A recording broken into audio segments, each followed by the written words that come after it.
to lead the way, bringing missing loved ones home, working tirelessly every day. We won't stop, we won't give up, hold steady and true,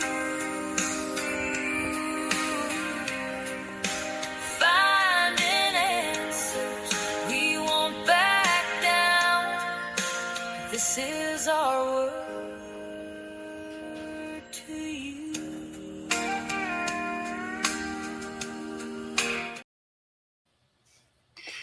Hey guys, Dennis here, Muddy Water Search and Recovery. Over here we've got Tamra.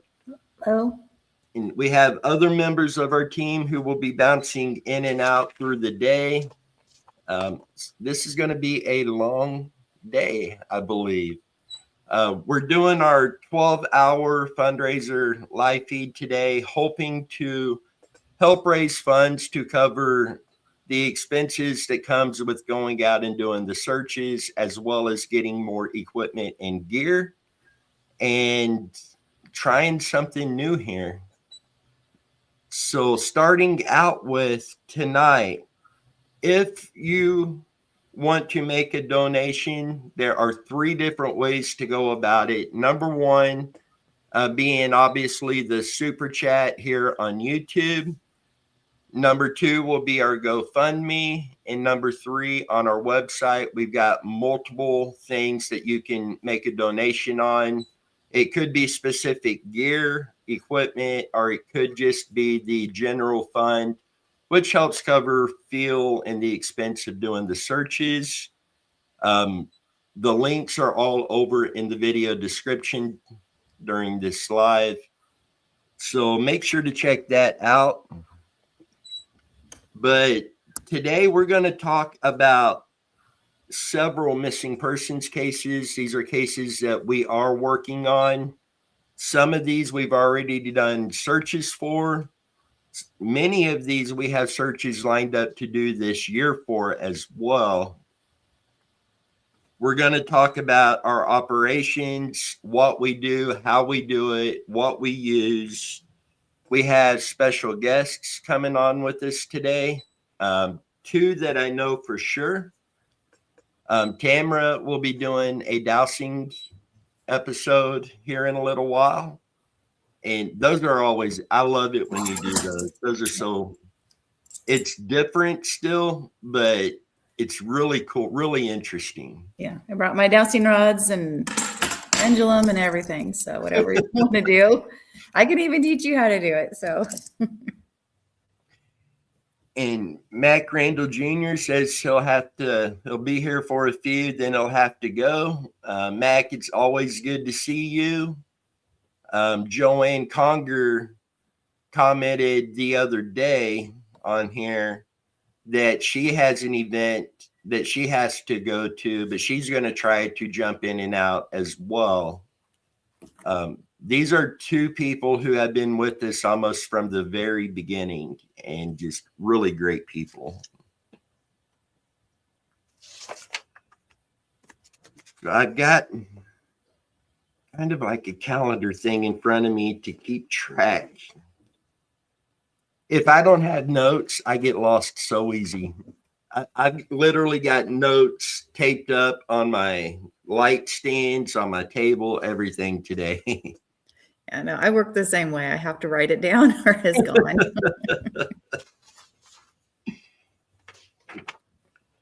So first, to kick this off, I do want to bring up one of our cases. And let's go ahead and pull her picture up on here. We have Selena Mays, missing from Willingboro, New Jersey. She's been missing since December 15th of 1996. She was reported 2 days later, December 17th of 1996. 12 years old. And really concerning, or even more concerning part of this, was she was 9 months pregnant and 2 weeks until her scheduled C-section when she went missing. She's 5 foot tall, 120 pounds, black hair and brown eyes. Her dad kept trying to get her to tell him who the father of the baby was, and she would get really mad, upset, and defensive about that. And her dad ended up telling her that he would find out by requesting a paternity test. Shortly after he said that, she went missing. She lived in a residence made up of 2 different apartments, and there was approximately 15 people who lived there, including her father, stepmom, aunt, stepbrother, cousin, and several other relatives. The police were called to the home for a report of her being missing. They were told by her dad they saw her go to bed, but the next morning she wasn't there. He said the pillows were placed under the sheet to give the impression that she was still there. She left behind all of her prenatal vitamins and all of her belongings. The police took her dad's statement and made plans to interview everybody from the residence. There was an 18-year-old stepbrother. It took him about a month before going in to make a statement. After interviews, law enforcement said they could not rule out anybody from the residence. The police didn't put out anything on the case for approximately 1 month after she was not seen or heard from. I am going to back up for a minute. The 18-year-old stepbrother taking almost a month to go in to talk to law enforcement. I do want to make clear that does not in itself make him a suspect by any means. Many reasons why it could take time before somebody can go in to talk to law enforcement on that. We don't know if, he was working and was busy, if he's a more personal kind of person, keeps things on the inside. So we don't want to jump to conclusions on that. I know a lot of people have, but I just wanted to clear that up real quick. Selena's mom's side of the family wasn't told for 2 weeks that she was missing. And they also did not know until this point that Selena was pregnant. The last time her mother's side of the family had saw her was in 1994. I want to make sure I've got the right date on that. Yes, 1994. And this was after her birth mother had passed away. Her half-brother, who was in for the funeral, said she begged him to take her with him back to Michigan.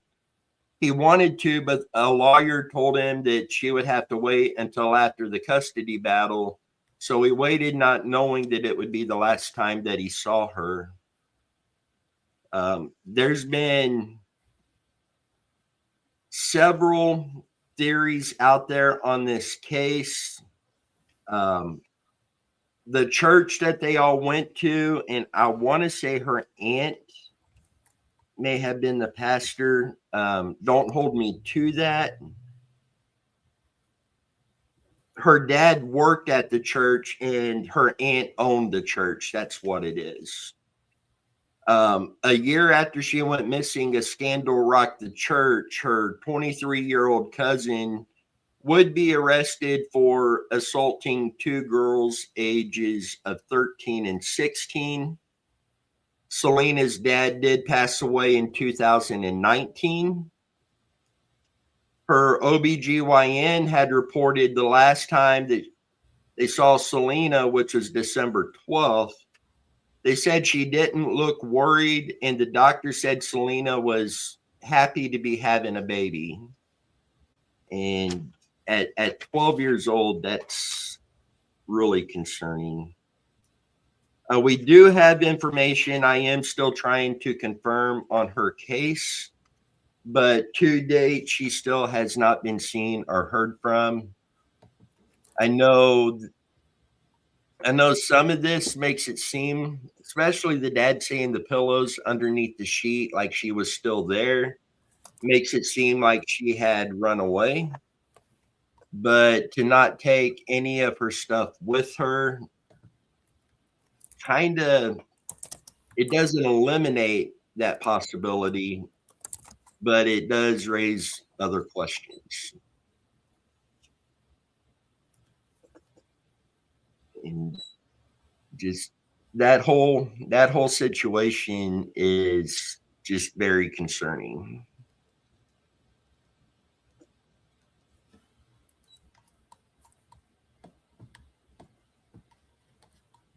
And if you have any information on this case, any thoughts, theories, our website is the best way to get in contact with us, get that information over. We do have a form on the website you can fill out to submit information at mwsar.com.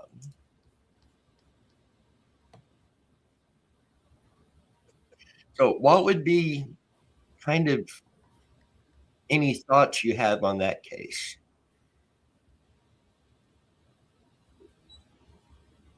Yeah, I think I haven't heard of that one before.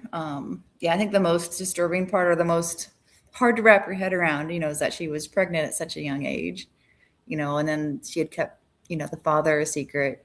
So I'm sure it's probably one of those things that most people would lean towards, well, whoever the father was, maybe she left with them or whatnot, especially with the dad making a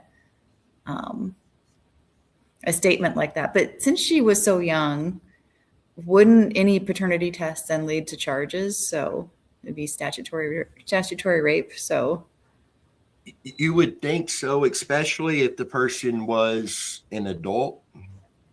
That would almost have to lead to that.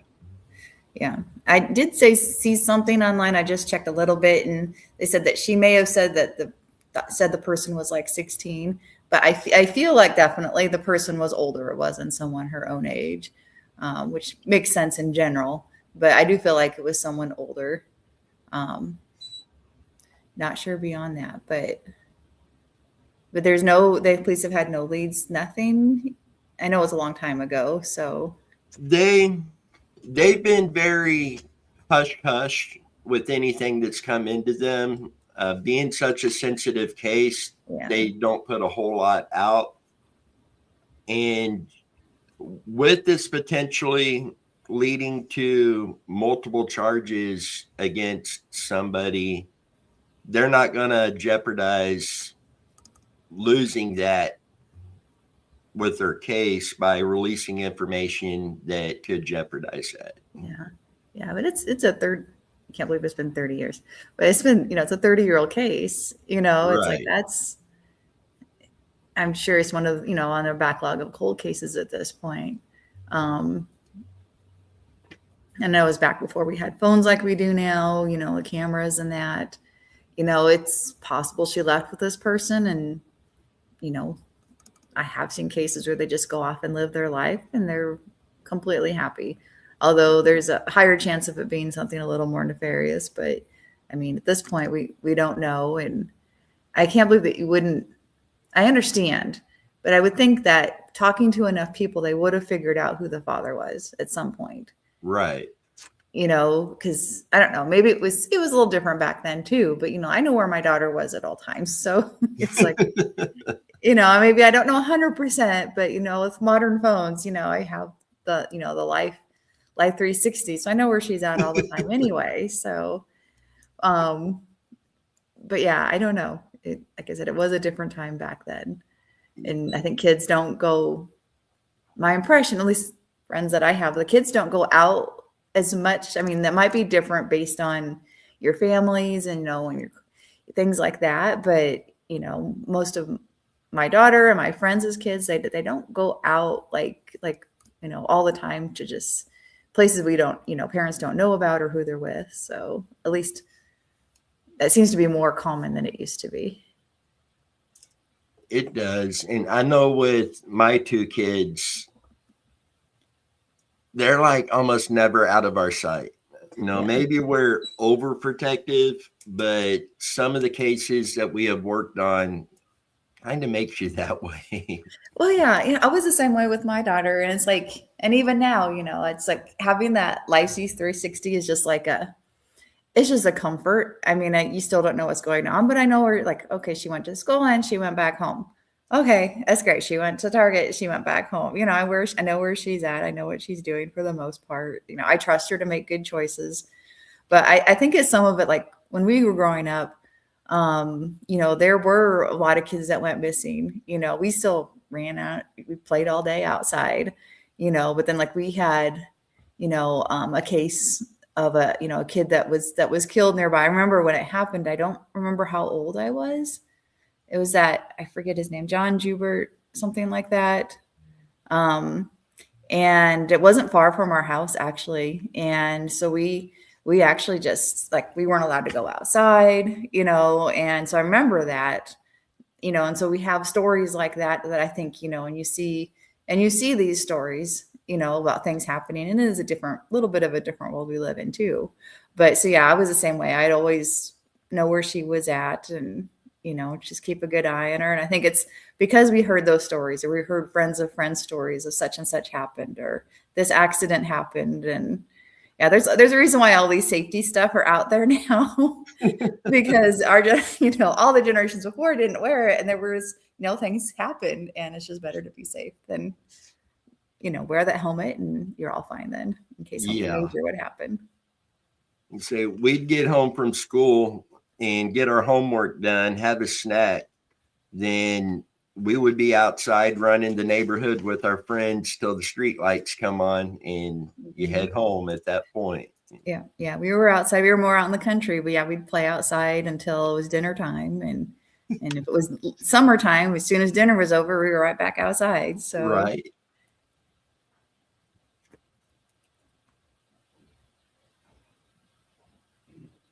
But yeah, I think it was sometimes I think it's almost a little bit like almost too, you want to be protective, but you gotta let them go too. And there's a balance, and everything's case by case. But there's times it was like, I probably should have just let her do more stuff, and it probably would, but she's fine. She's fine. She'll be good. But yeah, it is interesting how each generation handles that, when each family handles it. Everyone has a different way of handling things. So guys, I do want to mention again, tonight, I say tonight because this thing is going to go through midnight today, this live feed. But we are doing the fundraiser to raise funds for equipment and gear and costs associated with doing a search. And again, the super chats, the website, and the GoFundMe are the three best ways to donate to our mission if you are led to do so. And I'm going to try not to harp on all of that too much today, but I do have to bring that up now and then, just so everybody knows the reason why we're doing a full 12-hour live feed. That's 12 hours. That still kind of blows my mind a bit. Yeah, that's a long day. Then Alex will be on later this afternoon. His granddaughter has a recital today, so he is going to be at that. And then when he gets back home from all of this, he will be joining us. Megan's going to join us in a bit. Chrissy's going to join us in a bit. And again, we've got a couple special guests going to come on. And I don't really want to spoil who's coming, but really good people. And Mac Randall Jr. says, no napping on camera, Dennis camera. I'll just turn my camera off, and then you'll never know. And just a heads up, Mac, I did make some really small video clips that, if need be, I will pull one of those up and go get a drink and come back into it and use that to wake up as well. Get some coffee. Yeah. So one of the questions that I have gotten, because Muddy Water Search and Recovery has been here for over 5 years now, and one question I get more than anything is people asking when and how to report a missing person. Back in the day, you used to have a 24-hour waiting period. Some places was 48 hours that you had to wait. And if you still hadn't seen or heard from the missing person, you could do a report. Well, that all changed a while back ago. Now you can file a missing persons report as soon as you know that they're missing. There's no longer a 12 or 24, 48-hour waiting period. Okay. And it's actually recommended that it gets reported as soon as possible. And in all honesty, it's better to report somebody as soon as you suspect they're missing. If it turns out they're really not, they just got tied up somewhere. Law enforcement would rather know now and start looking for them instead of waiting, 10, 12, 14 hours. And while they didn't come home, we'll go ahead and report them. That is a large time frame that person could be hundreds of miles away at that point. Yeah, So it is recommended to report them to your local law enforcement as soon as possible.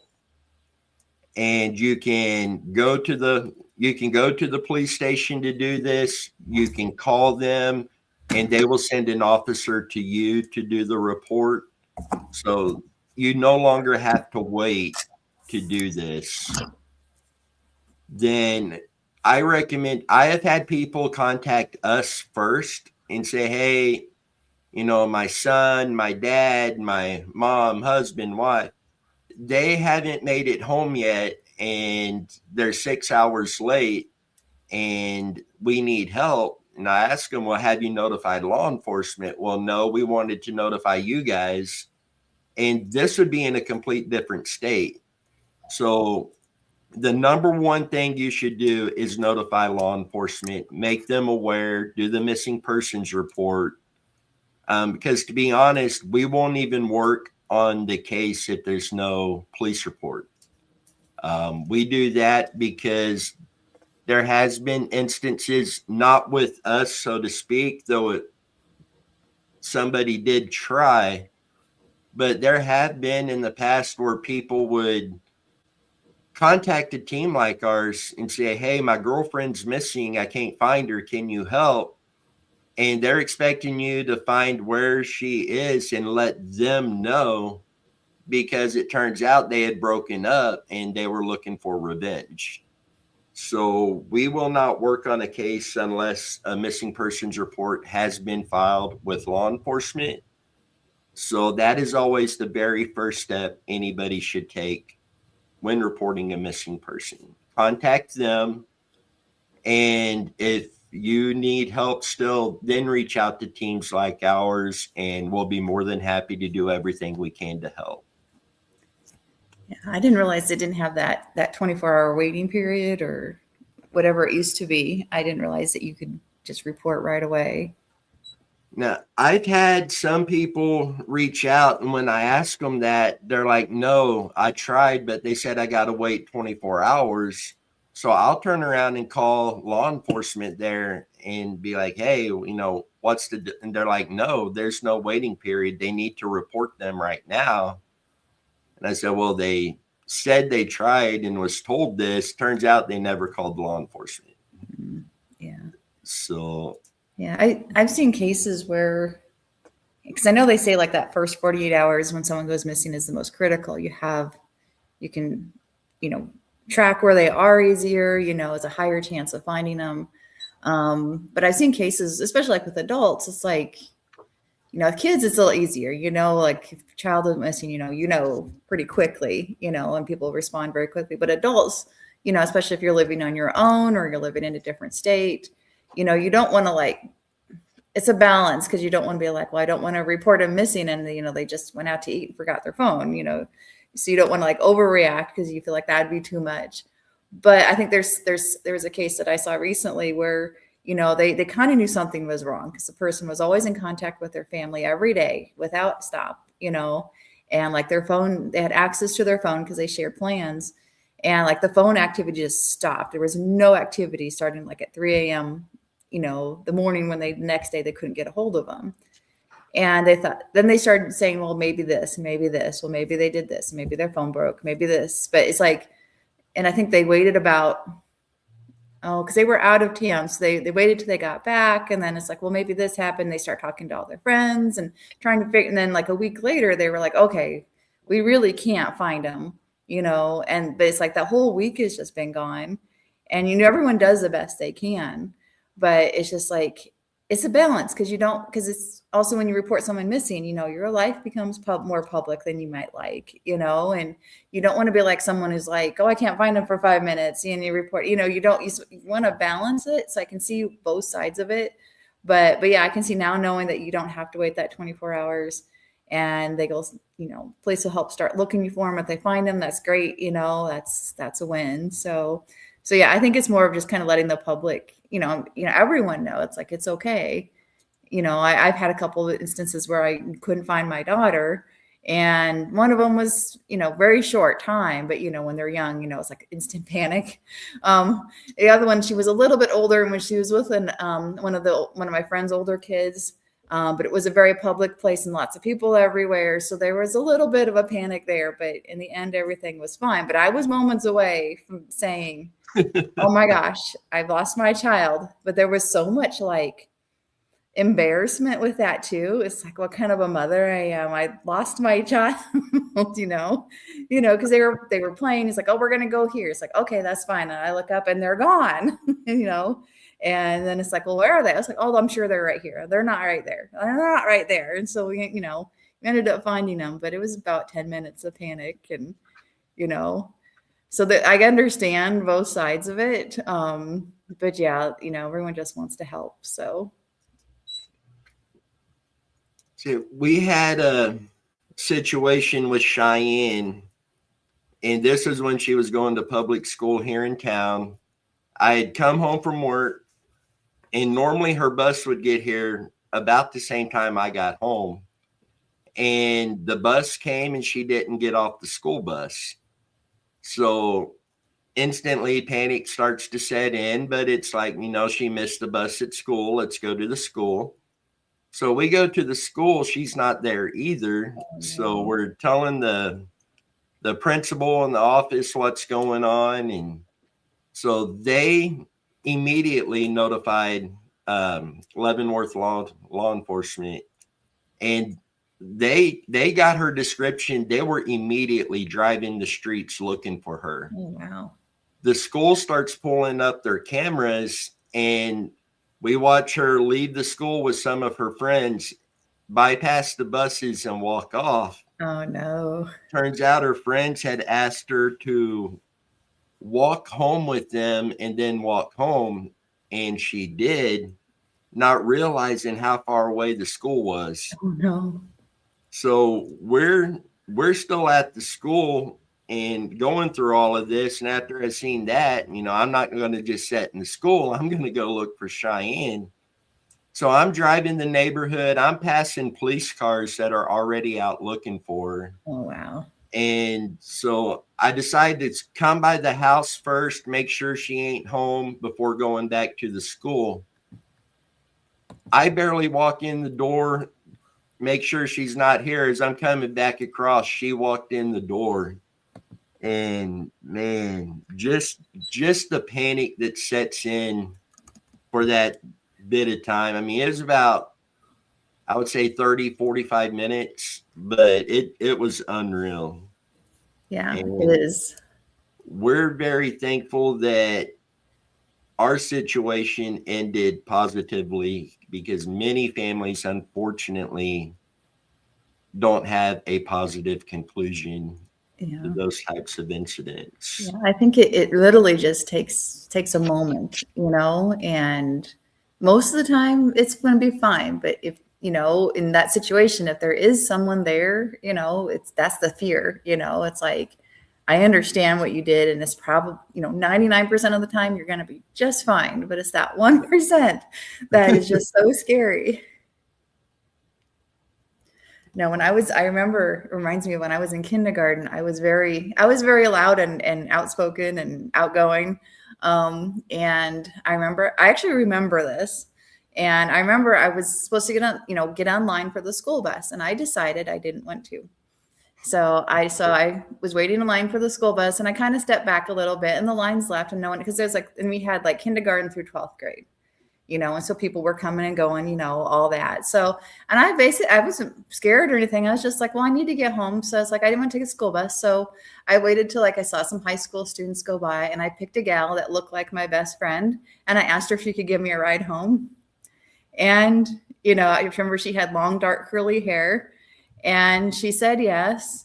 I don't remember exactly what happened after that specifically, because I think she did give me a ride home. And I know I was in kindergarten because my mom told the story all the time. And so she gave me a ride home. And of course, same thing, school bus gets off. We had a gravel road to walk home on. So she kind of knew when I would be there. I don't know if she was waiting at the end of the road for me since I was, in kindergarten, or if I walked home because there were other kids that walked with me, but I didn't come home. So she panicked. But then this gal, I think she drove up and dropped me off. And I remember it because I think my mom and dad were so upset, because and so worried, because I was like, never, ever do that again. Always take the school bus. I do specifically remember it really well. I was not scared at all. And I was just like, I don't want to take the school bus. I'm going to find someone else to give me a ride home. So that would be even scarier. The younger they are, the scarier it is. So I can't imagine what they went through. Man, there's around 100,000 people reported missing every year in the United States.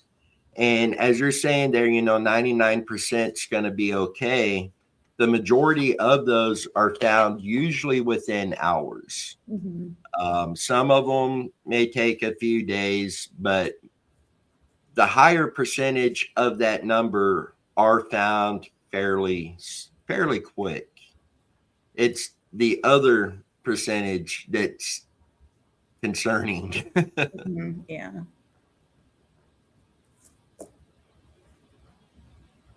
Max says in high school he had the brick cell phone. Oh, wow. That was fancy back then. And mine started out with a pager, because when I was in school, I was also working, and I had a pager. My boss would page me, and so I'd go to the payphone and call, and she'd be like, hey, we had 2 people not show up. Can you come into work today? I'm like, well, I'm at school. And she's like, well, I can swing by and pick you up. So I'd end up, she would sign me out of school. I'm sure she'd lied to him or something, but she would sign me out of school and I'd go to work. And then she would drop me off right down the road from home about the time I was supposed to get home. And I'd tell my parents, yeah, I didn't ride the bus. I just walked home today. Oh, no. And then my dad was off work one day because it was raining and this had happened. And I worked at a restaurant in a mall, and it was one of my dad's favorite restaurants, and they happened to show up that day, and I'm at work instead of at school. Oh, no. Oh, I bet you got in trouble, but I bet she got in much more trouble. And I got in trouble. Dad had kind of a different mindset. He understood the business side of it, then he understood the school side of it. Yeah. And he was like, well, what are you going to do if she calls you tomorrow and asks you to go to work? And I said, Dad, I'm going to make money going to work. Young and dumb. Mm-hmm. And he was like, well, I can't stop you from doing that. I can't sit in the school parking lot all day and make sure you're going to stay in there. Yeah. And yeah, I did get in trouble on that one though. Yeah. I can see that. But yeah, as a kid, you're like, oh, yeah, I'm going to make money. But it's like, if you miss too much school, then you got to repeat your whole grade. And that would not be Yeah, fun. no. They're also much more strict on that too. Yeah. Yeah. Because my daughter, if she would be sick so many days, they'd be like, oh, she's missed these many days. If she misses this much more, you know, and it's like, oh my goodness, we never got those letters in the mail. And then Cheyenne and Brantley, they homeschool now, and we use it's called K-12 program. Okay. And really good program. I mean, they've actually excelled with it. Oh, good. And if they're sick, what they do is it's all online. So they'll have some online classes, and then they'll have the work that they're supposed to do for the day on there. So if they're sick, they can lay in bed and do their work. You know, they have to be really sick to get out of doing their school work for that day. But the K-12 program has just been amazing with them. And I know Brantley, and I don't know what their grades are right now, but he's basically been a straight A student, and he had never done that before. Oh, that's nice. Yeah, I've heard there's some really good homeschooling programs out there now. They set it up to where the students can get the one-on-one time with the teacher too, if they're having trouble or questions. And they are constantly in contact with me and Megan, be it emails, phone calls, letting us know how they're doing, what they're working on. And I really like that too. I mean, we see everything on their computer, what they're doing, but to have the teachers constantly reaching out, keeping everybody in the loop, that's been really cool as well. Mm-hmm. Oh yeah, that one-on-one attention is really good. You know, and it's because I've read, you know, a little bit about just some different options, and I know like one of the most important they said is like kind of like a mentorship type mindset. You know, because like if you can, you know, sometimes you can do this like over summer schools, and some schools will specialize, especially the home schools, where you go with someone who's an expert in their field, like, oh, I'm interested in this. And then you go and you spend some time with them in whatever way possible, like see what they actually do. Because there's so much you want to do when you're young. Well, I want to be this or this. Right. But if you can actually go with someone who's an expert in that field and like see what their day-to-day life is, you know, and talk to them and be like, okay, no, this is something that I truly am more interested in. Or it's like, yeah, I thought it was really cool. Like archaeology, everyone wants to be an archaeologist. You figure out what you have to do. You're digging in the dirt really carefully and making little grids. And, you know, it's not as exciting as Indiana Jones. So, right.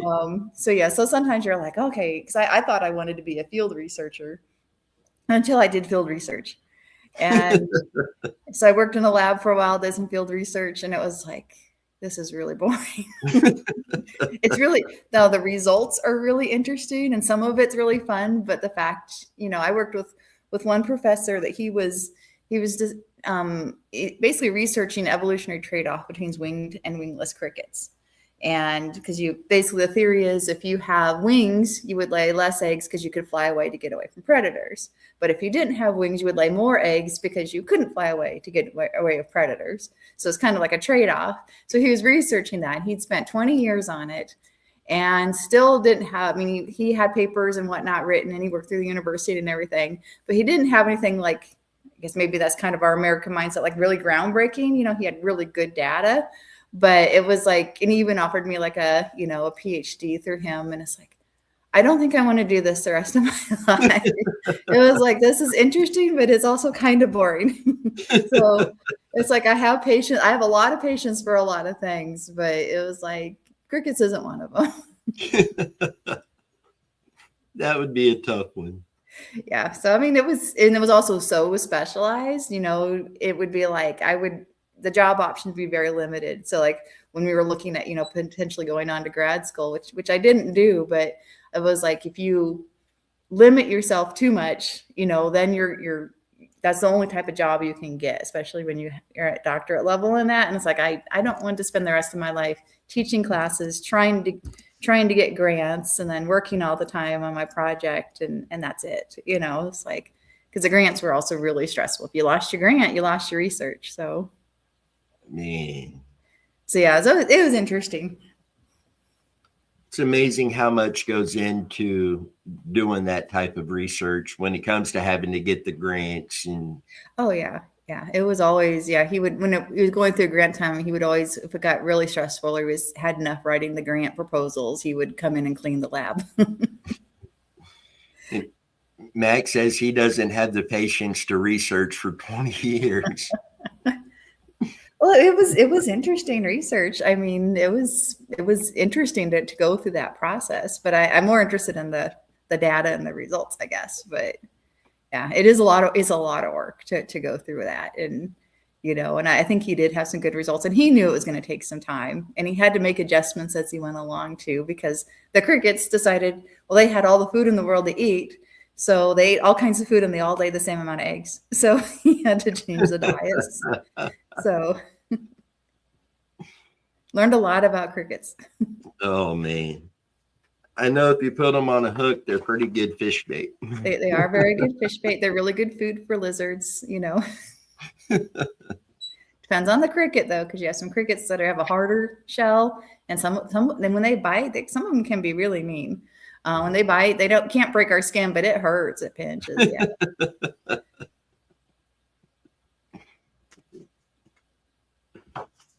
So guys, let's go ahead and pull up another case to talk about. And this one we had Stacy Crawford, 44 years old when she went missing, blonde hair, blue eyes, 5'4", 130 pounds, missing out of Whitwell, Tennessee since July 21st, 2022. Foul play is suspected in her disappearance. Her red Chevrolet Tahoe was also originally reported missing, but has since been recovered by law enforcement.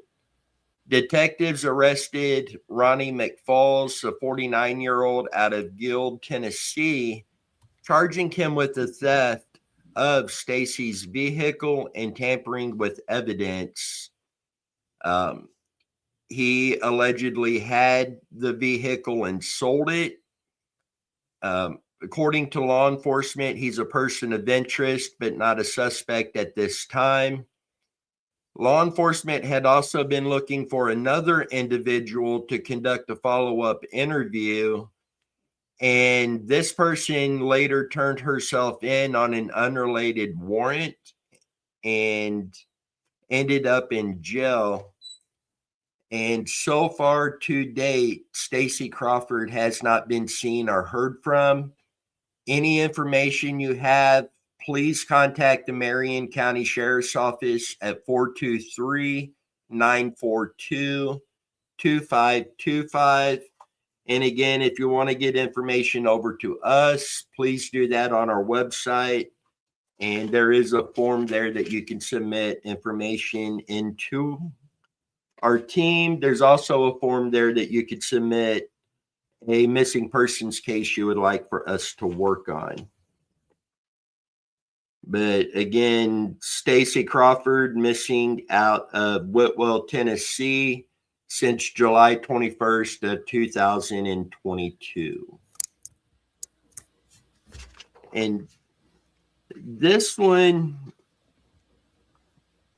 I've done some work on the case as far as open source investigative, and not really finding any more, I'm going to say, useful information. Everything I'm finding is basically along the same lines of what we have now.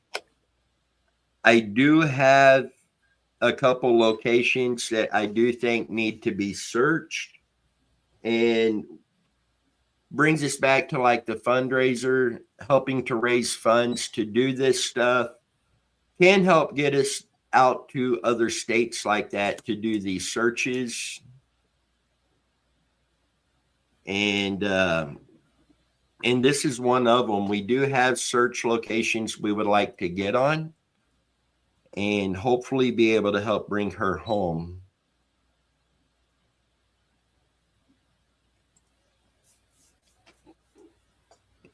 Now AI can do it instantly, or at least tell you what you needed to know. Times have changed. AI has been a useful tool. There are some versions of AI out there that at this point is already outdated.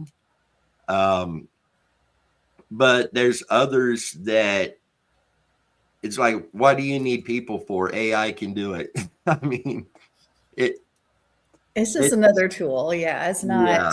it doesn't replace, I mean, there might be some things that might be replaced, just like, how robotics have changed things, how, industrial evolution has changed things, but it's a good starting point for a lot of things, and it's a good tool to use. But yeah, it won't be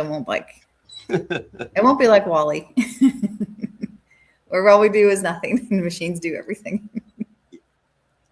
Saying around 8 o'clock tonight, we have a big announcement to release to everybody that I'm really kind of excited about, because a lot of work has gone into this.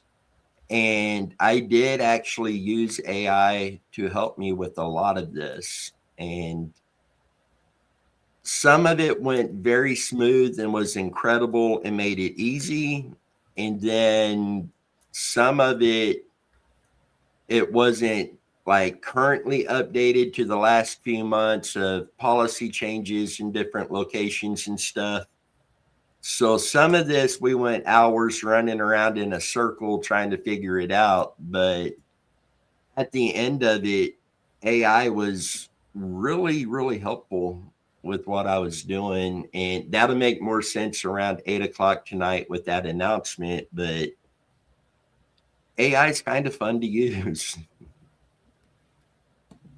I have a friend that he works with AI, and that's part of his job. He's kind of always been a computer savvy type person.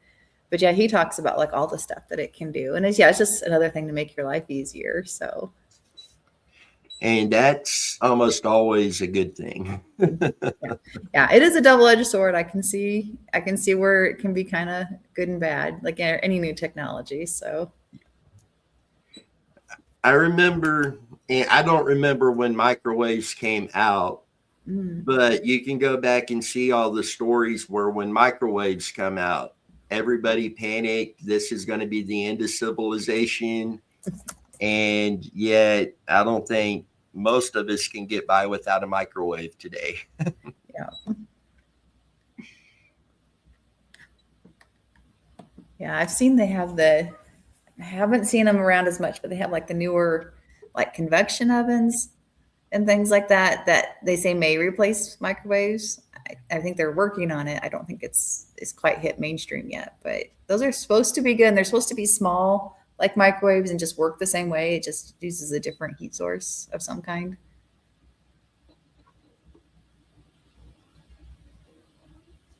Yeah, there's all kinds of new stuff. It's amazing. There used to be a show that I watched. What was it called? Oh my gosh, I forgot the name of it. It had Bruce Campbell in it, and it was set in the late 1800s, right before 1900s.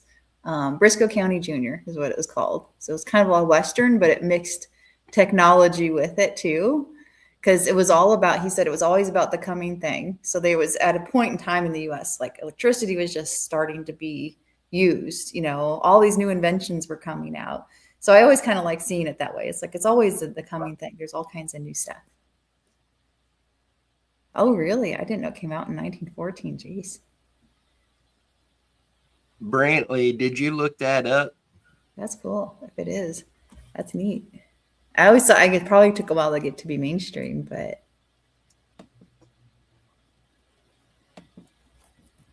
Yeah, he Googled it. That's Brantley. That's my boy. That's cool. Yeah, I had no idea it was that old. I always thought it was like a 70s type thing, but yeah, it probably definitely took us some time for it to technology to be in a useful way that could be mass produced and people would want to use. So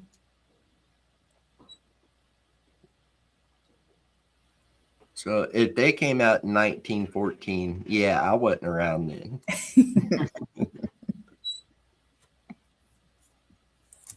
Oh, now I'm in trouble because I spelled his name wrong. oh no. It's a thought that counts. He asked me last night, could I come in and sit with you sometime during the live feed? I'm like, yeah, bub, come on in. I was going to ask, like, on all these cases, and I've never done this, but like, so let's say, because there was actually a case of a gal that she was having some dementia type issues, and she started in Kansas, and she was driving, and I think she got lost. She ended up being all the way up in South Dakota. And so I kind of like kept my eye out, you know, just in case I would see the car, because they kind of knew where she was a little bit off and on. And thankfully, the police did pull her over, and she was fine. They took her to the hospital. She was starting to drive erratically. But so what I know they have the phone numbers on the thing. So like if you do see someone that you think is a missing person, or you see a car and you're like, oh, I got this car. So in my mind, what I would think I would do is if I saw a car or person, I would try to take a picture of it if I could, you know, or video or something. Not that you always have time, but then because then what would you do? Because then it would be like, you could call 911, or would it be better to like, okay, now I got to find this post somewhere that someone talked about, and I got to call that number? Or what would be the best thing to do? It would be notifying your local authorities. Okay. If you feel really strongly this is them, without hesitation, 911. 911. Okay. If you see them and you're like, well, they resemble, but I'm not real sure, Mm-hmm. you can still call 911, or you can call the non-emergency line. Okay. But either way it goes, definitely reach out immediately to law enforcement. And it goes back to, they would rather respond and check and see. And if it's not them, it's not them. But if it is, then it's going to help bring a lot quicker resolution to that case. Yeah.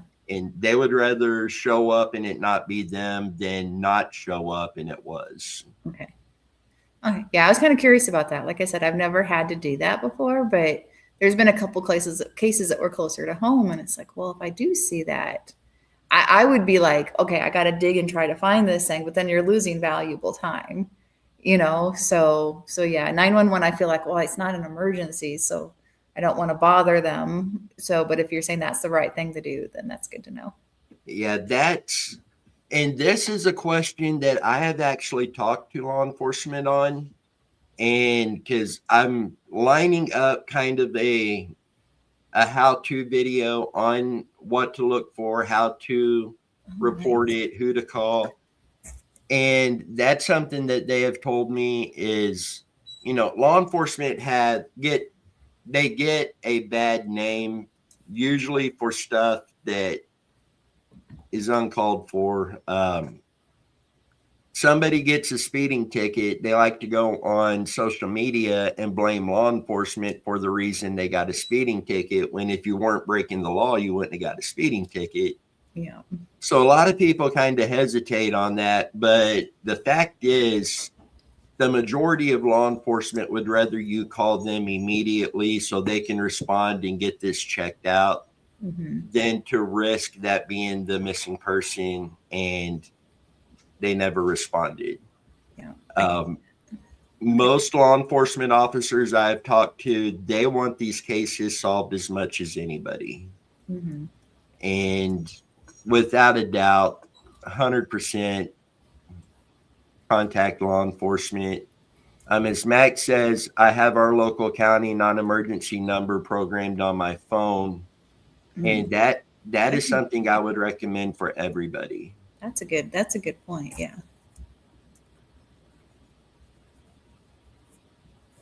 And there's been instances where somebody has been seen, but the person who seen them wasn't 100% confident that's them, so they didn't tell anybody. And a few days later, the person was found deceased in foul play. And they were able to backtrack, and this person found out that that was them. And now they're living with the fact of, if I had called law enforcement right then, maybe they could have stepped in, got them in time. So it's definitely, if you see someone you think is a missing person or the vehicle, please just contact law enforcement immediately.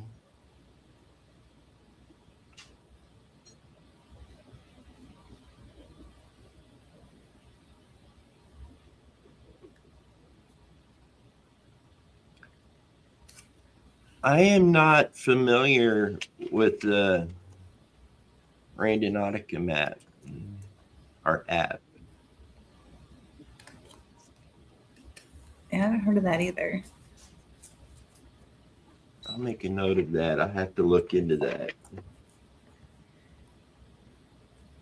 What does the app do? Do you know?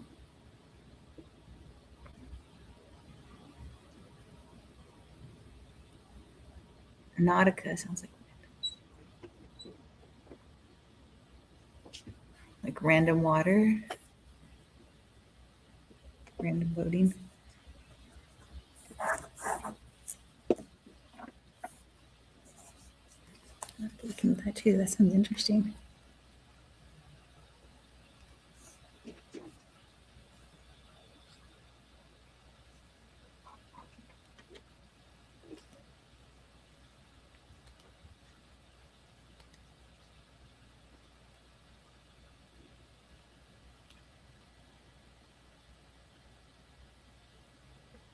So it says that you downloaded it and it did what it said. So what is it? What is it supposed to do? How does the program work?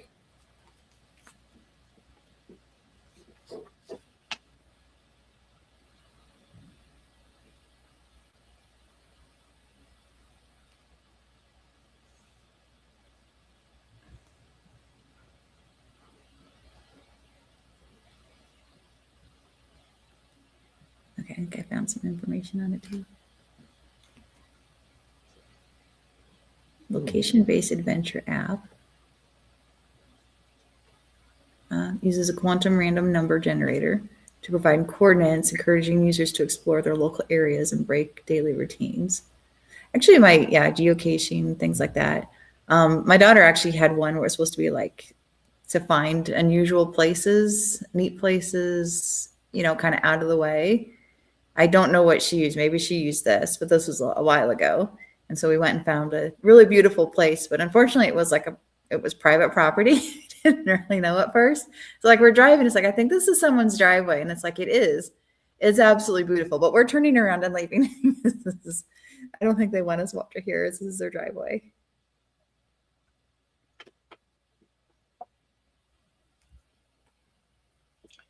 I'm going to have to download this later and check that out. Yeah, this is kind of encouraging people to explore unfamiliar areas in your local area, types of attractions, areas with high energy, void, low density quantum points, anomaly statistics, digitally explore things. That's interesting, yeah, because it could bring up things that might just be an anomaly, and then you go to it and it could be like a car underwater or something.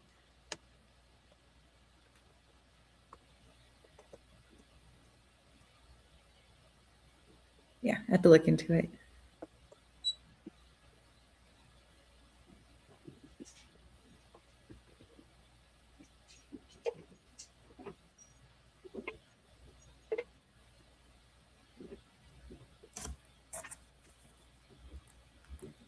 So with the last case, what was the name of the gal from the last case? That was Stacy Crawford. Okay. Thank you.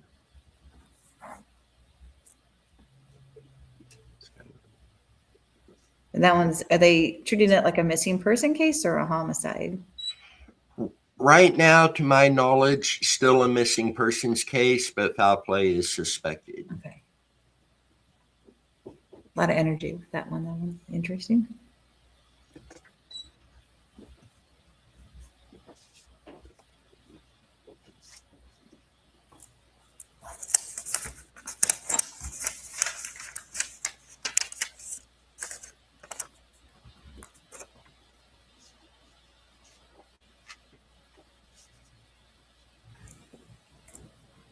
Okay, Sarah.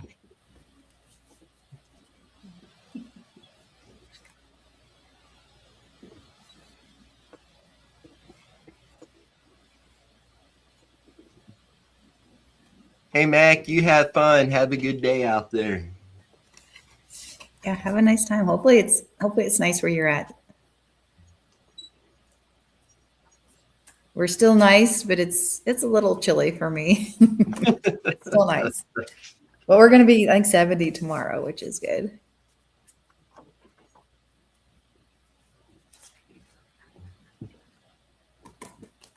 Hey, pal. Come say hi.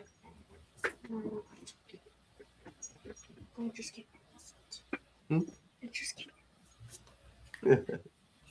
And guys, this is my son Brantley. Oh, hello. So you looked that up about the microwaves? Good I'm job. not sure if I remember because I did it like 15 minutes before because that's when I heard you say it. No, that was cool information. I had no idea they had been around that long. You taught us something. Mhm. I used to think I was right.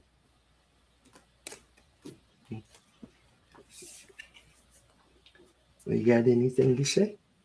No. Being camera shy? Yeah, that's all right. Should I talk about this case now? So I'm going to pull up another case real quick. Okay.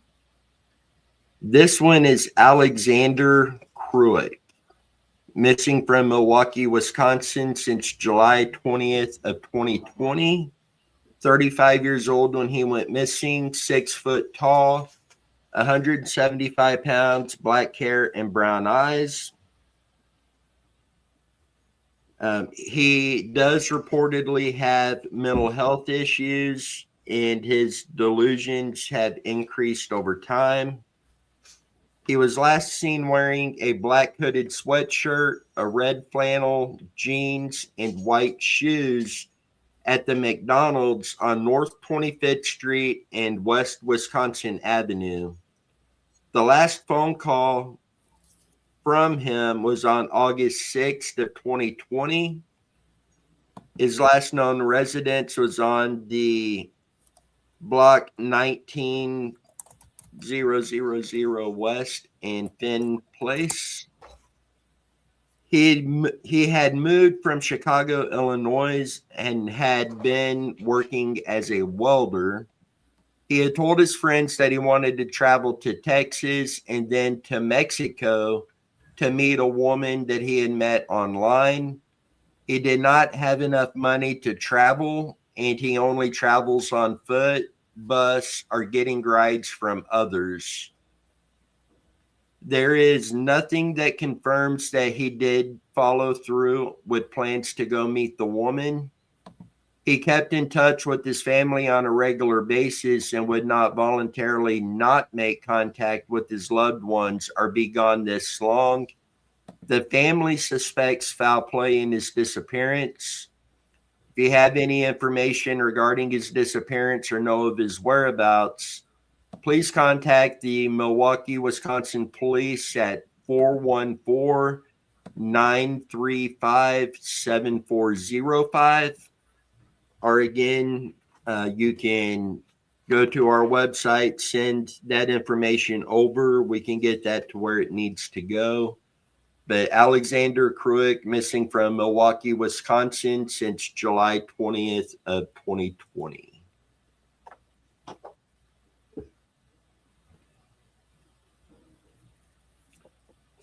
And this one, again, the only information I have found so far is basically along the lines with everything that's here. Some of these cases, there is very little information out there, but this is one of the few cases that I don't have a location of interest in mind yet. And we've had, over the past year and a half, I have probably had 30 or 35 people contact me asking us to look at this case and, trying to learn more about his movements, about who he is, what his mindset was the time that he went missing. And I'm hitting brick walls with this one. Yeah, that one's.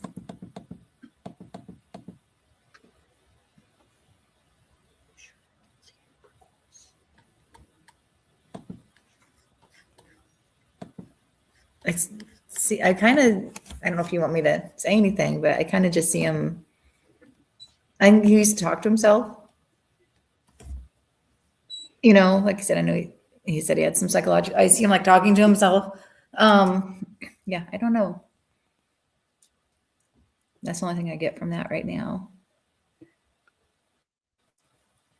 And according to that, with the mental health problems, he would have delusions and stuff with that. Yeah, I do see him talking to himself, like walking around and just, the things that we normally do, like just in our mind, if he could do it verbally, just to himself. Not to say that he was, there was serious concerns, but it's just how everyone does it differently. But yeah, there's mental health issues. That makes sense too. Yeah, that one's tough because that one, he could be with his issues. He could just kind of fall into like the homeless areas and just kind of be wandering around and be hard to find. So you never know.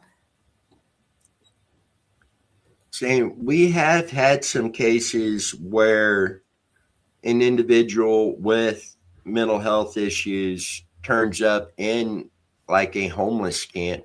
Mm-hmm. And many of them are hard to find. And yes, then they get so protective of the people within that camp. If you show up looking for them, you're not going to get answers from them.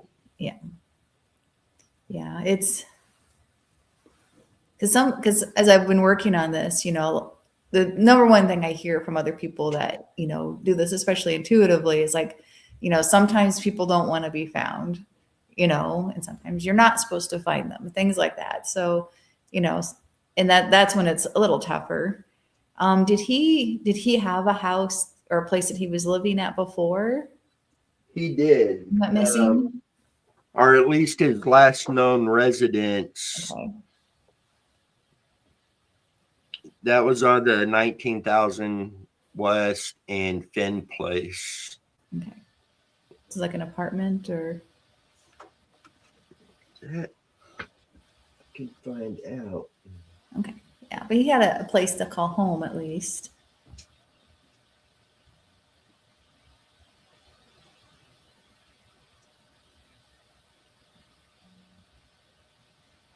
It's interesting. Yeah, that one I hear wandered off, which is interesting. Because sometimes I'll hear ran off. I'll get movie quotes. So sometimes I'll get runned off to that runned off, but that's from Oh Brother, Where Art Thou quote. But that one I hear wandered off. So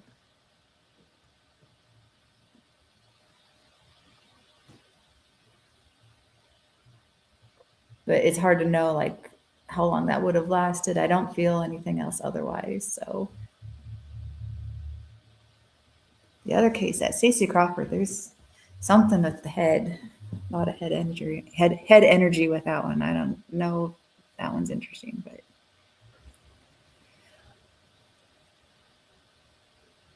yeah, but it seems like there's a lot of people looking for him. So yes, I must have a lot of close family, friends. So because it makes you wonder then, like with cases like where, you can tell the cases where the family is like, this person went missing, they're calling police, they're actively searching, they're trying to keep the case alive, if it's taking a while to find them, things like this, it makes you wonder like how many people go missing that aren't close with their family, and so there might be some initial looking, but then after that, it just kind of fades away. So, whether they don't have any real family or friends, or they just aren't close with them, or saying just a quick a Google Earth search, this all looks like a single family homes. Oh, okay. So it was actually a house.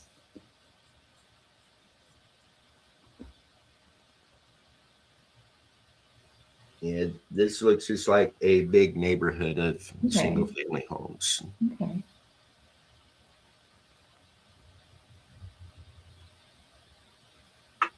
Yeah, showed the video you made with to a lot of people. Can you all do that later tonight in the slide? Yeah, we'll see if we can do that. Yeah. In camera, I didn't know you can sense things. I can, yeah. So it kind of comes with as part of the process of learning all this intuition type stuff. Yeah, initially it was just started off with dowsing. And I remember like my teacher would be like, oh, what was it? And he's this old Appalachian mountain man. And he was telling a story about how one day he was on his property. He owns a lot of property somewhere in the mountains. And he said that he came across these spirits that hadn't crossed yet. And they were used to be slaves. And he, told them, it's like, well, you're free now and you can move on, So, and I remember reading that and it was like, you didn't get that from dowsing. What are you talking about? It's like, that's not a yes or no answer. So it's interesting when you hear like when people first talk about it and, it's like, well, how do you know that? That doesn't make sense, but it's just, a lot of it is just, being open, because the way I see it, and everyone sees it differently, which is just how it works. All the information is available that's out there. It's just your connection to it. How close, how open are you to the connection to it? How good are you discerning what's you, what's your message? That's what makes all the difference in the world. And a lot of it's trust too. There are things that I'll be like, this sounds crazy. I'm not going to say anything. And the next sentence that someone says is exactly what I just thought. And it's like, I guess I should have said something, But like with that, like a lot of times I will get like a physical thing too. So that one with Stacey Crawford, there is a lot. Every time I say her name, there's a lot of energy and it's a lot around the head. And sometimes that's where I feel energy anyway. Everyone feels it differently, but I feel a lot of energy usually around the head area, especially when I was first learning all this. But hers is like, it's just really strong. So I don't know if it's like there's something with her head that's involved with it. A lot of it is learning how to define. One of it, you can guide it a little bit, but like the images that you get or the feelings you get, like we talk to people who are mediums and that they get like, they see a flower and it means this. So it took time to learn that and be like, oh, this means this for me. But then you work with it too. Like I get a lot of quotes because I hear really well. Sometimes I'll hear whole sentences, but yeah, it's different for everybody. And it's just how it works sometimes. But I know when it's really strong, it's just like, it's like, okay, there's something here. I don't know what it means, but there's something there. I know watching you do the dowsing part of this, I just find very interesting. And some of the cases that you've done the dowsing episodes on with us, going into that, you didn't really have a lot of information on those cases, yet a lot of your results was very, very consistent with those cases. It's just interesting to see this. Yeah, it's actually better the less I know. It makes me nervous because I like researching the cases too, because I love research in general. But it's better the less I know, because then you're getting an answer that should just be, I don't have any knowledge of this. So, let's just kind of go from there. So that's the best way to do it. When I've done a lot of classes with people, and even specifically about like, working with police or finding people, things like that, because I've always had an interest in this. And that's one of their things. Like one gal, she taught a class about it. And she says you should, know nothing about it at all. All you need is a name or a picture or both. And then what she does is she uses like sticky notes. So you're just going to sit and you're just going to write down, you kind of have to be in the right mind frame, because you kind of have to be like a blank slate. So you kind of get very calm and try to empty the mind, so you're not having any influence, and just start taking your sticky notes and start writing stuff down. And then you create this wall of sticky notes. Then you look at it, then you start pulling out the major ones. And that's how she does it. So other people, you get like, sometimes I'll get like images. Sometimes I'll get like I said, I will get whole sentences. And we've done classes together. We would practice, on cases. And that is usually where I would do pretty good. Because there was one gal where it was like, this one was really sad, but it was like she had been pushed down the stairs from her husband, and then he had dumped the body like in a ravine somewhere. And I heard, I don't even know if I remember what she said, but I heard the statement that they said later, that someone, that came across, that, I don't know if her husband said that or someone said it, but it was, some statement that was, either heard or said afterwards. So sometimes, and those are interesting, but sometimes they're out of context. So I think it's more of just, how do you put this all together and have it make sense so you can actually find someone? Because you see a lot of psychics, well, I see this, or I see water. Like, that's the most common thing, but it's actually common to be lost around water. And you'll see certain things, but then how do you go that together? Or you do map dowsing. And I've done dowsing cases, I'm in completely wrong. So, I mean, you just never know.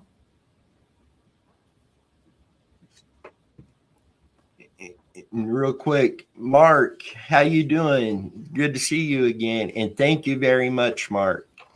Oh, very nice. Mark done a super chat of 1999. Really appreciate that. Awesome.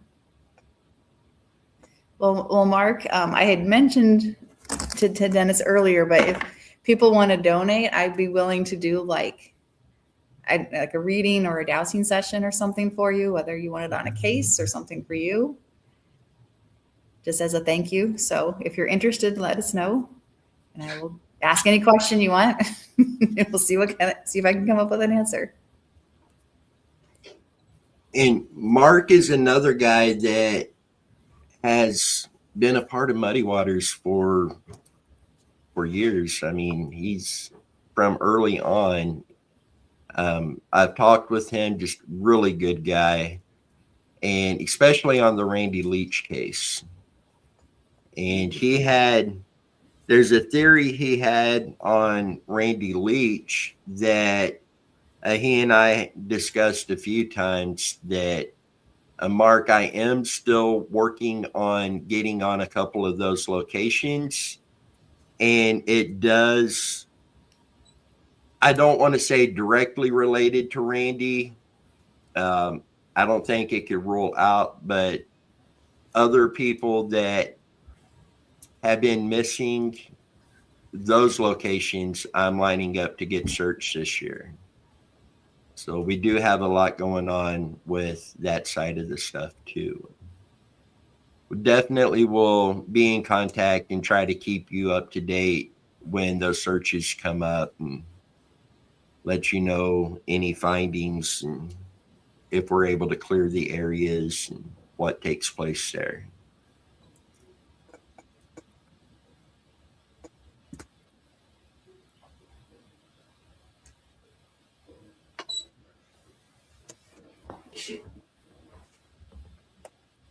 I was going to say, I'm going to say it wrong, but Ape Scrivener. But no, thank you so much. I'm glad someone else felt like I was doing good. Yeah, it does make me tired sometimes. But it's fine.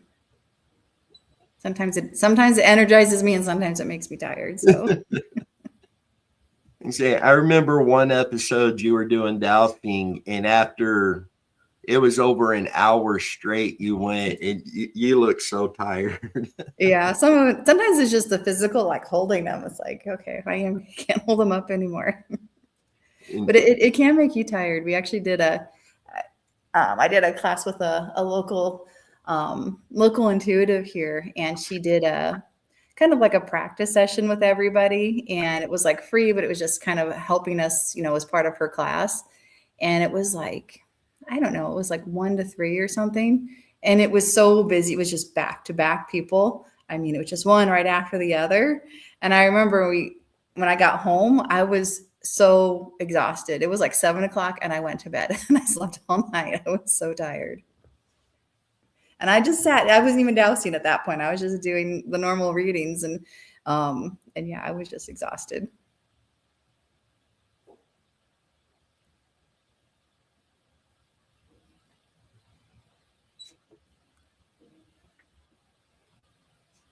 Yeah, I do feel like with Randy Leach, I feel like,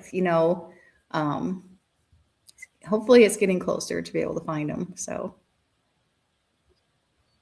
because there's so much interest in it, and there's so many people who've done searches in the areas, that if he is in a location that can be found like that, yeah, I think it increases the possibility of it. And like I said, there is definitely something with, I have forgotten her name, but we did the last Randy Leach session. She has the map, the gal that's done all that research over the years. Yeah, Jennifer. Yeah. I kind of downplayed it a little bit because there's a lot of energy with that map. It sounds odd for a missing person case, but it's very bright, and maybe that's because it's getting final resolution or something, but very just bright. It's like, oh my gosh, this is amazing type energy. So.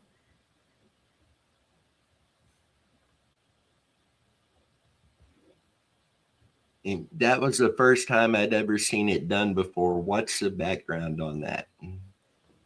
On the dowsing or something else? I think she's talking about the dowsing that she saw on the Mark Fullerton episode. Oh, Mark Fullerton. Okay. Yeah, no, it's just asking questions. So like I said, I first got into all this with dowsing and my cousin, who I known grown up with my whole life. He was almost more like an uncle. He's closer to my dad's age, and he always did this healing hand saying whatnot, and didn't know anything about it. And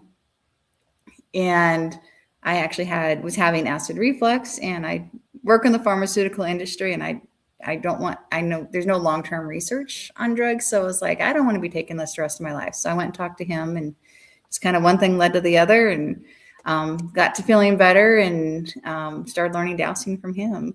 And so basically it's just a tool. Now everyone has different opinions on dowsing. So this is just how I see it, the way I was taught and what I believe. I mean, it's been around for thousands of years, if not longer. They've actually found like cave drawings with like the using a stick to find water. That is dowsing. Water divining is another name for that. But that used to be how they found wells. In growing up in the U.S., it was very common. You'd bring your local dowser, and they'd find a well for you. And basically, it's hard to explain it. It's no different in my mind. It's no different than like when you have like a psychic reading, or you have someone doing mediumship. That's a little bit different, but it's all that connection to source, connection to the divine, to get answers. One answer is like mother's intuition, is knowing what you already know but don't know. So like that gut instinct is probably the most common one. You have a gut instinct about something, that is like an intuition type thing. And dowsing's the same way. It's just a physical readout. You're able to see it rather than just think it or feel it or see it or hear it. So, but it's just a tool. Some people are like, well, you're asking the pendulum, or you're asking the dowsing rods. They're just tools. I also don't like when people do, like, I've done dowsing like in paranormal investigations, and we actually did a study actually where we were testing, two people dowsing for the same question. How accurate was it? And it was actually statistically worked really well, but you have to make sure you're asking. You don't want to ask whoever's in the room, because you don't, if there are spirits here or whatever. You need, just because you passed doesn't mean you have the answers to everything. I always connect to, again, spirit guides, guardian angels, universe, source, whatever you believe in, just someone more higher plane, I guess, type thing, to get the most correct answers. But yeah, so that's why it's so different, because it has to fall in what your beliefs are too. And everyone has different beliefs, but it's just a tool, just to get kind of your answer from, from the universe, what's out there. Einstein talked about like the universal source field. So it's kind of like that. It's kind of like the foundation of everything is energy on a quantum level. So it's kind of connecting to that if you want a more scientific view of it. So quantum source field, unified source field, energy field, things like that.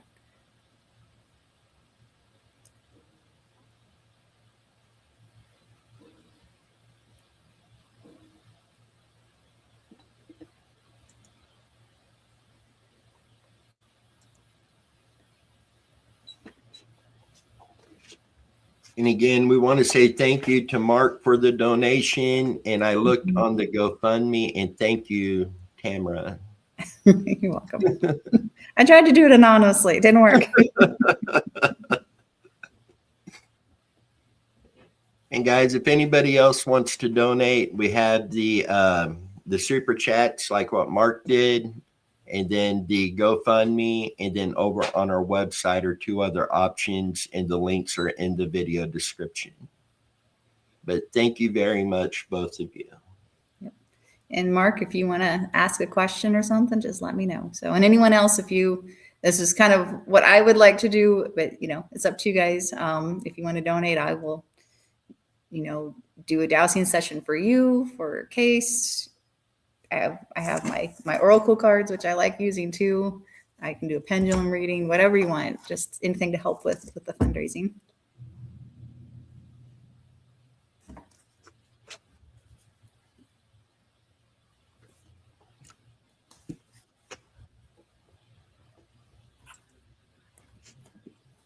So I'm going to pull up another case real quick. This one is Cole Firestein, and he is missing from right here in Leavenworth, Kansas, where I'm at. He's been missing since March 15th of 2019, 24 years old, 5'8", 300 pounds, brown hair and brown eyes. He is legally blind when he's not wearing his glasses. He had no identification on him at the time of his disappearance. He was last known to be wearing a South Pole brand navy blue jacket with red and white stripes on the side of the arms, jeans, and may possibly have no shoes on. If you have any information or know of his whereabouts, please contact the Leavenworth, Kansas Police Department, 913-651-2260. This is a case that we have done some searches on.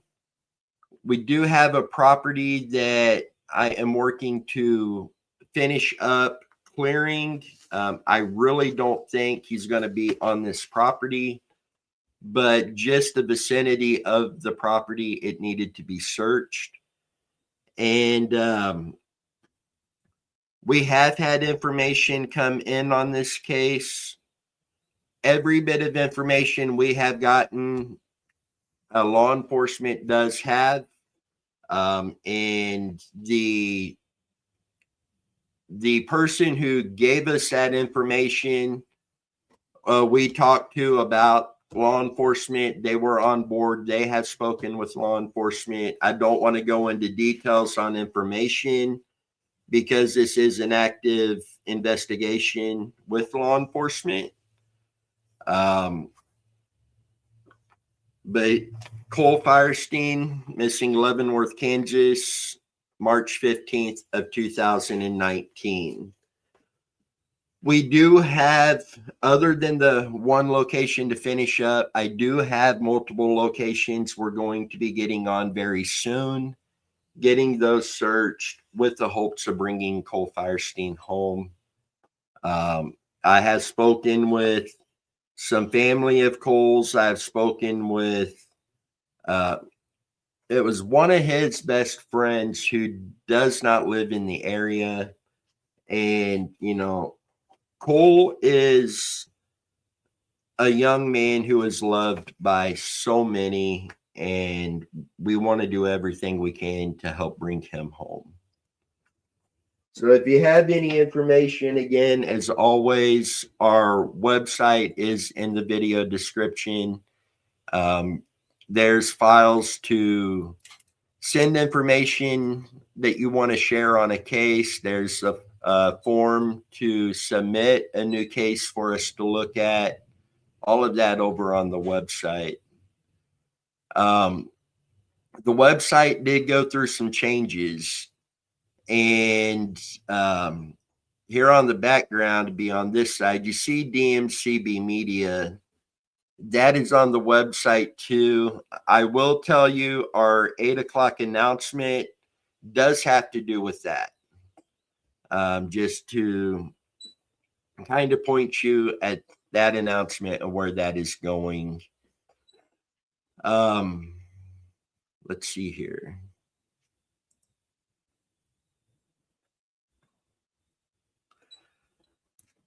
So at this point, I've mentioned that I do have some clips that I'm going to pull up and play. So at this point, I am going to go ahead and do one of those. Is this one it? Okay. Okay, this ain't the one I'm thinking of, but that's all right. Today, we are fundraising to expand our search capabilities and bring more answers to families. This is some of the equipment we are looking to get. Right now, we are using an inflatable boat setup. And I love the inflatable, but there are some areas I'm just not comfortable taking an inflatable in for safety reasons. So we are looking to get a second boat and get it fully set up to get into those areas, as well as ground penetrating radar and dive equipment and gear. Also, funding will be used to help cover the expenses of going out and doing the searches. And again, the super chat here on YouTube, the GoFundMe link, and our website, which is all in the video description, are areas of which you can go to send a donation in. 100% of those donations will be used for our efforts. None of this goes into our pockets, none of that. And here it is. I'm going to go ahead and pull this up now. Hey guys, I wanted to take a moment and talk to you a little bit about tonight's live feed and today's live feed. This live feed, as I mentioned earlier before, this isn't a normal live feed that you see Muddy Water Search and Recovery do. And being 12 hours all of in and of itself. But the fact is, everything that we do with Muddy Water Search and Recovery is expensive. We want to do everything we can to help as many families as possible, help bring home as many missing loved ones as possible. But as we said earlier, the truth is this work doesn't run on good intentions alone. It takes equipment, it takes travel, it takes time, it takes effort, it takes sacrifice, it takes a lot of money. And it also takes people like you who are willing to stand behind us and support our mission of bringing missing loved ones home. So we're asking you today for your donation. We're asking you today for your help. 100% of any donations today is going right into Muddy Water Search and Recovery. 100% of it. And we are fundraising and raising funds for several different things. As we've talked about many times over the past few years, we really need to get ground penetrating radar. We have cases that we feel depend on that. We also need to get a second search boat. Right now, we are using an inflatable. And we need to move up and get a regular search boat that's going to get us into more locations. And with that comes new sonar, new equipment and gear within that boat for doing these searches. And the other thing we really need to be getting is dive gear. This does include lift bags for helping float vehicles that are underwater. We do have a general idea where there are multiple vehicles underwater that need to come out, and some of these could be linked to missing persons cases. So donations today, during this live feed, it's going to go towards these items, and it's also going to go towards the funding to be boots on the ground doing these searches. As you know, gasoline has gotten expensive. Many of our searches requires us to travel a fair distance. Some's cross state lines, many state lines. So we really, really need your help. If you want to support our mission, there are 3 ways that you can donate tonight to assist us in what we are doing. Number 1, obviously here on YouTube, we have the super chat. You can donate through that. Over here in the comments, you will see a link to our GoFundMe. That is also down in the video description. You're welcome to donate to our GoFundMe. And the third option is on our website. We do have a donations page where there are multiple individual items on there that you can select to donate to. If you donated toward a boat, if you donated towards ground penetrating radar, there's also a general fund on there that helps pay for gas and expenses going out to do these searches. 100% of that donation will be used for what you donate towards. So we are asking for your help tonight. Help us be able to be out here helping more families bring their missing loved ones home. We appreciate each and every one of you, and thank you very much for your support. I know times are hard, and if you are unable to financially assist us right now, please share our content, share our videos, our live feeds. If you're on Facebook, as an example, and you see a missing persons flyer on there, it doesn't matter who shared that flyer.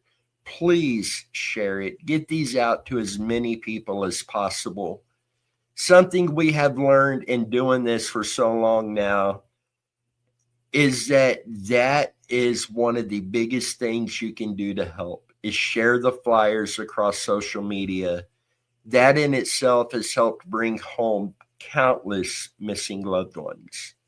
So even if you cannot financially donate today, there are still ways that you can help. Please be sharing the content. Please be sharing the missing persons flyers. And if you can, please help support us and our mission and what we are doing. Thank you very much. Thank you for your support.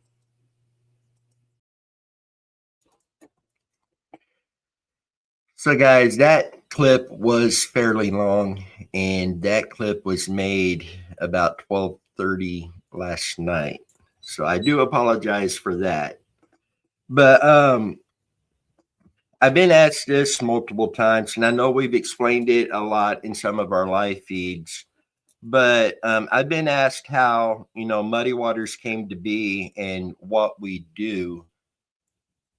Muddy Waters Search and Recovery has been here a little over 5 years now, probably getting close to 5.5 years, but we've been on YouTube for about 5.5 years now, pretty close to it.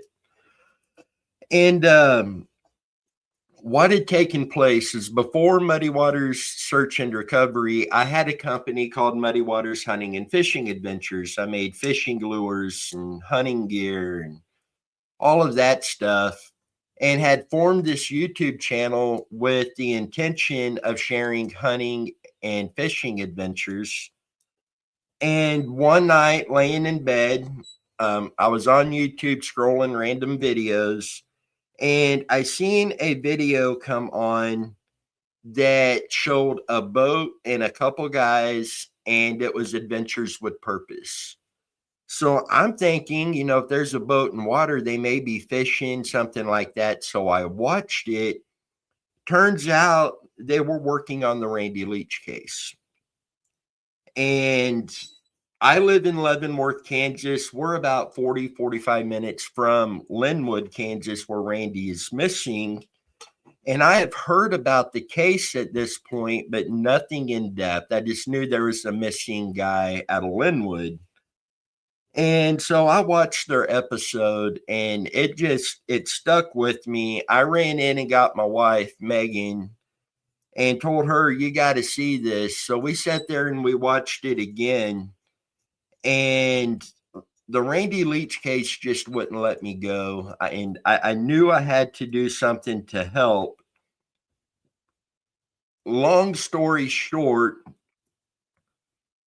decided to start Muddy Water Search and Recovery. So I transitioned from Muddy Waters Hunting and Fishing Adventures, a company I was actually making money to do, and just turned everything over into Muddy Water Search and Recovery.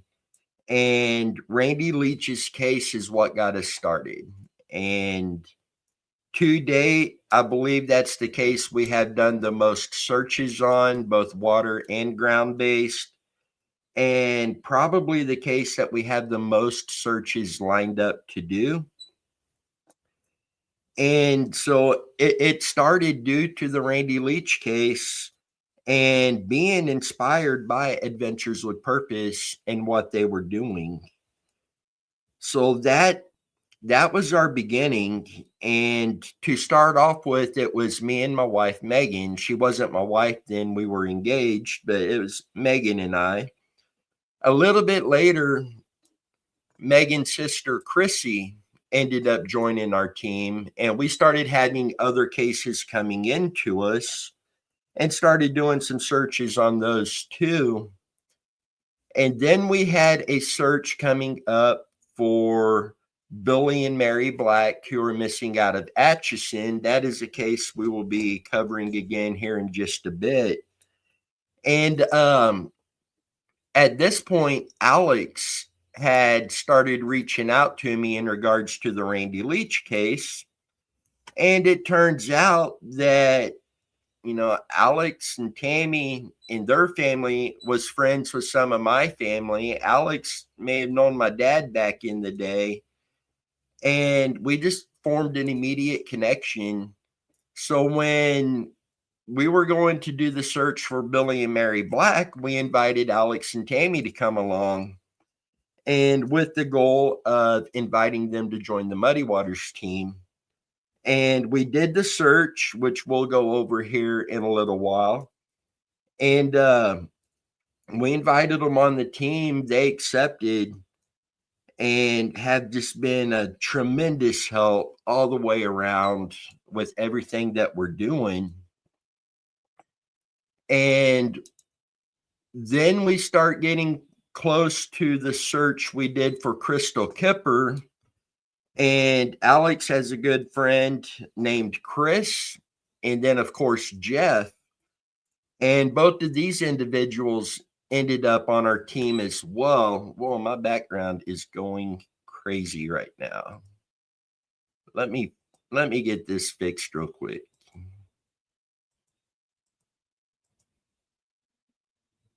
Hold on. Yeah, I think that's better. Oh, back the other way.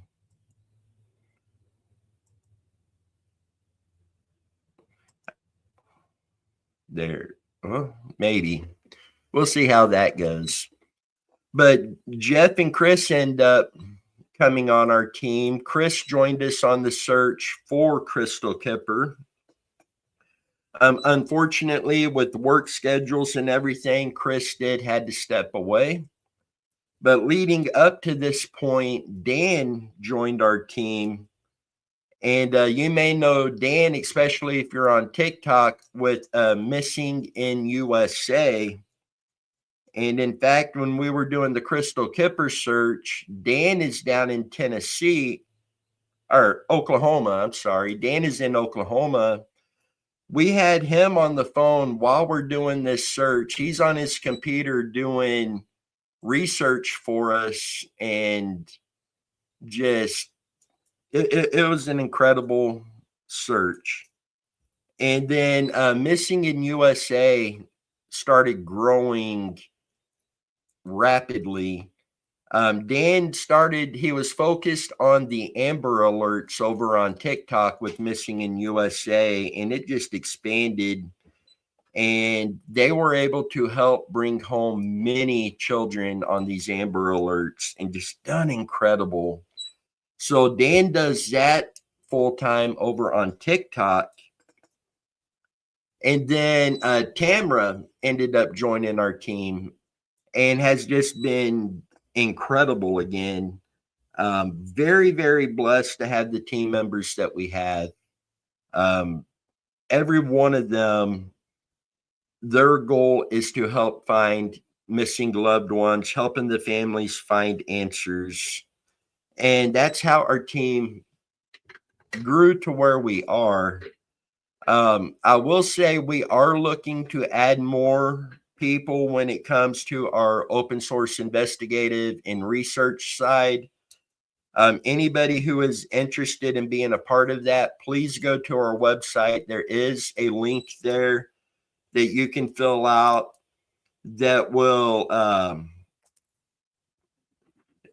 send that over to me, and we'll get in contact and go more in depth with it. But that's basically how Muddy Water Search and Recovery came to be. And, you know, looking at how many cases we've worked on, how many people that we had a hand in helping to bring home, and looking at things that are opening up for us in the future, I think Muddy Waters is going to be here for quite some time, don't you?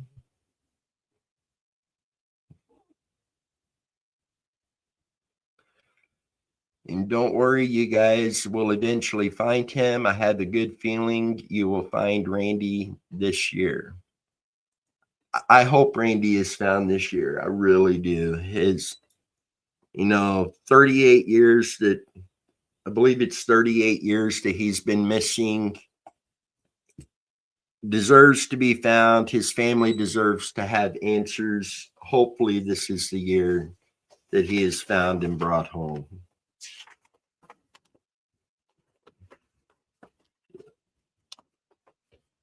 So I'm going to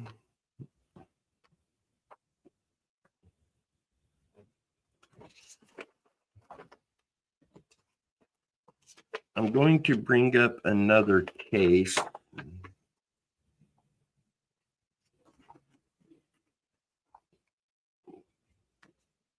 Let's go ahead and pull this one up now. This one's going to be Heather Elvis. So Heather Elvis, excuse me, she was reported missing December 19th, 2013, after her vehicle was found at the Peachtree Boat Landing in Myrtle Beach, South Carolina. February 2014, Sydney and Tammy Moorer were indicted on murder charges in connection with her disappearance. She has not been seen or heard from.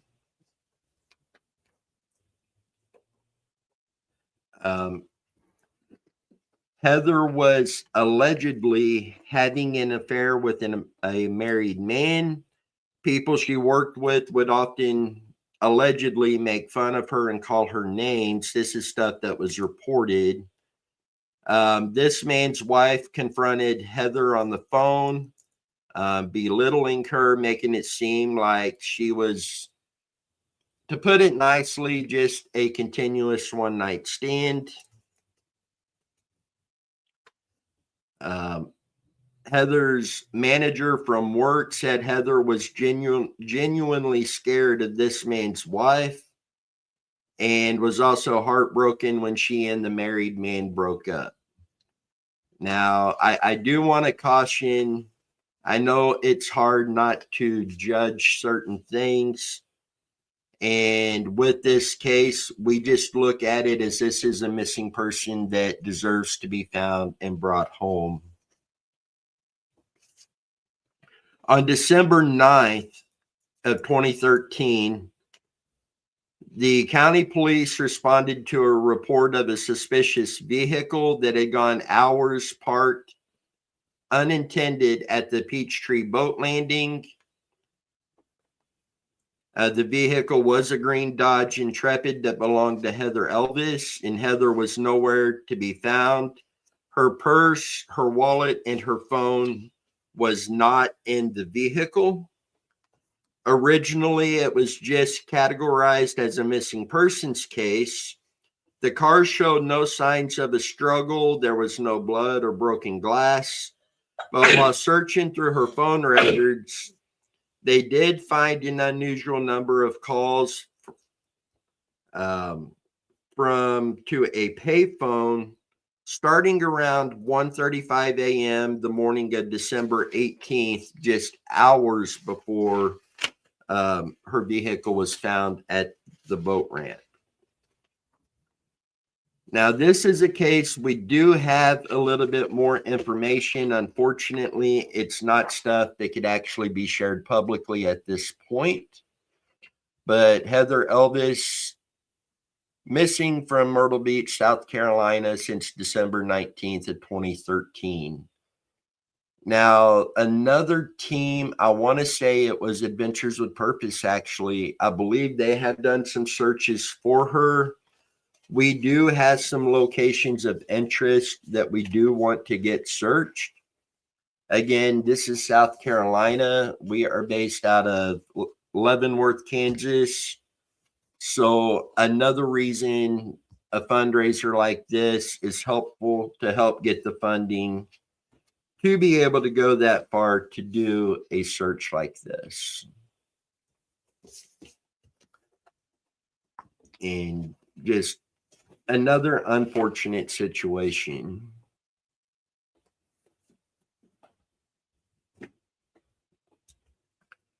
And I do believe it was Adventures with Purpose that had been in the area and done some searches for her. I'll have to go back and look and see. But from what I have seen in this case, I kind of hesitate on the water side of it. I feel like it might be ground related over water. But being that her vehicle was found at that boat ramp does leave the possibility of the water being a part of this. So is this like an ongoing police investigation too, that they're, like you said, it looks like there's foul play concerns, but Yes. And they've actually done quite a bit of work on it. And again, this falls back to people like to say that, the majority of our cases, we hear that law enforcement hasn't done anything. But the fact is they do and they just can't share what they're doing publicly. Mm-hmm. And this is one of those situations that, from what I'm seeing, they are doing a lot of work on this case. And that's always good to see. And obviously there is a lot that they cannot release publicly.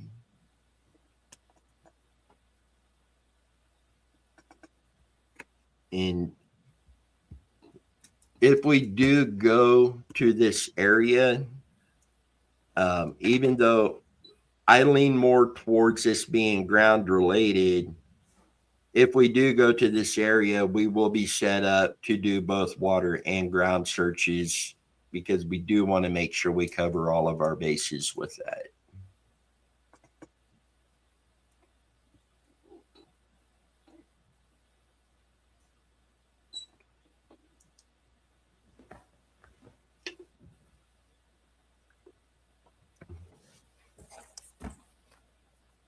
What's up? Want to at least say hi?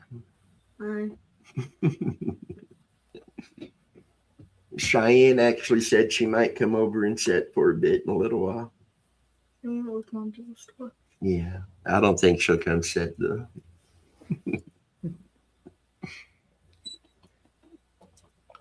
So let's see here. So I know you were looking at getting like a ground penetrating radar. How deep does that normally test? Or how far does it go into the ground? Or does it depend on the device? It depends on the device. Let me find the average.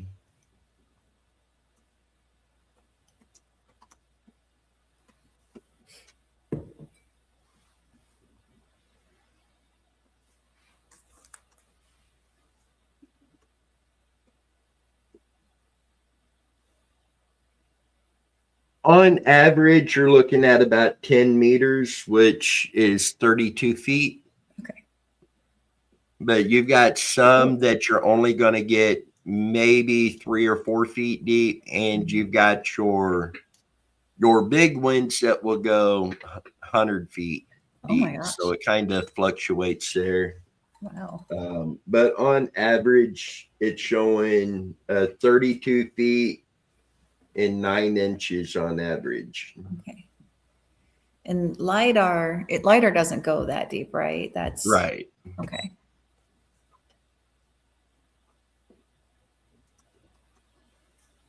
I think you have LiDAR. It can be, I think there's satellite LiDAR that's out there, but I know there's drones that do LiDAR too. Well, actually, LiDAR can go from 3 feet up to 131 feet Really? with vertical accuracy. Wow.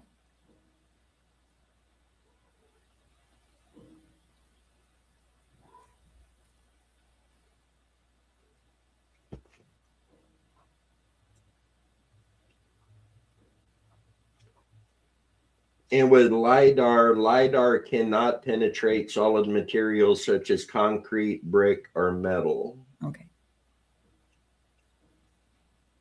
And let's see.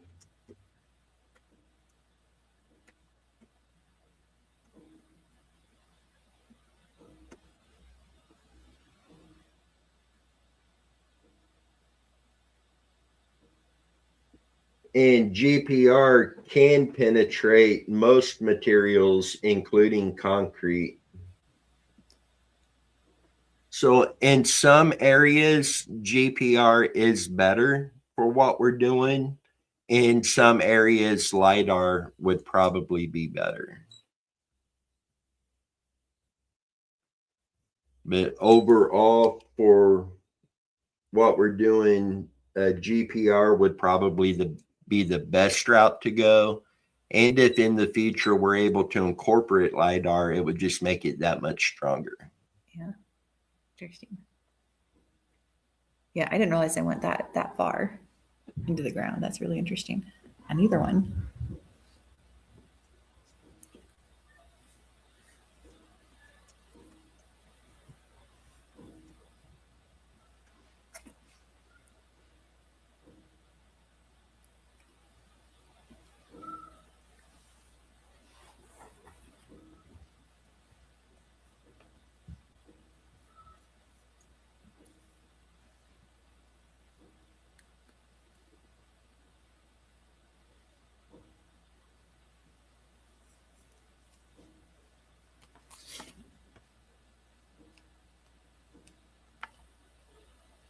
And that was actually from Quora.com. I believe I'm saying that right.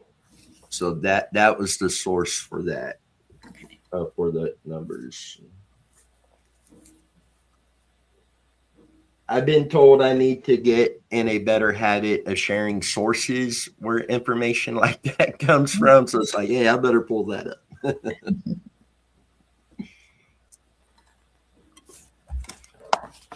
I see we've got 6 people watching right now. So thank you very much for being here with us today.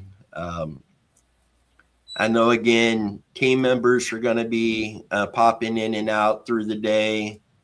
Some special guests will be joining us later in the day. Some of the people in the chat had to step out and do some stuff and plan to be back in there later today. But thank you very much for joining us.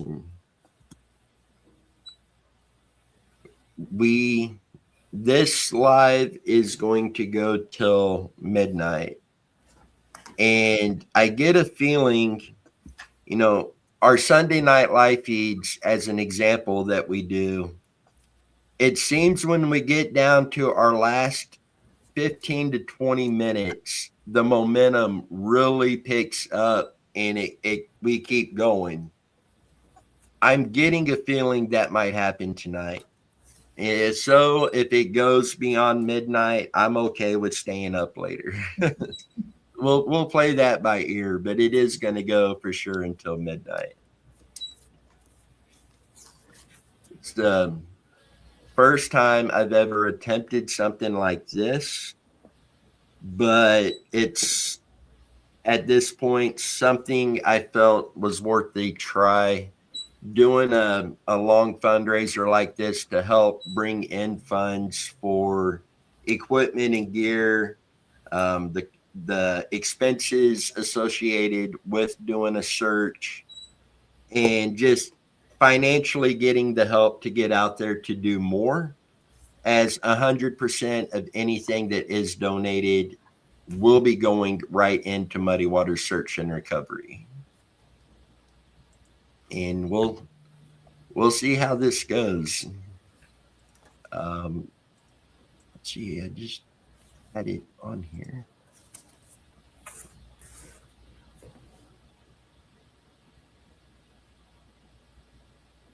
Is it up here?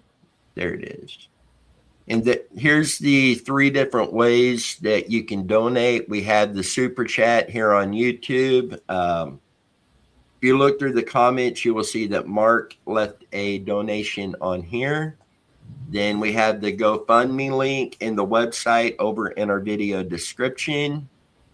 And we appreciate your support.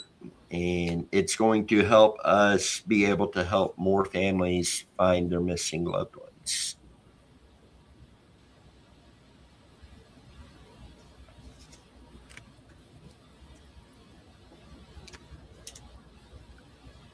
So I know I mentioned Adventures with Purpose.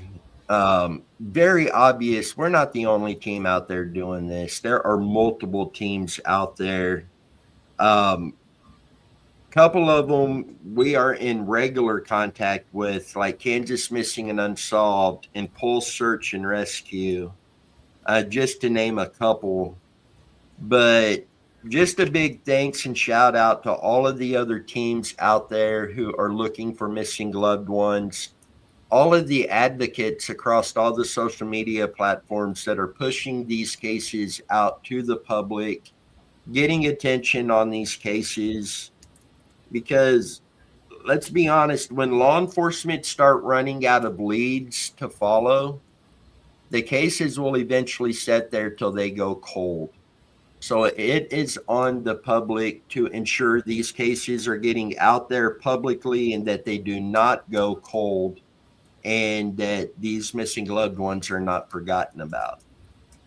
So a big thank you to all of the teams out there, all of the advocates out there, and all of you who help push these cases out to the public. And I'll go back to our Sunday night live feeds. Many of you are in our chats on those Sunday night discussions, and what you bring to the table in those discussions really help when it comes to these cases. So a big thank you to all of you guys for everything you do to help find missing loved ones.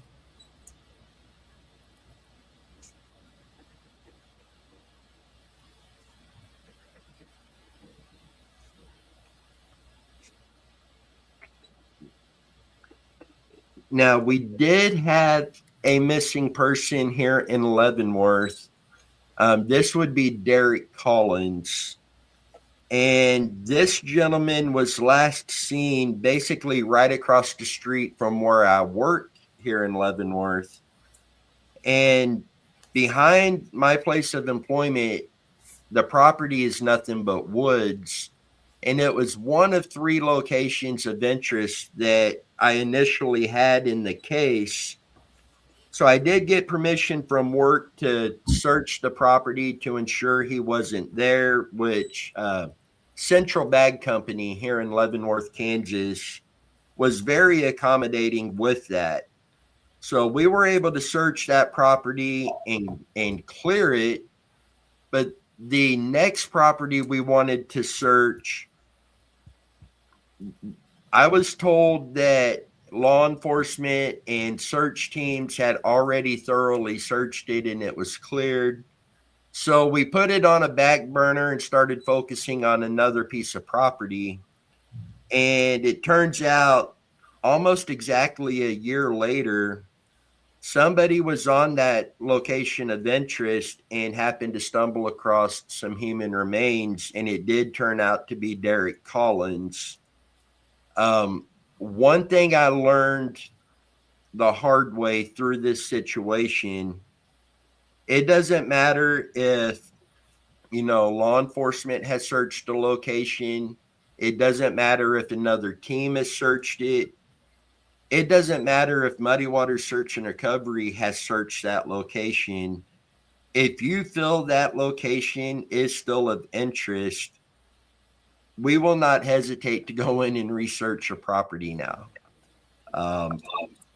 It never hurts to have another set of eyes on it. And I think this was a lesson learned the hard way. But at the end of the day, thankfully, Derek Collins was located and his family does have answers. And I think we were able to learn quite a bit through this as far as Muddy Waters and how we operate and how we have operated ever since that situation. If I go out and I run sonar on a pond and another team comes in and they say, hey, we're going to go run sonar on that pond, I can tell you I'm not going to be offended by that, because if they do go and I overlook something and they find the missing person, that missing person's been found. That is the overall goal. And then on the other side, if they go and they sonar that pond and there's nothing there, then that confirms to me that, I did the right thing there, covered all of my bases, and can use that still as a learning tool moving forward.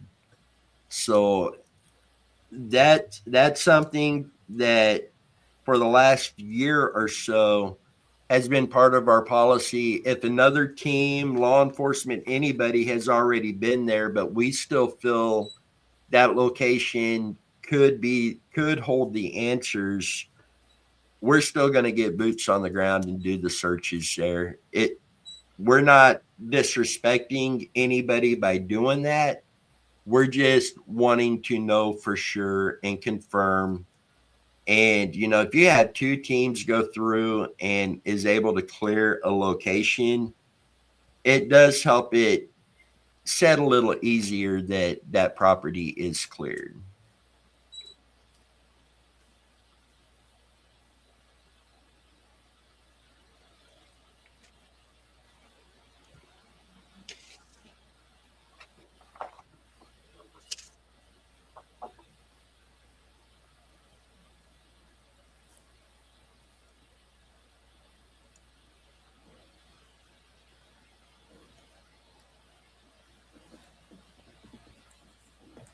So let's see here. Where are we? Let's go ahead and pull up one of the other cases. Okay. This one we had Adam Herman missing from Towanda, Kansas since July 1st of 1999.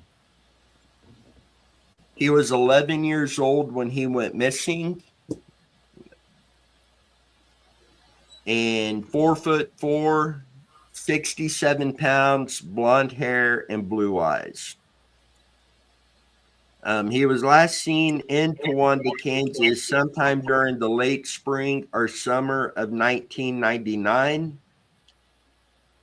The photo on the right is an age progressed picture to show what he may look like at 21 years old. He lived in the Pine Ridge Mobile Home Park with his adoptive parents and his two younger siblings. The Herman stated that Adam had run away during the first week of May after his adopted mom had disciplined him. They said they were afraid to report him missing because they thought that they might get into trouble with authorities. They continued to collect adoption subsidy payments for Adam until his 18th birthday. Adam's disappearance wasn't revealed to police until 2008, 9 years after he went missing. And this is when his adopted sister contacted them after she tried to locate Adam through the Kansas Department of Social and Rehabilitation Services and discovered that the IRS believed he lived with the Hermans until he turned 18, something his sister knew was not true. The Hermans were charged with felony theft for accepting the payments and claiming Adam on their tax returns, but they have never been charged with Adam's disappearance. Police searched their current residence and the mobile home where they lived in 1999. No human remains were found, but authorities said they discovered the answer to one of the questions they had, but they declined to elaborate on what it was that they found. Investigators have been unable to find any evidence that Adam is still alive and his case remains unsolved. If you have any information, please reach out to the Butler County, Kansas Sheriff's Department, 316-320-123 or 1294. And again, as always, we have the form on our website. You can submit any information that you may have. But again, just another concerning case. There's so many questions there and so few answers. So we're going to continue to do everything we can to help bring Adam home, including we do have some search locations that we would like to get on. And I see that Alex is joining us. How's it going, Alex? Good. How are you all doing? Oh, man. Off to a good start, but a long day ahead of us. Yeah, I've been listening to you all as I've been working today. Well, I was trying to get done right when you all started, so I apologize for not being on anytime sooner, but I can only be on here for a few minutes because I have to go to my granddaughter's recital here shortly. So I have no idea, but my camera on my laptop is something is severely wrong with it because I look like a ghost. And I've tried changing the settings on it, everything, and it's not something ain't right. So so I just want to drop in for a few minutes. Apologize to you all. As soon as I get back, I will hop right on and get with you all and finish out the night. So sorry, things just got hectic today, and the I guess the date of the location of her recital got moved from a couple weeks ago to today. So unfortunately, but I just want to jump in for a few minutes, say hi, but we are getting ready to leave. So, but I will hop back on as soon as I get back. Okay. Well, you enjoy it. All right. I'll see you guys here in a little bit. Okay. All right. Thank you. Bye.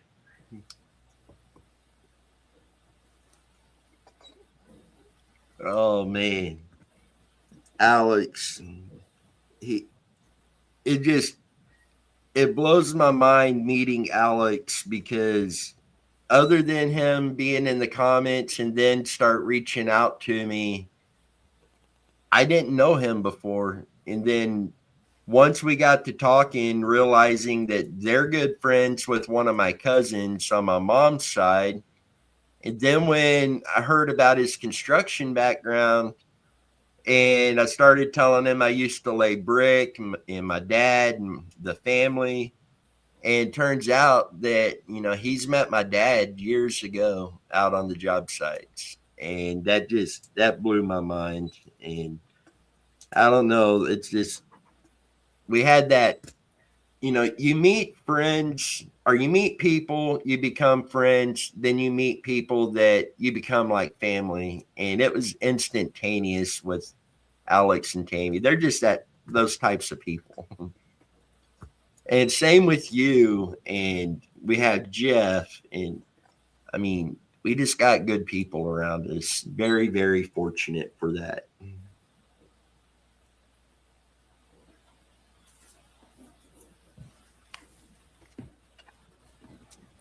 Yeah, this is a really good team. Everyone is just so everyone works well together. Everyone's so kind. So And I don't want to say we have fun doing this as far as in that sense, but it makes it easier and things go smooth. When you're working with people you get along with so well, and everybody has the same focus of let's bring these people home. mhm. And it's just been that side of it has been a very smooth ride. Other sides of this has had its bumps and hurdles, but at the same time, we have been able to help bring home so many people. And just knowing there's so many more missing people out there that we can potentially help, you know, it's just motivation to keep going. Mhm. That last case you talked about, that's very sad. But I feel like there's a pretty high probability that he could be located. And I don't think he's terribly far. I just, you talk about there's lots of questions. And my first question is why? I mean, 9 years and no one else said anything? Right. I mean, no one else in the neighbors, the school. I mean, And that's what I don't get. We were yeah. talking about schools earlier and like when they consider truancy and stuff. Mhm. 9 years, even back then, you would think something would have been said. Yeah, because he wasn't, he was 11. And I know that if with my school, if I would have just said, oh, I guess you could say they're switching schools and then never say anything about it. But again, usually it's other family members, neighbors, somebody, I don't know. It's just this really sad situation in general. But I think it's interesting because I think the police have been working really hard on it too, and they have a lot, but obviously not enough to do much with it. But yeah, I think like those locations that you're looking at, I think those are wherever those are. I was first time I heard of this case, but yeah, wherever those are, I think those are good locations, and I feel like it's a good possibility, that because I feel like he's not far. Like I truly that one is like because then you're like, oh, I kind of think this one I feel fairly strong about that one that he's not far because um how to put this in a nice way. I won't go very far. So but yeah, I feel like that's a possibility. Like I said, it's awful. It's just awful. But yeah. Um Seeing most of our locations we have right now to search on that one, are fairly close to where he went missing from. Yeah, it's not going to be far. It just that I feel really strongly about that one. And this is one of them that, you know, the Western Farm Show in Kansas City, the last 3 years invited us in to put up a booth where we had a monitor that played missing persons flyers and would talk with people. This is one of those cases that last year's farm show, we had a gentleman stop and talk to us about. Oh, really? And he had some really good information that has helped lead to some of the locations we're going to be looking at. And even this year, one of the flyers that played was his. And we had somebody that, you know, oh, I remember that case. You know, we lived not far from there. And some of the stuff they were saying kind of went along with what the first guy said, which goes along with locations of interest that we do have to go out and do the searches on. And again, most of these locations are a mile or less from where he went missing. Yeah, it just that's interesting. Yeah, it's interesting because when you brought it up, it was just really sad. There's just really sad, but now it's more anger. So it kind of just turned from just so sad, and now it's just like, and I don't get angry, but it's like I don't know if it's my feeling. I'm sure there's a little bit of mine, but it's just not right. So yeah, it's just awful. But yeah, I do feel like he's not far, and this is like a lot of them. You know, you're doing it for the family. This one, you're doing it for him. So. And there is some family involved, like I said, like the sister and that. So there is some family part, but a lot of it's for him too. But it's interesting. Yeah, if you go out and look at those locations, I know we've talked about doing some searches together, whether I can be there physically or not. That one might be an interesting one to be involved in. Oh, for sure. Absolutely. So yeah, it's just, yeah, I don't know. Because you would think, and I guess like where people struggle like with the police, but you know, and you know, I have a relative who's been a police officer and that, and it's like they'll work so much, but there's only so much they can do sometimes. Like if they don't have enough evidence to bring someone to trial, they can't. I mean, you have to wait until you have all the pieces in place. Otherwise, there's no point. Is, you know, there's not enough to. You know, to basically there's reasonable doubt, you know, because you don't have enough. So yeah, I think that's part of where people get frustrated. It's like, well, clearly something bad happened, but you know, no one knows the detail. There obviously isn't enough to do much, but I think that's where people feel frustrated. It's like, and I've seen like some of the, you know, some of the stories of, you know, actual cold cases or detectives working on actual cases, and they'll be like, we know who it is. 100%, but we can't, we don't have enough, there's nothing we can do about it right now. We don't have enough to do anything with it. So I think that's where some of that struggle is too. But that's the way it should be. I mean, you have enough evidence before, you know, because you also have to keep that in mind, you know, because sometimes it's not what you think it is. And so you need to have that, follow that evidence, follow that trail. But yeah, I've seen police officers that were like, yeah, we know for sure, but there's not enough. There's no evidence. There's nothing we can do about it. So.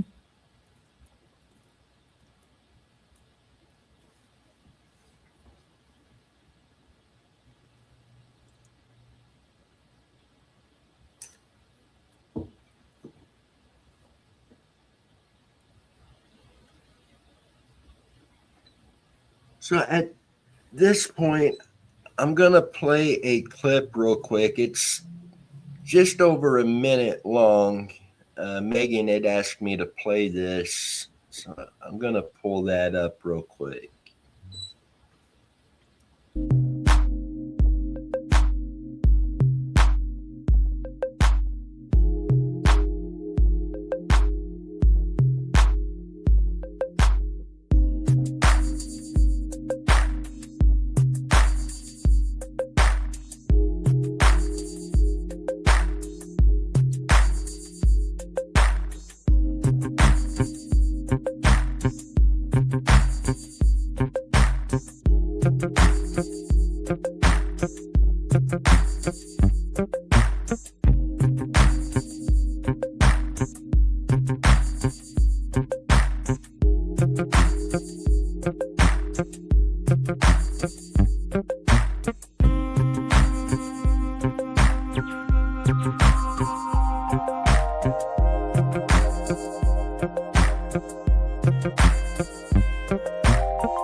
And again, Crooked Trail Designs, the link to her Etsy page is over in the video description. And that is just a very small handful of the items that she has available over on there. So make sure to go over and check that out. And if you can, tell her that Muddy Waters sent you over there. And she's actually going to come on the live here in a little while and show some of the pieces that she's made. And I know she is working to finish some brand new pieces and some pieces that she's never carried on here before. So. Yeah, she has great stuff. I've gotten stuff from her. Good Christmas presents, things like that too. Trying to find one of them.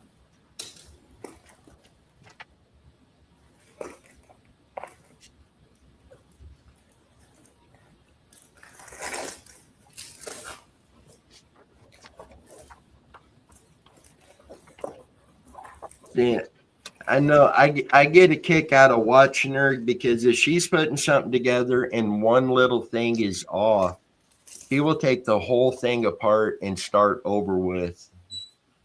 She's a perfectionist, I guess you would say. Yeah, it's all really good quality. Everything I've had, it's still perfect condition. So, and she needs to make some more stuff for guys. Yeah. And so she's talked about doing it, and then she'll get a design in mind, and then it'll turn into some pretty thing for ladies. And I'm like, you're leaving us out. We need something here. Yeah. I thought about getting my husband like I don't know. I know guys don't tend to wear bracelets, but I was like, sometimes you can get like something that looks more masculine. I don't know if he'd actually wear it or not, but I'd like to get him something like that someday. But I've seen it where sometimes you have that, or sometimes there's a necklace, but they're more masculine, but you tend to wear it more like you're going to the beach or something. Yeah. Because Josh Yates wears a necklace and it's a cool necklace. So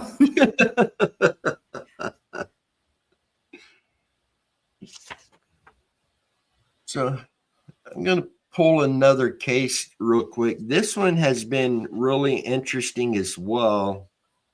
And, you know, where she is missing, it's kind of like between where I live now in Lebanon, Missouri, where I moved up here from.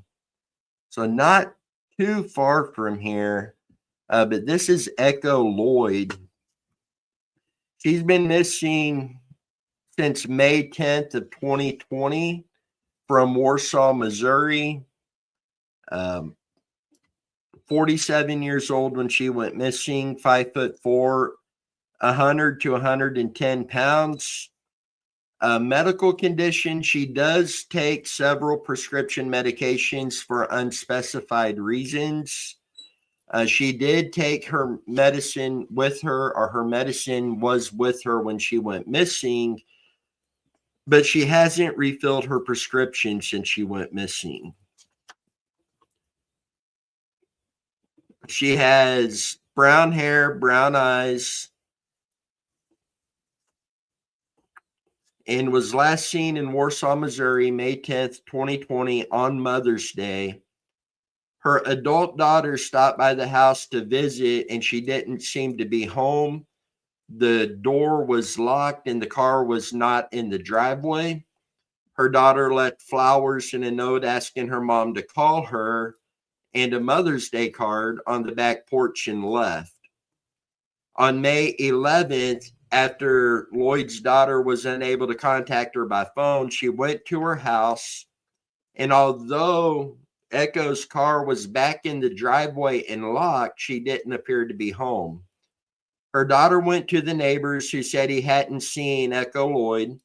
She went back to her mom's house and broke in through a window and discovered that she was missing. According to the daughter, The house looked like someone other than her mother had been there recently. There was a pile of trash and some moldy food setting out, which is uncharacteristic of Echo Lloyd's housekeeping.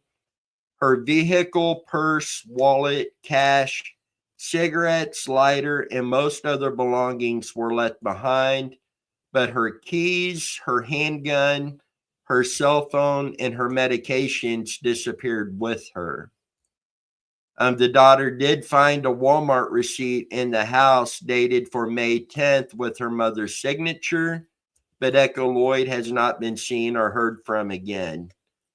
Since her disappearance, she has not used her cell phone, credit cards, or bank accounts.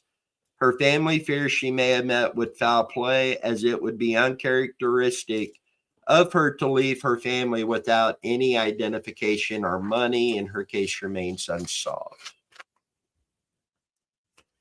And this one, we do have locations of interest. There are a lot of theories out there on what happened, what's taken place.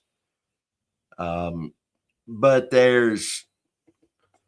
I haven't found anything that just says, hey, this is likely what happened. So when it comes to narrowing down search locations, there's a lot of areas that need searched. And we're talking country that has a lot of hills, ravines, bodies of water. It's almost a search team's nightmare because it's got literally everything there that needs to be looked at.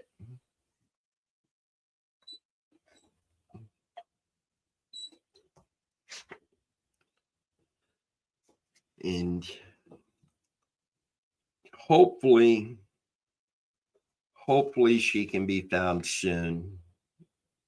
I mean, she's already been missing for 6 years at this point. And the fact that the only things missing was her cell phone, her medication, and her firearm. The car is sitting locked in the driveway. The house is locked. You have the moldy food and the pile of trash, which is uncharacteristic for her to leave out like that. It points to several different things that could have happened. It doesn't just narrow down to one thing. And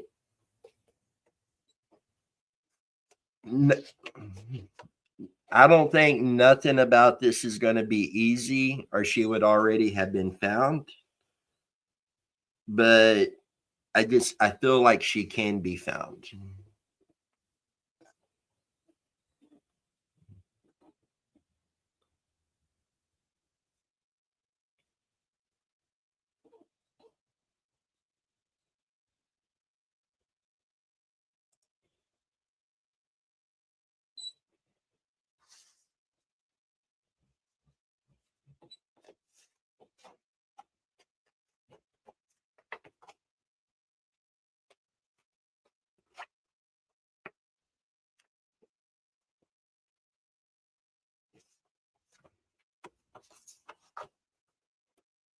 And I actually have more stuff on her case, but it's downstairs in the filing cabinet. Is her car missing? No. The 10th is the last time she was seen and has the Walmart receipt with her signature, but her car was sitting in her driveway locked the day after on the 11th. Oh, that's weird. Okay. Yeah, that one's tough because there's like nothing to go off of to like limit your this cookie, limit your search with. They're both up here now for some reason. But yeah, because you just don't know anything about that. So when police do like their searches, you know, a lot of people will have like Ring cameras or dash cams.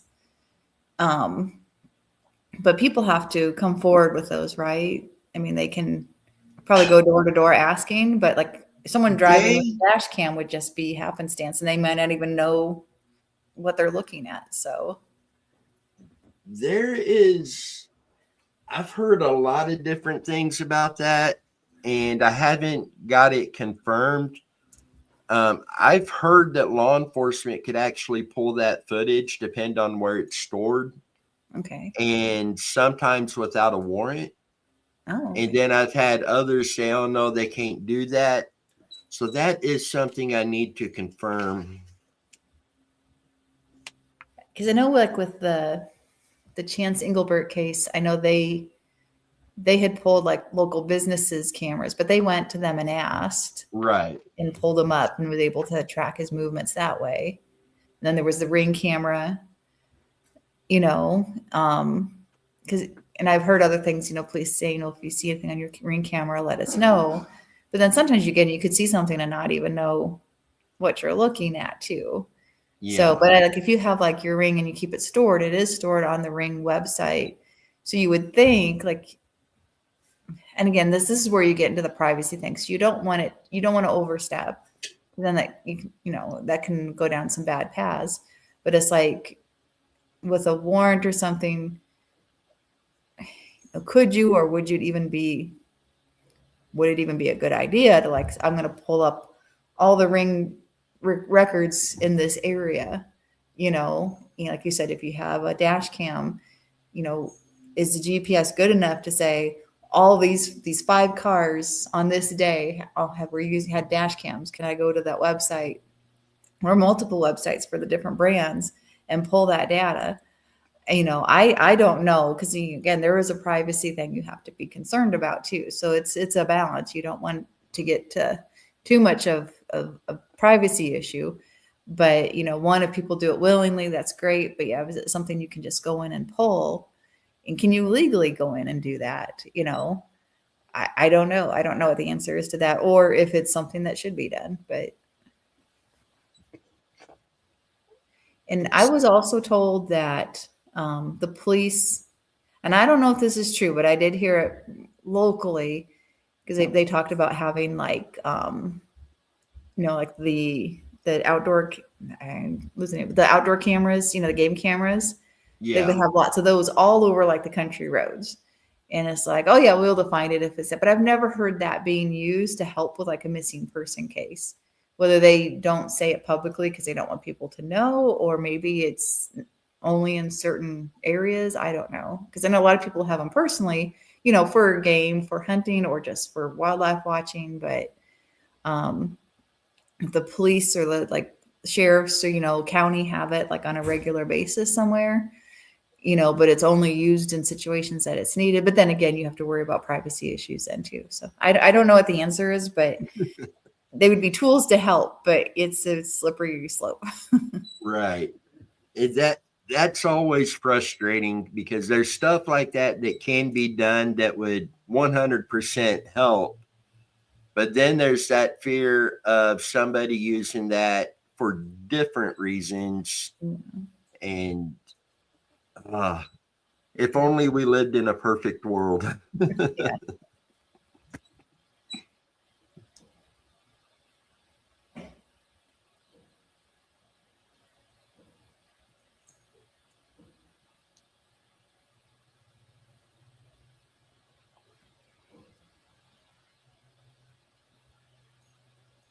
Yeah, that one's interesting because it just seems like there's just nothing to go on.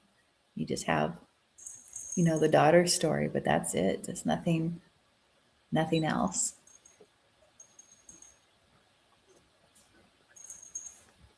Because it makes you wonder. So if her last place was Walmart, maybe someone followed her from Walmart or something. Yeah, that is a possibility. Yeah, or it could be, someone she knew. Who knows? And that's where it really gets not easy. It starts getting a little harder. Yeah. Is nothing so far can be taken off the table when it comes to her case. Yeah. So you don't have anywhere to limit, like the other case before, it probably, you could say it could be more places, but you have a higher chance of saying like, other cases like this is probably location, or this is probably the area. With hers, I mean, it could be. I mean, I have at least the local area, but with it could be anywhere too. So Right. And with such a, I mean, we know she was at Walmart on the 10th, but we don't know the timestamp that was on the receipt. yeah.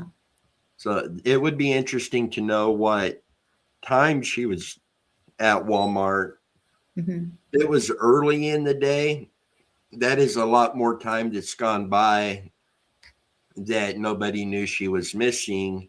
Whereas if it was late at night that she went to Walmart, it narrows the time frame down. Yeah. Yeah. And it could be like, what if she was at Walmart when the daughter stopped by the first time? And again, I'm sure the police have gone through all that, and Walmart has cameras, so I'm sure they've looked at the cameras, but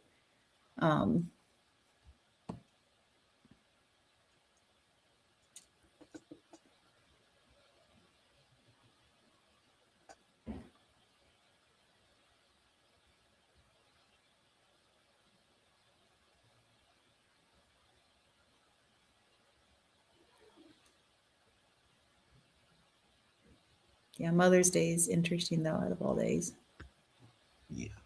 Wasn't there was another case that was in Colorado that was more recent where a woman went missing on Mother's Day. And I believe just recently, I mean, not that long, a little bit ago, but they found her remains, and I believe they thought it was the husband. And I can't remember if he's was arrested and on trial. I don't remember.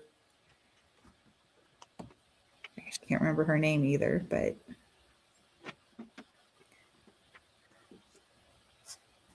do you know which case I'm talking about? It hit the national news in that. So Oh man. she went bike riding yeah. on Mother's Day, and Oh but my then they goodness. actually did track the husband's whereabouts on his phone, and it was all over the place. And they found her bike at some point. Suzanne Morphy. Yes, that's it. That one, I was trying to get out there to do a search, and the number one area of interest we had was where they found her. Was it? They said that was a known location for body dumps, apparently. So Yeah, there's been several. Which is kind of like that's. And that's really bad and I know there's areas like that all across the country that's known for that. But when you have an area known for bodies being dumped there, that's, man. Yeah, that one's it makes it like that's a kind of a scary thing to know that there's some, Right. if you lived in that area, because like I don't think I have any place that's known for that, at least that I'm aware of. But that also you think that'd be the first place as a police officer you would check, or at least it'd be on your list. Right. It's like, and maybe they did, and they just, didn't locate her at that time. So.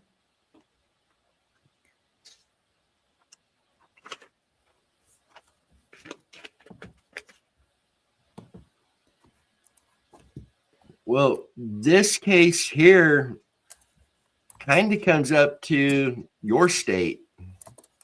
We have Linda Dillard missing from Table Rock, Nebraska since June 16th of 2021.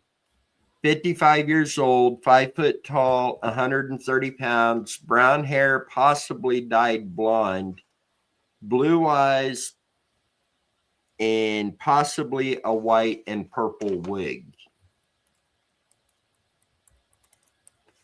She allegedly went missing around 3:30 a.m. on June 16th, 2021. I have not been able to confirm where that time actually comes from, but that's what has been reported. Sometimes she walks with a cane. She has a medical condition that makes it difficult to walk long distances. It is believed that she was on foot and missing under suspicious circumstances.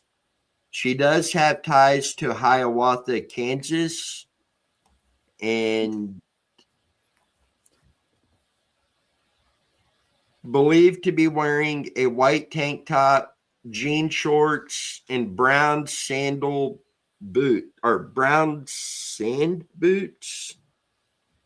I'm not sure what that It says actually sandal is. boots. Yeah, I see sandal boots on here.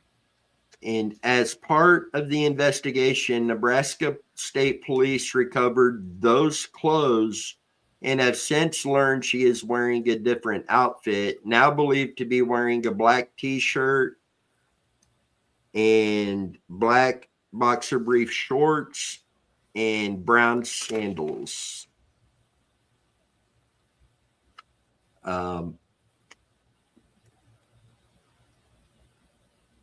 Want to make sure it's something I want to read publicly here. So, in search warrants filed in Lincoln and Pawnee County, Nebraska, or it's either Pawnee County or Pawnee City. State Patrol investigators said that Linda Dillard had left her home near Fairbury the weekend before her disappearance to visit friends in the Falls City area. She and a friend drank at a bar in Salem on June 12th, then visited an acreage near the Table Rock State Wildlife Management Area and joined a group drinking in Table Rock the next day. Investigators believe the group went back to the farmstead and smoked meth. Linda Dillard was never seen again. When family went to the farmstead and asked to look around, they found the wig that she had been wearing in the bathroom. The investigator said the man who lives there told investigators that Linda Dillard had walked away about 3 a.m. June 16th after accusing him of assault. He later said a friend picked her up and they drove away. State Patrol investigators say they learned that early June 16th, Linda Dillard had a verbal disagreement or confrontation with the man at the farmstead, and she called her ex-husband to pick her up. When her ex-husband got there, the man said she had left. The investigator has said the last 4 people known to have seen her alive have all given conflicted statements. One of the 4 was on video using Linda Dillard's Cash App account in Humboldt that weekend. Due to the circumstances surrounding the disappearance of Linda Dillard as described, investigators suspect that she may have been a victim of a crime to include theft, assault, kidnapping, and/or murder, according to the investigator. The investigator also said a woman who lived in a camper on the property said one of the last 4 people known to have seen Linda Dillard allegedly told someone she had helped hide the body. That person was arrested on unrelated charges. While conducting surveillance before serving a search warrant on July 22nd, law enforcement saw a Ford Expedition back up to the house and a woman unload what appeared to be cleaning supplies and rags before she and a man who lived there loaded a piece of carpet into the SUV and drove to a home in Schubert. Investigators later got a search warrant and seized 2 rugs from that home. No one has yet been charged in connection with Linda Dillard's disappearance, and she has not been found despite multiple searches by law enforcement. Anybody with information can submit a tip at 1-800-422-1494. Or again, as always, we do have the submit a tip form on our website. But Yeah, I remember we've talked about this case before, and you had a couple locations in mind. I For did, search areas, but I don't know. and I have since found out that law enforcement has gone out and has now searched those locations, and they believe those search locations to be cleared. Going back to the Derek Collins search, no disrespect to law enforcement, but I do still want to get boots on the ground and search those locations one more time. Yeah, it's kind of sad, but like some of the, and I don't know enough in general, but I know like some of the smaller towns do have some drug issues, some drug problems. I think some of it is, there used to be a lot more farming especially, and most farmers, like, people that I know that are farmers, that farming is now a big business. So to do farming full time, you have to have thousands of acres. And so I think what's happened over the years, and I have relatives that are farmers, and they said that basically one farmer will come out and they'll just keep buying more and more land. And then once you have enough, those thousands and thousands of acres, then you're still, you're buying, those combines are outrageously expensive. So they're buying all the equipment and everything. So that's where you can make money. So it's not like it used to be where you used to have like lots of little farmers with other plots of land. You can't, I have people that have kept the family land, or they've sold some of it, to the bigger farmers, but they keep some, but it's a hobby. It's not even, you could say maybe it's a part-time job, but they keep it because it was part of the family and they enjoy farming and, maybe like make a little bit money off of it, but it's different than it used to be. And I've talked to a lot of my relatives that have, farmed and done that in the past. And it's all just, it's much more big business. And when you are a farmer, you were a millionaire, you make a lot of money, but then it's not like it used to be where you had all these families making money off of farming. Now you just have one or two people and everyone else is in a smaller town. So it's harder to survive. It's not like it used to be. So it's just kind of a change in the process. And I think some of the towns have struggled with, well, over the years, this has happened and it's been this way for a little bit now. But it's like, well, how do you survive in a small town then? What kind of jobs can you get? Things like that. So I think that's where the drugs kind of come in then too. And once the drugs do get into an area like that, it's next to impossible to get it back out. Oh yeah. Yeah. I have some relatives over in Iowa, and these are like itty bitty towns in the middle of nowhere. And I remember them talking about, they had the farmstead and they actually had a house in town because it was, the farmstead's in the middle of nowhere. It's really hard to get to in the winter. So my aunt would stay in town in this house so they could, her husband had passed, they're not really farming anymore. They just had the land and some horses and some cows and, the kids helped take care of all that, but they would bring her in town and they were talking about like, oh, well, during the summer, she moves back to the farmstead. And it's like, oh, do you rent out the house then in the summer? It's like, oh no, there's such a big drug problem. We can't do that. And I was like, oh, I had no idea that this little town that, is like your typical American white picket fence has such a drug problem that they can't even rent out the house. So it's actually really sad that's where it's at. And yeah, it's the same thing. They said it started when apparently Des Moines decided to help people who have drug issues. And like they have like that Section 8 with housing. And so rather than, taking people that are having trouble and that qualify for this, to stay in the city, they wanted to get them out of the city to help them, be in a different environment. But unfortunately, it had the opposite effect. It just brought the drugs to these little towns, rather than, I'm sure there were some successful cases, but they said at least for their town, that's when the drugs came in is when they relocated these people that were drug, whether they were drug users or dealers or whatever, that qualified for this, the drugs came with them one way or another. So at least that was a story for their town. And it's really sad. And I don't know. Yeah, drugs are just awful. And once you get on them, they're so addictive, but part of it is like, because you thought about like, how do you fix this? It's such a massive problem. But it's like, there's a reason why you use drugs in the first place. And if we can get to that, and try to help with that, but that's mental health issues. That's, dealing with like, I can't afford to keep a job, I don't have a job and you'd use this as an escape. It's very complex process, but I don't know. But yeah, it's really sad that some of the small towns are that way. There's one town I went to with a friend. She had bought something.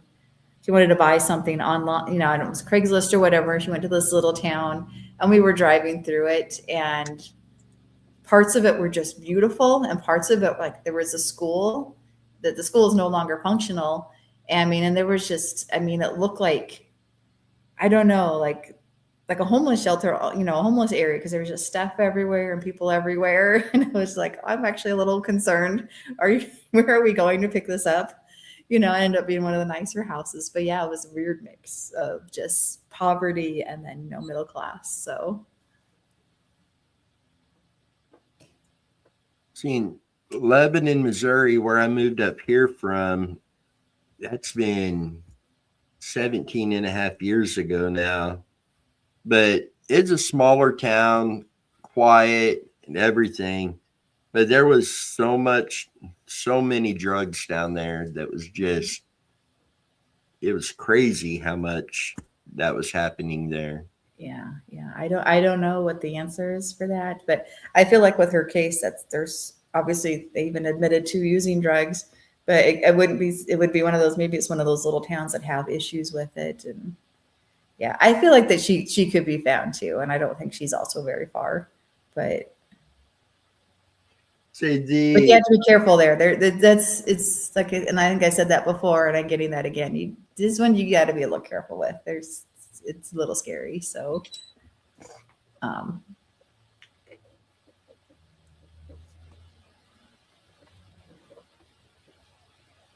say the locations I have on her, some of these are quarter to half a mile from her last known locations. The furthest location I have of interest right now is under 3 miles from the location. okay. Well, when the police said they were observing, you know, like again, the cleaning supplies and the rug coming, I mean, this is so cliche, you know, putting the rug in that. You think at that point they would have probable cause, right? I mean, couldn't they just, this is armchair quarterbacking well after the fact, but you would think is like, couldn't they do something at that moment? Or, and I know they went and got a warrant and did everything by the book, which is really good. Yeah. You know, and maybe it's one of those things that if they would have, that all that evidence might have got tossed out of court. And then, right. You know, so yeah, it's like, I don't know enough to say one way or another, but I'm sure other people are thinking that too. But, yeah. Looking at it on the civilian side, you would say, yeah, pull them over. Say they didn't use a blinker or something, pull them over. But the laws are so, I guess, strict, and a lot of it comes to Constitution, Fourth Amendment, different things with that. And like you were saying, you know, if they would have moved on that, there's a chance that if they would have had a good defensive attorney who could have used the Fourth Amendment there and Fourth or Fifth Amendment and got it completely tossed out of court. And if that type of evidence gets completely tossed and is unusable, you're probably not going to get your conviction. Yeah, you just lost everything at that point. So yeah, like I said, it's one of those things from the outside looking in with not understanding everything. It looks like, oh, this should have happened, but yeah, you have to be careful with these cases. That's why the cases, you know, like why this is probably still open. They probably have a pretty good idea. You know, it sounds like what they've already talked about very openly. You know, Right. It sounds like they have a decent idea of what happened. They just can't prove it. You know. So yeah, if they were able to say all of that publicly, then I believe they've got a lot of information that they can't release. Yeah. Oh yeah. They probably were pretty descriptive here.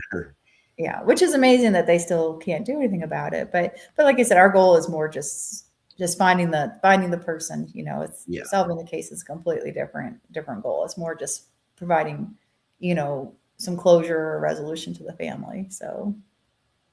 And a lot of these cases, if it's foul play and you do find the body, a lot of these cases, the evidence is going to be there to get law enforcement to the right place of finding who done this so justice can be served.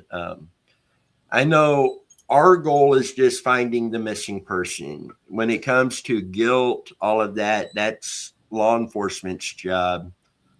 Law enforcement don't have that luxury to pick and choose. And if their goal was just to find the missing person, and they did, but in doing so, they got all the evidence tossed out of court for not doing things right, then all of a sudden law enforcement's going to be the bad guys because that person who's now deceased isn't going to get justice because law enforcement messed up. Law enforcement's in a no-win situation there. Yeah. No, I completely understand that. Yeah, because I think sometimes we see stuff on TV and movies and whatnot, and you know, because it's like you see that and they're pretty cavalier in a lot of their stuff, and it's like that actually is not probably realistic in any way. So.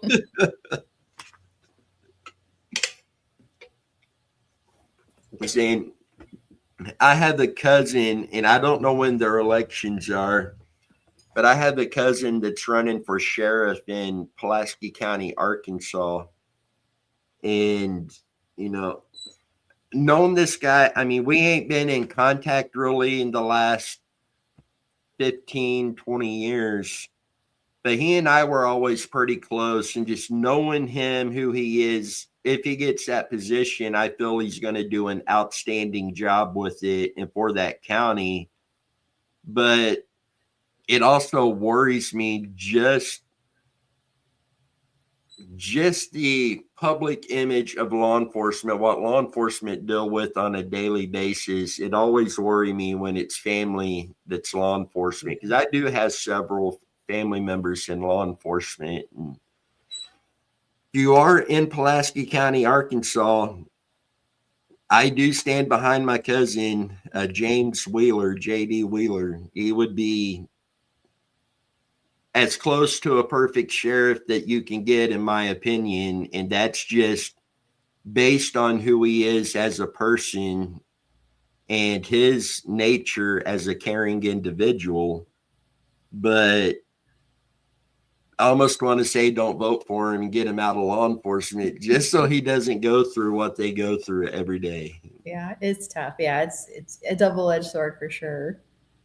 Yeah, I have a cousin that's a retired police officer, and yeah, his stories, like what he would see every day, I don't know how he did. I have another friend who's been a police officer. He just retired. He was a police officer for 30, 40 years, whatever. And yeah, it's just, I mean, they see the people at, like he said, I see people at their worst, you know, and, you know, they both seen the changes over time, like how you know, what being a police officer means over time, you know, and how things have changed. But yeah, he's like, it's just, you know, he actually retired a little early. I remember him calling me. It's like, should I retire early or not? And I was like, well, you know, there's a financial part of it too, you know, because that's why you stayed, was, you know, to stay long enough and get your pension.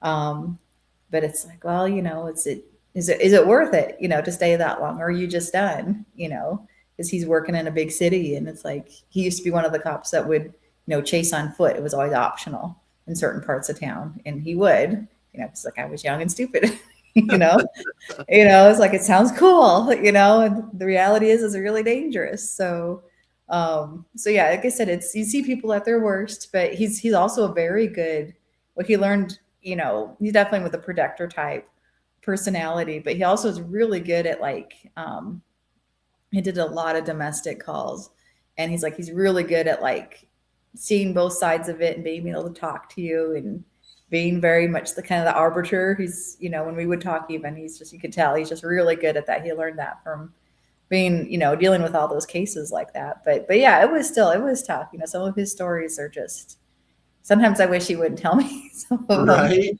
I don't need that, and I don't need to know that anymore. And they go through so much, but I am so glad they're all out there. Oh yeah. They go through that because they're dedicated. They want to help people. They want to protect people. So.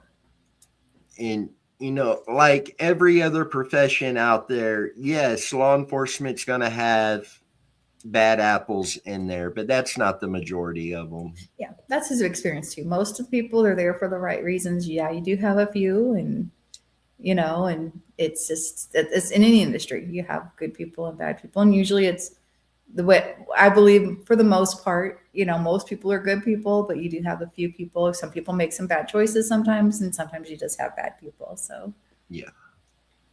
And that brings me back to the cases that we work on. I've been asked on some cases, why do you even look at that? They were such a bad person. They done all of these drugs, or they were mean to this individual. And when we're working on a case, we don't look at any of that as far as do we work on the case. We do look at that as to kind of help guide us to locations that need to be searched. But for us, it's a missing person that needs to be found. It doesn't matter what the person has done. That person still has family out there that loves them, cares about them, and are hurting because they're not there. So our job is simply to find the missing loved one. I've had some cases that, in all honesty, I didn't want to work on because of stuff like that.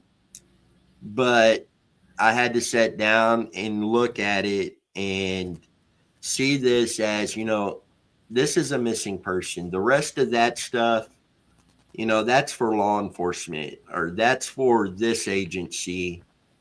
But for that to happen and get that person help, get justice for somebody else, whatever the case is, that person has to be found for that to happen. mm-hmm. So let's just find the missing person.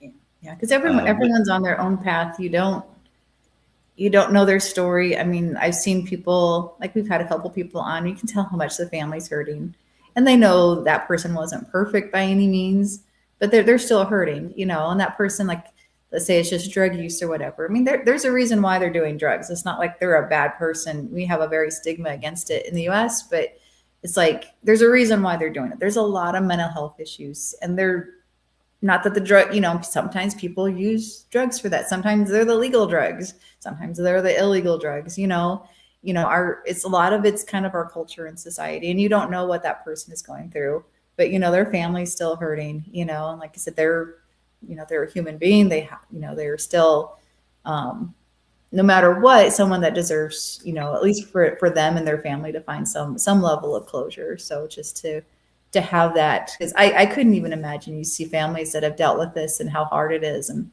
I can't even imagine what that would feel like to not know what happened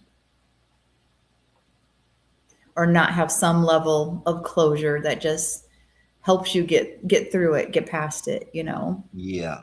Because I think seeing some cases, it's like you're just stuck. I've heard one person just talk about it. It's like, I'm just stuck. I'm like in limbo land. I'm making it through day by day, but just only because I have to, going to work and doing whatever. But I just feel stuck because I don't know what happened to this person. So like, I can't even imagine it. And so even if it's just that brings some level of closure to help with that, whether it does nothing else, it's worth it for that. I agree 100% with that.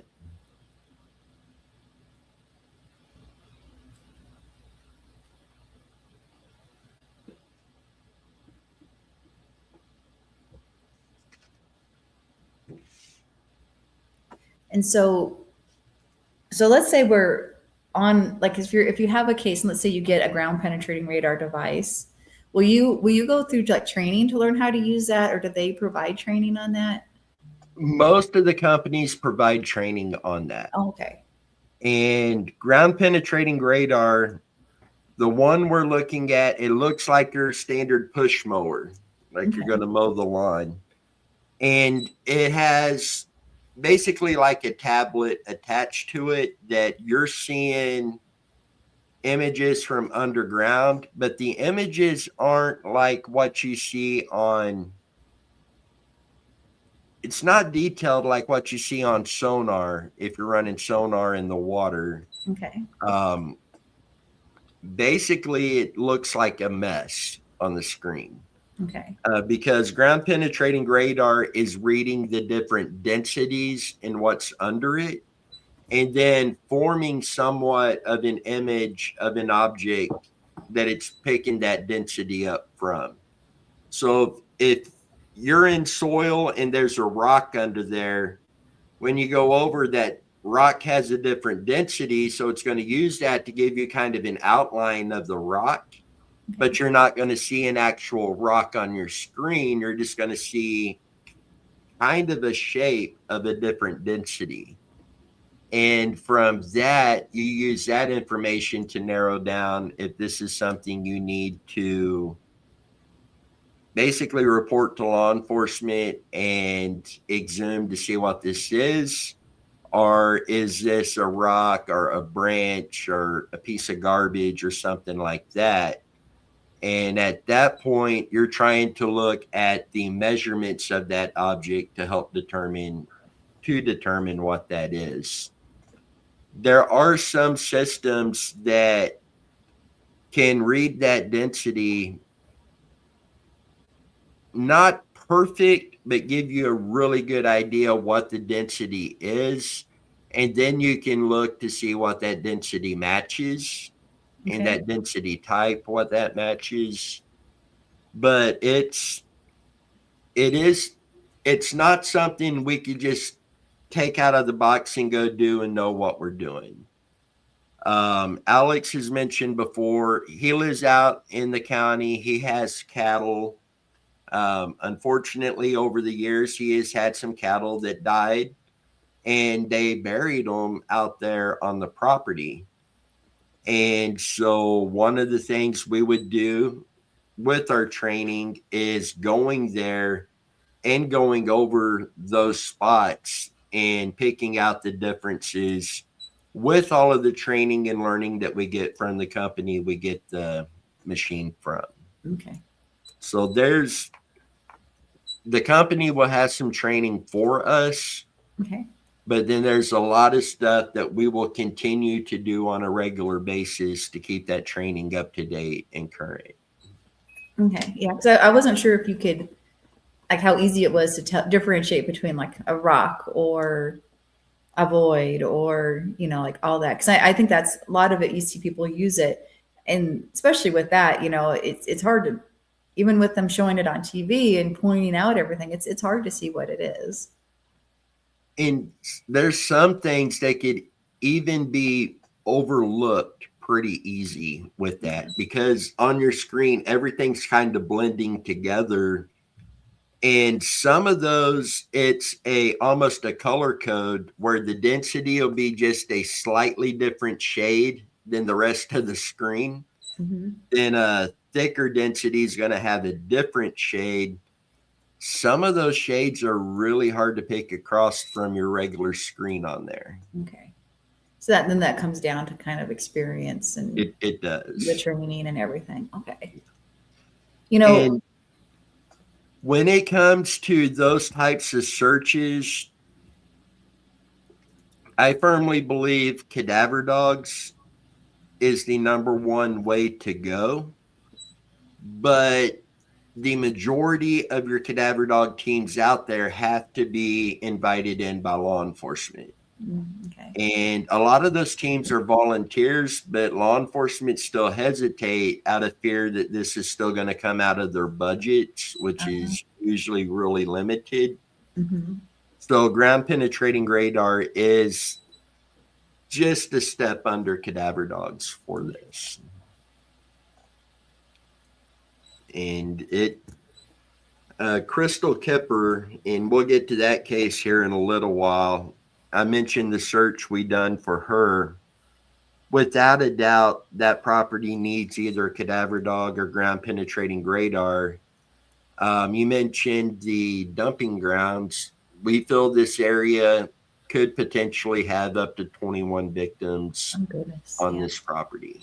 Yeah, I remember that case.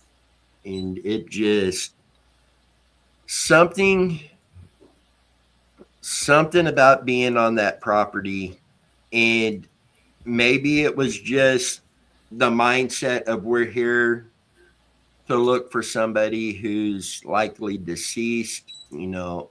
Was it that mindset or was it something else? But certain areas on that property just, it felt off. Yeah, it's like the hair stand up kind of, hairs on Yes. the back of your neck stand up kind of thing. Yeah. Yeah, And I can feel that a little bit because yeah, it's a when we pretty were area. It's a pretty leaving, area, but it's spooky. yes, when we were leaving, I was there, Alex and Tammy, Tammy's daughter was there, and Chris was there. When we decided that we done everything we could for the day, we're out standing at the vehicles, and it was almost like I felt I'm just being pulled back into the property.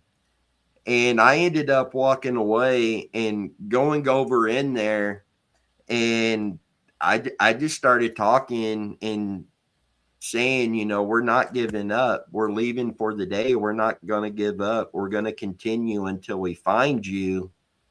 And it was like almost a peaceful feeling at that point.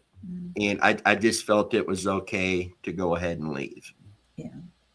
And I got out to the vehicles, and I remember because I think Chris had already left, and Alex gave me kind of a look, what was going on, with me going back over. And I told him, I said, I know it sounds stupid, but I just felt I had to go over there and talk to her.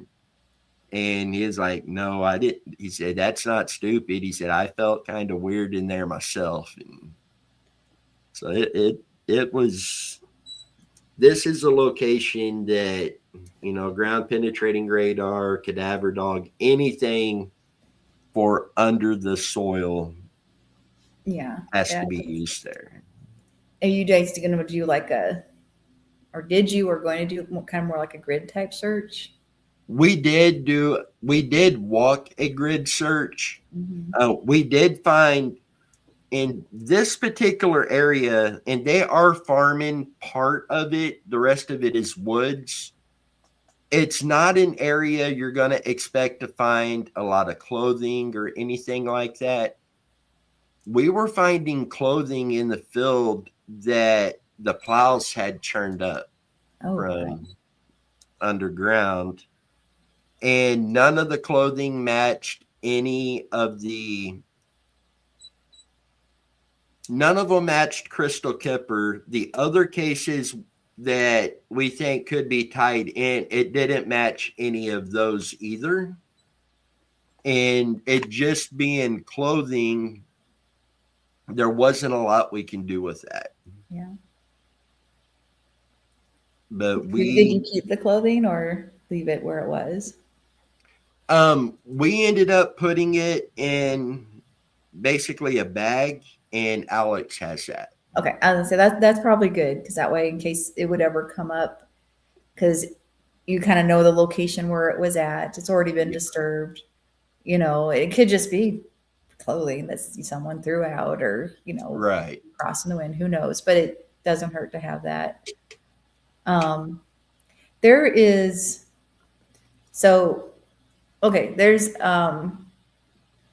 there's used to be a show called Meteorite Men on Discovery, and they would go find, actually he's one of the guys is from Kansas. I don't know if you've heard of him. And he was found one of the largest meteorites in Kansas.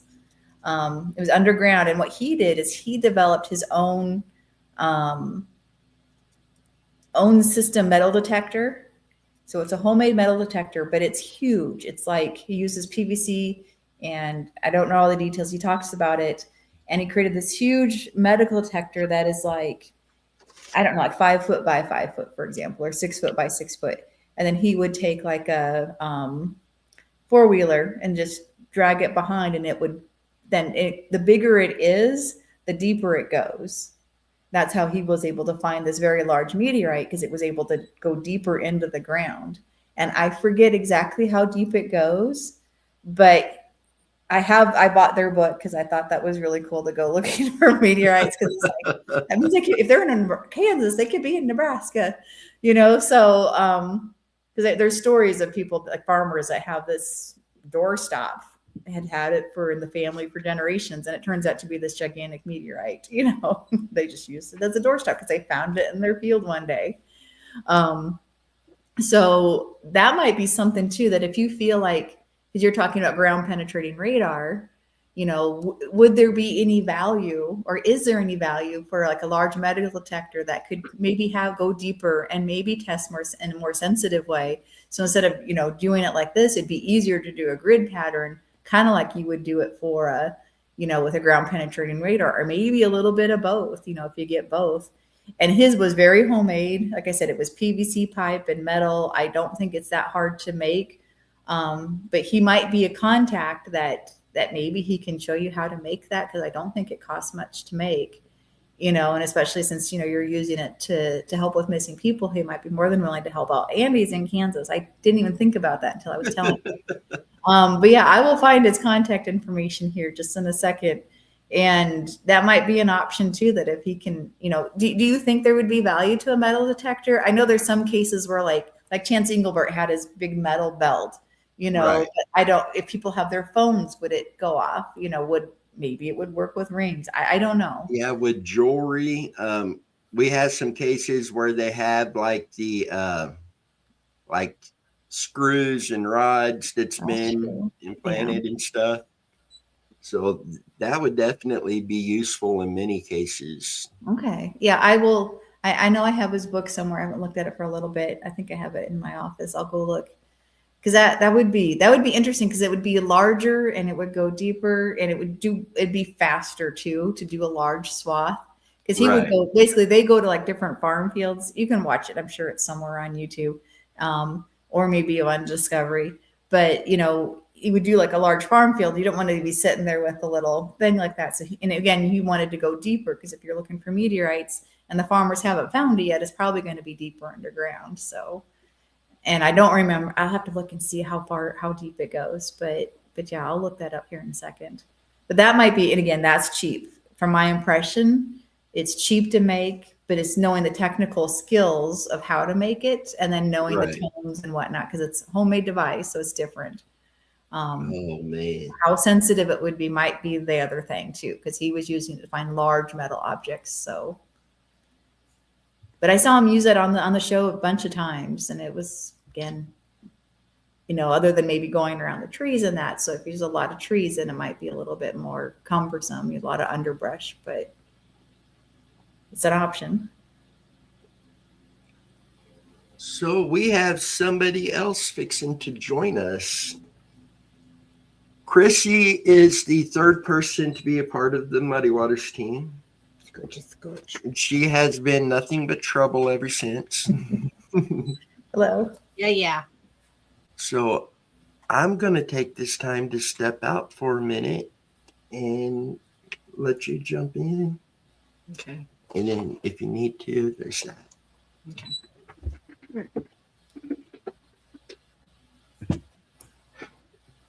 All right. Hi, guys. I am Chrissy. I am, like Denny said, the third member of the Muddy Water Search Recovery team. He is my brother-in-law, and me and Megan obviously are sisters.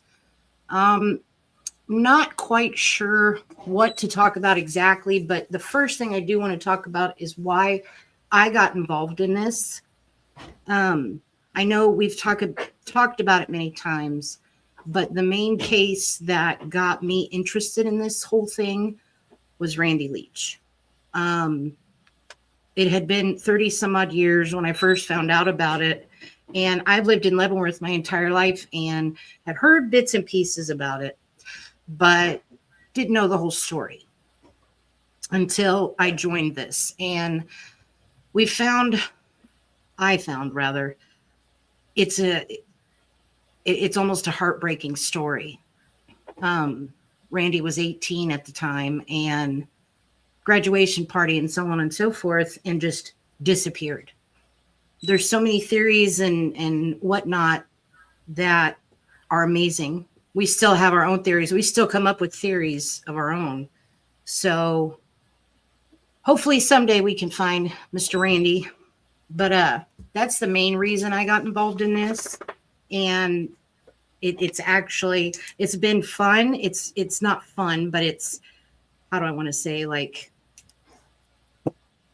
it's been mind opening. A lot of the cases that we have, some cases are very, very heartbreaking. Some are just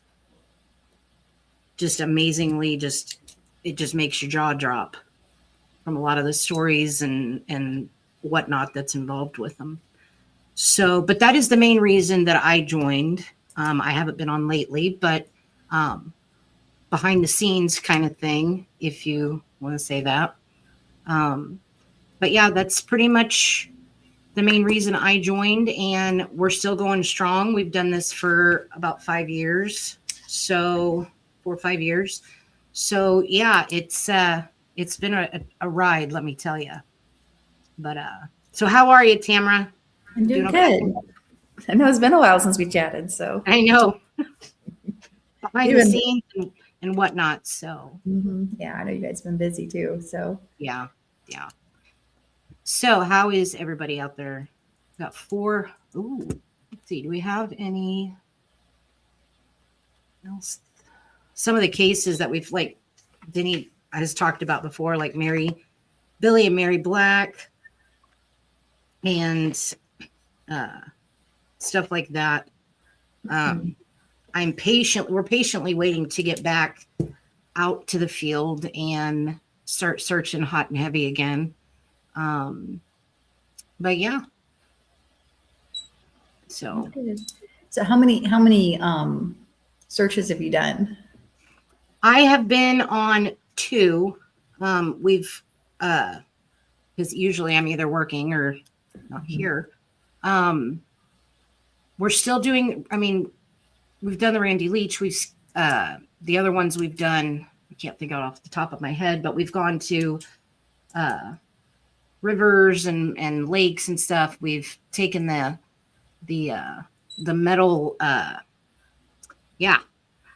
the metal plate to drag in the water. There we go.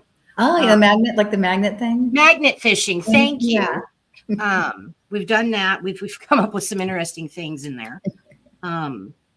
But yeah, only about 2 that I can think off the top of my head that I've done so far. But I mean, just to hear the stories or some of these cases that come in, I want to do everything in my power to help find them, simply because nobody should have to. There has to be somebody out there to speak for the person missing. And I mean, it's just one of those things that breaks your heart. Want to bring them all home. Well, I know you do a lot of the behind the scenes stuff, and you know, there's a whole lot of just getting people's names and faces out there. Yeah. And I don't think people realize, like my husband does a lot of social media type stuff too. And it's like, I don't think, and I've done some stuff too, as I helped out with different things. And it's like, it's so much more work than people realize. It is.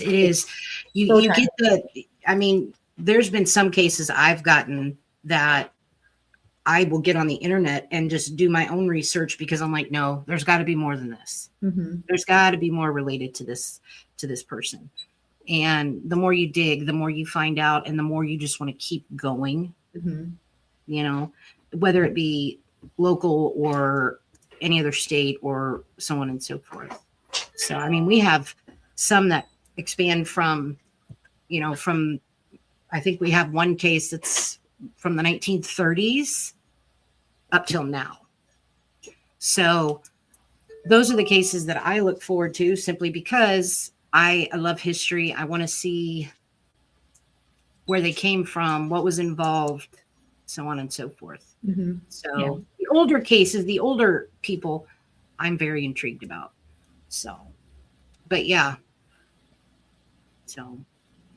No, it's interesting. Yeah. Like, I think I've noticed that I kind of like, and I think a lot of people do too, they kind of want to know the story about it too. Like, how much do we know around it? And sometimes you don't know, there's just not much information, but some of it's like, the more you can kind of hear, like, and some of it is, the difference between, fact and opinion, theories and things like that. But like, what do we actually know around it? Like that person and the people around them, and, just what kind of person were they? Things like that. So all of that is like really interesting to know too. Not that it, it just kind of, it creates more of a connection too with that person.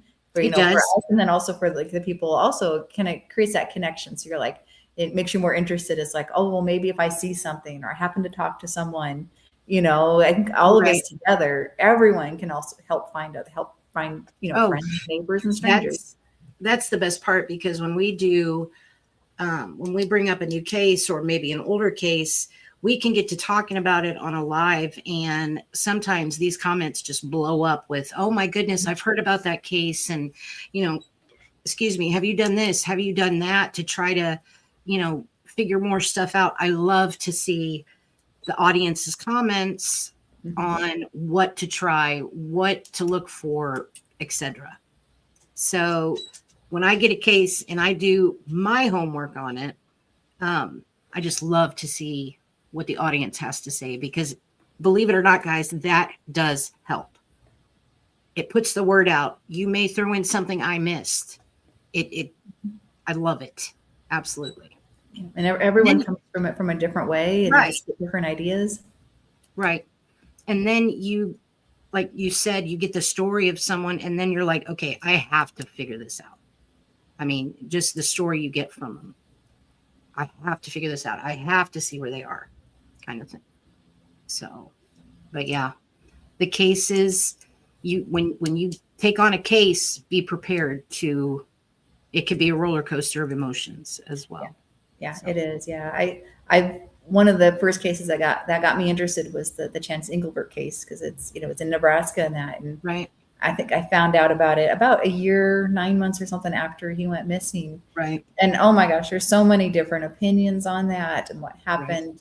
Thankfully he was at least found for the family, but there's just so much drama involved in that case, and so much conjecture, and, I think this and I think that, and, and it's like in kind of like there's certain things that they know for sure. Right. But then there's also part of it that, it's like, well, this is what this person said, and this is what this person said, and everyone has a different opinion on it. Yeah. And it is definitely a roller coaster, and you see like the family and how much they've suffered, because of it. And at least they have that knowledge. But it almost, like where he was located, where his remains were located, it almost still brought up more questions than it answered. It answered at least one big question, but it's brought up so much more, and it's still just, I don't know. Like I said, it's one of those things that I have my thoughts on it and my opinions on it, but it's just, there's just so much involved in it, and it's I can't imagine going through something like that. So. Exactly. I mean, like, say for instance, I'll talk about Randy Leach here. Say for instance, we do find him, we do find, whether it's his remains or him alive, I'm still going to want answers. Mm-hmm. I want to know what exactly happened. Yeah. Even though the case may be solved, I need to know more. Yeah. And that's how I look at most of these cases. So that makes sense. Yeah. Cause it'll be one of those things like with Chance Engelbert, it's like, okay, they located him, but so much of it doesn't make sense. So much of it is still like, at least you have that, and then it has its own little drama around it, but the rest of it's like, but what actually happened? No one knows. Exactly. There's an official report on it, but the family is not willing to accept that official report. They're like, we think something else happened. I mean, I don't know. No one knows. And that's the hard part but will anyone ever know? I don't know. In that case, it's so hard. The police have closed it because everyone's like, well, surely they're going to keep looking. And it's like, no, if you read the report they submitted, the case is closed. The only people that's going to still be looking or having questions is the family, or the people that agree with the family that they think, more needs to be done. But will we ever find out? I don't know. It's a very difficult case. It is. It really is, because you could have as much information as possible on a case, but to me, that's like, nope, the answer's still not in here. I've got to keep looking, or so on and so forth. Yeah. And you made a good point that, okay, he's been found. the case is closed, time to move on. No, it's not. I'm not done yet. Mhm. I have to know what has happened. And unfortunately, a lot of our cases, we'll never know. We'll never know exactly. The main focus is at, obviously finding the missing person and bringing them home. But at the same time, I just get so intrigued as, okay, tell me what happened to you. I mean, I know that sounds weird, but I do. I'm like, okay, what happened here? Tell me, kind of thing. Yeah, I think that's part of it. A lot of it is, helping the family, but it's also like a mystery and solving a puzzle. It's like, so what, that's why you want to find that, and you want to know the information. It's like, so you have this puzzle, but you don't have all the pieces. How did that all work together? This is still a mystery. Because my guess is, even if Randy Leach is found, there's still probably going to be a lot of questions, unless, he's found in a certain way that kind of answers a lot of questions. But there's still, it's been so long, there's still going to be questions, I'm sure. But I mean, I'm sure it's the sense of going, oh my goodness, we found them. But at the same time, okay, you got them. They're back where they need to be, but we're not. Yeah, exactly. I need to know what else happened here. Yeah. Plain and simple. So, but yeah, wow. That would be an amazing thing, though. Finding Randy Leach, I'm telling you. Over 30 years, there's going to be questions no matter what for forever, I think. I don't think once he's found, we'll be okay. Yeah. I mean, at least some of it will close some questions up completely. Oh, gosh, yes. But yeah, there'll still be some that'll be like, what actually happened that night? And like you said, there are some situations where you may never know some of it, if you keep looking and find the right things or ask the right questions, or someone comes forward. Because I think I've heard that a lot, that it takes sometimes it just takes one or two pieces of detail of something that someone saw that they may not have thought a thing of it at the time. And they're like, oh yeah, I happened to see this. And that's all they need. It's like that answers or gives you a direction, or it answers a question that was so important. And that person probably has no idea, in a lot of these cases, but they just say, oh yeah, by the way, there's this. And then that all of a sudden pieces of puzzles come together, and then you can get some answers or some resolution. Right. So. Yeah. And that's the best part for me, because I had a case a while back about a gentleman who had disappeared. He was, I believe, in the Air Force. We didn't have very much to go off of. He's still missing. But I did the whole case myself, and it just bugs me to no end that we do not have any more information on this gentleman. He was seen walking on the highway. The cops took him to a park because that's where he requested to go. And that was the last time anybody had seen him. There's really no other information but that. Mm-hmm. And it drives me up a wall that that's all we have. Because there's got to be a reason all this happened. There's got to be a reason he took off. There's got to be a reason for everything. Mm-hmm. But yeah. So what have we been talking about, guys? Just going over like different cases. Yeah. And then just chatting about different stuff as it comes up. But yeah. Here. Jenny said that there was, let's see. Yeah, I just want to emphasize how great the audience is when it comes to cases, because you guys get so into it just like we do. And we're very thankful for you guys. You don't realize how important you are to us and what we do. Only takes one time to share that information out there. And yeah, so what do you think about the audience, Tamara? Yeah, they're just amazing. That like when I do the dowsing episodes, they just ask the most amazing questions, and it's just putting it in a way that makes sense. I know sometimes the families are involved, or just people that are interested in the case and want to help, and they just ask great questions. Just makes you think, because I think we all work in it as a team, and it's without everyone helping, it doesn't work unless everyone helps. And like I said, everyone comes to it from a different angle. Everyone asks really good questions. They just see it from a different way, or they know something and they're like, they just say, well, I think this, or I saw this, or, I heard this too. And it just helps solve that puzzle one more step at a time. Right. I mean, it's just, we have so many cases, and you guys could help us solve quite a bit, just in case, you know what I'm saying? It could be that one little tidbit that we're missing, or so on and so forth.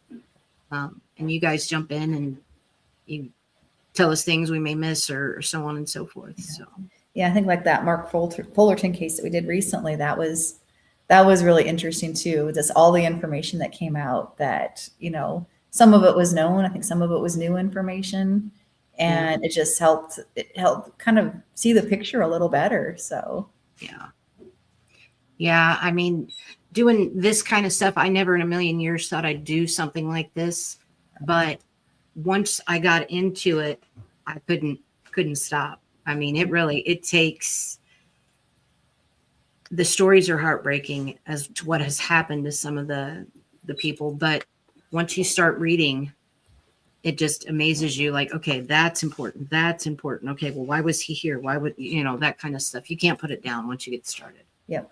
So. Yeah. And I think that's why it's really good, because I know it's most important for the families, but they're so close to it. I mean, that's why, the police work well with it too, because they can create that level of like, I can work on it without the emotions getting in the way. They still do sometimes, but as a family member, it's so hard, because that's all it is. It's just pure raw emotion. Right. So it helps having, the police obviously working on it, but sometimes having, other people work on it that can see it in a way that still, feel for the people, but it's like, okay, well, let's look at these things and, try to see it in a logical way. And so I think that helps too. Like everyone that's involved. That's why the police ask for help. They want people to help them, because they know, it takes a village, takes everyone helping to help solve this.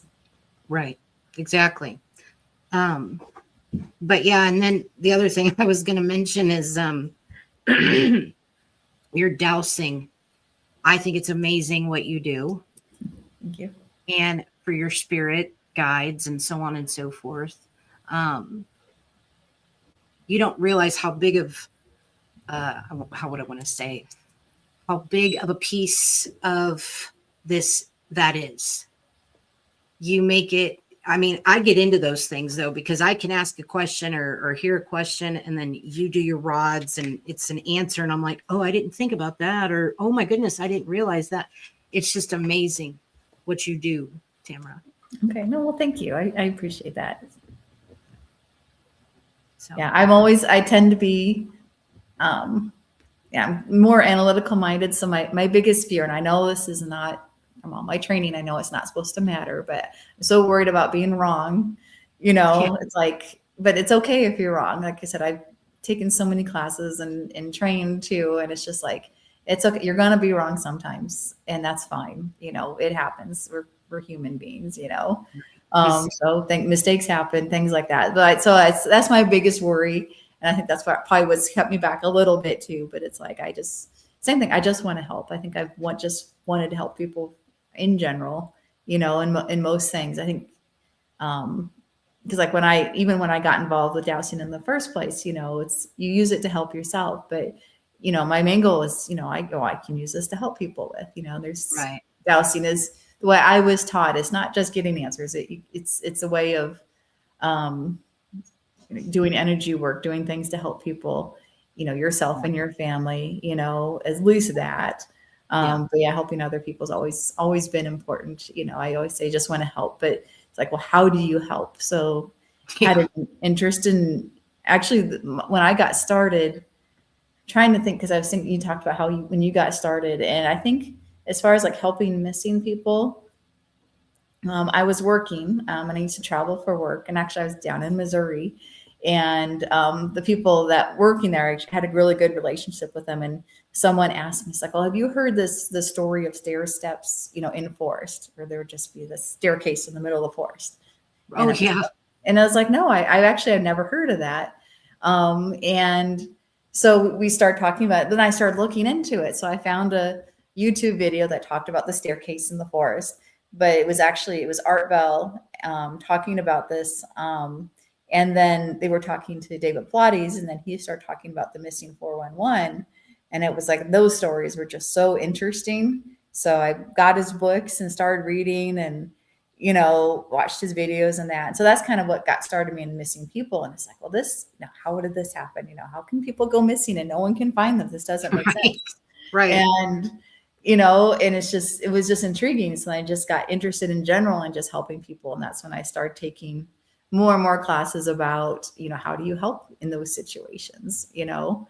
And that's kind of what got me started. Cause then you just see how it affects the families, even just, you know, the missing cases in general. And it's like, well, this is something I can do to maybe help, you know, just help the families out, you know, and at the same point, you know, you're kind of solving a mystery too, but you know, this is like, I have this skill, maybe this is something that can help out. So that's kind of where I got started, and then started watching your guys' videos, and it's like, oh, maybe that's something I can help out with. And you're local, you're in Kansas, you're not far away.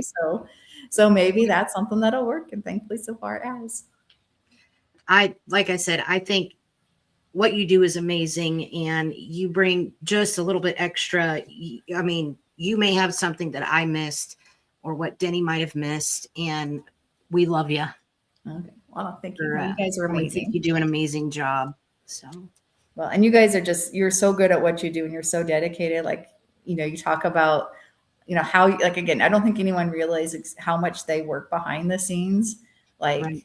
And they don't talk about it very much. And I almost think it's like, you guys do so much, and you do so much more than what you talk about. You know, the hours and hours of research, you know, the physical searches, the online searches, and how in depth they go. You know, it's like, to be able to find someone, or even to know a location to look, right? It takes so much work to get there, you know, and you guys do so much work behind the scenes, you know, working with the family, working with law enforcement. So, you know, you guys, everyone kind of sees like the videos and that and what they talk about, but it's like the amount of work, and I don't even know all of it, but the little that I know, you know, there's just so much more involved in it that to be able to know where to even start to look, you know, it takes so much work behind the scenes.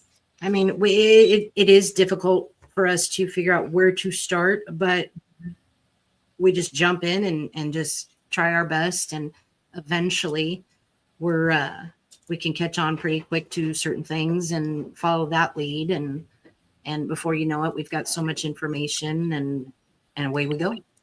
So, but it is, I agree. Sometimes there's a lot involved, but we're going to do it anyway, because that's what we do. So, yeah, no, it's amazing. But yeah. Okay. Well, let me go see if I can find Denny and get him back on. Oh, speak of the devil. Speak of the devil, he's back. All right, guys. Anything I left out that you want me to talk about? Talked about, you know, the sun and the moon and everything. You missed the stars. I missed the stars. Yeah, there's a lot of stars. It's going to take a while. Yeah, it's going to take a while. But other than that, guys, I am Chrissy. I've been part of the team for forever, it seems like, but we do a lot behind the scenes, me and my sister. So I am going to turn it back over to Denny. You guys take care, and thanks for joining us. Bye. Bye. Thank you.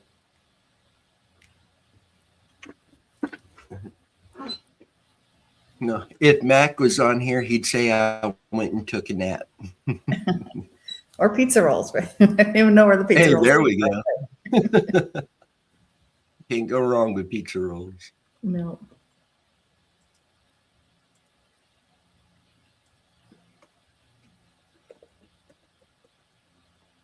Speaking of that, I haven't eaten lunch. Haven't been hungry until now, but I might step away just for a couple minutes. It's your turn to go take a nap. It's my turn to take a nap. Yeah. And I'm going to look for that book and see if I can find the detail about that large metal detector thing. Okay. Yeah, that's really interesting. Yeah. I never thought about using it in that until you were talking about it, and I was like, I'm going to go see if that might be even an option. So, but I will be back in just a little bit. Okay. And we are very fortunate to have Tamara on our team. She has brought so much to the team, and is very, very thankful she's a part of it.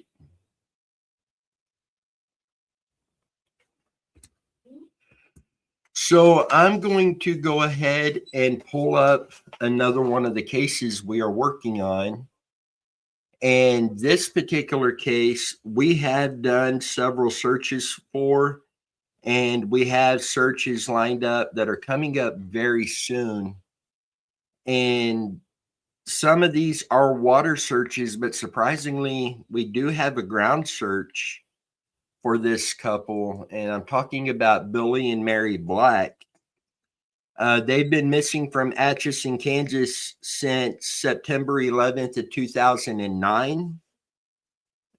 They disappeared around 8:15 a.m. They left their home in the 2400 block of Pacific Street in their light blue four-door 1990 Honda Civic with the case license plate number AWX605, and they never returned. Their vehicle has never been located. It has paint missing on the hood, and its exhaust system is loud and dangles from the undercarriage. After their disappearances, the lights were found turned on inside of their home. Both of their driver's licenses were there, as well as a checkbook and some cash. Billy's insulin was in the refrigerator. By the time of their disappearance, both Billy and Mary both had severe health problems. Billy was stressed for having to take care of Mary. It is reported he had told their son it would be better for him if his parents were not around. They have not been seen or heard from since. In the state of Kansas, the very first silver alert in the state of Kansas was triggered on September 12th of 2009 for Billy and Mary Black. Now, the silver alert is a public notification system in the U.S. that broadcasts the details of missing senior citizens, particularly those with dementia or Alzheimer's disease. And Mary did have Alzheimer's that had seemingly gotten pretty bad. Reportedly, she would forget who Billy was. It's been reported that it would scare her to see him at times when she didn't remember him. She's hit him with a frying pan, different things like that. Just very sad situation. They've been married for more than 50 years. Billy had been in the Air Force and had been an electrical engineer for many years before moving on to home remodeling. And Mary was a teacher and did clerical work for an insurance company before retiring in 2002. Some years later, she did begin to suffer from Alzheimer's and would occasionally wander off from their home, walking up the residential street, looking into people's mailboxes. Unfortunately, some of the characteristics you often see with Alzheimer's. Sometimes she would walk into neighbors' homes and let herself in, sit down on a sofa and say that I'm home. Despite searching by air and foot, law enforcement was unable to find any trace of the couple or their car. They did have numerous sightings called in, but none of them could ever be verified. After a couple of days of no sighting of Billy and Mary, rumors began to swirl that perhaps their disappearance was deliberate. The couple were in ill health. Billy, his own mother and mother-in-law had also suffered from Alzheimer's as well. This report shows that police believe they may have driven off into the Missouri River. They grew up together in Orick, Missouri, graduated high school there. And authorities and members of the Blacks family believe they're no longer alive. Again, one theory is that they drove accidentally or intentionally into the Missouri River. Little evidence is available in their cases, and their disappearance remains unsolved. So we have done some searches for Billy and Mary. One particular search using satellite imaging in a body of water, I located what looked like a vehicle underwater. The shape, the size, everything was consistent. And this happened to be the search that Alex and Tammy joined us on, their very first search with us. When we got there, we done the search. The water levels was extremely down, and where this object was no longer in water. And it turned out to be antique farm equipment, a thrasher to be exact. The shape of it was just like a vehicle. The entry video for tonight, there's some slides in there that actually show this. And unfortunately, it was not a vehicle, and they are still missing. We have done some other searches for them, but we've got several areas, including an image we're seeing on satellite imaging that looks like a car in water that we will be getting on very soon. Adventures with Purpose had come to town and was searching for them. They've done a lot of sonar on the Missouri River. When it comes to the boat ramps, they're in Atchison, and they worked their way further downstream, and they did not find Billy and Mary Black.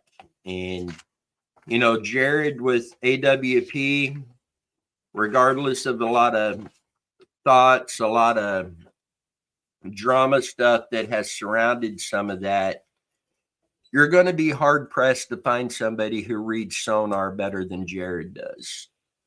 And I'm not 100% convinced they went into the Kansas River myself. A lot of people immediately believe that with their health problems and their age and circumstances, that this was a planned thing that they went out and did. I'm not 100% on that either. I'm not seeing any evidence pointing one way or another. And I believe this could just be an accident where they've driven off somewhere and just haven't been found. I don't think that can be ruled out at this point. So we do have search locations lined up, some water searches, but we also have a ground search lined up for them as well. Hopefully we can help bring Billy and Mary Black home. They've been missing far too long. Just another very sad, unfortunate situation.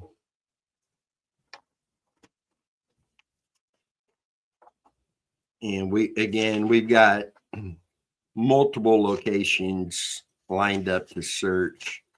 I've actually got pictures here of what we actually found, but I actually had the picture off the satellite imaging that led us there to start with. So I will try to upload this down the road at some point and do a video or a live feed that kind of shows that what we were looking at that led to that particular search.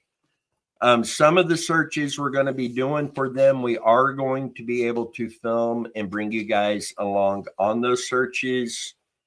Some of these we may not be able to, but we're going to try our best to be able to do that in those locations too. But if you have any information on this case, again, on our website, there is the form that you can submit information in to us. There's also the form where you can submit a new case for us to look at and see what we can do to help. And please keep Billy and Mary Black's son. They had one son. Please keep him in your thoughts and prayers, because, you know, as time goes on, this doesn't get any easier on the family. So please remember to keep him in your thoughts and prayers. So now I want to kind of step back again into why we're doing a 12-hour fundraiser today. And I am going to play a little clip that kind of walks through that. Hey guys, I wanted to take a moment and talk to you a little bit about tonight's live feed and today's live feed. This live feed, as I mentioned earlier before, this isn't a normal live feed that you see Muddy Water Search and Recovery do. And being 12 hours in and of itself. But the fact is, everything that we do with Muddy Water Search and Recovery is expensive. We want to do everything we can to help as many families as possible, help bring home as many missing loved ones as possible. But as we said earlier, the truth is, this work doesn't run on good intentions alone. It takes equipment, it takes travel, it takes time, it takes effort, it takes sacrifice, it takes a lot of money. And it also takes people like you who are willing to stand behind us and support our mission of bringing missing loved ones home. So we're asking you today for your donation. We're asking you today for your help. 100% of any donations today is going right into Muddy Water Search and Recovery, 100% of it. And we are fundraising and raising funds for several different things. As we've talked about many times over the past few years, we really need to get ground penetrating radar. We have cases that we feel depend on that. We also need to get a second search boat. Right now, we are using an inflatable, and we need to move up and get a regular search boat that's going to get us into more locations. And with that comes new sonar, new equipment and gear within that boat for doing these searches. And the other thing we really need to be getting is dive gear. This does include lift bags for helping float vehicles that are underwater. We do have a general idea where there are multiple vehicles underwater that need to come out, and some of these could be linked to missing persons cases. So donations today, during this live feed, it's going to go towards these items, and it's also going to go towards the funding to be boots on the ground doing these searches. As you know, gasoline has gotten expensive. Many of our searches requires us to travel a fair distance. Some's cross state lines, many state lines. So we really, really need your help. If you want to support our mission, there are 3 ways that you can donate tonight to assist us in what we are doing. Number 1, obviously here on YouTube, we have the super chat. You can donate through that. Over here in the comments, you will see a link to our GoFundMe. That is also down in the video description. You're welcome to donate to our GoFundMe.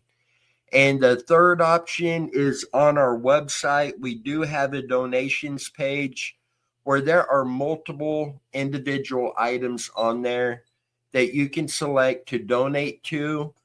If you donated toward a boat, if you donated towards ground penetrating radar, there's also a general fund on there that helps pay for gas and expenses going out to do these searches. 100% of that donation will be used for what you donate towards. So we are asking for your help tonight. Help us be able to be out here helping more families bring their missing loved ones home. We appreciate each and every one of you, and thank you very much for your support. I know times are hard, and if you are unable to financially assist us right now, please share our content, share our videos, our live feeds. If you're on Facebook, as an example, and you see a missing persons flyer on there, it doesn't matter who shared that flyer. Please share it. Get these out to as many people as possible. Something we have learned in doing this for so long now is that is one of the biggest things you can do to help, is share the flyers across social media. That in itself has helped bring home countless missing loved ones. So even if you cannot financially donate today, there are still ways that you can help. Please be sharing the content. Please be sharing the missing persons flyers. And if you can, please help support us and our mission and what we are doing. Thank you very much. Thank you for your support. And again, 100% of any donation that comes in at any time is 100% used towards our efforts. We don't keep any of that. Everything is used for Muddy Water Search and Recovery. And again, we want to thank Mark for the donation in Super Chats earlier. And let me do this real quick. We also want to thank Tamara, $222 she donated through GoFundMe. And again, that will 100% go towards our efforts and hopefully help us bring more missing loved ones home. So the next topic I kind of want to talk about or hit on a little bit is magnet fishing and why we do magnet fishing. Magnets we use for a couple different reasons. Number one, if we're running sonar and we do see something underwater that could be a car, obviously we're going to lower a magnet down to see if the magnet connects to that. We then have an underwater camera we would lower down to try to confirm with that. If not, the next step would be getting in the water. But magnet fishing, when it comes to search and recovery, actually has a place where it is very beneficial, not only for, confirming that what you're seeing on sonar is metal, but you're able to pull stuff out of the water. And I know many of you have seen the guys magnet fishing here on YouTube. And they're finding weapons, they're finding stolen property, and sometimes some of that can trace back to a missing persons case. At the very least, it could help with a homicide case or a theft or burglary. So we do some magnet fishing occasionally, but we're going to be doing quite a bit more magnet fishing too this year. This year, we have already expanded to where we are working on some of the unidentified deceased cases. These are where a person has been found who is deceased. And some of these are people who have gone into the hospital and have unfortunately passed away but haven't been identified. So we are starting to help with some of those cases. So far, we have been able to help law enforcement identify 3 unidentified deceased loved ones. So another thing we have started covering, there's not a lot of investigative work that we do on these other cases, but it is something we get out publicly and we do take a look at to see if there's anything we can do to help. And that is the unsolved homicides. These are where somebody has been unalived and law enforcement at this point don't know who done it, what happened, anything like that. We did a series where it was like 4 weeks straight, and I don't remember what night of the week. I think it was on Friday nights. We aired an episode that covered multiple unsolved homicide cases. We are going to continue doing that moving forward. And again, magnet fishing, some of the stuff that you can find could really help with that. And at the end of the day, at the very least, you're pulling stuff out of the water that shouldn't be there to start with. So you're helping the environment too. So that's really kind of a win-win. So our magnet fishing, you are going to get to see. We will be filming those and releasing those here on YouTube. And this is also going to tie into an announcement we're going to make around 8 o'clock tonight. Something I am very excited about. I have put so much time into this, and I feel it's really going to be beneficial. So make sure you're here at 8 o'clock for that. And that big announcement, if I can speak right, will be coming out to you guys.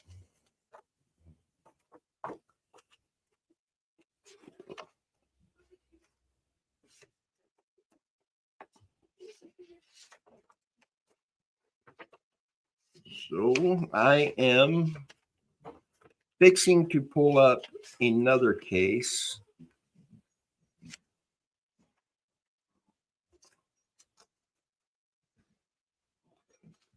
To talk about for a minute. Let me get the right paper. This case, Camera done a dowsing segment on one of the episodes we did here on YouTube covering this. And I will try to go back and put the link to that over in the video description on here so you guys can check it out. Another thing you can do is I've got a playlist made for this particular case, and this episode is in that playlist as well. So if you click on playlist, those will pull up. But the case I'm talking about is Summer Wells. Summer, 5 years old, blonde hair, blue eyes, 3 foot tall, 40 pounds, went missing from Rogersville, Tennessee, June 15th of 2021. There are so many theories on this case, and there have been so many searches done. Everything from extensive law enforcement searches that involve multiple agencies to volunteer teams to the local community. So much effort has gone into finding her, and unfortunately, so far, she has not been located. I know Summer's mom and dad ended up on the Dr. Phil show. Allegedly, the mother and the father both took a polygraph It's been reported that they both passed the polygraph. There's a lot of history within the family of not exactly following the law. A lot of people jump to conclusions very early on that some of the family members are behind the disappearance. I cannot rule that out. I don't think there's anything that even comes close to ruling that out. But I also can't say that that's definitely what happened. Summer's aunt, Rosemarie Bly, she has also been missing since 2009 out of Wisconsin. Law enforcement believe the cases are not related.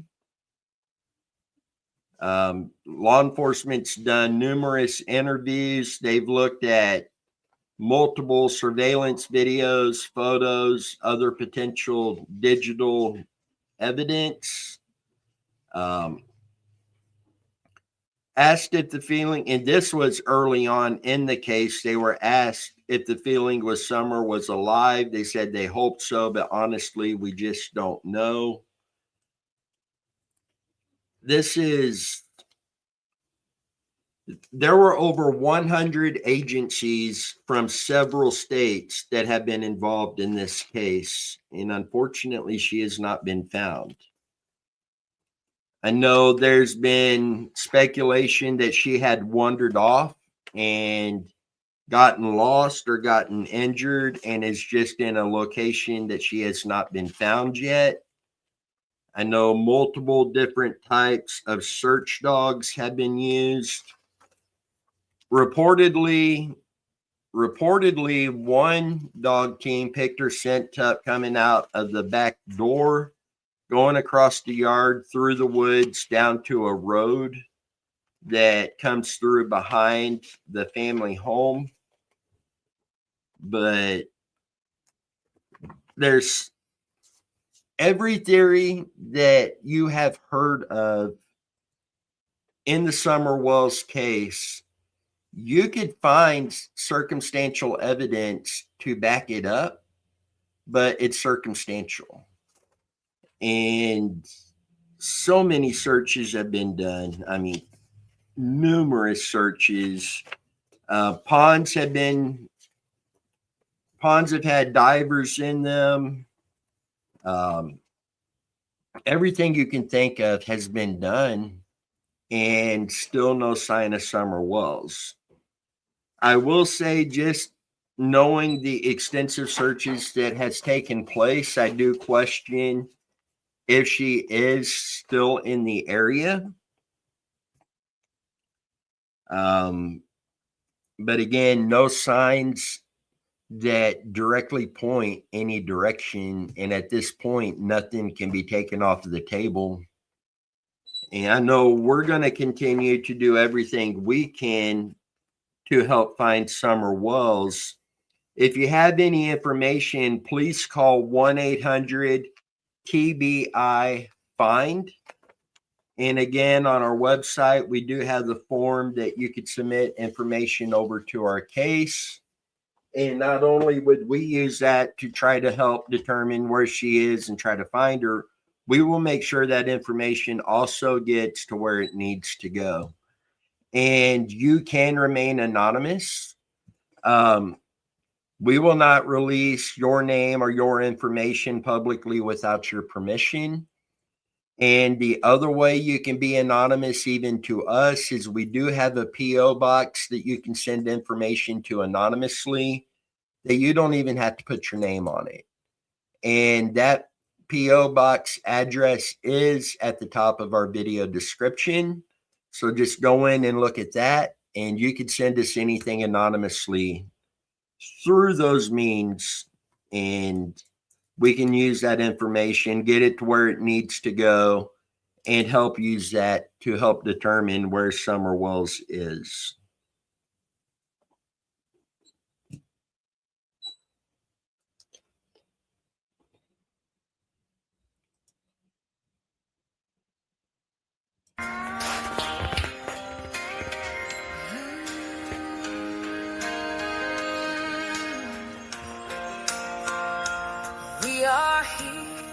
to lead the way, bringing missing loved ones home, working tirelessly every day. We won't stop, we won't give up, hold steady and true, finding answers, we won't back down. This is our word to you. So I want to go ahead and pull up another case that we are working on. Get this pulled up on the screen. And this is Carol Solons. Carol has been missing since August 31st of 1991 from Galena, Kansas.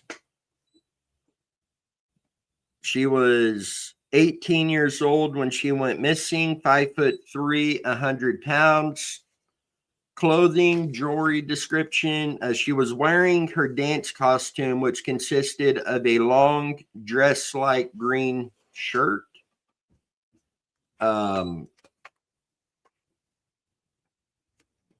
She was employed as an exotic dancer at the Valley of the Dolls nightclub on 7th Street in Galena, Kansas in 1991.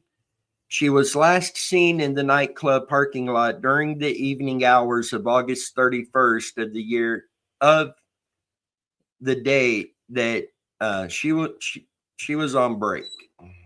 Wow, I'm really stuttered there. She was speaking to an unidentified male near the man's dark colored pickup truck with a camper shell, which was parked nearby. She disappeared shortly thereafter and has not been seen or heard from again. Her purse and belongings were left behind at the bar.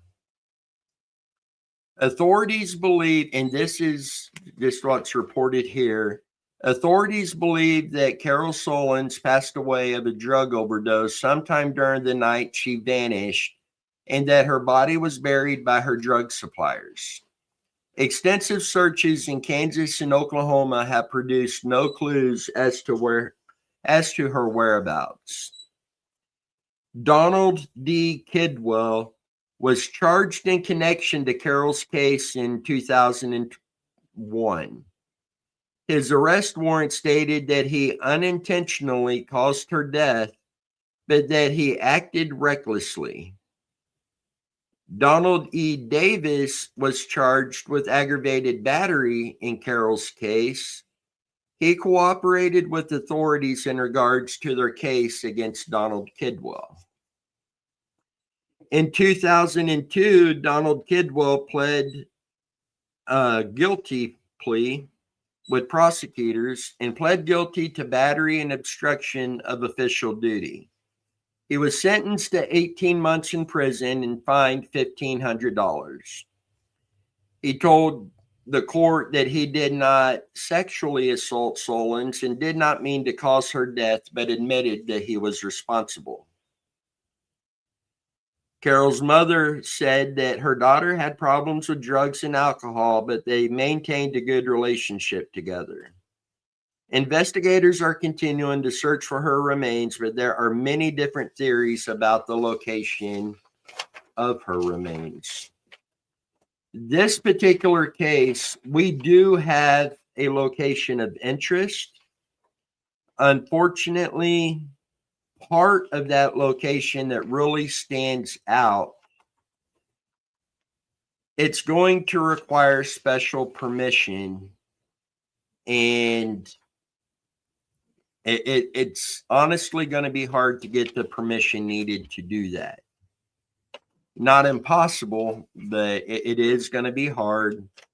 But, you know, I feel that it does have to be done. And again, just another sad, unfortunate story. But we are going to do everything we can to help bring her home. This is a case that there was an image put out that I think it's called the SDK killer, had drawn. And to be honest, the similarities between one of the images and Carol's picture was remarkably similar. I did submit that to law enforcement, and I haven't heard back any details from it. I don't know if that will lead to anything, as you know, it is hard to take a hand-drawn picture and match up to an actual image. But I have been in contact with Carol's family, and I am working to be able to go down to the area and search for Carol Solons. I've also been in contact with the sheriff's department there. This is the second sheriff's administration that I've talked to. The first administration, elections come up, a new sheriff took over, new administration. And I can tell you, the people I talked to were incredible people. They are doing their best to solve the case. They want Carol found as much as anybody, and we will be doing everything we can to help bring Carol Solons home. So sorry, I've got like a basic list of everything that is being covered today. So I'm marking stuff off as I go so I don't lose my place. Those of you who have watched our content very long know I like to have this stuff written down so I don't forget nothing. But we are fixing to bring on another member of the team, which happens to be my beautiful wife. Guys, she's mine. Keep that in mind. And she runs Crooked Trail Designs. And before she gets started, I'm going to let you know the jewelry and stuff she makes is absolutely gorgeous. I have seen her take stuff fully apart because she didn't like how it looked. A percentage of her profit she does give to Muddy Waters Search and Recovery to help with our efforts. And she is going to come on and talk to you guys for a bit, show you guys some of the stuff that she's made. And I think Chrissy or Cheyenne, our daughter, is going to be joining her as well. You guys got to meet Brantley, our son, just a bit ago. So now you get to meet Cheyenne as well.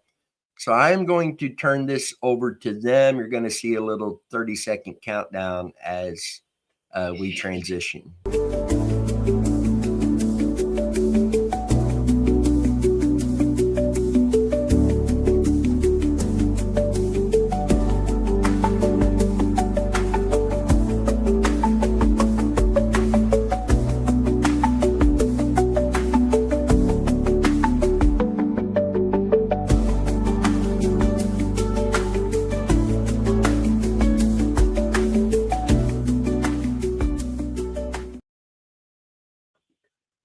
Hey guys, Megan here with my company Crooked Trail Designs, and here is my beautiful daughter Cheyenne. Hello. I'm gonna come on here and tell you guys about my company, I guess. Most of you know that I was a full-blown member of Muddy Waters for the longest time. I still am. But I transitioned to behind the scenes because this just wasn't really my thing. And I've been focusing more time on my jewelry and all the other stuff that I make. And so that's my contribution to Muddy Waters, because like Dennis said, that anytime I make a sale, a portion of that, the profits or whatever profits, profits, I give back to Muddy Waters. So that's how we help, and of course Cheyenne helps me with it too. So, but do you want to talk about anything like that?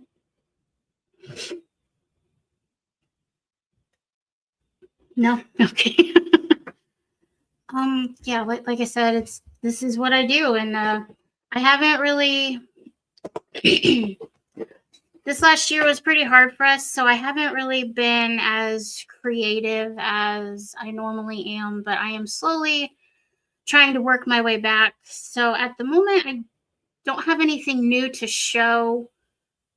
I have new stuff made. It's just not ready to be shown. It will be on my Etsy page before too long, but I'm going to show a little bit of the stuff that I do have on there. Like I said, I make jewelry, so it's necklaces, earrings, bracelets, anklets. I also make keychains, chokers. I haven't quite mastered rings yet, but that is something I am trying to do. She's getting there. Yes, and I also make T-shirts, and we do hats and all that good stuff. But like I said, you can find all my stuff on my Etsy page. It's like I guess if Cheyenne wants to hold up some of my stuff. Like I said, and most of my stuff that most of you guys know, I do more of like the Western theme. So I have like, the bright colors and the turquoise and teals and the cowboy stuff. I mean, it's just that's what I think to me is the prettiest. So that's what I make. Like I said, it's not for everybody, but I think they're pretty. And the prices are very good. They're very affordable. Yeah.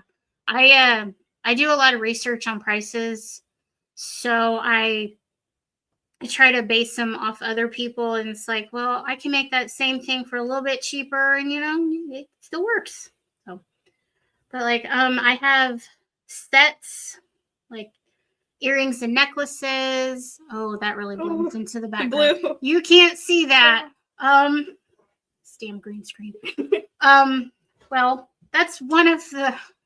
It's blue. It's got a teal color too. But yeah, it's like the sets that I make, you can either do necklace and earrings, necklace and bracelet and earrings, just anything like that. But I haven't I am able to do custom work, but you really have to like talk to me about it if like you're wanting something custom, like different color or a different size, stuff like that. I can definitely do, but like I said, you just have to talk to me about that. But oh, okay, sorry. There we go. Oh, we're still talking to you. Okay. Yeah. So I mean, I have a patriotic line that with Memorial Day and the 4th coming up, these would be really pretty to wear. I don't know if you'll be able to see these because of the green screen. Like, you can't really. Yep. Well, kind of. And then there's this red, white, and blue. It's a different set, but nope, the blue looks black. Okay. Good enough. Well, yeah, you can see like everything that I have right here is on my Etsy page. So if you want to look at it there, it's a lot easier. Oh, I didn't even think of that. Okay. There we go. Let's try this again. Like I do a lot of like cow print, like and just like the charms and the beads and stuff like that. So yeah, like Dennis said, I put a lot of work into this stuff, and I put a lot of pride into it, or I have a lot of pride in it. So like he said, if I don't like it, I'm taking it apart. If I miss one bead, I got to take the whole thing apart. I've watched her take apart at least 3 sets because she didn't realize that the colors were mixed up. Yeah. I remember doing a choker and I messed up one bead, and most people will be like, oh, that doesn't matter, it's just one bead. It matters to me, so I took it apart. But I do that every time, so But yeah, like I said, a lot of my stuff has like, gosh, you really can't see. You still can't see. That's It's not not green helping. screen. Okay. Like I said, I do a lot of turquoise and Western themes. So there's text. But yeah, stuff like that. So, but yeah. To get to my Etsy page, I'm pretty sure The link is in the comments. Yeah, and the in links in the description. comments, description, all that stuff.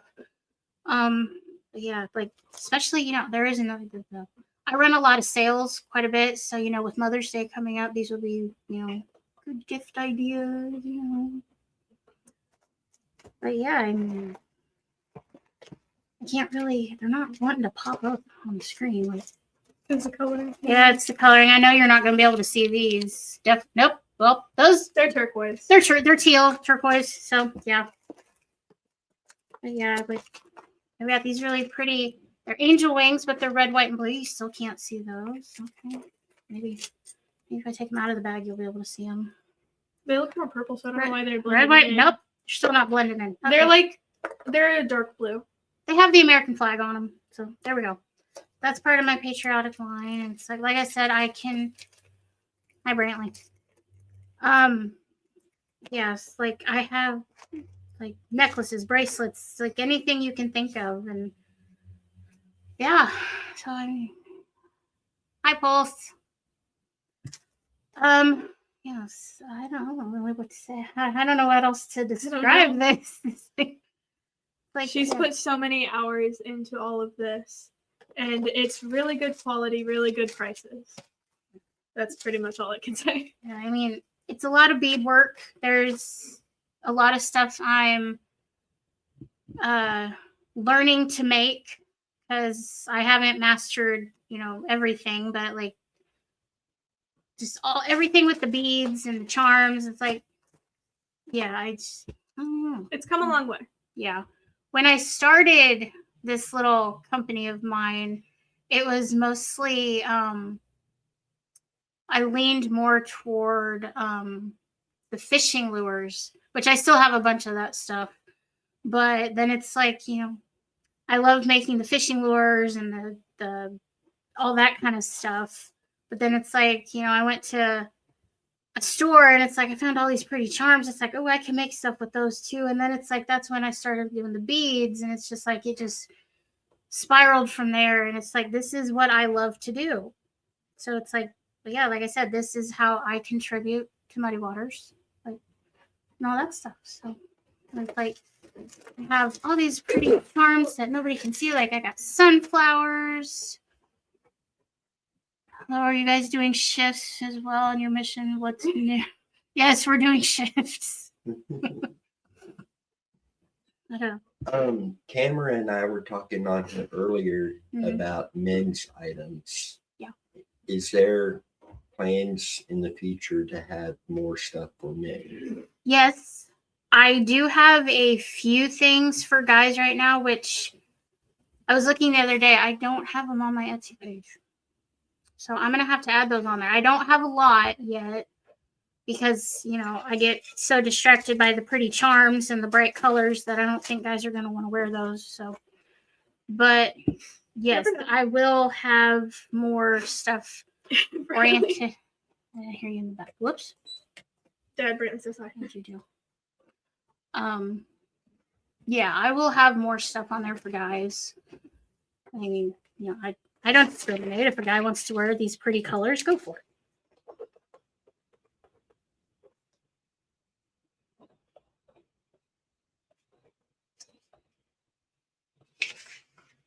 Yeah, and if you guys have any suggestions for like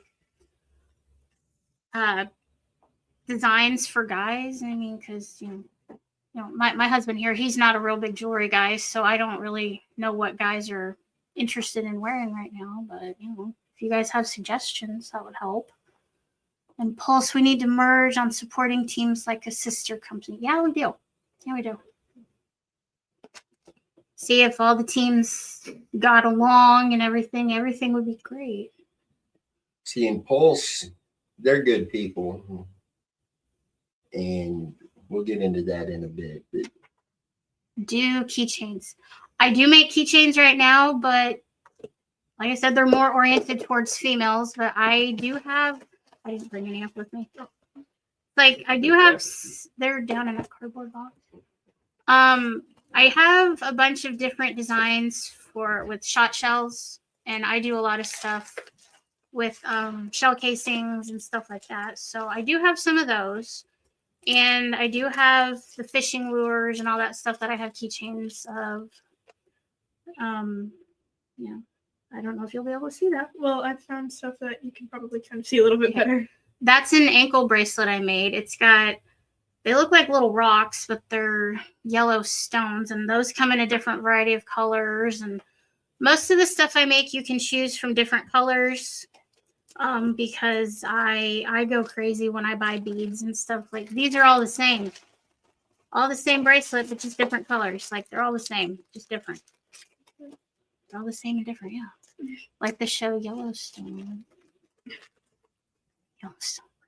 Really. Like this is a bracelet I made. It's kind of summery looking, but it does have the fishing blades on it. Like I have a bunch of stuff like that. But Here's one of those colors. yeah. Similar colors. Oh, yep, he found my keychains. I have like I have a whole bag of fishing related. Like, and these are pretty controversial in my house because I buy a new fishing lure, and it makes somebody really mad when I take it apart to take the hooks off.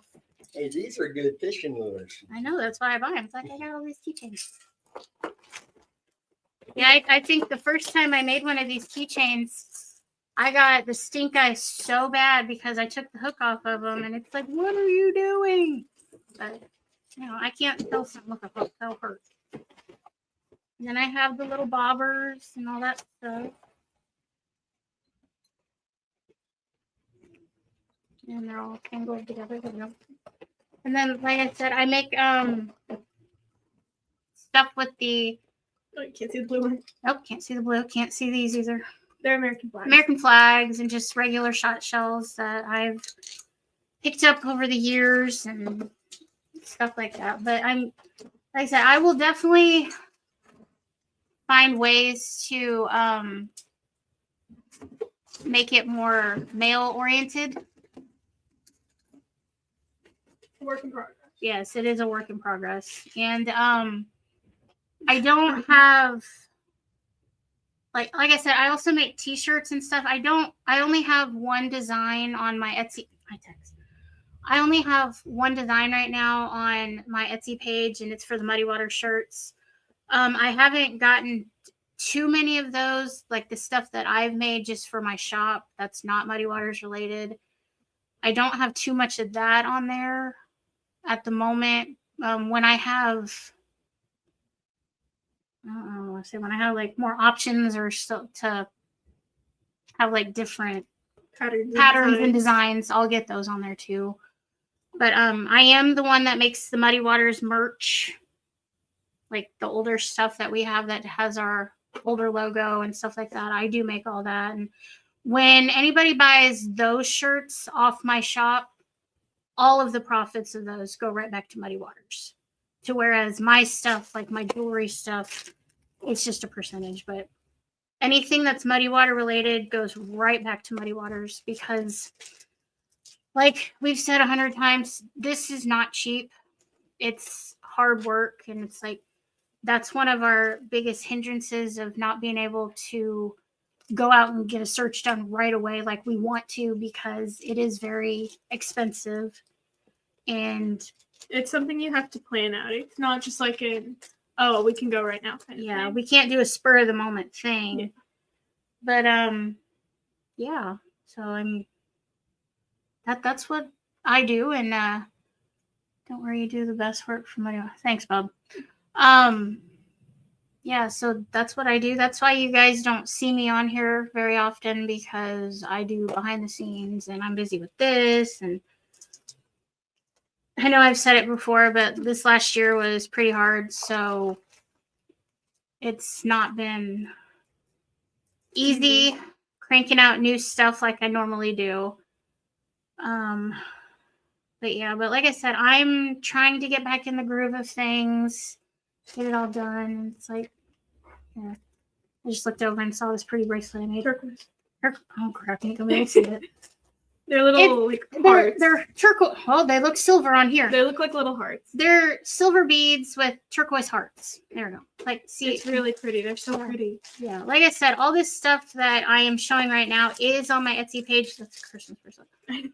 You will be able to see on there. So if you want a better look. And eventually she will have a TikTok account up where you will be able to see more of this stuff up close with better quality and no green screen. Yeah. I am not tech savvy, like, at all. So that when my TikTok page is going, it will be because of her, because I can't figure it out. But that will be on there, and yeah. So I mean, like I said,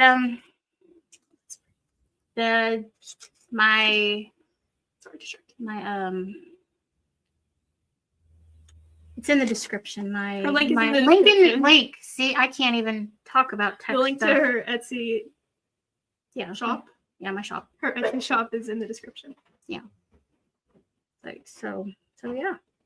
Like I said, jewelry, keychains, Western stuff, shirts, definite Western stuff, that kind of, all that design. So if you're really into that stuff, which a lot of people are, it's really pretty. And if the green screen wasn't here, you could see stuff like this a little bit better. Like, yeah, you can't see that at all. No. Even putting that behind it, you couldn't see it. Yeah. Maybe you'll see this. But there's stuff like this. It's not all turquoise and Western stuff, but only about 90% of my stuff is Western. It's like, I had made these not that long ago. God, you can't see nothing. I made these not that long ago. They're little cow tags. They little ear cow tags that you. Yep, can't see at all. They're clear. No, they're silver. They're silver, and they got little bull skulls on them. You know, they're little cow Okay, tags. Brantley. Okay. But yeah.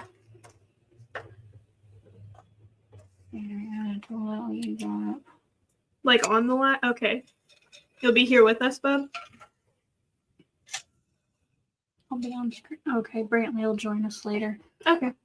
Then he just wrote me a little note saying we're gonna go back to Muddy Waters here for a minute. Aside, like I said, I used to be a big part of Muddy Waters, but now I do this. But what got me started with Muddy Waters was basically what a lot of us did. It was the Randy Leach case. We saw the videos that another team was doing, and we got so invested with it. And I'm a lifelong Leavenworth native, so I've known about this case my whole life. Randy disappeared the same year I was born, so I didn't know it right then. But growing up, I always heard about it and just could not figure out what was going on. And it's like, this should have been an open and shut case. It should have been easy, but it has not been easy. Nobody has made it easy. Pulse, you need some gear. But yeah, the Randy Leach case, that's what, yeah. So we've been, like you've seen the case file for him. It's a whole box. We've been, where did I do? I just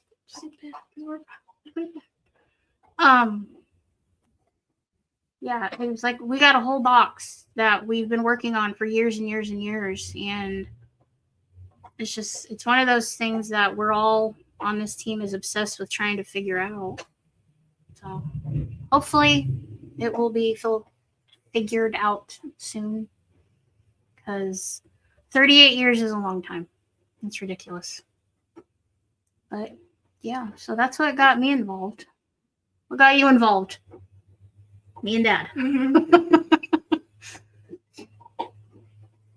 I just remember Dad would always come talk to me about cases and ask my opinions on it. And it's very interesting when you start the research and when you try to get into it. It's very fun to learn about. Not fun, but it's nice to try to help. Yeah, because you go down the rabbit holes where you look up one thing and then it takes you over here, and then over here, and over here, and here, and it's just like it's never ending. And it's like we can do this. We know we can. And then you get the cases where you get one little clip of information and that's it. And it's like those are the heartbreaking ones, especially if it's for me. I know it's because I'm a mother. I have the hardest time working on the little kids' cases, like the missing babies and stuff like that. I have to stop working through them because it breaks my heart. Because I don't even want to imagine what those parents go through. So yeah, so that was another one of the reasons I stepped back a little bit and started doing this, because some of the cases were getting pretty hard for me. And I know that makes me sound weak, but like I said, as a mom, it definitely starts to get to you eventually. Yeah. Like Dennis has said, over the years, everybody on the team has one case that it breaks our hearts so bad that we don't even want to do it. And I have that one. I mean, we all have them, and it's hard. And people, some people might think, oh, this is easy. It's like just finding missing people. It's like, that's fine. But the work that goes into it, you have to dig up this dirt on like this missing 2-year-old. And it's just like, But yeah. So, yeah. Like I've said, I handle the merchandise, the jewelry, all that stuff. Like I said, a percentage of the profits go back to Muddy Waters. I have all sorts of stuff you can choose from. There's something for everyone on her website. If you don't think you'll like anything, you will find something. It's like I don't have very much, but I do different holiday stuff every now and then. It's like I have Christmas and Halloween and fall and just all sorts of stuff.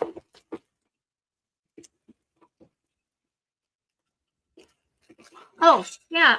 Like when I was asking for suggestions, you can message me directly on my Etsy page. You can email me that way through them. If you don't have Etsy, which is not a big deal, you can go through the Muddy Waters website. You can send an email that way, and I will get it and look into that suggestion and make that product. On the topic of her holiday stuff, there's all sorts of Christmas charm bracelet I made. Yeah. But yeah. Now, my favorite holiday, no doubt, is July 4th. Do you have any patriotic charm bracelets yet? I have it's not a charm bracelet. I have a bunch of bracelets, but I don't really have a full-blown charm bracelet. I have, like I said, I go nuts when I buy charms and beads. So I do have a bunch of charms and stuff I will be making bracelets with, but like this is, I don't know if you'll be able to see that one. That was actually one of the first bracelets I made. It's got, of course, it's a green screen. You can't really see it, but it's got the flag. Where am I going? It's got the flag and red, white, and blue beads and stuff like that.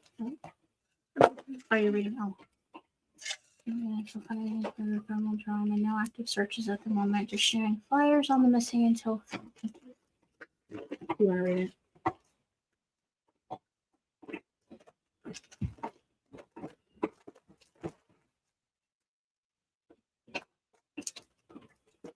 Yes, guys, Pulse has a GoFundMe set up to help them with the thermal drone that they're going to be using to help find missing loved ones. So you can find them on Facebook and on YouTube. Please go over and support them as well. They're really good people that's just trying to help families find their missing loved ones. Yes. Like everybody who is involved. Thanks, Pulse. Like all the teams that are involved in finding missing people are all amazing, and like everybody has their own unique way of doing things, and that's great. One way or another, these people are going to get found. So like the people that do this stuff like we do, it takes a lot, and I'm proud of all of us. So I don't know what else to say. Yeah, I think I'm done. I've exhausted my jewelry, so so here. That one. So that was my little spiel. Like I said, you can find all my stuff on my Etsy page. The link to get to that is in the comments. And yeah. So thanks for listening to me rant on for about 15, 20 minutes. Yeah. So yeah. Like I said, thank you guys so much, and we love you all. Bye.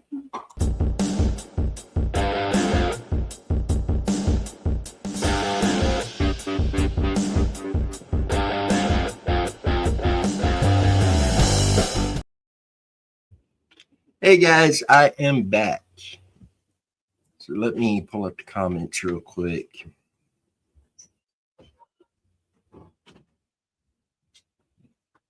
All right, Pulse, we'll see you in a little while. And again, Pulse is on Facebook. He does have a YouTube channel that eventually they'll be putting content out on there too. I haven't checked that recently to see if there's content yet, but please go check them out and support them as well. Again, really good people. So now to see where I kind of left off there for a minute.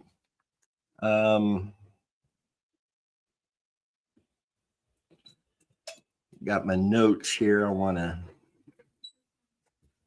make sure. See where I'm at here.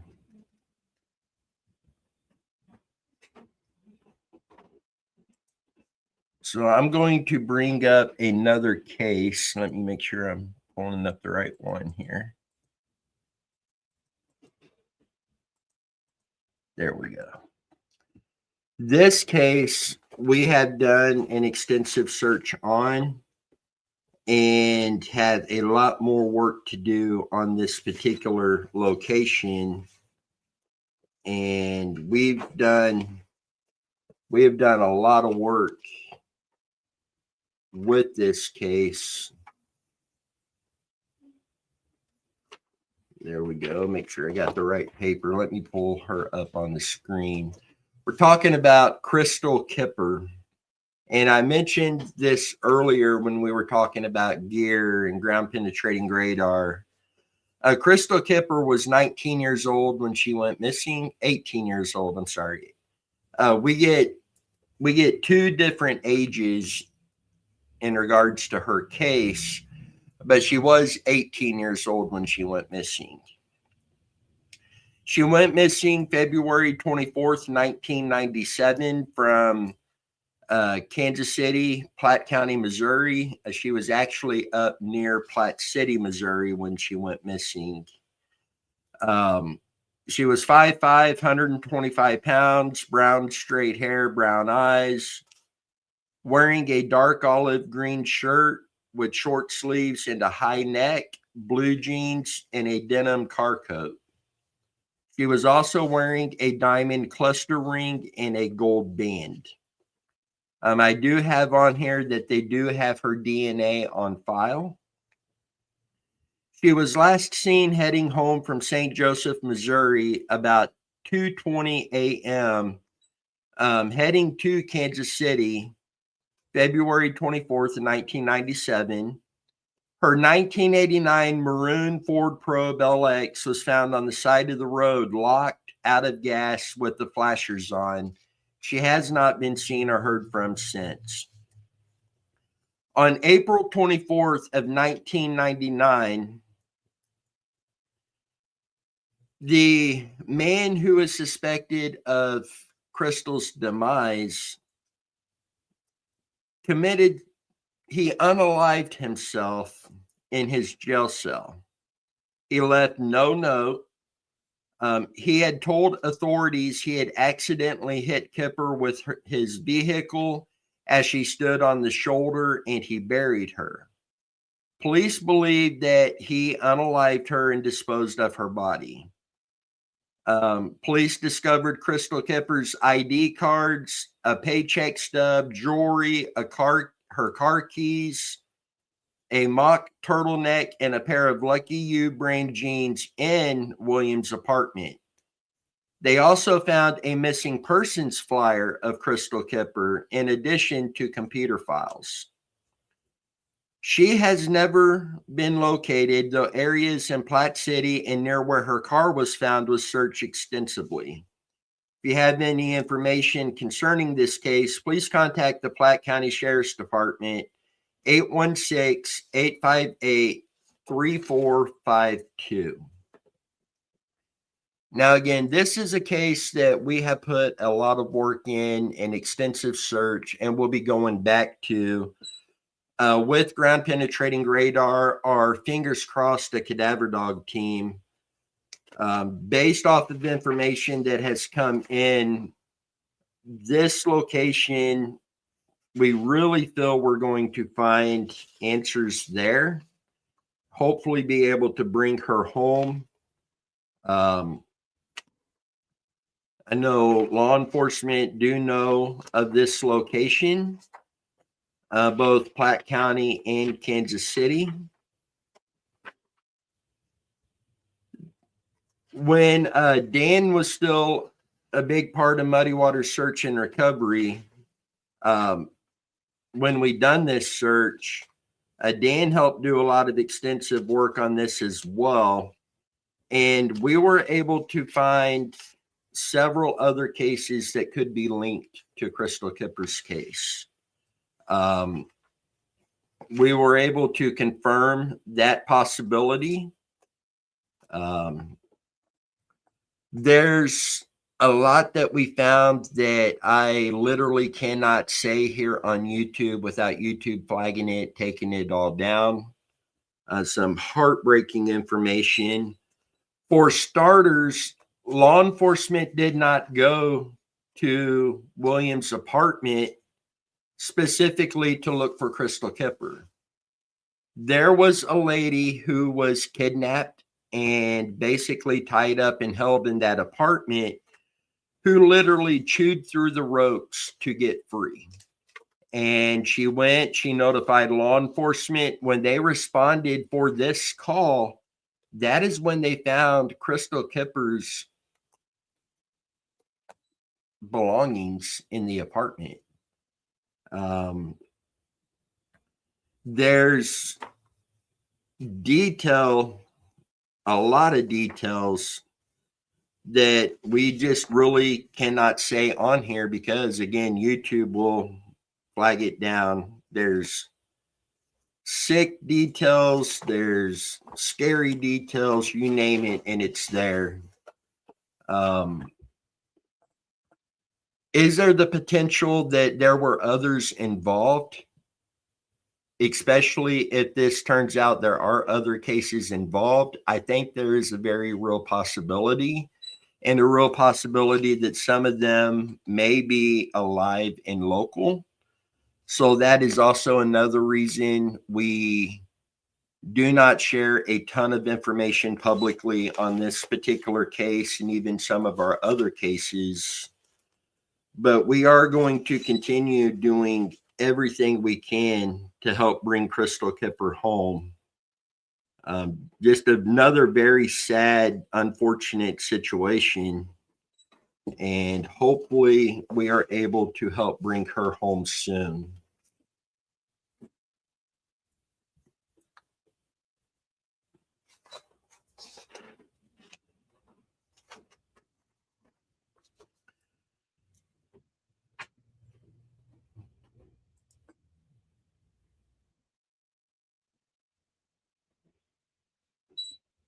I'm going to look at some stuff over here real quick.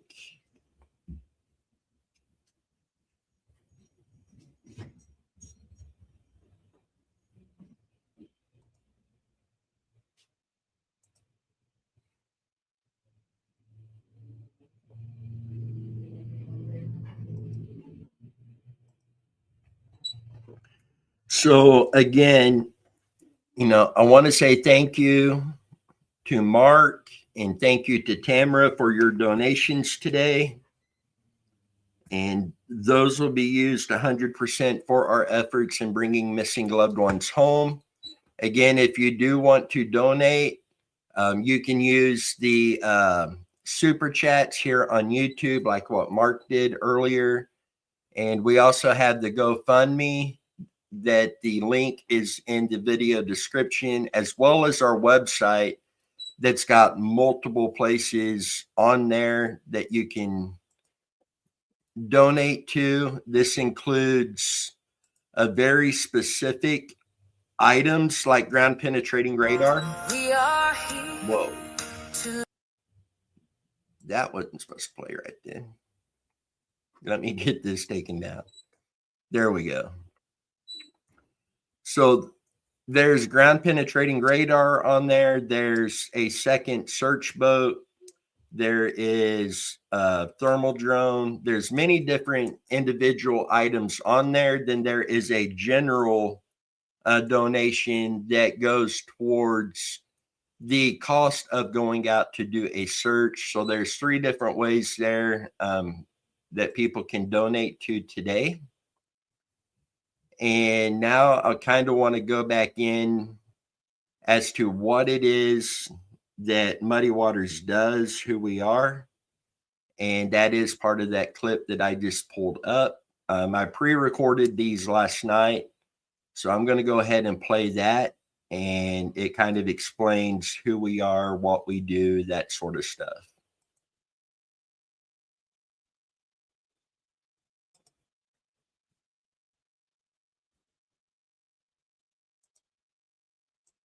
Working tirelessly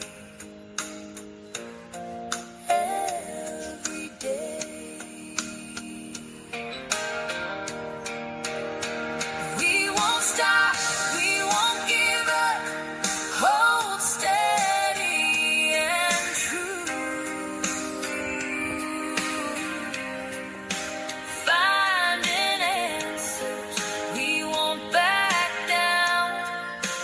This is our word to you.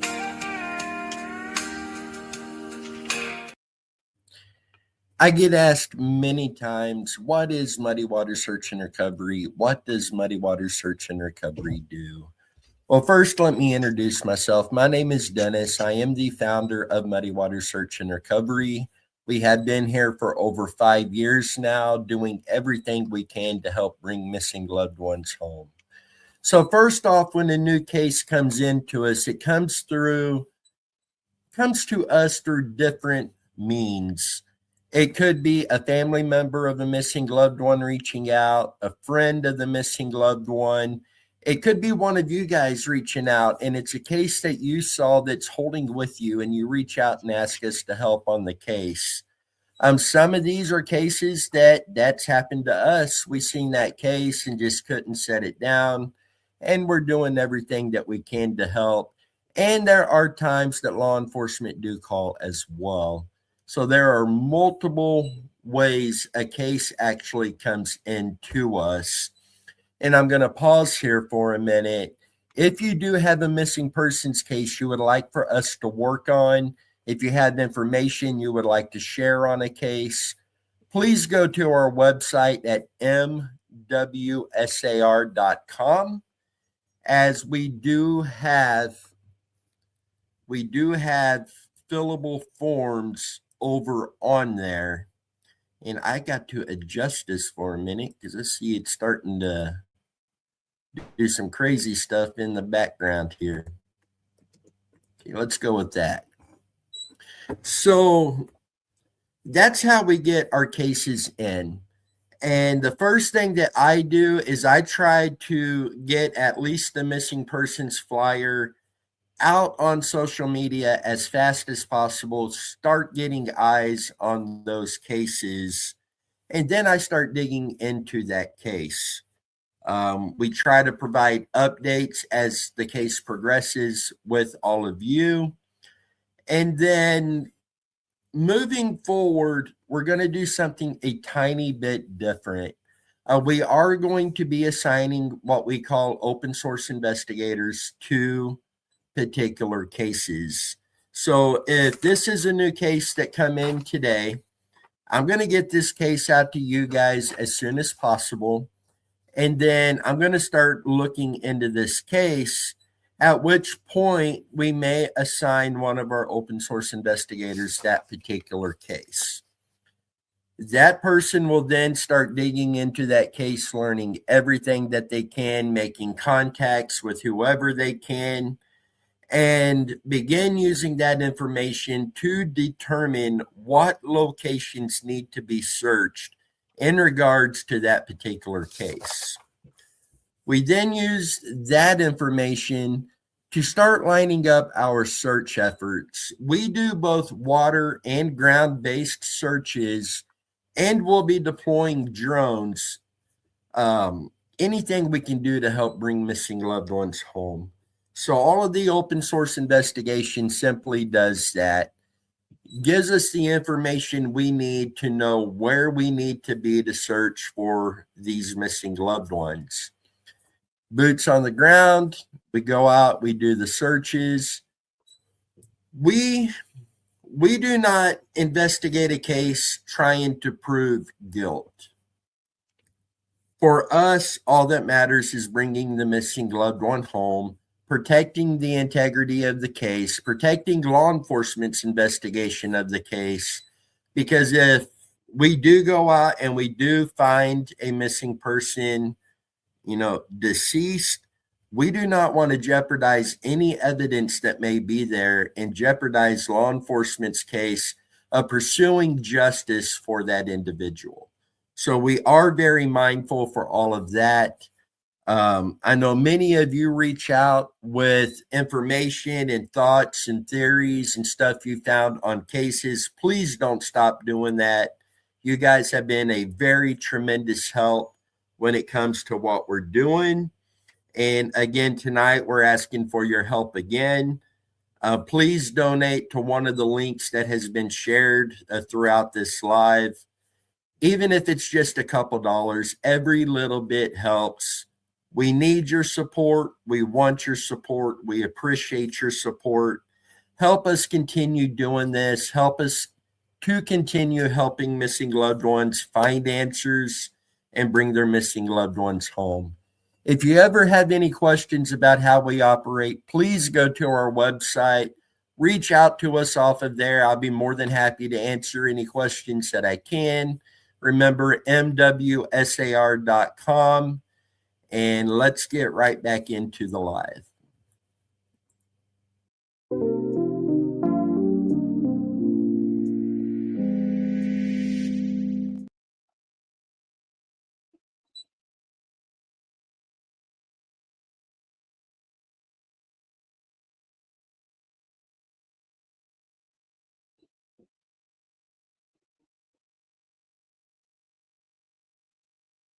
There we go. That took a second to find that to pull me back up. But I do want to back up a little bit on that. I talk about how people reaching out with information. You guys have been so incredible with that. You guys are just as big of a part of this as we are.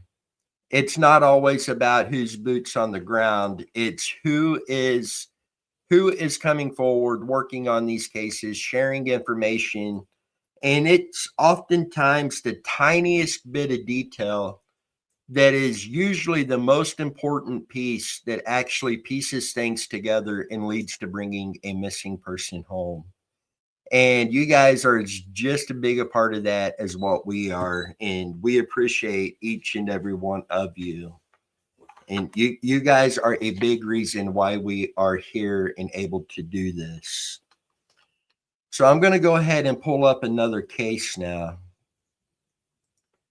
This one we have worked on for a little while. I am in contact with family, just very sweet people who deserve answers. And we're talking about Dana Bruce. Dana, at the age of disappearance, was 24 years old. Auburn eyes, I'm sorry, her hair is auburn colored. Her eyes are hazel. 5'2", 135 pounds. She's missing from Sedalia, Missouri. She was last seen at 11:45 p.m. on October 4th, 2008, at the home of her children's babysitter in Sedalia, Missouri. She was seen earlier that same evening at a Sedalia nightclub called Malone's, and she has not been seen since. Family members are worried as they say Dana was a devoted mother who would not leave her two young children. Foul play is suspected in her disappearance. Dana has a tattoo on her upper arm of a teddy bear with the name Dylan on it. She has a very thin build. She has pierced ears, and her DNA is available. So if you have any information, please contact the Missouri State Highway Patrol Missing Persons at 1-660-826-8100. And as always, you are welcome to send information via our website. If you want to remain 100% confidential, we have the P.O. box that you can send information in, and that is over in the video description tonight. So again, very sad case. We're talking about a young mother. Her kids were young when she went missing. They're living their lives not knowing where their mother is. So let's do everything we can to help bring Dana Bruce home. And that is our intentions. We do have a location of interest, and we will be going there to do that search. We had planned on doing that last year. Unfortunately, last year, we lost my mother after fight with a lot of medical issues. Then 4 months later, we end up losing Megan and Chrissy's mother. And we didn't get to go to do that search. We did have another team that we had talked to. They were able to go. There was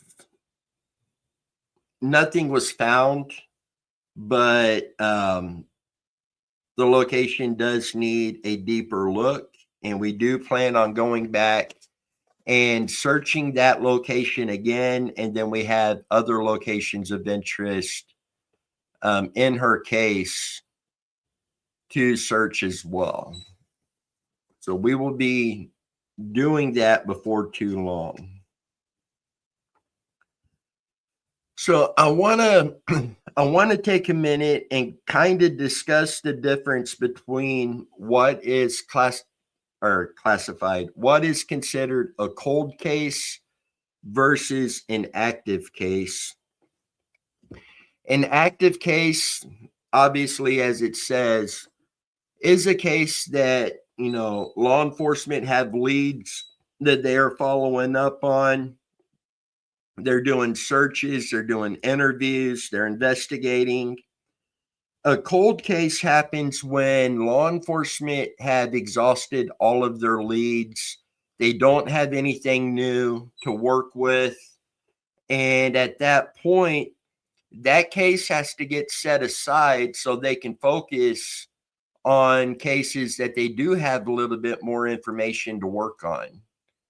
And unfortunately, what seems to happen a lot of times is no new information comes in, and they don't get to just go back in and pick up a case that they don't have any leads to follow. And the case will sit there and go cold.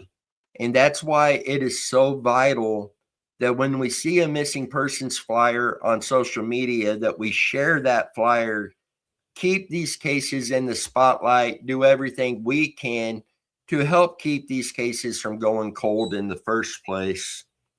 Many times that a case does go cold, it gets really hard to get that case opened back up. It It literally takes a strong lead to get that open back up. Some departments, it's a little easier to get them information to get the case open. Some it takes a significant lead, but it's on all of us to ensure that these cases are getting enough attention that they don't go cold. Unfortunately, what we do see is the cases do go cold, and as time passes, these cases seem to be forgotten. So it is on all of us to ensure these cases are being shared out to the public, given an opportunity for information to come into law enforcement to keep that investigation live and active and helping bring these missing loved ones home. So that's just kind of the difference between the difference between a cold case and an active case. Now, for our team, we don't really categorize cases like that. Every missing person is just as important as the next missing person. Every missing person deserves to be found. And that's kind of how we look at things. Being that we're not law enforcement, we do get the added benefits of being able to do that. Law enforcement, a lot of times, they don't have the luxury of saying, today, the next few days, we're just going to focus on this one case. Unfortunately, they can't do that. So that's why it is so vital that we are all sharing the missing persons cases. Again, if you're on Facebook or TikTok or any of the social media apps and you see a missing persons case on there, please take a second, hit that share button, and continue pushing these cases out. Get as many eyes on these cases as we can. And many times that helps lead to that little bit of information that blows a case wide open and brings a missing loved one home. So please make sure that we are all, and when I'm on Facebook, I will share 10 missing persons cases a day, and not one of those are cases that we're actually working on. Which brings me to this, the cases we do work on, how do we get those? We have over 300 active missing persons cases that we are working on currently. So we're not actively out searching for cases to work on. The cases we're getting now, it's either a family member reaching out, a friend of the missing person, or one of you guys who's seen this case and it stuck with you and you're reaching out, asking us to help. We'll never turn a case down. If we're asked to work on a case, we will never turn it down. But that's how our cases come into us. Occasionally, law enforcement will reach out to us from somewhere and ask us if we can look at this and see if anything we can do. Anytime we get to work with law enforcement, we consider that a blessing and very honored to be able to help them. And how you can get cases to us, again, the number one way is through our website. The submit a new case form, once that is filled out and submitted, I automatically get an email notifying me that that has been submitted there. And we will immediately get to work on that case. And moving forward, we're going to start assigning an open source investigator to some of the cases. So it may be one that an open source investigator is assigned to. That information will get over to them immediately. And if you've put your contact information on that report, if need be, we will reach out to you and talk to you about it. And if you want updates as our open source investigation and leading into searches, we could definitely stay in contact with you and keep you up to date on all of that.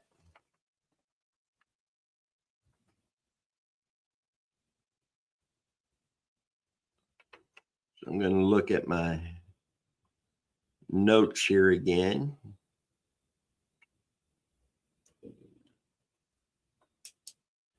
So going back kind of to what we talked about earlier, when we talked about how you no longer have to wait 24 hours to report a missing person.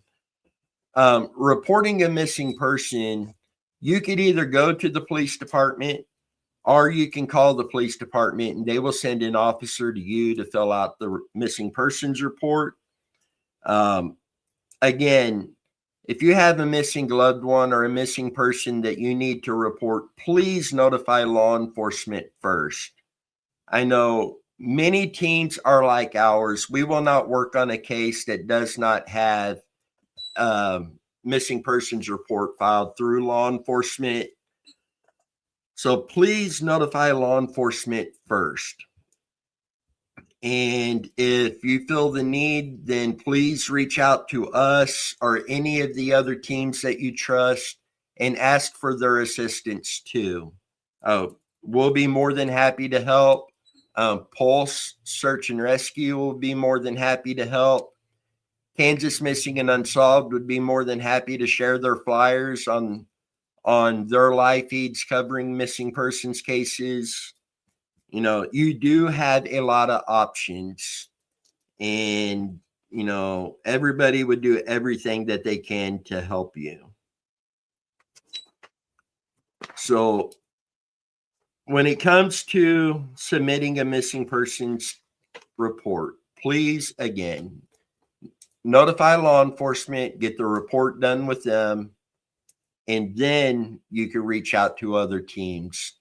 Because I could tell you, when somebody reaches out to me and says, hey, we've got a missing loved one, could you help? I can tell you my very first question I'm going to ask them is, have you filed a missing persons report with law enforcement? And if they say yes, then I get the details of that so I can double check that they did. Now, I don't immediately go in and double check it. I will talk with them and get all the available information that they have. But then I always confirm that there is a missing persons report filed with law enforcement. The reason I do that is I've heard the stories of others in the past, and I had someone try this with us. It's a ex-boyfriend that's jealous because they've broken up. She's with somebody else, and he had bad intentions with that and wanted to find her in order to do this. That is why we always, number one, is there a missing persons report with law enforcement, and we confirm that. And once that is confirmed, we will do everything we can to help bring the missing loved one home.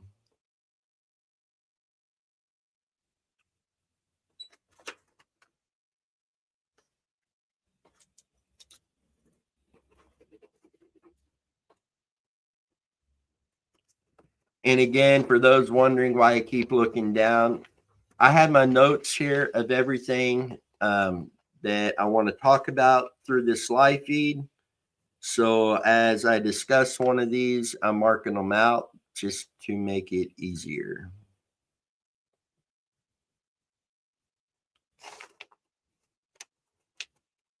And our website, if any of you go to the website right now, you're going to see the DMCB media stuff pop up first. There is a reason for that. And somewhere around 8 o'clock tonight, we will be making a big announcement that I am very, very excited for. So make sure you're on here around the 8 o'clock mark to hear this announcement. It's really big for us, really big moving forward. And in all honesty, I'm really excited about it. So, another thing I wanted to do on here is an open Q&A. If you have any questions in regards to any of the cases we're working on, any of our operations, what we do, how we do it, any of that, please put that question over in the comments and we will make sure to get that question answered during this live feed. And we'll try to answer it right away. So if you have any questions about anything, case related, muddy waters related, whatever, please put it in the comments.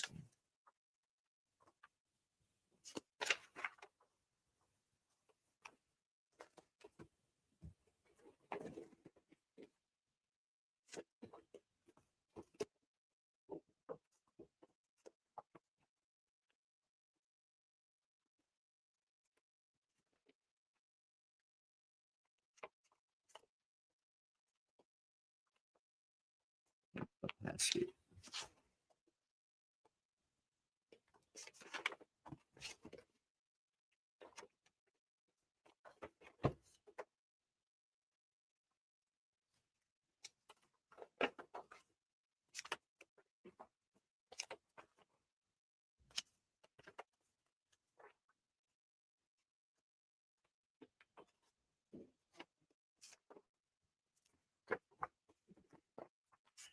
So I am going to be talking about another case here just shortly. I thought I had pulled the paperwork for it, and I think I missed doing that on this one.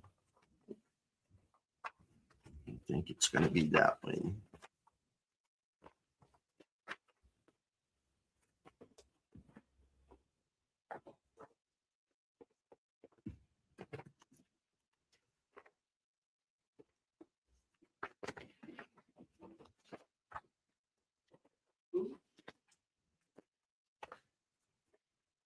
This, again, this is a case we have done a lot of work on. We've had a lot of information come in, and let me go ahead and get her pulled up on here.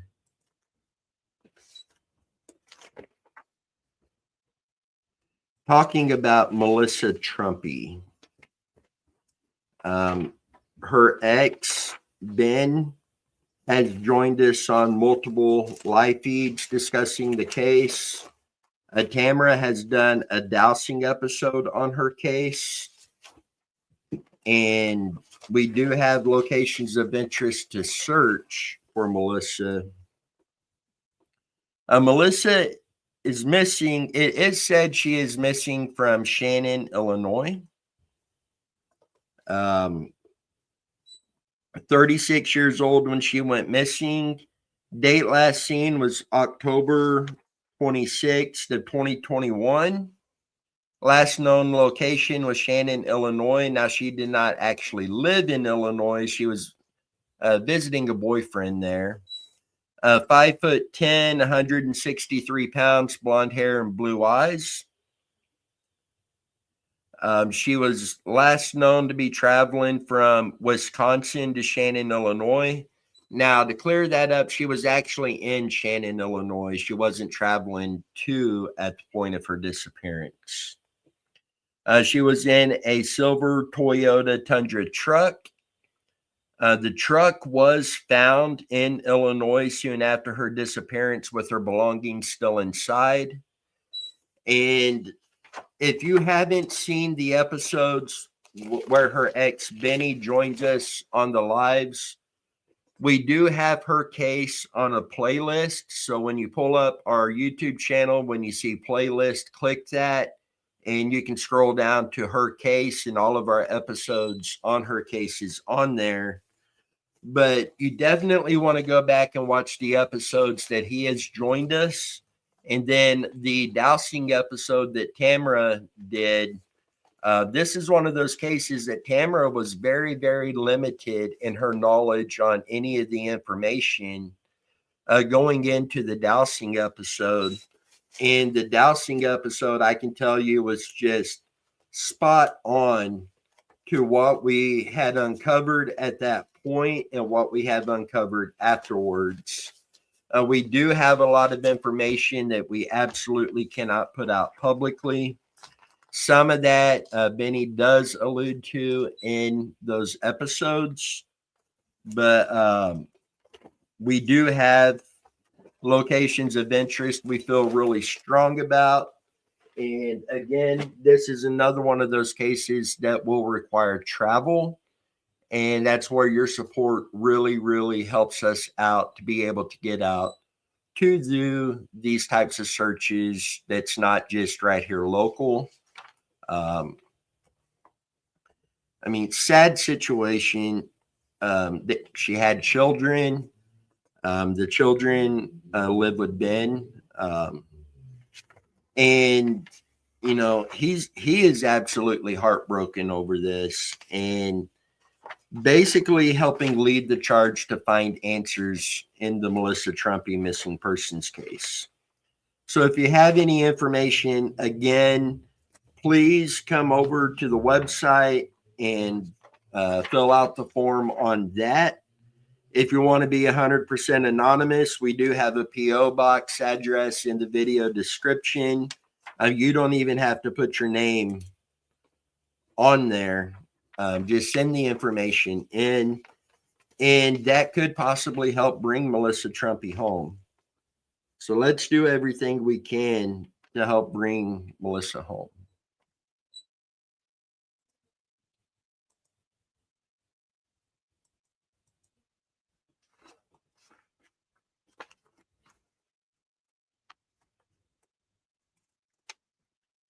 And speaking of Tamara and dowsing, here in a little while, Tamara's going to come back and she is going to do a dowsing segment on here. And you'll be able to ask case-related questions, anything. And then anybody who does donate, she is willing to do a dowsing segment for you to where it could be case-related. It could be something in your personal life. And she will do what she can to help you out.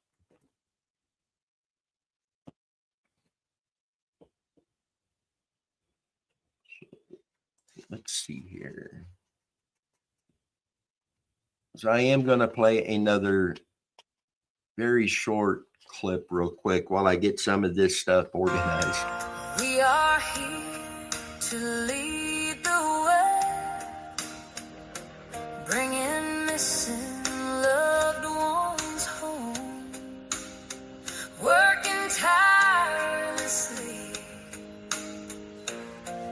every day. We won't stop, we won't give up, hold steady and true, finding answers, we won't back down. This is our word to you.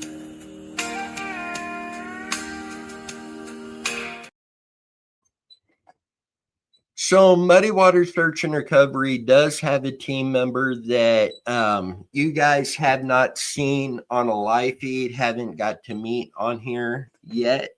His name is Jeff. So I want to talk a little bit about Jeff because I don't know if he's going to make it on today or not. Jeff is one of the most intelligent people I think I've ever spoken to.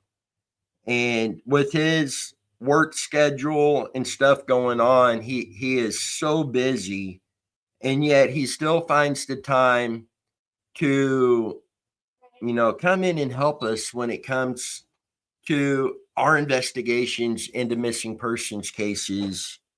And just such an intelligent guy. And we're just very, very honored to have him on our team. And hopefully someday before long, we'll be able to bring him on a live feed with you guys so you guys can meet him as well. But just incredible guy, and just so fortunate to have him on the team.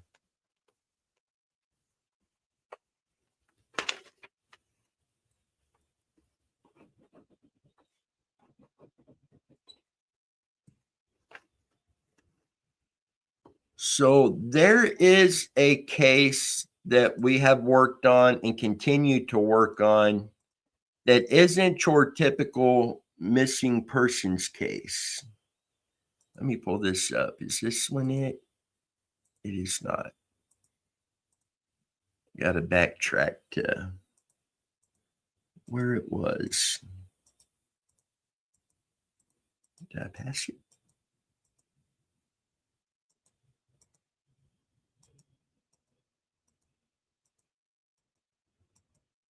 I might not. There it is. In this case, we're talking about Alex Van Dalsen. So Alex did go missing and unfortunately was found the very next day. I believe it was. He was found deceased. A single gunshot wound. And I've got all of the information, all the details, the police reports, body cams, everything. And it was ruled self-inflicted. Normally, this isn't the type of case that we would have worked on, but something about this case just really struck home. So I have talked with family and friends of Alex Van Dalsen. We started working on the case, and one of the first things we needed to do was take the official story that was released and determine if that story, number one, was even possible, and number two, if it was possible, how it may have unfolded. So we did do an episode on YouTube where we done some reenactments of the official story. We went through a few different things during the reenactments on that episode, but we spent hours not on camera trying to reenact this to fit that narrative, and was very unsuccessful in doing so. The only way we made that narrative fit was after the deed was done, somebody physically moving stuff. That was the only way things would have ended up the way they allegedly did via the police reports. Crime scene photos, etc. I have said this before publicly, and I'm going to say it again. My opinion, Alex Van Dalsen is not deceased due to self-inflict. We have the autopsy report. We have the entrance and exit wound, the size of the wound. They claim 9mm because a 9mm was found tucked underneath Alex Van Dalsen's arm. Number one, how did the firearm end up tucked underneath an arm in a self-inflict? But the wound sizes were not consistent with the 9mm. They were consistent with the .45 caliber. I've given family a full report of our findings, and they have fought in court to get this case reopened. And to date, no luck. This very heartbreaking case, and again, a lot of information that I cannot release publicly. And while it's not your typical missing persons case, Muddy Waters Search and Recovery is committed to doing everything that we can to help this family get the truth and get the justice that Alex Van Dowson and the family deserve. So if you have any information, any thoughts on that case, please reach out to us and let us know. Again, even the smallest of details could help bust this wide open. And in the information we've uncovered and then reenactments, I think we have proven beyond a shadow of a doubt this is not self-inflicted. And we will continue to do everything we can to help get that case reopened and to help the family and Alex Van Dowson get justice for what has taken place.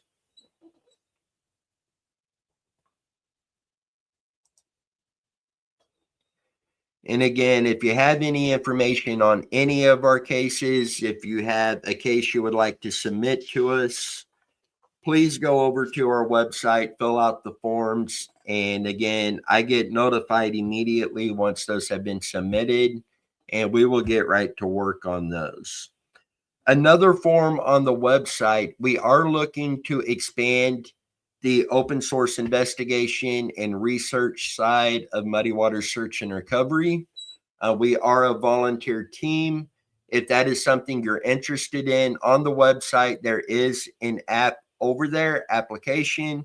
Please fill that out and we will be in touch and we will talk with you and go through all of that and see how it turns out and get things going with it. And again, throughout the entire live feed, it is an open Q&A. If you have any questions on any of the cases we're working on, any of our operations, anything, please put the question over in the comments and we will get those questions or we'll get those answered for you.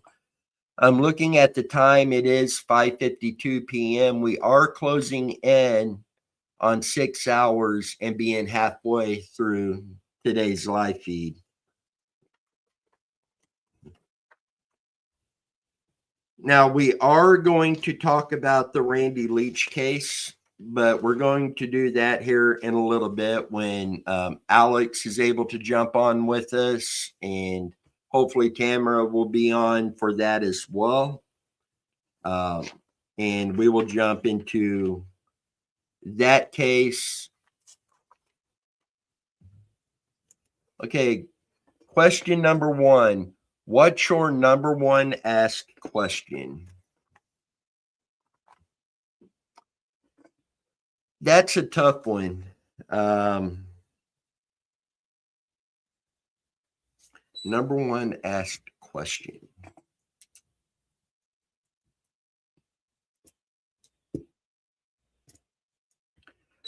We had,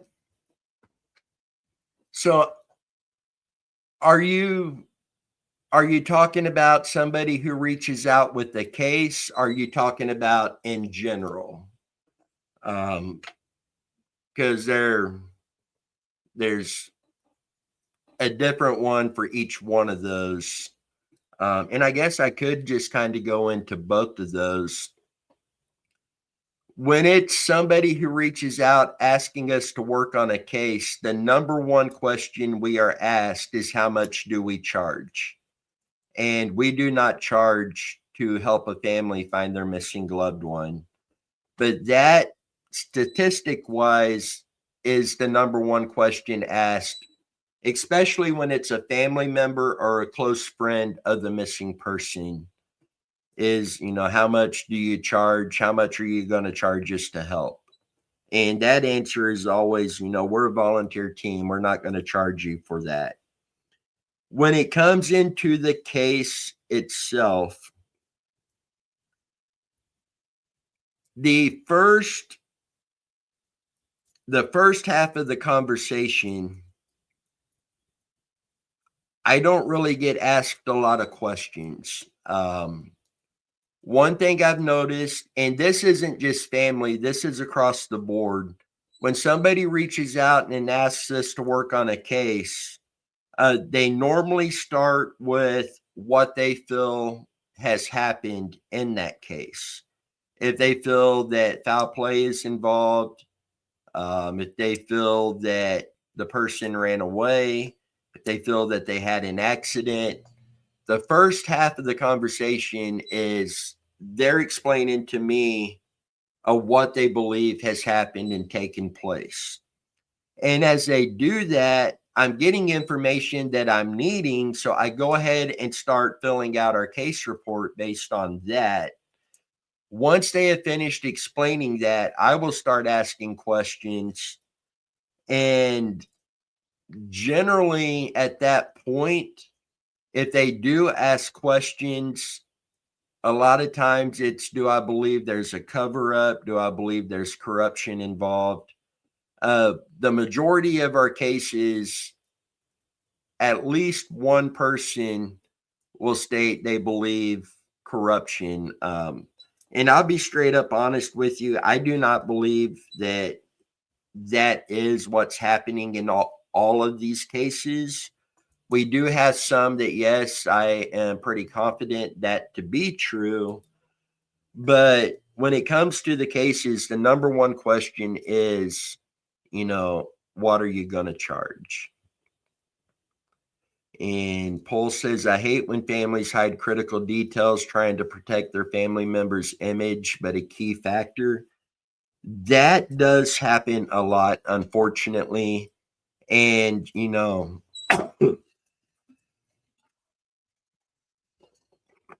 how to say this respectfully, because I do mean this to be respectfully. I understand the family side of that,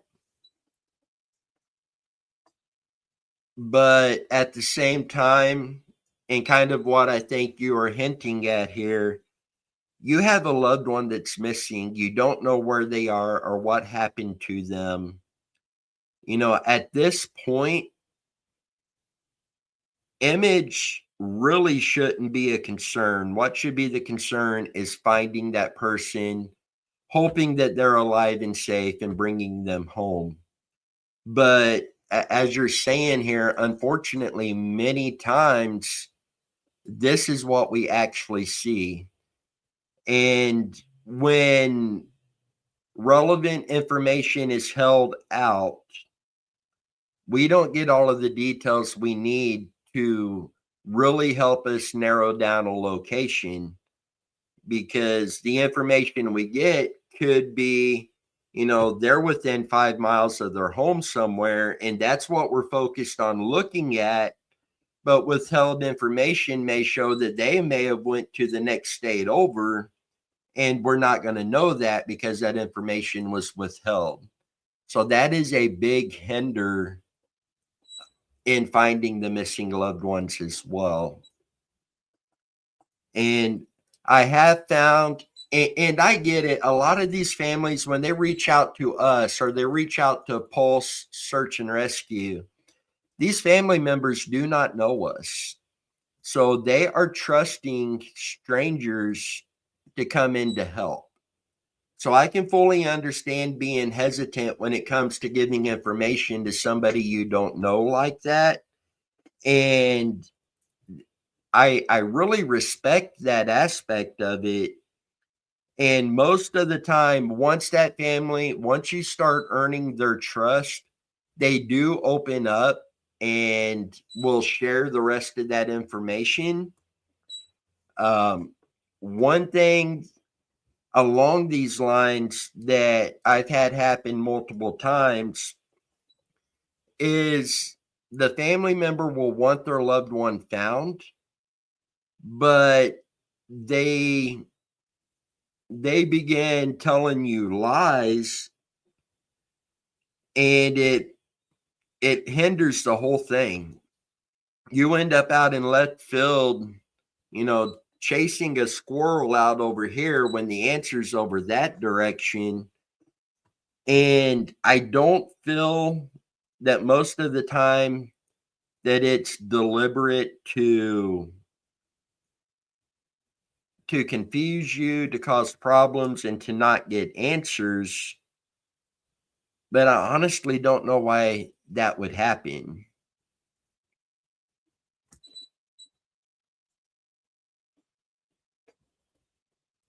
And Paul says, my example was I searched for the missing, but the family hid the fact the person was and had taken a firearm with them. Oh man. See, and that makes it so much harder too. If you would have had that little bit of information, not only would that have put more urgency into your efforts, you would have had a more clear picture of what you're possibly looking at and may have found that person a lot quicker. And in some cases, before they actually followed through on this. Some experience with that personally. My dad, when he was alive, had a lot of medical problems. And some of it did get into some, it wasn't all out mental problems, but sometimes he did have some mental issues. And he had a few times that, self-inflict was an issue. And it's something you don't want to tell people about one of your family members. So I can understand that you're uncomfortable letting people know of that issue. But when that person is missing and that is likely the scenario and you withhold that, I don't want to say that you just kept their life from being saved, but there is a possibility of it.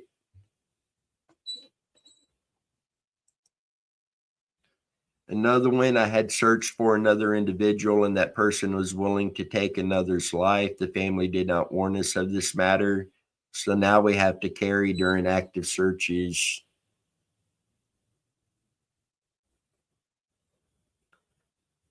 That in all honesty is like a worst case scenario. I know we have received threats in some of the cases we've worked on. So anytime that we do a search that is legal to do so, at least some of us have to carry.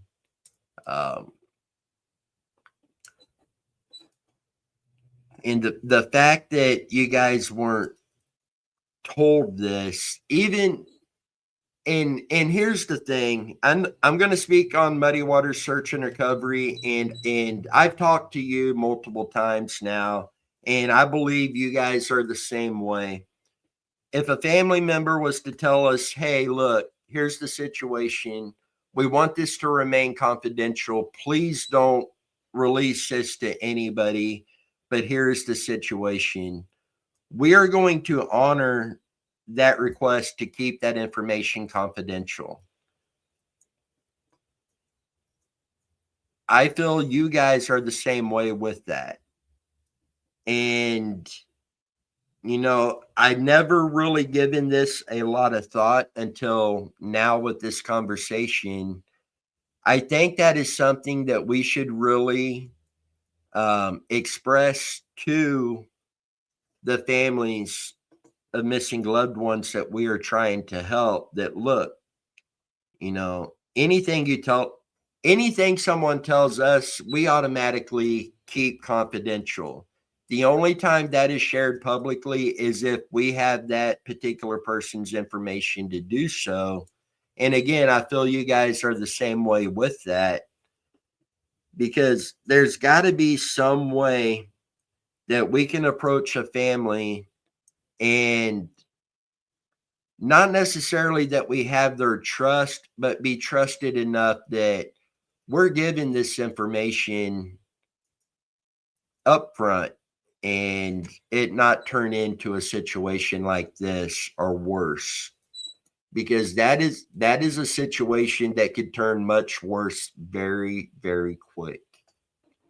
And again, as far as a search team and doing a search, you're looking at one that would be considered one of the worst case scenarios. And really, really hope things work out for you guys on this. And if there's anything that we can do to help, we're a phone call away. Get a hold of us. We'll do anything we can to help you. And in fact, I look forward to being able to get with you guys sometime and team up on a search. I think our team and you guys getting together on a search, I think that would be a really powerful move and could be a move to help bring answers.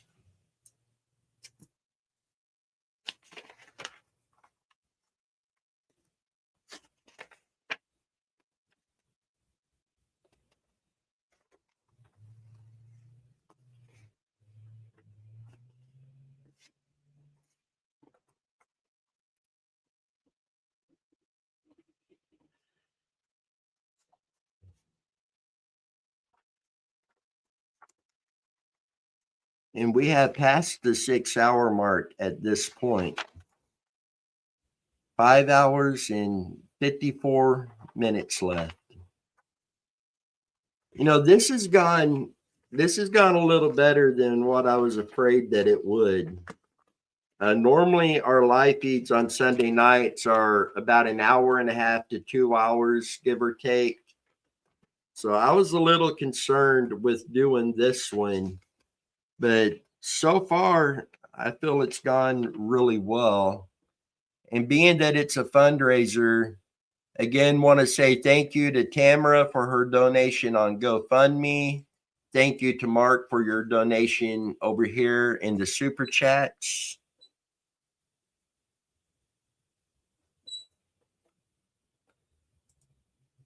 And Pulse, absolutely. Whenever you're ready, I put the link over to you in Messenger. Like last time, just click on that and it'll bring you on up in here. So just so you guys know, Pulse is one of the special guests that will be joining us here in a little while. And I see that Tamara is back. So let's get Tamara pulled back up here. Oh, hello. How you doing? Good. No, help my husband a little bit with some yard work, but Oh man, that's always fun. yeah. I have a lot to do, so it's going to take some time. Say, I stepped outside a little bit ago and it is so nice out up here. Yeah, we're nice. We're still a little chilly, for me at least, but it's beautiful out. See, and Pulse Search and Rescue is going to be joining us here in a little while on the live. But in the comments, it's been interesting. I let everybody know they can ask questions in the comments. And he asked, well, we'll get past that one. He said, I hate it when families hide critical details trying to protect their family member's image, but a key factor. An example, he was searching for a missing person and the family hid the fact that the person was suicidal. It had taken a firearm with them and was later found deceased from self-inflict.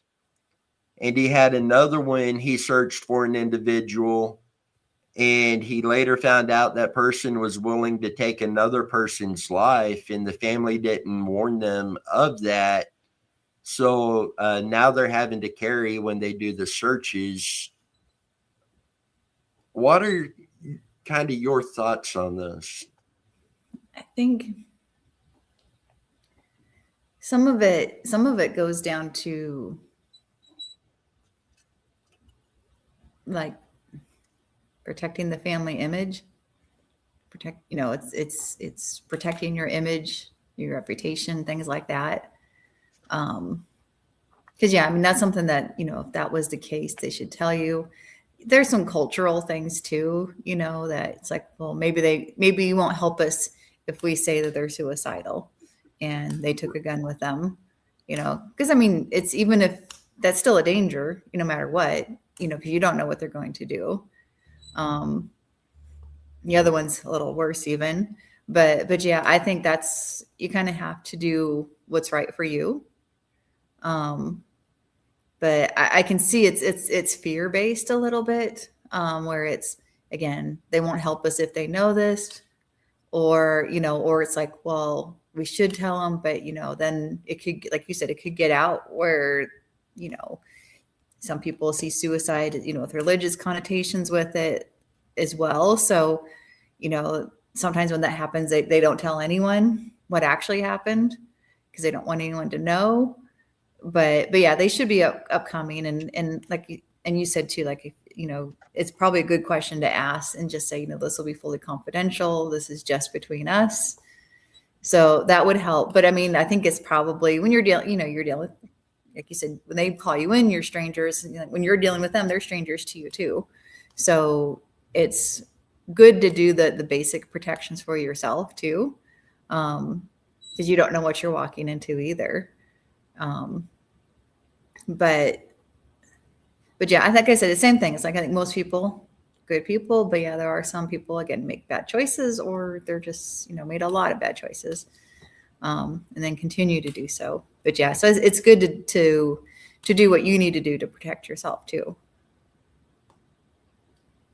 And, we've had situations where we weren't told everything from family members in the beginning, but it took a couple weeks and the families felt more comfortable with us and opened up and shared more information.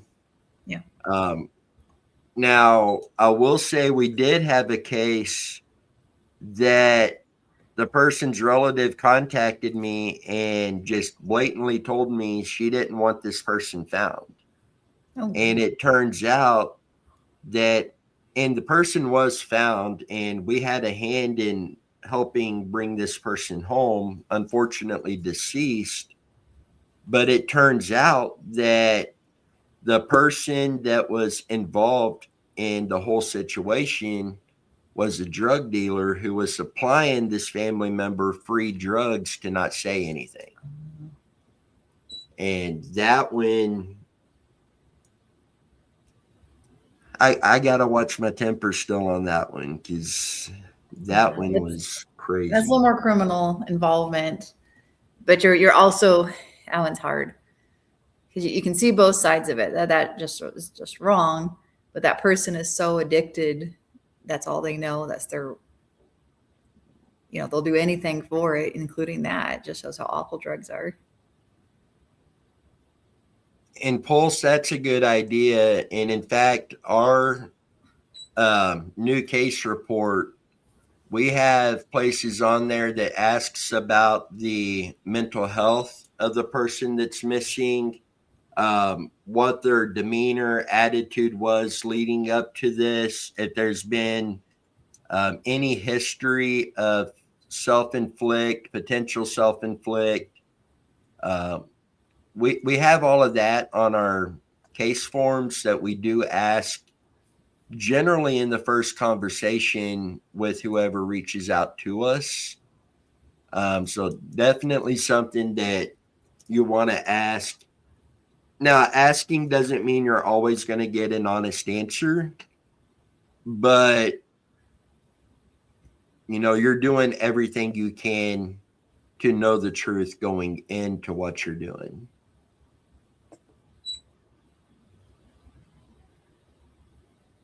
It's,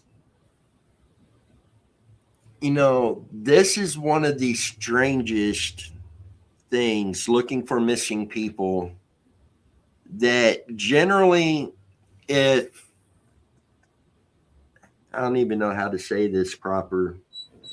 I'm going to use YouTube as an example. We cover our cases on YouTube. If this was somebody that was doing a hunting and fishing show, you're generally going to have crazy stuff come from one direction. The missing persons community and genre, if you will, there is, I'm going to call it nonsense that seems to hit from every direction in doing this. Sometimes it comes from families. What gets interesting is when you have one family member telling you one thing, another family member telling you something different, but then you end up talking to a good friend of the missing person who has something completely different. I've had a spouse tell me a story, the person's mom tell me a story, the person's dad, sister, and who's considered the best friend, and not one story was consistent on anything. And, you know, it's easy to look at that and say somebody's hiding something, more than one person is hiding something. But this is also a person missing that they all care about. And could the discrepancies be coming from emotions and them not realizing that they're giving you information that's out in left field? Because we all deal with emotions like that differently. So is this their way of dealing with it? Or is somebody truly hiding something? And it could be hard to tell the difference. Oh, yeah. I mean, it could be that they only know one person, that one part of that person's life too. So like Right. the parents may know one part of the story, but the friends will know something completely different. So it could be the information they're getting might be a little skewed too. Right. It's a little hard to tell because it could be any of those options. See, I was very lucky. My mom and dad, they raised us to where we knew we can go to them and talk to them about anything. And 95% of the time, mom and dad knew everything, what I was doing, when I was doing it. And I didn't have to fear the repercussions of telling them, even if I knew I was wrong. I was very fortunate with that. There's a lot of people that doesn't have that. And we've got one case in particular comes to mind that the missing person and their family are not close based off of decisions made by the missing person. So the family know very little about what this guy was doing, what he was into, who he hung out with, just because they lived in the same house, but emotionally was so far apart. And a lot of times I've seen this happen to where it was a similar situation, but that's still their, even though an adult, still their kid, and they want them found and know what happened, but they don't really know that person because other things have come in between them over the years and they were no longer close. So I think sometimes that makes a difference.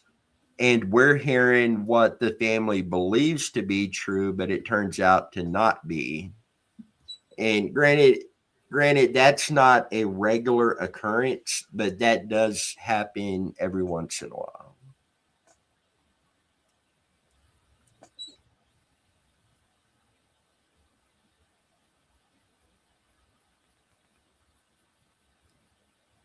Yeah, I can definitely see that for sure.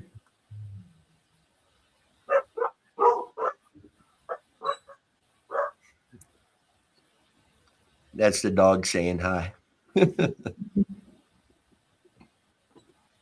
So again, guys, I see there's 6 people watching right now. Thank you very much. Well, 5 people watching now. So thank you very much for being on here with us. And, you know, we are over the halfway point of, I thought it would be a very long day, but it's gone by pretty good, pretty quick, and really enjoying this.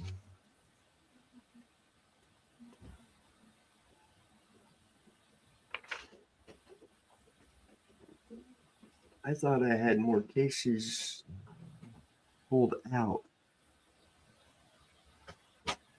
We'd have to grab a couple more. I know you were talking about the Melissa Trumpy one. I was listening Yes. in. Yeah, that was an interesting dowsing session for sure. But yeah, I think, like I said, I think that one's going to get solved. So I feel pretty confident about that, because I think there's a lot of behind the scenes going on that's working towards it. So don't know exactly where you're at or anything like that, but I feel like that's a strong possibility. So I hope she's found soon. I mean, and we say it all the time, but just another sad, unfortunate situation.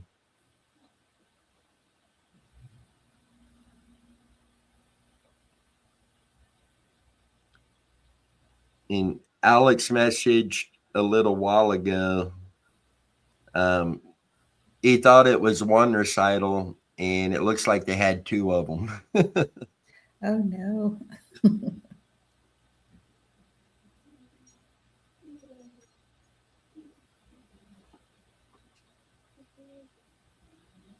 But that's fun though. Grandkids and dance recitals are always just adorable. Yeah. See, I know my niece, I got to get down there and see them soon. My niece had her baby a few nights ago, her first one. Oh wow. So I can't wait to get down there and see him. Yeah, congratulations to them. That's fun. Weird being a great uncle.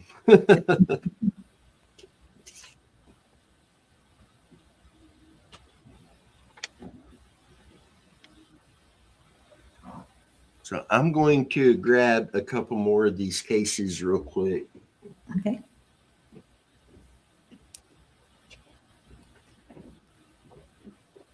Well, and like I said, if anyone if you want to donate, I wanted to do a thing just to kind of say thank you. So if you want to donate, and then if you have any questions, about a case or anything for yourself, just let me know, and I'm happy to do dowsing session, reading cards, whatever you want. So.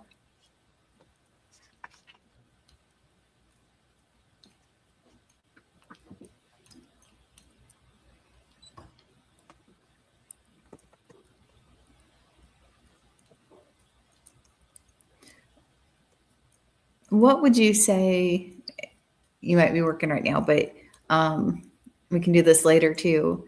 What would be your favorite case that you solved, hopefully with a good outcome, or at least a good one to help the family? Like, what was your favorite one that, in your experience, that was,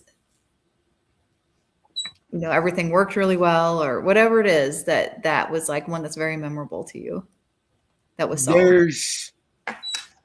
There's two of them that comes to mind. One of them, the outcome wasn't what anybody wanted, and that was the Cody Siniceros case out of Dodge City, Kansas. 17-year-old went missing. His vehicle was missing. Ended up being found, and he had driven the vehicle off the road and hit a pile of rubble, rolled the vehicle, and unfortunately was deceased. And I am still and that's been a couple years ago now, and I am still in contact with the family on that one. Just everything that the family went through, law enforcement went through, we went through, because we were working with law enforcement on that one. And, when he was found, there was the sense of relief that he was found, but there was also the pain of how it ended. But that case, and especially Megan, that one hit her really hard. But I think that one kind of hit all of us a little bit different. Then the other one we had he was 17 years old and went missing. And so I did a video sharing his flyer, getting the case out. Somebody, it was about a state and a half away, recognized him and notified law enforcement, and they bring him back home. A couple days later, he's missing again. So come out, and I'm putting the case out there, and this guy literally starts commenting in the comments on that live feed talking about him missing. And they end up finding him. And again, somebody else who had seen his flyer on our channel recognized him, and they get him back home. He goes missing the third time. And at this point, it's very concerning to be going missing so often. And this time, this guy actually reached out to me, and he was 2 weeks away from turning 18, and found out he wasn't living with his mom and dad. He was living with other relatives and was living a life being abused. So I told him, I took my content down from the last episode I had done for him being missing again. I just went ahead and wiped it off of YouTube. And then I notified law enforcement and let them know what was going on. So they started investigating that and was able to prove that he was in fact being abused. Now the abusers are in prison now. Oh, wow. And this young guy, and this was very early on in Muddy Waters, this guy, he is married, he has a kid, has a good job, and life has just completely turned around for this guy. And that one is probably like one of my favorite outcomes of what we're doing. He has reached out multiple times since then and given me updates, and it's night and day difference who he is now versus who he was. And if that was the only case we were able to help, I think I would honestly be okay with that. It just, it made it worth it. And a lot of people don't know the number of hours spent working on these cases. And when most of us, we work full-time jobs and we have families, and we're doing this and putting all of these hours in. There's nights that I go to bed 2, 3, 4, 5 o'clock in the morning, getting up at 6 o'clock in the morning to go to work and repeat it. And when you're putting all of that work in and you have results like that, it makes every minute of that worthwhile. And I would do it again in a heartbeat. Wow.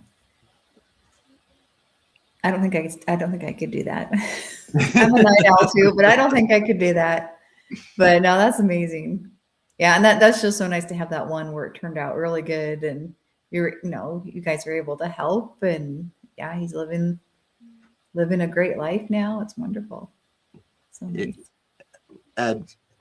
It's my favorite one, I think. And Paul says he was really bothered by the Great Bend case. I can't think of what case that is. I remember it vaguely.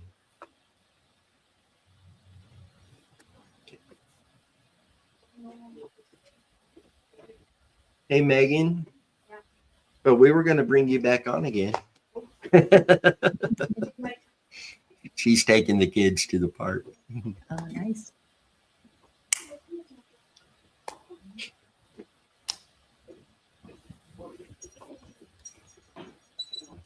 Have fun, dude.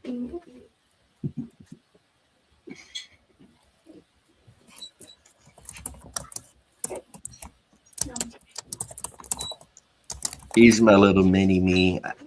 It doesn't matter if I'm out doing yard work or if I'm doing something like this, he's usually right there in the middle of it.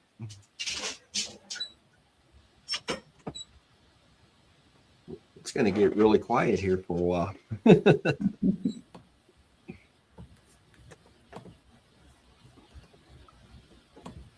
So I grabbed some cases, but unfortunately I do not have their pictures up here. This one, that ain't it here. There it is. This one is a case that I've had for a little bit, and I've actually had since probably the first 6 months of Muddy Waters. And it stuck out to me because this person is missing from Lebanon, Missouri, where I moved up here from. Carissa Hicks has been missing since May 2nd of 2018. That is when she last spoke to her mother. Her mother contacted law enforcement after she had not heard from her after this and reported her missing. Carissa was 30 years old when she went missing, but there is literally nothing out there that I can find on her. Missing from Lebanon, Missouri, May 2nd, 2018. She is brown hair, blue eyes, 5'6" and 160 pounds. And my brother still lives in Lebanon, so I've talked to him about this case. He's asked around and nothing. I've got family that was law enforcement, they're retired, and some that is currently law enforcement that I guess we're not really close to. But the one that's retired, he didn't know anything about it. Now, granted, that's from Lebanon and not the Laclede County Sheriff's Department, but the phone number on here is for the Lebanon Police Department. But this one, I have been able to find what I believe could have been an address, but knowing that area down there, there's so many places that, you know, you can go out and get lost or have an accident and nobody finds you. If it's foul play, there is so many places somebody could hide something that I have not been able to get a single starting point when it comes to locations on this one.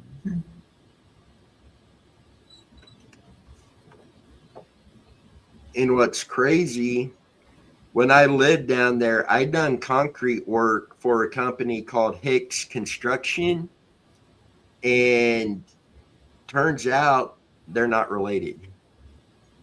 Because when I first saw the name, you know, I thought I'll reach out to them and get some information. Well, it turns out they're not even related. It's weird being such a small area down there with the same last name and no relative.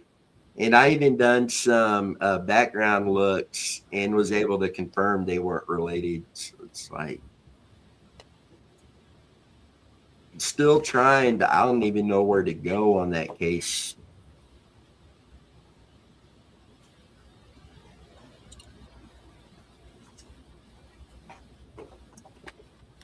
And I don't know if there's her image there.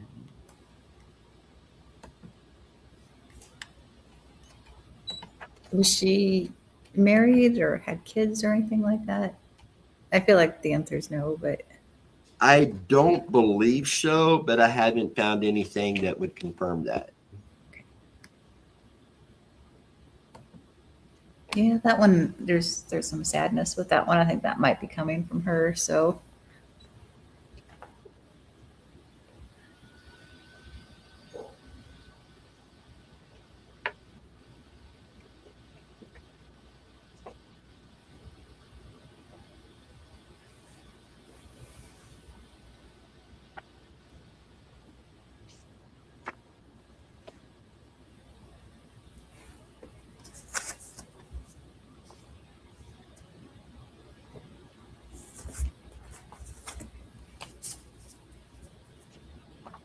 Another case that's very similar is from right here in Leavenworth, and that's Kimberly Cardin.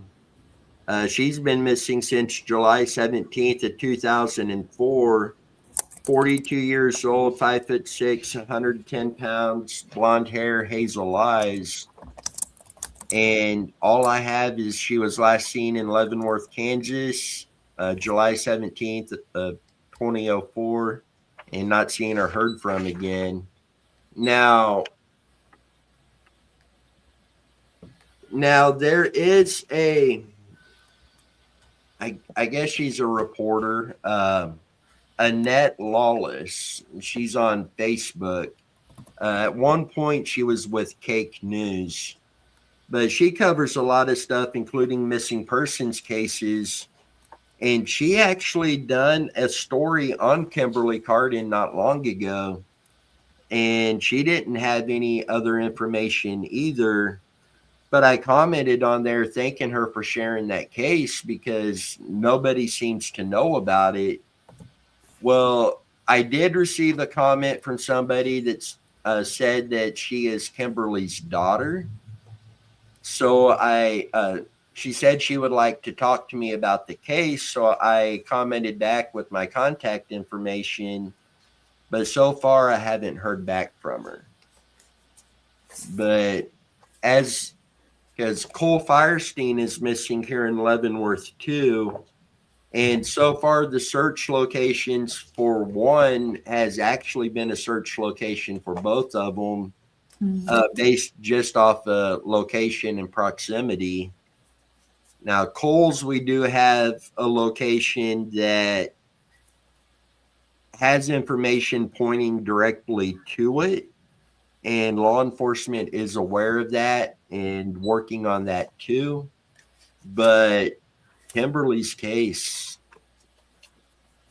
I was able to find an address, and I do have a location of interest to search. But again, it comes down to just being location and proximity and not something pointing us to that location. The Cole one, that one, I think that's spot on. Don't know anything about it, but that one, I think, yeah, is spot on. I think that's, if it's not right there, it's close.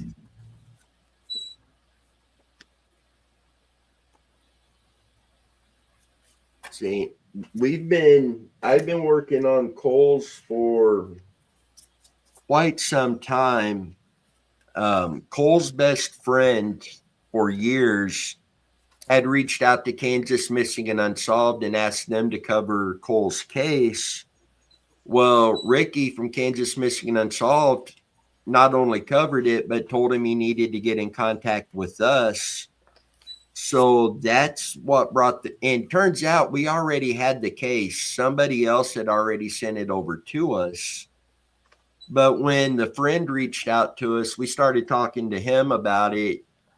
Then I get an email, and it turns out the detective assigned Cole's case had typed Cole's name into Google, and one of our videos that we did on Cole Firestein showed up. So the detective reached out. I've talked with her a few times. Really nice lady and really driven to find answers. And I've talked with some of Cole's relatives. I've talked with other people. And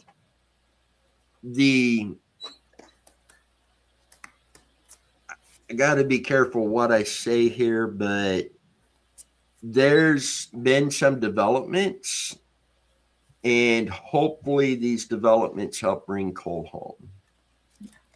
I think it will. And hopefully we can get some of these developments on Kimberly Cardin as well. Yeah, that one's interesting. I feel like, I don't know if this is right now, but I feel like it's possible that someone searching for something else or some other activity will lead to finding her. See, one of the locations of interest I have on her, it is near her home, and yet at the same time, this spot is very, very secluded. And if you go far enough in, which isn't very far, you hit the Missouri River as well. And what's crazy about it is the courthouse is right there as well. Is it like a patch, like an area of land? Yeah. Something like that. Yeah. That when you're in it, you wouldn't know. Like if you're in the middle of it, you feel like you're in the middle of nowhere. Yes, But exactly. it's still just a patch of land. Huh, it's interesting. Explains the straight line. It's a river. And I guess if you're going to harm somebody, a secluded area next to the courthouse would probably be a safe place to hide it, because nobody's going to think that close to a courthouse. Yeah, that's interesting. Huh.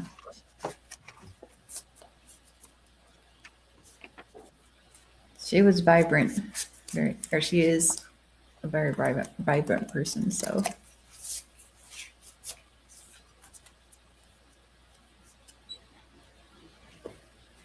I do feel like there's, we talked about this a little bit before about like mental health issues and things like that. And I know you talked about even having like a separate video just about it, but I do feel like, and this is my personal opinion, but I do feel like,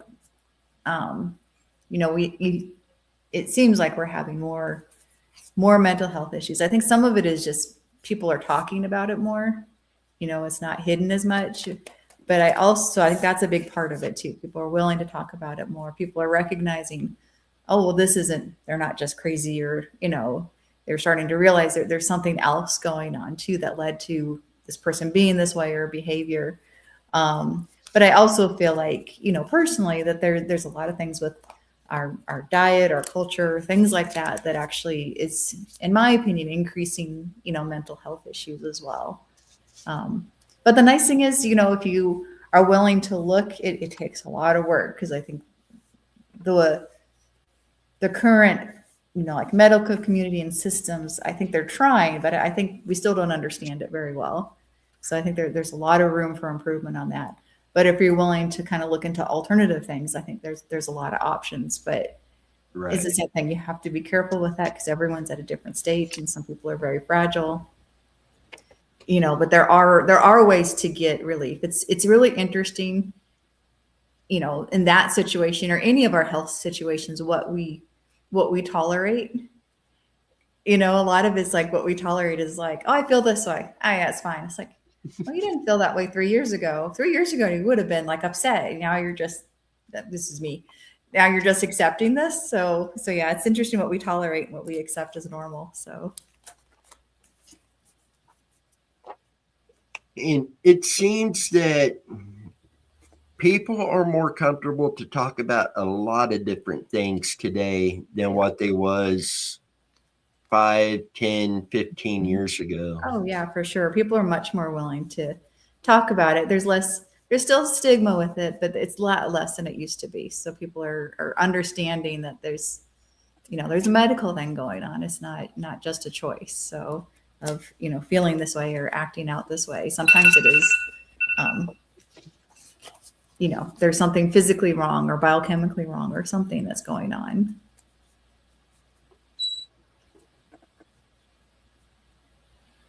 So here is a case that I've done quite a bit of work into this one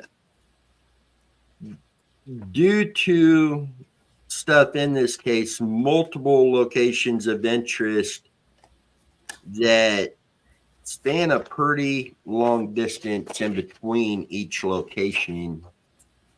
Katie Ferguson was last seen October 5th of 2023 in Truman, Arkansas. 5'9", 150 to 180 pounds, brown hair, blue eyes.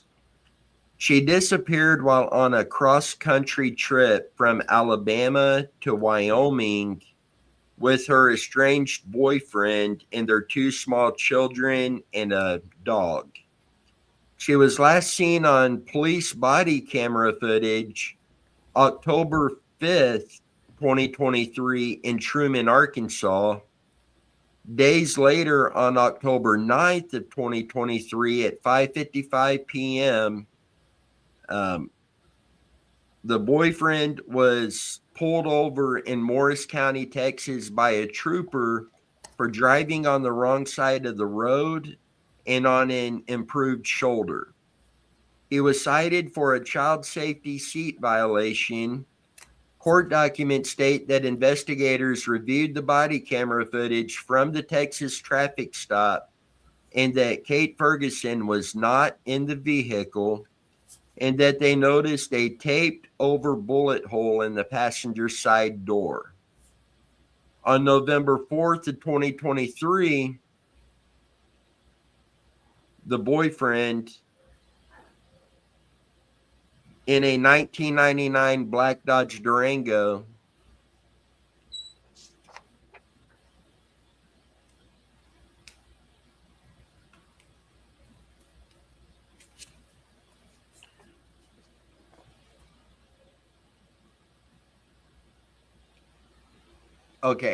On November 4th, his vehicle, a 1999 black Dodge Durango, was found abandoned near Cody, Wyoming, with signs of foul play.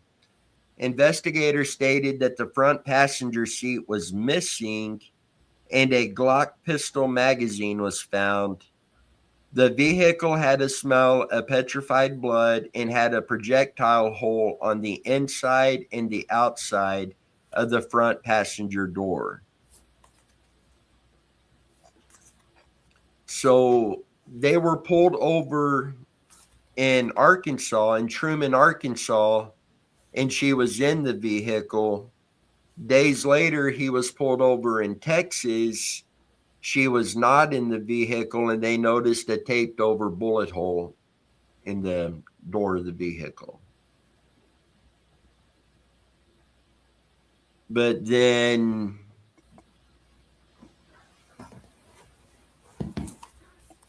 now these dates are throwing me off here. Because she was last seen November 5th, but they're saying November 4th is when his vehicle was found.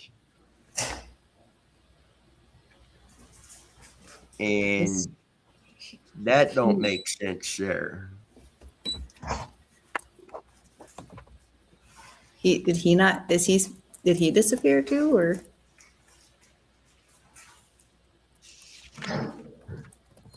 What's her name? Katie Ferguson.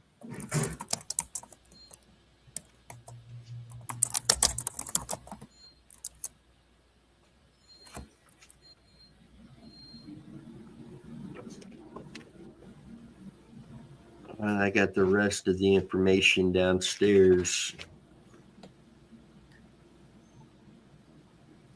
Yeah, I think that's also a hard part that you guys do. I know you see it all the time, but it's like getting the right information, because you know, different sources may have different information. Yes. So trying to actually, so one news story says this, another story says something different. You know, what, you know, did someone mess up? I've seen it where like they mess up on the date, or someone gets some detail wrong, or, you know, something just gets lost in translation. See, and I've even seen where flyers have been released by law enforcement, and it'll be like the city police and the sheriff's department or the state police will all release a flyer. And I've noticed there's details. Sometimes it's different on all three of those too. Yeah, this is saying that her case is very similar to the Gabby Petticoat case, because she was doing a cross-country trip. Yes. And there was even body cam footage of police and her boyfriend returning home without her.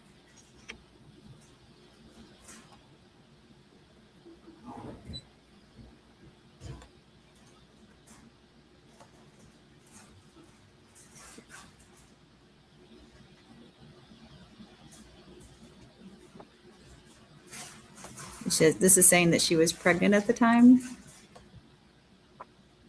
I haven't seen anything showing that. Yeah, this one, like I said, I'm picking, where's my source? News Nation. So I just picked up the first article I could find, but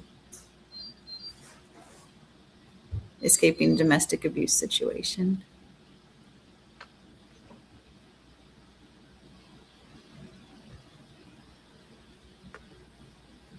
And then her boyfriend convinced her to come home.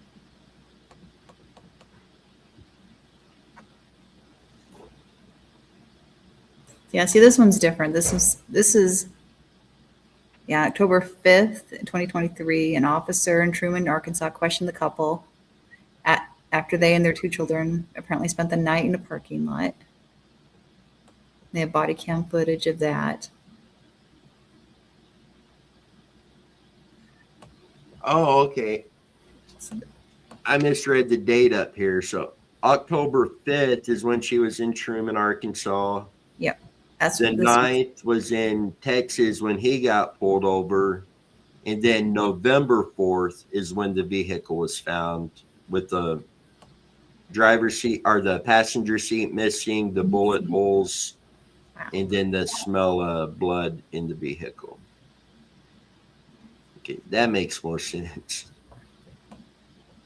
Okay, so I'm going to ask what everyone else is thinking. Is like, so were the kids okay? As far as I know, they are, but I have not been able to confirm that. That was one of our first things on this. Now, I believe they are okay because the 4-year-old daughter, it was 4 at the time, told law enforcement she witnessed her father accidentally hurting her mother.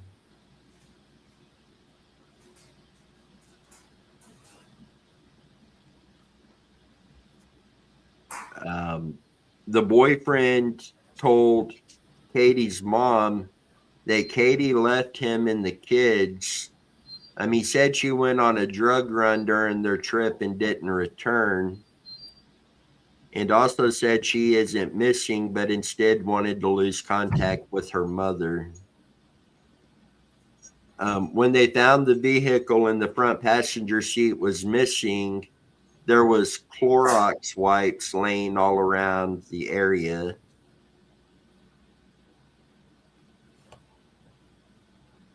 The body molding inside the vehicle had dried streaks of blood, and there was stuff stuffed inside of a trash bag. While investigators were searching the vehicle, the boyfriend appeared out of nowhere and approached the scene with a gas can.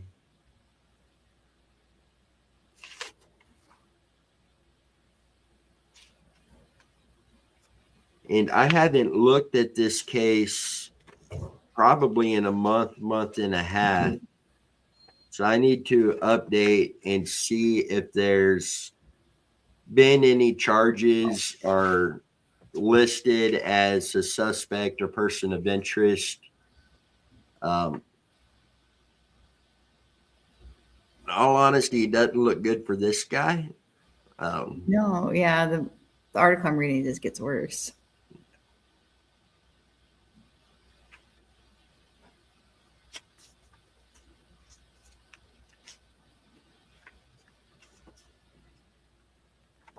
Apparently, the boyfriend was charged and convicted of being a felon in possession of ammunition.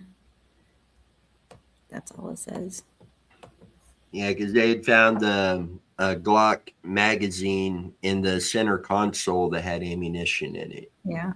Yeah, it says that while they were investigating that black Durango that had been abandoned, he showed up with a gas can, like you said, and just said he ran out of gas. And and they were like, they just got there in time before he torched it. So he is a suspect.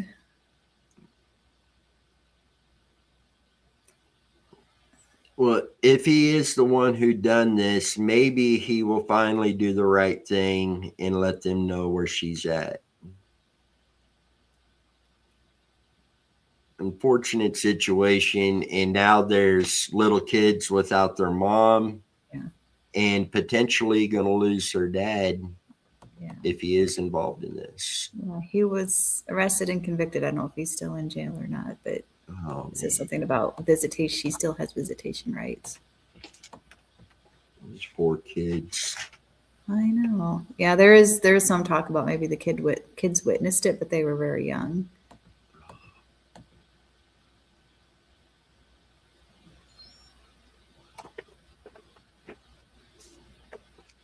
And because it's such a long spread from Truman, Arkansas down to Texas, each page here, and it ain't even showing up on camera good. Each page there has 2 different locations of interest. Oh, wow.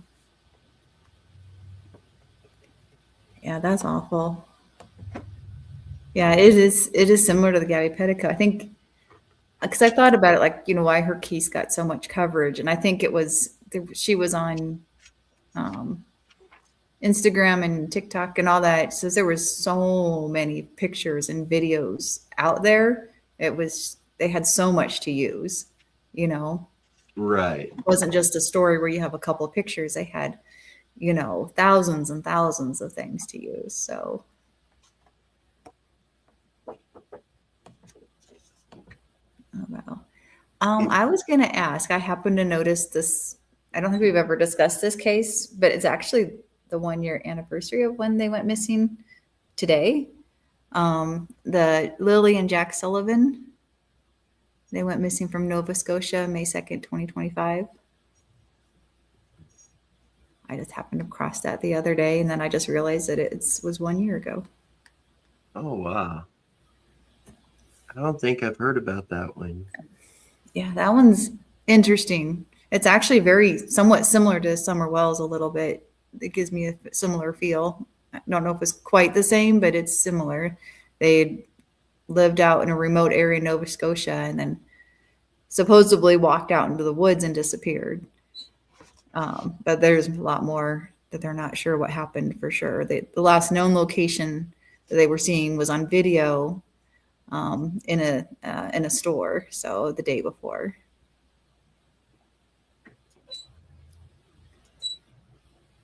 I don't want to add to your list of cases, but I just thought that was, considering it's the 1-year anniversary today, and I just saw it. I just watched a couple of videos on it a couple of days ago, which I don't always do that, but it was like just kind of popped up, one of those things, and then it's like, oh, it's today. So yeah, it's near about 140 kilometers northeast of Halifax. Oh, man. In Canada. So they had the RMPC out there looking for them and everything. And there's something odd that happened there too. It's not quite clear. Hopefully they can get to some resolution. But they were little. They were 6 and 4. So sad. It is. Yeah, I can't imagine.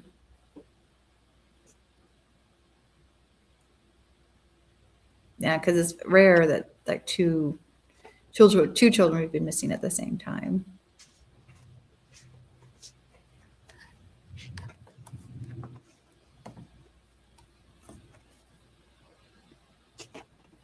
Mac is back. Mac Randall. Hey, good to see you back, Mac. Hope you had a good time out there today. Hope it's as beautiful there as it is out here today.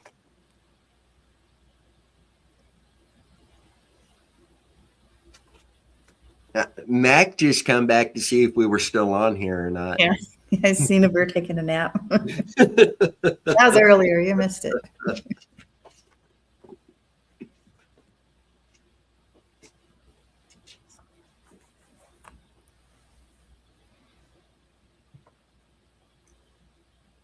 Well, I'm going to step out for just a second and be right back. Okay. Okay. Well, since I brought up that one case, I'm not an expert at any means regarding this. So Lily and Jack Sullivan, they're an unusual and high-profile case. out of Canada. And like I said, it was actually 1 year from today. They were 6 and 4 years old, brother and sister. Lily was older, Jack was younger. They were last seen on May 2nd. They were captured on a surveillance camera at I think it was a dollar store, about 30 kilometers away in New Glasgow. Their mother reported them missing at around 10 o'clock on May 2nd. She said that their boots were gone and they had wandered away. Both children had been kept home from school the last couple of days due to illness. If I remember right, one of them was feeling more sick than the other because one was going to basically our equivalent of preschool is where Jack was going, and then the daughter was going to basically kindergarten. And one of them, I think the daughter was feeling a little bit sick, and it was just, rather than trying to take both kids in, it's easier, especially with preschool, to just have them both home. RMC came out. They did massive amounts of searches. Actually, I think I have something that I saved on that because I really liked how they posted like detail, like what they had done. And I think that's like a lot of times people feel like, well, it's like, I'm sure they worked on it, but what did they do? Let's see if I can find that here. Because I think that's might have been what got me interested in it in the first place. I can't find that here.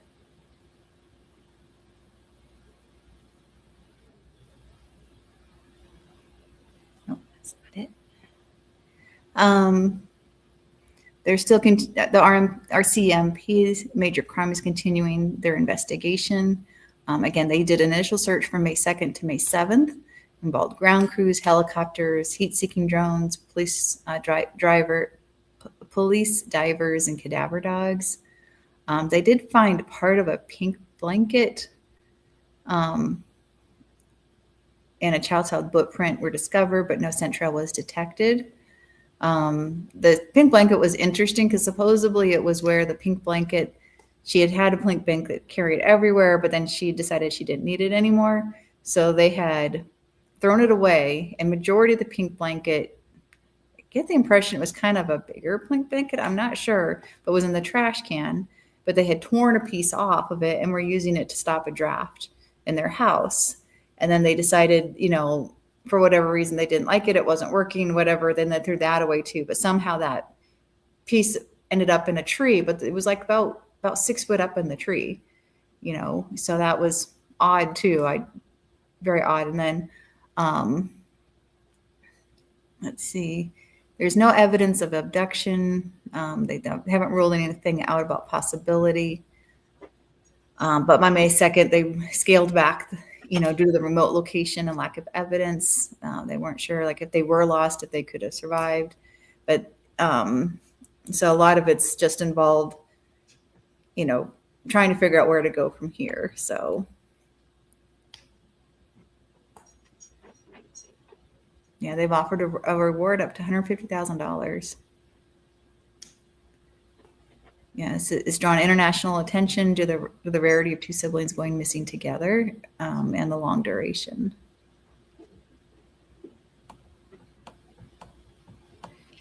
The mom said that it was common for them. They were kids that would go outside all the time. So supposedly they were outside in the morning playing on the swing set, and they would come in and out of the house. But then, kind of everything got quiet. Went and checked on the kids and couldn't find them.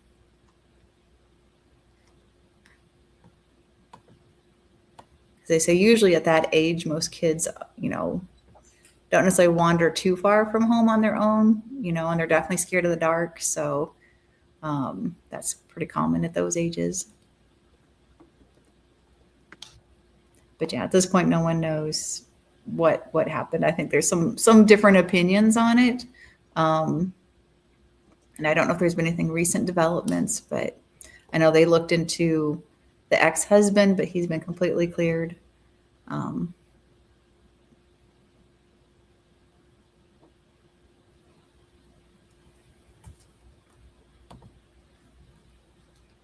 yeah, I don't want to add that case to your load, but that one's a little ways away in Canada.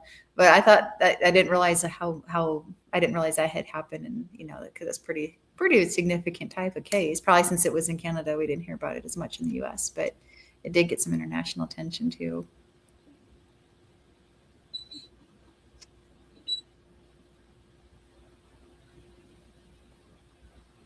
Well, if any ain't got on yet, we do have a guest coming on. Talked to this person yesterday, and they said it would be around 7. So hopefully he'll be able to make it on tonight.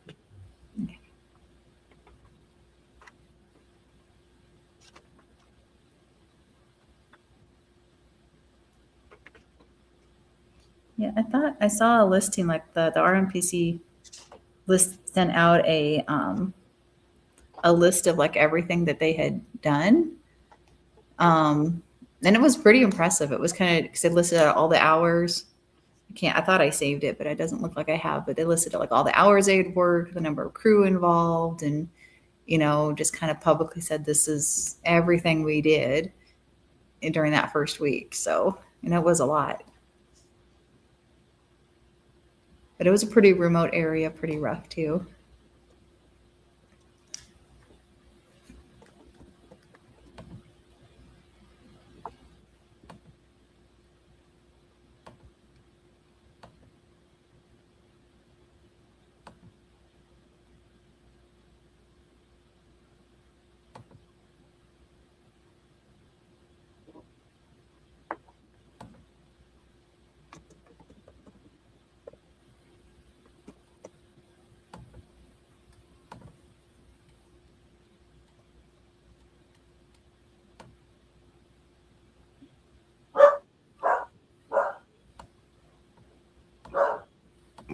Well, and let me know. I know we have someone that's scheduled to come on, but whenever you want to do the dowsing session, anytime works for me.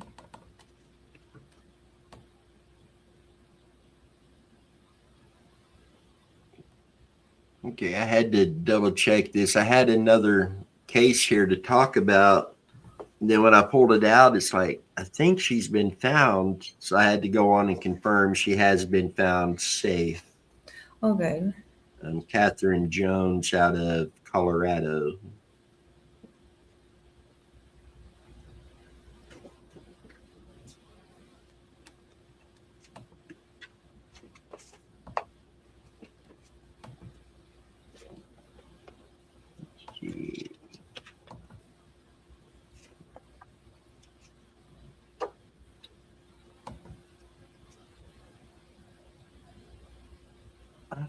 This one might actually have been found too.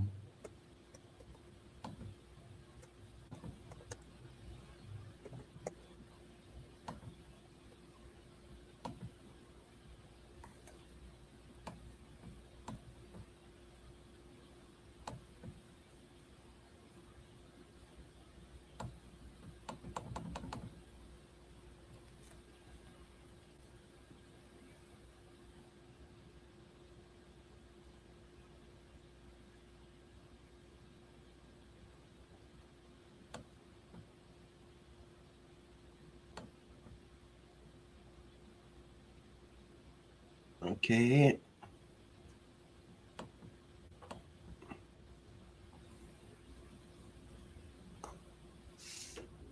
I'm going to have to wait and do some confirmation on that one because I'm getting mixed reports here.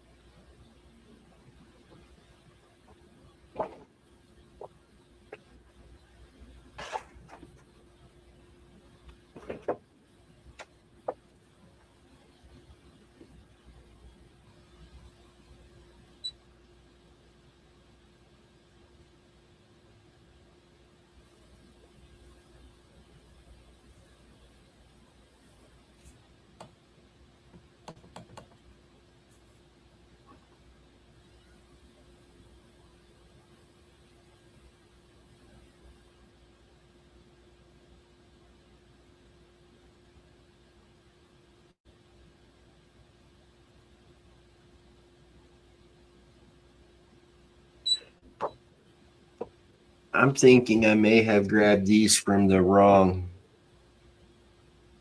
box over here. Courtney Roper, missing out of Wyoming, has been located safe as well. Good. In fact,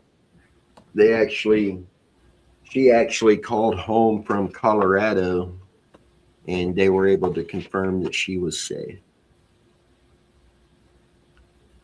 Okay, here's one that's still missing. Kevin Costello. Kevin's been missing since January 1st of 1990 from Long Valley, New Jersey. 33 years old, 5'8", 160 pounds. Was last seen at his father's residence, and no further information is known about his disappearance. And this one came in, someone asked us to work on it not within the last month or so. And I have not found anything beyond this right here, what we have on the case.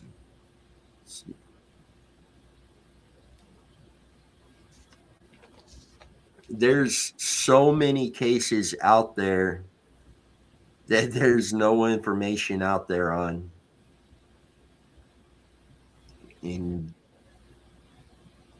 hopefully we will get that small tidbit that opens some stuff up on it for us. But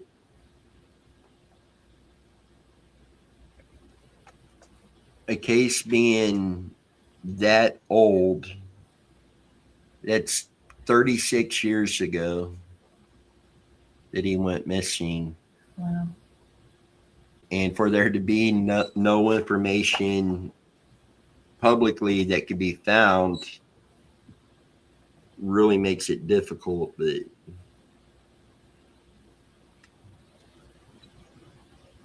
see, Mac asked, where's Alex? Alex had the recital to go to for his granddaughter, and I guess it turned out to be 2 recitals. But he'll be joining us on here as soon as he can.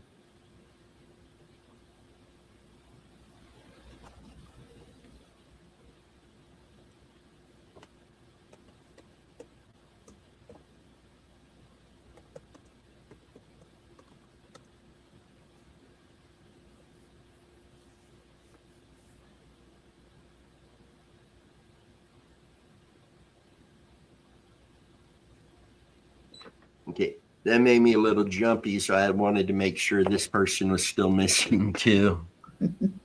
We had Caitlin Conrad, who went missing on June 25th of 2024 from Oakdale, Pennsylvania.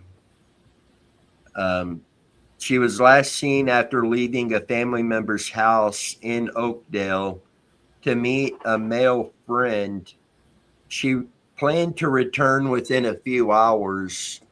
The male friend reported that he saw Caitlin get into an Uber to return home, and she has not been seen or heard from since. It has been reported that there was no record through Uber that Caitlin ever used an Uber that day. 32 years old, 5'1", 110 pounds, red or auburn hair, blue eyes, and was last seen wearing a green shirt and white tank top.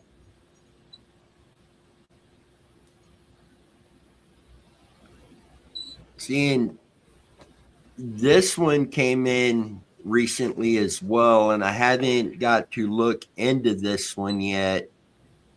But if this is confirmed and true, telling law enforcement that she got into an Uber to return home and there being no record through Uber is kind of a red flag. But at the same time, did he assume that she's getting into an Uber and her be leaving with somebody else?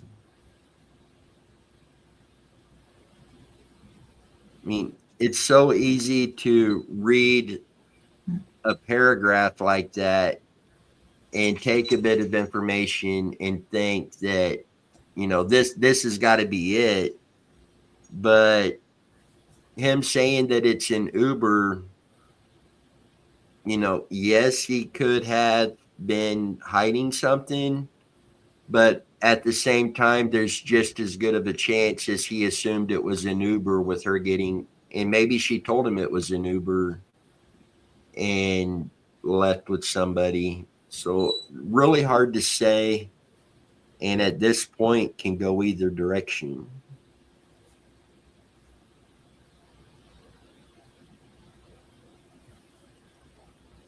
So, Mac, we had Pulse in the chat for a little while. I got a message from him. I don't know. I didn't look at the timestamp. He was doing some yard work. But Pulse is probably going to be joining us on the live at some point this evening. And we have another guest that hopefully will be able to come on. When I talked to them yesterday, they hope to come on around 7 tonight. So hopefully they'll be able to make it and come on with us tonight. And then Alex, when he does get a chance, Alex will be joining us as well.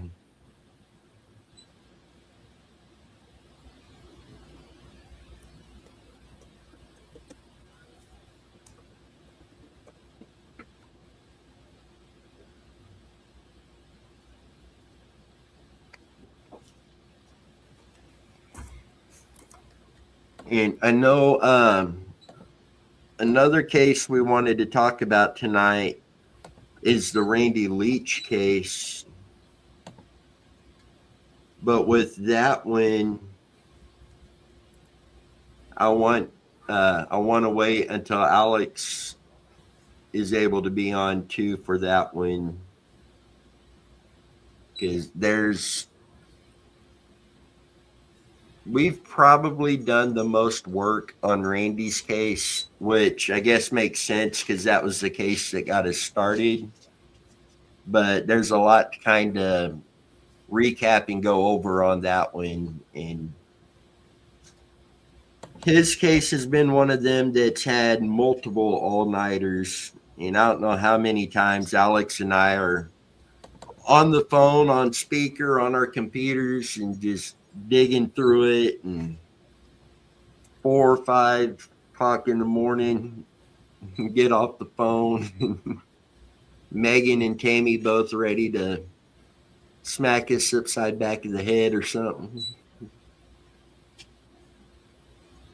But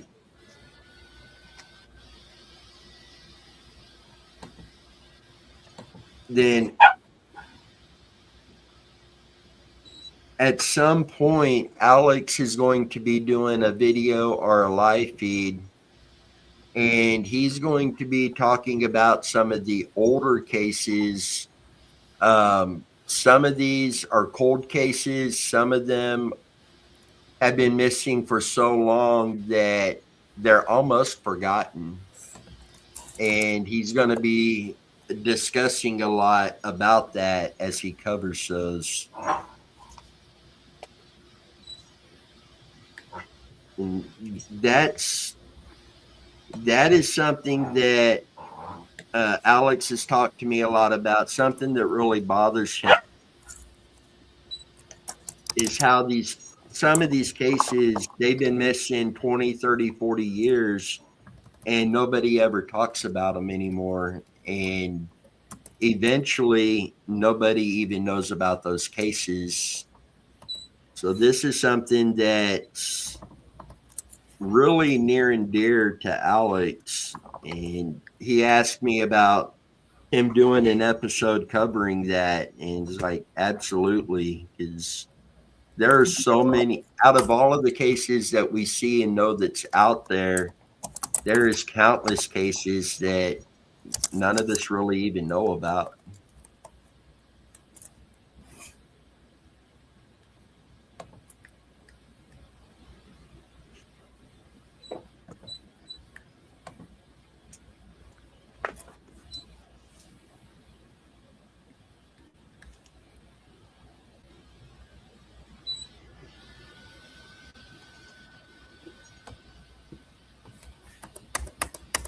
So, and before he does come on,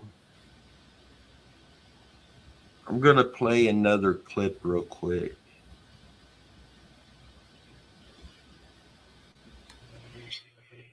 Hey guys, I wanted to take a moment and talk to you a little bit about tonight's live feed and today's live feed.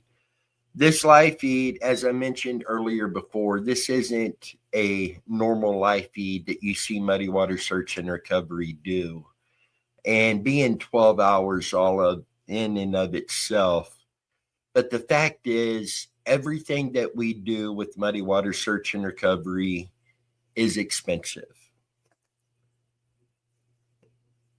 We want to do everything we can to help as many families as possible, help bring home as many missing loved ones as possible. But as we said earlier, the truth is this work doesn't run on good intentions alone. It takes equipment, it takes travel, it takes time, it takes effort, it takes sacrifice, it takes a lot of money. And it also takes people like you who are willing to stand behind us and support our mission of bringing missing loved ones home. So we're asking you today for your donation. We're asking you today for your help.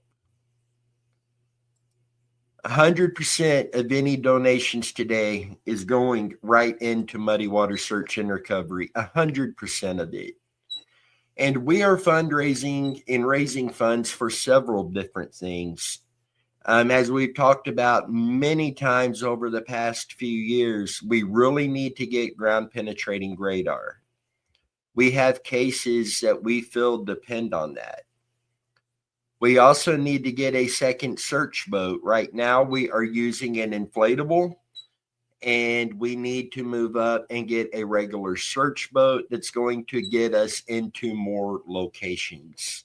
And with that comes new sonar, new equipment and gear within that boat for doing these searches. And the other thing we really need to be getting is dive gear. This does include lift bags for helping float vehicles that are underwater.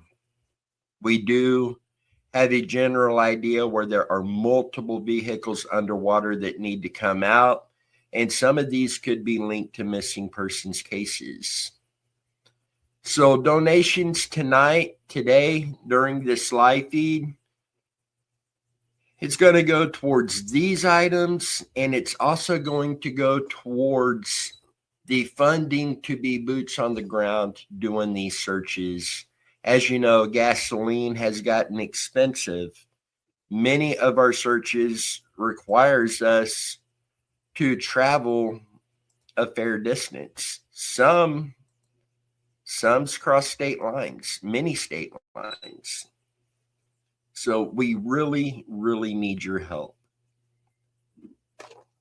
If you want to support our mission, there are 3 ways that you can donate tonight to assist us in what we are doing. Number 1, obviously here on YouTube, we have the super chat. You can donate through that.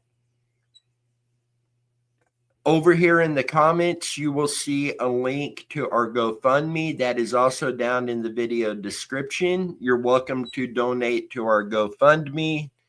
And the third option is on our website. We do have a donations page where there are multiple individual items on there that you can select to donate to.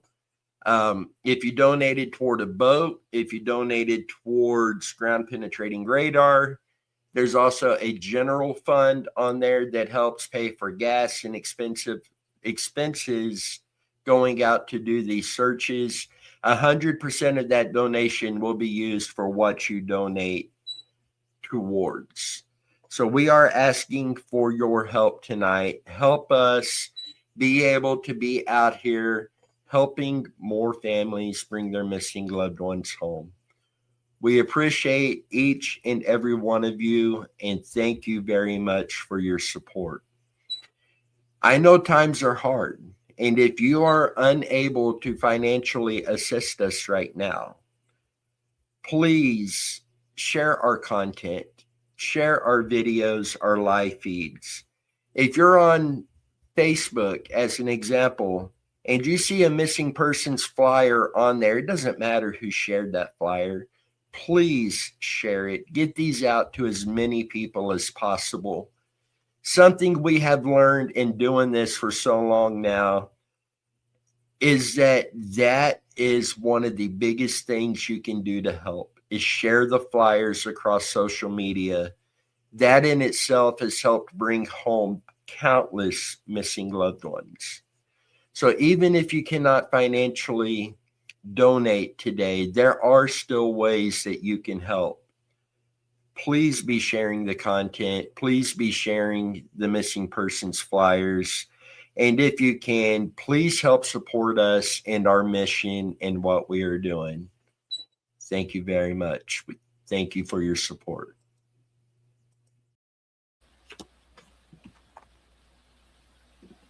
And we are back.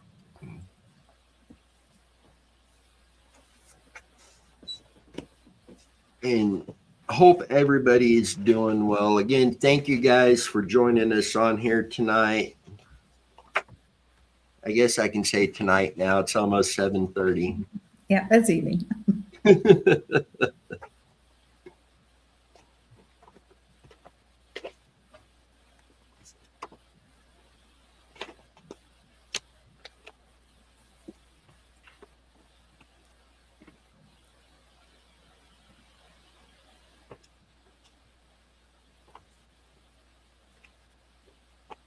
See, I thought I pulled this case up, but I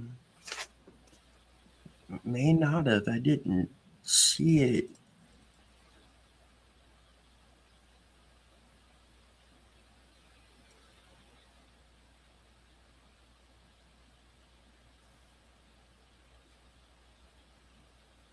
Okay, no, I think a lot of the cases I had on this slide, I may have pulled up a different slide. But Mark Fullerton. Mark is missing from Braggadocio, Missouri since June 3rd of 2020. Okay, I had to count it up to make sure. 35 years old, 5'11", 150 pounds, wearing black shorts, no shoes, and no shirt. Last seen in Braggadocio, Missouri. His girlfriend stated he unexpectedly walked away from her residence while she was in the bathroom. He left behind all of his belongings, including his truck, wallet, keys, dentures, hat, jewelry, phone, and glasses. His cross necklace, which he never removed, was found broken on the floor of his girlfriend's home. Prior to his disappearance, he said he planned to end his relationship with his girlfriend, and it's uncharacteristic of him to be out of touch with his family. And this case, we have probably done the second most work out of on all of our cases. Alex and Tammy actually led a search effort in Arkansas for Mark Fullerton, where they basically dug up an entire residential backyard. And the information that led us to that location, everything that they said that would be found there was found except for Mark Fullerton. And I know when Alex comes on, he will probably discuss that search effort. But it was a multiple day, and Alex laying on the ground over the dig holes, going through stuff to make sure they're not missing anything. But Mark's case, after that search was done, several of his relatives unfortunately passed away.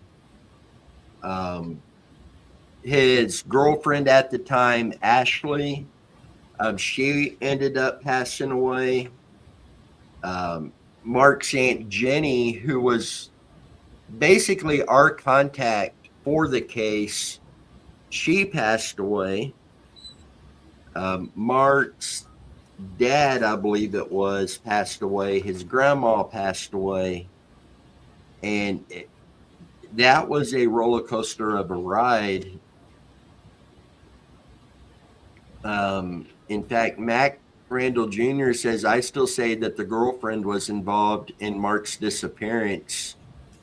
And I am very comfortable saying that information that we have, that I do tend to agree with you on that.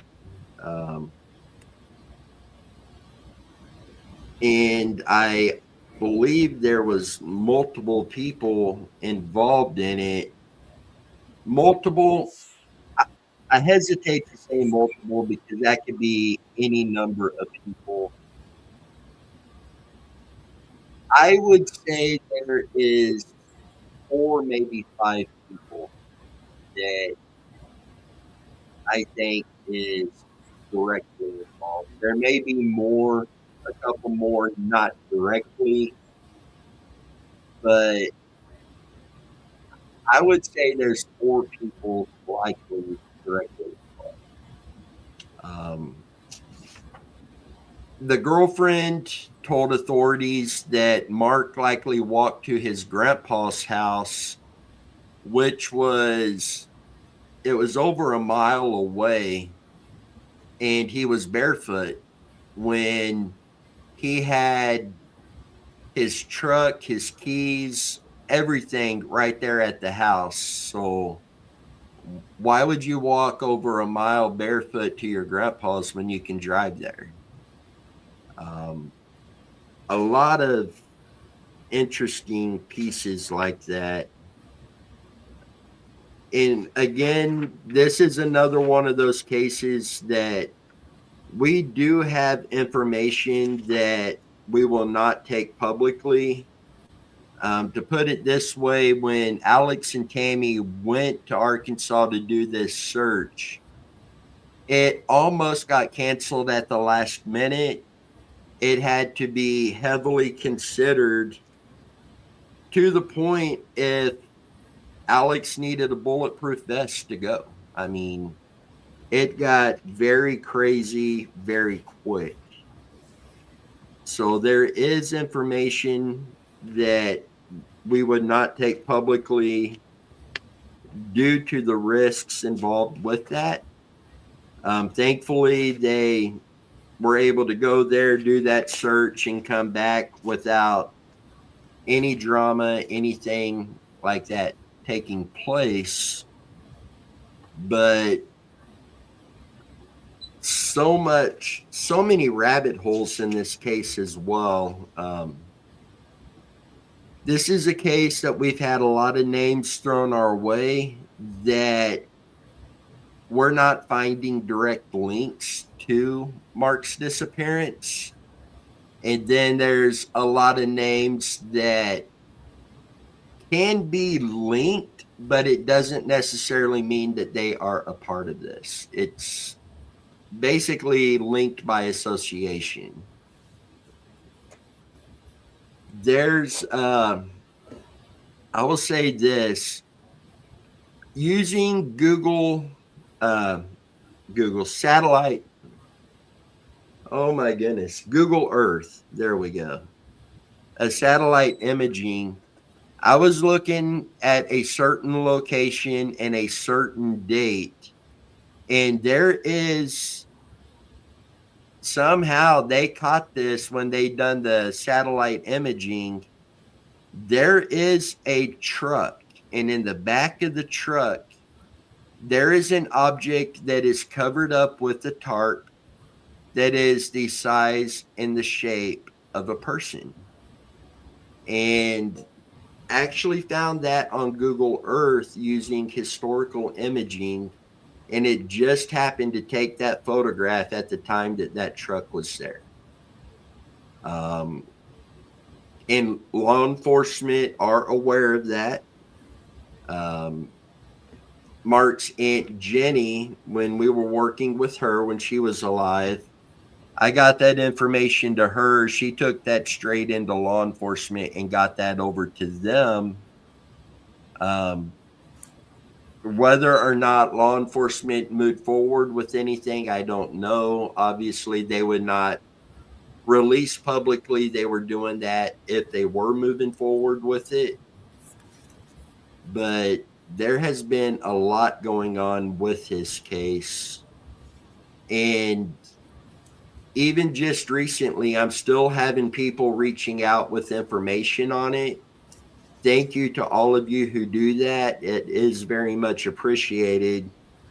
And we do have locations of interest, and we do want to get down there at some point this year and search a couple locations for Mark. One of these locations we feel really strong about. And, you know, it would be good to know if he's there or not. You know, if we go all the way down there and he's not there, it's still not wasted, because we will know he's not in this location, and that will help narrow down where he actually is. But another one of those cases that can easily get to you emotionally very quick. And I know when Alex makes it on, I know he's probably going to have a lot to add to this case as well. Alex ain't here, so I'm going to talk about him for a minute. But I think this is one of those cases that Alex has taken personal. I think a lot of that is just from all of the effort him and Tammy put in going down to do this search. But this case is one of those that has a special place with Alex. And without a doubt, Alex is going to be there to see this through. And he's going to be there and be able to look up at the sky and tell Aunt Jenny that we brought him home, type thing.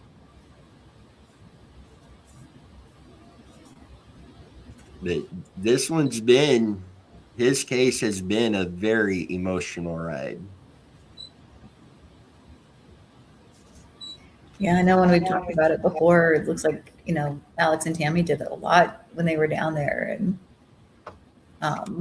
at least, I guess it didn't find anything, but at least able to cross that off the list of potential locations. But I also agree. I think the potential right now, you know, there's some good locations to look at. Now, the location that they did do the dig on, there was part of the yard up near the septic tank that they did not dig on. The homeowner was very weary about that, not wanting that to get messed up or anything. And we were told about a big burn pit there in the yard. And while they did uncover, we were given details of what would be found in and around the burn pit. Everything they mentioned was dug up and found, but the actual burn pit itself was not found. And then obviously Mark was not found. When they were packing up to leave at the end of the search efforts, the neighbor told them they were digging in the wrong spot, that the burn pit was over in that area that they hadn't dug yet. Mm-hmm. So while it would be possible something could still be there, new information that we have gotten points so heavy at another location that it's actually taking priority over the dig location.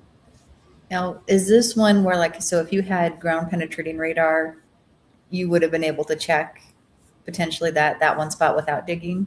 Yes. Okay. Yeah, with ground penetrating radar, that the size of that yard, that would have been searched in one day and know if something was there or not. And they spent, I want to say it was 3 days out there with the dig. Yeah. Then the new locations, the first one we would check is actually a water search, and the other one is a ground search, but then we do have more water to search if those are all clear. But it's one of those, I really feel if we go down there, we're going to find him. Yeah, I feel that way too. Yeah. And as a guy, I'm secure in myself enough to say Mark Fullerton was a good looking guy. Yes, he has made mistakes in his life. Yes, he got involved in stuff that he should not have been involved in. But those were bad mistakes that somebody made. And I feel that inside Mark Fullerton was a good guy who was fighting a lot of demons, a lot of inner demons. Yeah, I feel that way too. That he was good at this part. So at the core, but he was a really good person. Yeah, made some bad choices, got involved in some things based on those. But I feel like if he would have just been given an opportunity, he was on a path, that he could have come back from all that and had a really good life. So. And the eyes, like I've seen a couple photo pictures of, with him, and his eyes are apparently this bright blue. It's like, that's pretty amazing. And you don't see too many people with eyes like that. I had a friend whose wife had eyes like that, and, met her a few times, and it's just amazing when they're that really light, just almost glow blue. And her eyes are just incredible. And he has eyes just like her. It's amazing.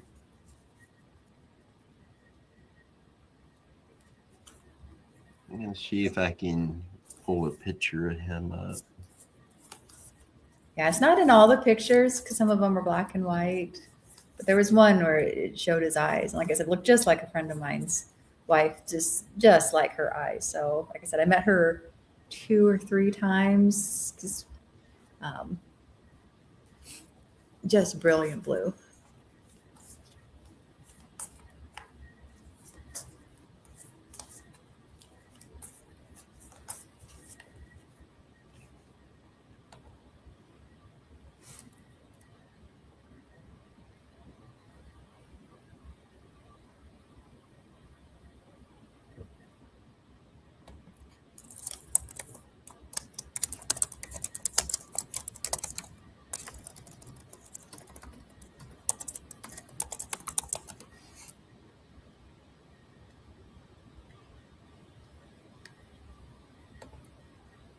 Oh, did I lose you, or am I the one that's having an issue? Oh, there you are.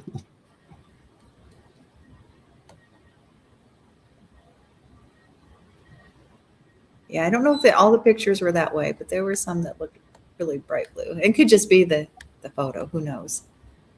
Yeah, there were some that it was that pretty ice colored blue. Yep.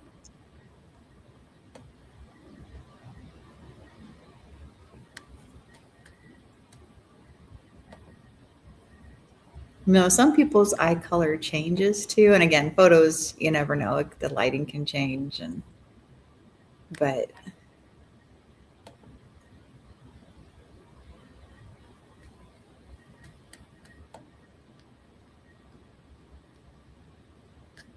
yeah, no, it's hopefully again, there can be, some closure for the family.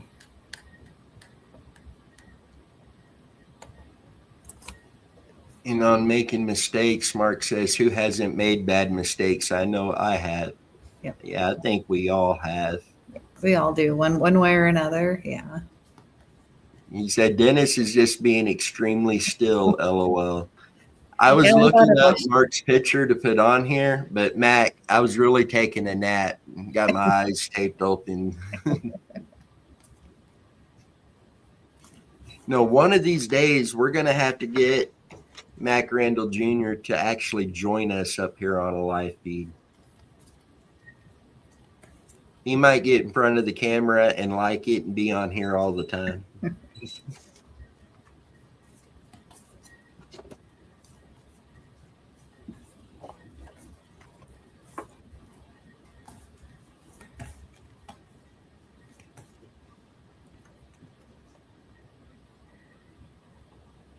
See, this other one, I'm pretty sure she was found too.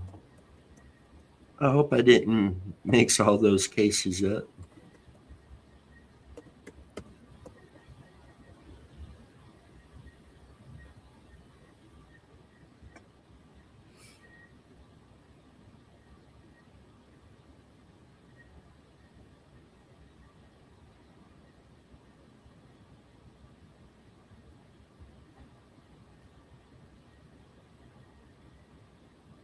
I'm not seeing nothing, so I'm just going to set that one aside.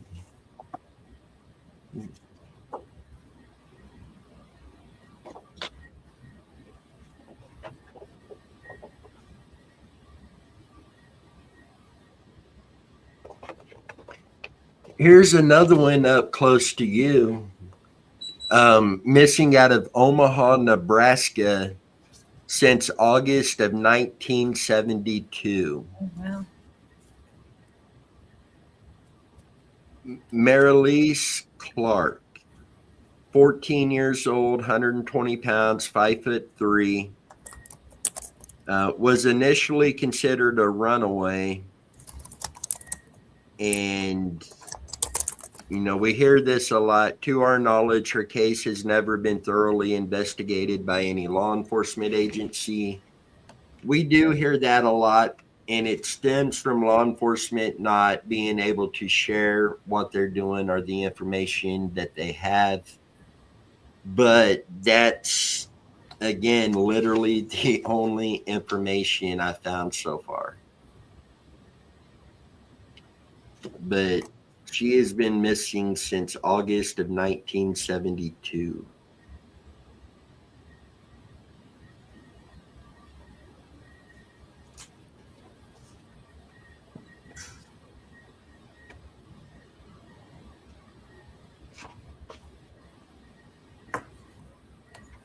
Yeah, I guess the Charlie Project has some information, some background. That's a long time.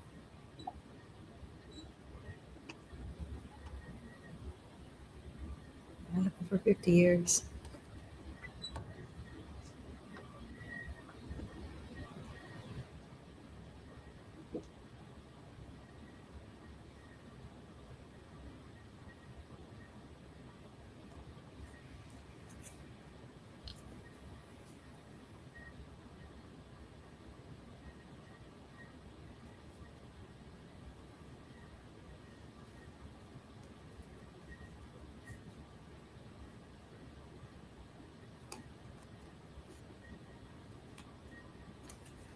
See, my brother just messaged, let me know that my niece and her newborn baby both got to go home today. Oh, nice.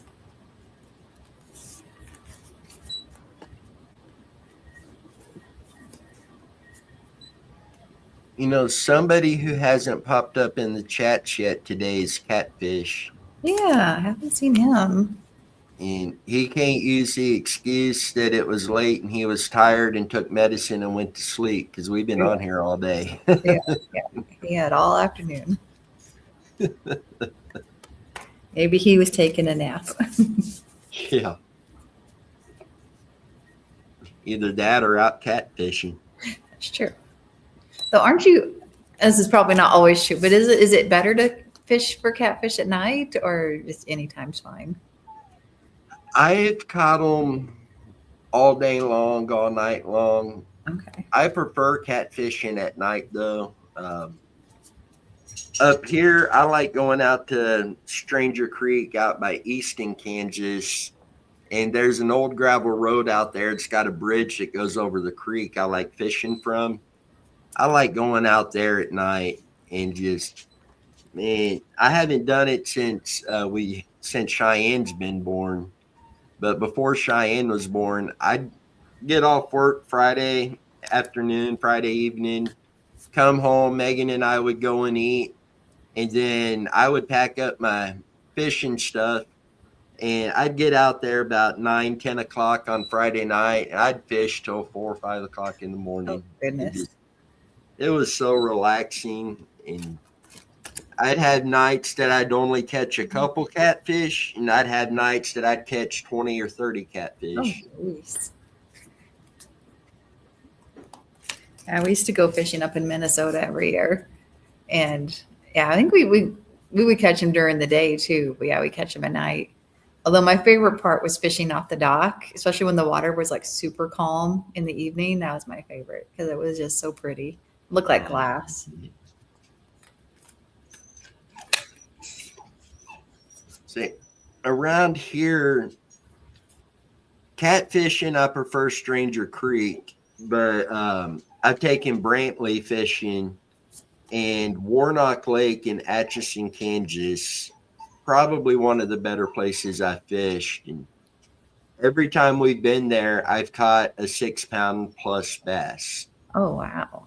And game warden come out last time we were there to check our license, and I was talking to him, and I had just pulled in a 6-pounder, and he looked at it and he was like, yeah. I'm like, yeah, man, I'm happy. It's a good fish. And he laughed and he's like, yeah, there's a lot of those in this pond. So Nice. like, yeah, I'll be back to catch some of them. Yeah. I remember one year we were up fishing and the wardens were out there and they were doing like, you know how like they do like tests, population tests, and they put out nets, you know, to see, you know, what the fish population is. Cause I don't think they necessarily always stocked it, but if it needed to be, they would, because it was a really popular fishing lake. And sometimes the fish would get caught in the net and they would make it. So what they would do is they would just find local fishermen and just give the fish to them, you know, so we could, you know, have them for dinner. And so there was a couple kids, and he was saying they found like, it was this huge northern pike. I don't know, 20-pound. Oh, it was gigantic. And so what they did is they saw a couple kids fishing off the dock. So they gave it to these kids. You know, no parents were there, but you know, they were probably somewhere in the back. So, and they sit back and watched and they, you know, it's like, go tell your dad you caught this off the dock. And so the kids go running up to the cabin and it's like, look what we got. And the dad goes flying down the dock and he's fishing over and he's trying to catch, thinking he can catch some more of them that big, but he said it's hilarious. Oh man.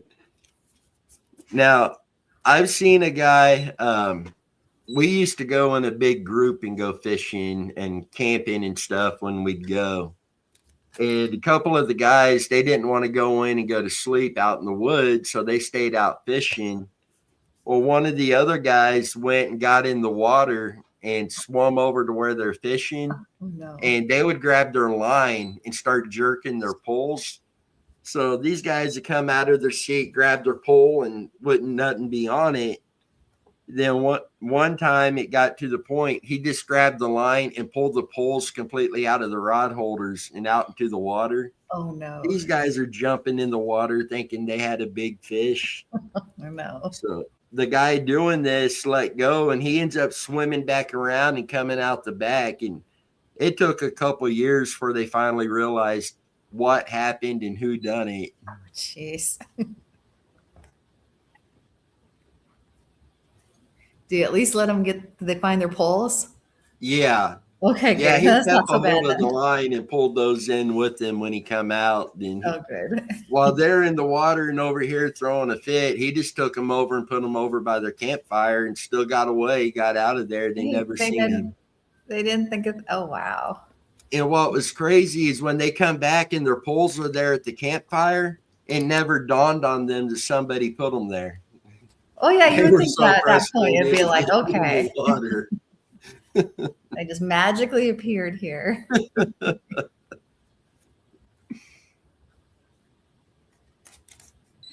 You know, my favorite fish for eating is crappie. That's probably my favorite by far. Oh man, that's like the candy of fish. Yeah, crappie's really good. Bluegill and sunfish are good, but blue crappie's the best. My dad was always on the hunt for walleye, so That's good eating too. yeah, they're hard to catch though. So Yeah. Now, spoonbill is probably my favorite to eat. really, I've never had that. And it's got almost a unique taste to it, but it's really good. Huh. Yeah, we caught one year. We caught, or some family member caught. I'm not sure what kind of. I don't know if it was a spoonbill, but it was one of like the older fish. I don't think it was like a sturgeon, but it was something like that. It was this really weird looking fish. I remember thinking that when I was little. It was like this, probably one of the more older fish. He didn't eat them. They just showed it to us and then let it go. But Mac, I yeah, the love bones are the catfish. worst. Picking Yes, bones. that always scares me. Now, We were put, the fear of God was put in us that we never eat the bones when we were little. It's like, so you chew it over and over and over again, because if you chew a bone, it's like the end of the world. So another fish I actually like the taste of, but they're a pain to clean, is gar. But yeah. if you clean them, you skin them, and you just scrape the meat instead of trying to cut the meat out, then you make them almost like hush puppies. Oh, And that comes out really good. It's just a pain to clean them and very time consuming, but it's worth it in the end. is a dogfish, I think. I think it was a dogfish that someone caught that one time. Oh man. Like I said, it was a long time ago and I was little, but I think it was a dogfish. At least that's what they called it.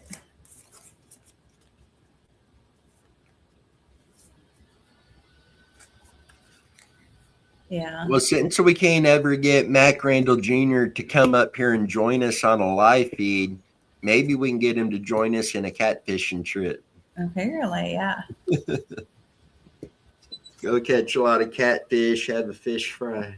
Yeah. As long as I don't know if it's technically safe to eat the bones or not, like if you cook it well enough. I don't know. I know I never liked eating pike because they had a lot of bones too, and they were big bones. So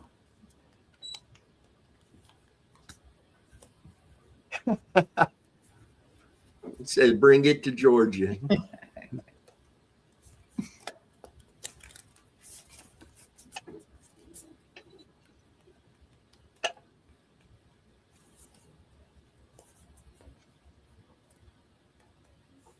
I do like tilapia. Like when you go out to eat, tilapia is really good. That's one of my favorites, especially if it's blackened and spicy.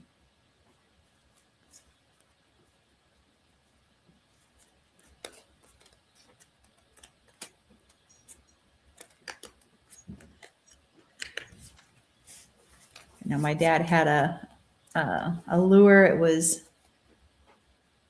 pink, and it was one of the best. You can't find them anymore, and it was looked like a simple lure, but whatever shade of pink it was, it must have looked good to walleye in the water. So that's where a lot of people miss it. Pink is a really good color for fishing.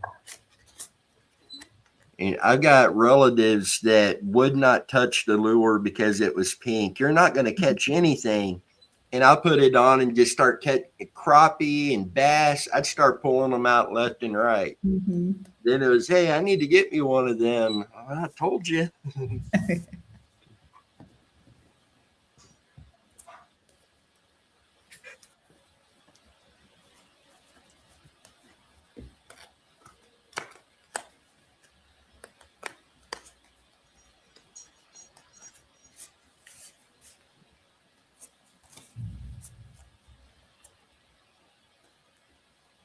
You're 13 hours from Georgia.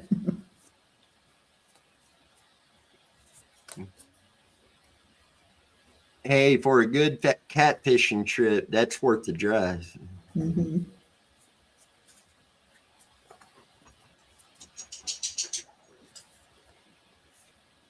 I think I am going to play one more clip real quick. Okay.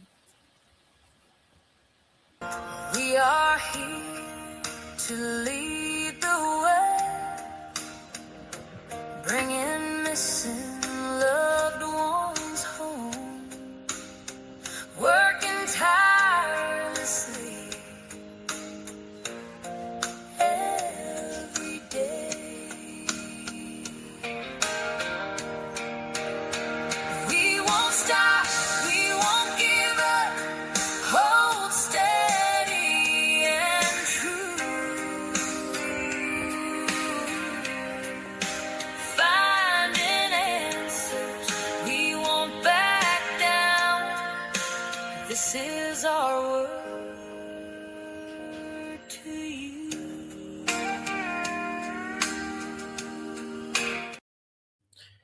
I get asked many times, what is Muddy Water Search and Recovery? What does Muddy Water Search and Recovery do?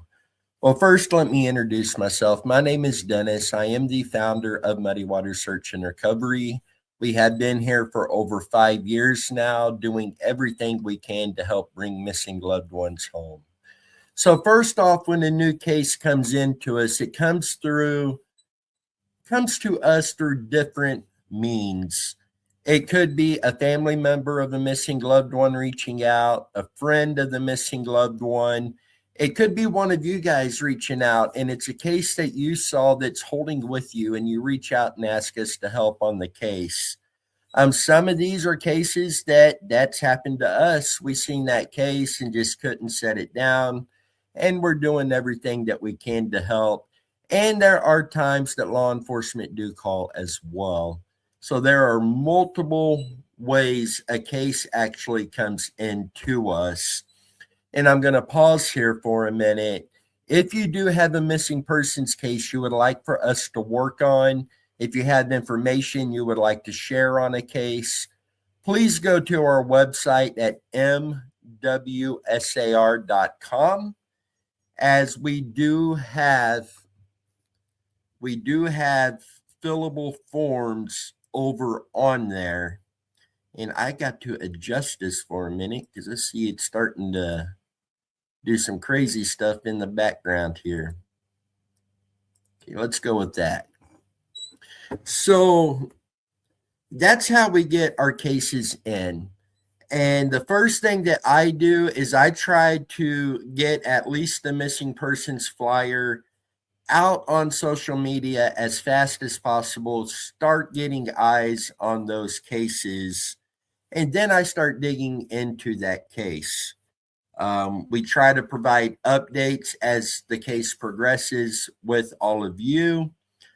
And then moving forward, we're going to do something a tiny bit different.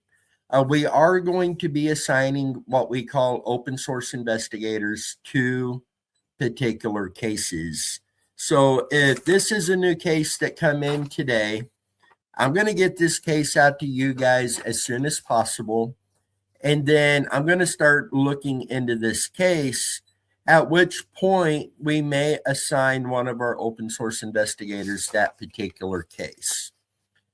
That person will then start digging into that case, learning everything that they can, making contacts with whoever they can, and begin using that information to determine what locations need to be searched in regards to that particular case.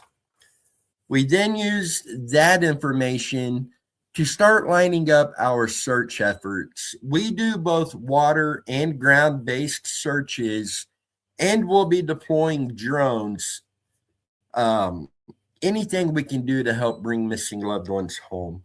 So all of the open source investigation simply does that, gives us the information we need to know where we need to be to search for these missing loved ones. Boots on the ground, we go out, we do the searches, we do not investigate a case trying to prove guilt. For us, all that matters is bringing the missing loved one home, protecting the integrity of the case, protecting law enforcement's investigation of the case. Because if we do go out and we do find a missing person, deceased, we do not want to jeopardize any evidence that may be there and jeopardize law enforcement's case of pursuing justice for that individual. So we are very mindful for all of that. I know many of you reach out with information and thoughts and theories and stuff you found on cases. Please don't stop doing that. You guys have been a very tremendous help when it comes to what we're doing. And again, tonight we're asking for your help again. Please donate to one of the links that has been shared throughout this live. Even if it's just a couple dollars, every little bit helps. We need your support. We want your support. We appreciate your support. Help us continue doing this. Help us to continue helping missing loved ones find answers and bring their missing loved ones home. If you ever have any questions about how we operate, please go to our website. Reach out to us off of there. I'll be more than happy to answer any questions that I can. Remember, mwsar.com. And let's get right back into the live.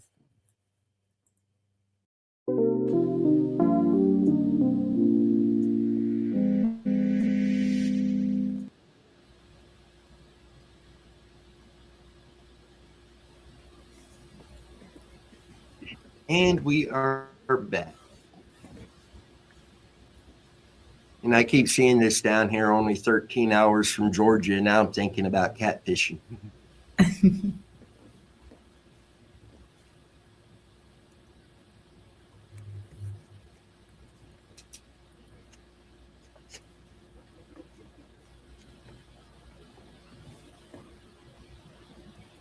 So I mentioned a few times during the live today that there is an announcement that we can make tonight, and I planned on announcing it at 8 o'clock. So I am running a little late on that, but I'm going to go ahead and do this now. If you've looked at our website, you've seen some changes. When you look at the background here behind me, you see the DMCB media on here. And there is a reason for that. With the DMCB media, I have finally been able to get a channel on Roku. And on that channel, one of the shows that will be airing is going to be Muddy Waters Search and Recovery.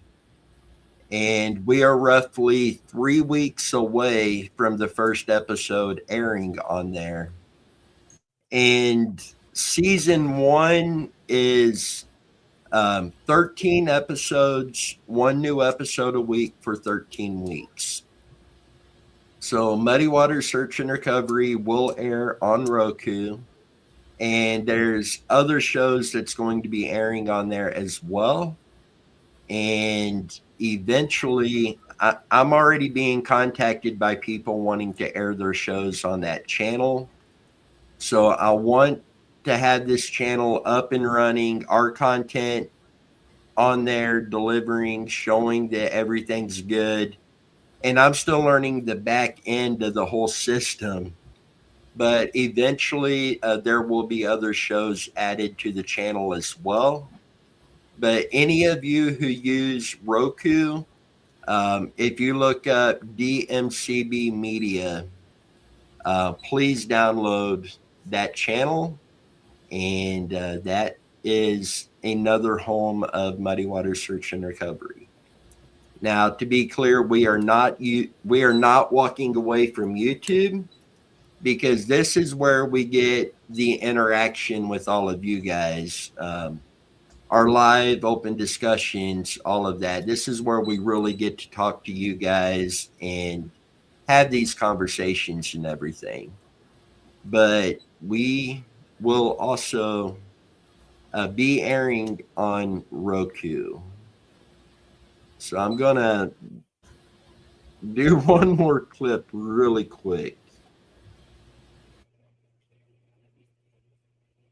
So we have some great, big, exciting news we would like to share with you guys tonight. This is the first time this announcement has been made publicly. And I have been building up to this announcement since this particular live feed has started. But for the past little while, I had been putting in countless hours into doing something that I feel is going to really help what we do, really help get these cases out to more people.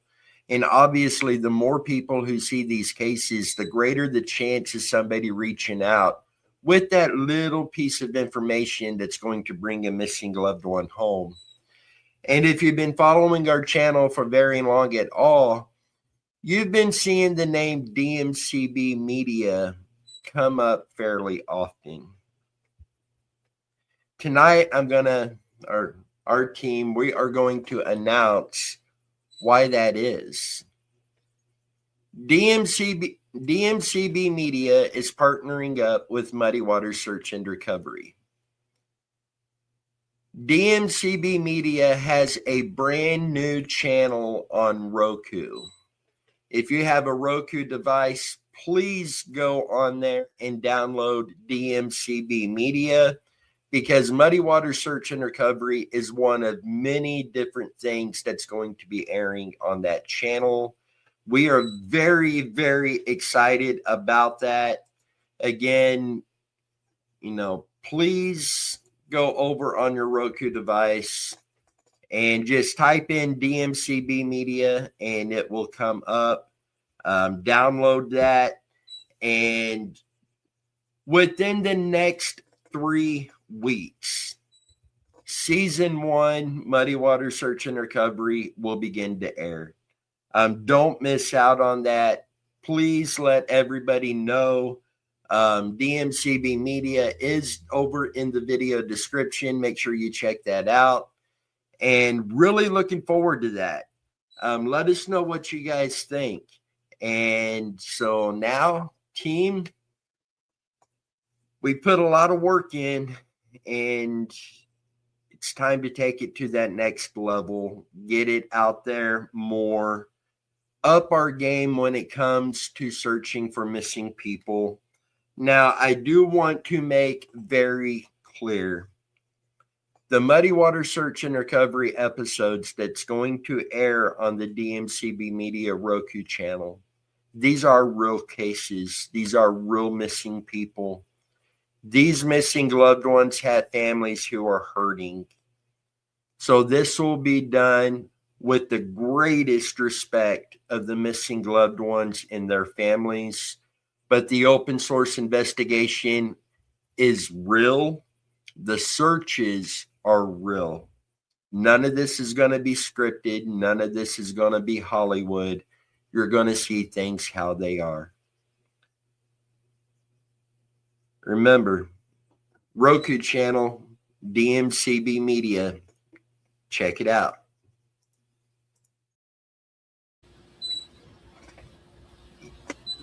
I know I'm excited about this channel and everything, but watching that clip, I feel like I repeated myself a dozen times. That was good. I found it on the Roku this time when I looked for it. So. Say tomorrow, it'll be most likely tomorrow night. The very first episode, which is an introduction episode to the channel, will air as early as tomorrow night. The first episode sometimes can take up to 24 hours, and it'll be around 4 o'clock tomorrow afternoon that the first episode is uploaded there. But as early as tomorrow night, that will be available. The first episode. And if it's not, if you do a hard reset on your Roku device, that will automatically pull it in. But if not, then within 24 hours, by 4 p.m. on Monday, it will definitely air. But a really good chance that Sunday night, the introduction episode will air on Roku. And that, the last couple weeks, I have spent more hours doing that channel than I had at my full-time job. I mean, I pushed over 150 hours in about a week and a half building the channel. That's so much. I've never done computer coding before, and that was a tough bear to tackle, but finally got some stuff figured out. And I used AI a lot to help with the computer coding, and that took a lot of the work out of it and basically made a lot of copy and paste stuff. But a lot of frustrations and bad evenings, but it finally come together and finally worked out.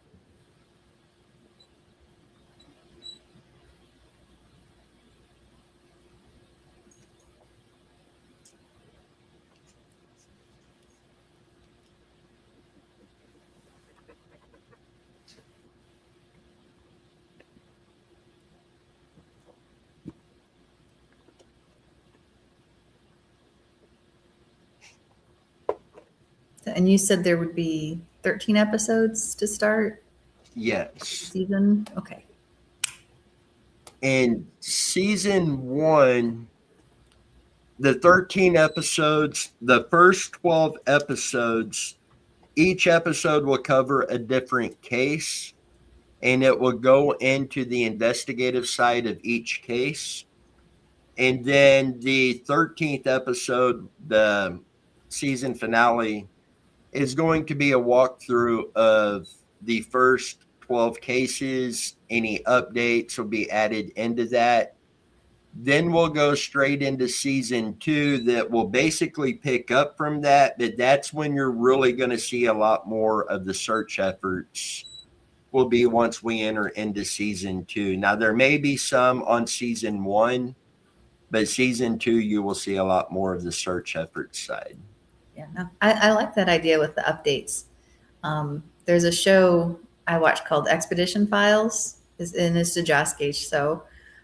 And what he does is he goes over like 3 stories, some of them that maybe he's gone over before, but they're all with like new updates, like this was just discovered, or there's some new documentation or new witness or something. So it's not just telling the story again that maybe other people have heard, but it's with like real information that, is brand new. So I like that idea of your last episode will be like, here's this case and this is what's new with it. So Yeah, I'm looking forward to this. Originally, I got this channel 10 years ago or so, and originally I was going to make it a more of an outdoors hunting, fishing, outside sport channel. Then when I transitioned over to Muddy Water Search and Recovery, the channel kind of just sat there for the longest time. And then I slowly started getting things around and looked like we were going to have this about a year ago, but year and a half ago, but Roku had made some policy changes and I wasn't able to complete the channel at that point. Well, they made other changes now and it made it available again. So it's like, if you're going to do this, you need to do it now. So I just jumped into it and hit it hard, and it's finally coming around. And I mean, there's going to be obviously Muddy Water Search and Recovery. There's a segment on there that's going to be global news and weather. There is the adventures, mysteries, adventures, and historical places that's going to cover. There's going to be some of the UFO and cryptid paranormal stuff on there. Uh, of course, historical locations and people and events. And a lot of that stuff is going to be covered through that. There is a Wilderness Elite is going to be having a show that has to do with like the preparedness survival community. Then Brantley wants to pick up on Muddy Waters hunting and fishing adventures. So eventually there will be a show of that on there as well. There's not set in stone, but a good chance that there will be a show that's the Stomper Mud Racers that Alex was a big part of. Alex's cousin has all of the footage from their events and maybe airing a show of that on the channel. And there's some that I can't say publicly yet, but there's some really good stuff lined up for next year that may be coming to the channel, which would just be completely awesome. So, and it's in its beginning stages. So as the channel grows, so will the content and the other shows coming in. And I'm just looking forward to seeing where this goes. No, it's really cool. I know Matt Crandall asked about, is it searchable? Yeah, do a search for DMCB. And I don't know, this is what it looks like. If you can see that. I don't have a Roku. I need a username and password. I don't think I have one. So it's like, he was like, I need to, and it's like, what's your username and password? And it's like, I have no idea. So I don't even know if I have one or I've just completely forgotten it. I know we used to have a Roku years ago. See, and that's when I got this channel originally. Roku hadn't been out all that long. And I was already starting to film for a hunting and fishing show. And there was a channel, I don't even know if it's still on. It was called Gen 7 Outdoors. And I was talking to them and going over pricing on airing on their channel. And one day Megan's like, maybe you need to look into just getting a channel. And I was like, yeah, right. Like that could happen. So I contacted Roku, and by the end of the phone call, I had a channel. And it just, oh man, one thing leads to another. And I never really got it going. And then Muddy Waters Search and Recovery is what I transitioned to. And then it's like, maybe I need to do one and be able to get this over onto that platform. I know I believe it was late last year. I think it was November of 2025. Roku hit 100 million homes now stream Roku. So it's like, if we can get even just a 1% of that to see these cases, that would just be incredible. Mm-hmm. Yeah, and I know Max said he has a Roku TV. I had to check online. Do I need the little Roku stick? And you don't. It's just an app now. So if you have a TV that uses app, just do a search for the Roku app. I just did a search on, your app store for the Roku app for your phone. So it's all right there. So we have the Roku TVs here. That was one of the things that caused me to almost waste probably 15 hours trying to do this was I didn't realize that I had to have my TV set on a certain thing while at the same time building this on my computer. They had to link through Wi-Fi in Oh, order for me to do this. oh wow. It took about 15 hours of working on it to realize that. And it's like, oh no. And probably when you were done with all this, probably would have taken you half the time with what you learned at the end. Yeah. Yeah. By the time it was done, I could have got it done in one evening. Oh, geez, that much? Wow. Yeah. And that was kind of depressing. Well, now you moving know, and forward, hopefully you learned a lot in the midst of it. You learned how to right? code, so And the bright note of it is moving forward, any of the content, any episode has to be put in an MP4 file. I move that file over to a host file, make a couple changes in the coding basically of a JSON file, and that links it straight into Roku. Roku pulls it straight from there. yeah. So first few that come on will still be a kind of a learning thing. But after that, it's just going to be routine, doing that same thing with it over and over, and not only be easier, but be even quicker. At that point, when I'm ready to download an episode, it'll get to where it takes 1 to 2 minutes and it's done. So Nice. That's awesome. I'm not let me the know. smartest computer person out there. I know very little about them, but somehow I was able to get through this thanks to AI. Well, you're willing to keep digging till you get it and get it done. So Yeah. most people are like, computer, no. So it's impressive. There you're were willing to dig. times I was ready to just say, no, it's not happening. But I'd go in and I'd talk to Megan and I would be so frustrated.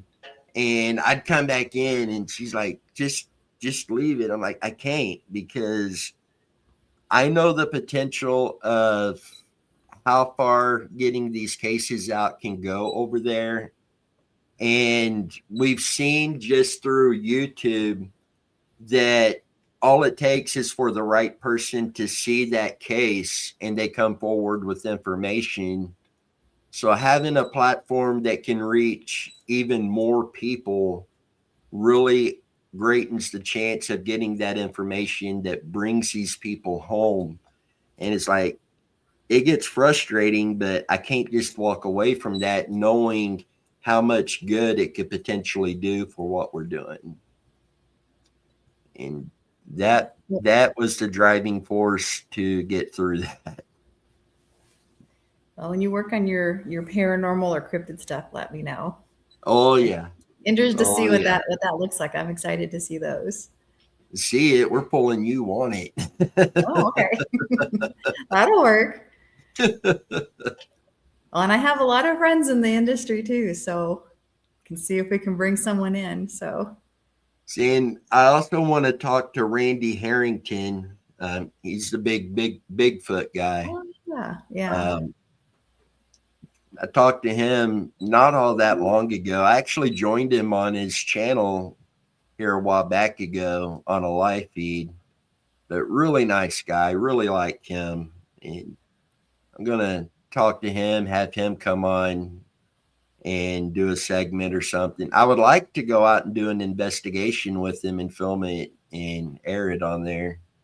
That would be neat. Yeah. He's a really good guy. One of my friends here in town turned out was really good friends with him. And he's like, hey, you need to get a hold of this guy. So I got a hold of him, and it's just been great. He's a good guy. That would be neat. Yeah. I mean, so I've heard some from my work with different conferences. I know some really, really good people who've done Bigfoot investigations and had some really interesting things, that were either seen or heard. And I feel like, I don't know for sure, but with the drone technology, which is the same technology used to find missing people, it's like, the heat and LiDAR and all that. There's so much more technology you can use in those kind of investigations. And those would be good practice too for all that. But yeah, it's like I don't know, some of the stories I'll have to introduce to you. There's a guy that I know, his name is Frank Fast, not Frank Fast, Jason Frank. And he has the most amazing stories. He's out of Colorado, but he's just the same thing. He's the nicest guy in the world. He's like he's actually ex special ops military sniper of some kind. But he's also a therapeutic nurse too. But yeah, his stories are just incredible. And he's two different levels there. Yeah, it is. But he kind of knows, like, when he talks about stuff, he's like, he's had the military training. So he was like, when he says they have like stealth technology like he's never seen, he's like, I know how you're supposed to be stealthy because that's what I did in the military. I can see them, or I'm aware of what they're doing sometimes, and it's way better than anything I could ever do. So it's interesting. He has a group that apparently have accepted him, like at least accepted as present, because he goes out hunting all the time, and then he'll go out just searching. And there's a group that he's a come in contact with to some degree, and they tolerate him. So it's interesting. And he's just the nicest guy. He just thinks they're great. I think he has one book and a couple casts, but he's not making a career off of it. He just loves it. So very personable, very, very nice guy. So he said he was out. He took his father-in-law out because he did not believe at all. And so he's like, well, we're just going to go out and see what we find. And so they went, and there was like a pond of some kind, and they found footprints. What they found were little footprints. They were small, barefoot. You look like humans, but they were more flat. And they were all running around outside this pond. And in the middle of the pond, there was like a small island. And in the middle of the pond, there were a pair of footprints, but they were like 23 inches. And so wow. He said his father-in-law could not believe it. And this is in the middle of absolute nowhere on a mountain. There is not like little kids running around, barefoot in the mountains that he was aware of. He's up there all the time. No one lives up there. So they ran back to town and bought every casting material they could, and he cast everything he could find. So yeah, there's definitely something with it. There's so many reports. I don't know. I think there's something with it. What it is for sure, I'm not sure. A lot of different opinions on it. Even talk about like drama within like the groups. Bigfoot it's so variety. I mean, you have it's a Gigantopithecus. It's just an animal. To it's a hominid species. To it's an alien spiritual thing. So I mean, you have everything in between, and everyone is very firm in their beliefs. So. See, you were mentioning the technology. Randy Harrington has a thermal drone that he uses on his investigations. Oh, neat. Yeah. And he told me, he's like, if there's ever a case you're working on a missing person that you need a thermal drone, call me. I'll bring mine out there, and we'll help you do the search. Yeah, I think there's so much with technology and finding missing people that they're I know it's becoming more common because a lot of that comes down to timing, finding them as soon as possible. But I personally feel like there should be something with the satellites, that there should be some way to use satellites to help find people that go missing. I think because if we can use it in wartime, and someone was saying that, there's some technology. I mean, they can read your license plates on your car. They can read the VIN number on your car through your windshield, through a satellite. So surely there's something, that that could do that. I know they're expensive. I know the meaning of it. There's a whole lot of other factors with it. But if that technology's there, it would be good to maybe, I don't know if most of them are government owned. Like if there's some way to petition or some way to, say, can we use this to help find missing people in certain situations? I don't know. I mean, I just think there's enough technology out there. There should be something we can use to help find Right. people. You know, especially like if they're lost somewhere, like out in the, whether it's a car, can you find that? How can you find that car in a certain way? Or if it's a person lost in the woods, is there some type of thermal technology that you can use or some other technology? So like I said, I know there's some limiting factors to it, but if we have this technology that has this level of incredible ability to view or find, I mean, I would like it to be used to, in a positive way to help people too. Yeah, because it seems like they can find a terrorist in the Middle East, out in the middle of a desert, 200 feet down in a cave, but we can't find a missing person here. Yeah. And maybe it comes down to the cost of using that, but I don't know, without getting too political, because I see it on both sides of the aisle, but I can see it too. Yeah. I understand. Yeah. But it's one of those things. Is there some way for it? I understand that it's expensive. I understand that they have different uses and there's some, they may be important to use it in that way, but there's just so much technology that surely there could be some designated at some times to maybe help. But I don't know. I'll put it out like this. If you are a politician, it doesn't matter if you're Republican or if you're Democrat. If you are a politician and you want to up your votes by 100-fold, start using this equipment to find missing people here in America. I promise you'll get the support. Oh yeah, that would be almost instantaneous, especially if you had some big wins right away. Because we used this, we reallocated to this, and we found this person and saved them. I mean, that would be amazing. See, I've got too much going on, so we're going to put you in politics, Tamara. No, I don't do politics. I don't watch the news. We'll get Mac Randall Jr. to do it. There you go. You got my vote, Mac. And Mac says I'm not finding it unless I'm doing something wrong. I'm on the Roku channel app. Yeah, it's just what I did is just did the search. Now I got dyslexic and I did DMBC for a while. And then finally it was like, okay, DMCB. Okay, then I found it. You may need to close it and refresh it too. Or since it is so new, like I said, it could just be a little thing that way. But I do see it on my phone. So I didn't yesterday. I know Alex downloaded it on his TV at home. Okay. And I just looked up DMCB Media, and just Google lookup is showing that it's on Roku.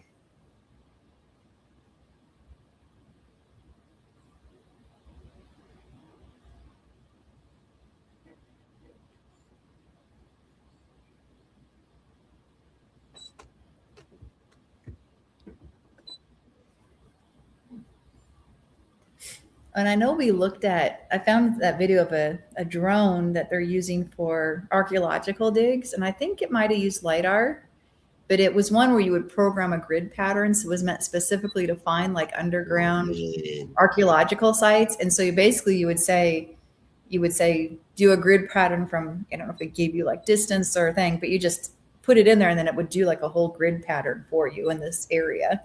And it's like, wow, that would be amazing to be able to just pick an area and just grid pattern it as you go along. So you'd be able to say, okay, these have been searched. This has all been searched. Okay, next day, start from here and then keep going. That would be amazing. I'm sure that wasn't cheap either, but again, there's so much that's coming out that can be so useful. Now, the thermal drone that Alex was able to get, and he got his through the gov.something, the online auction, and it was a former military drone. He got a nice drone for a heck of a price on there, but I'm curious if his drone would be able to do that. It might, yeah. I looked at a lot of the stuff, and if I'm remembering right, I think that was one of the features that might be on his. That would be neat, yeah. Huh. You know, one of the other things you use in like investigations, like Bigfoot investigations, is like the audio recordings. So you get like what you see, like I think they use it for like espionage too, but it's like a sound recorder. It has the big thing, so you can actually plug it into headphones or whatever. You can plug it in Yeah. like a soundboard, but it picks up sounds from long distances away. Oh, man. I don't know if that would be useful for missing people. So like if someone is yelling for help but you can't hear them, I don't know. I just thought about this now. So again, if this would be more like out in the wilds, hopefully, you know, early on in the investigation, but you might be able to hear something. I mean, it might be a long shot, but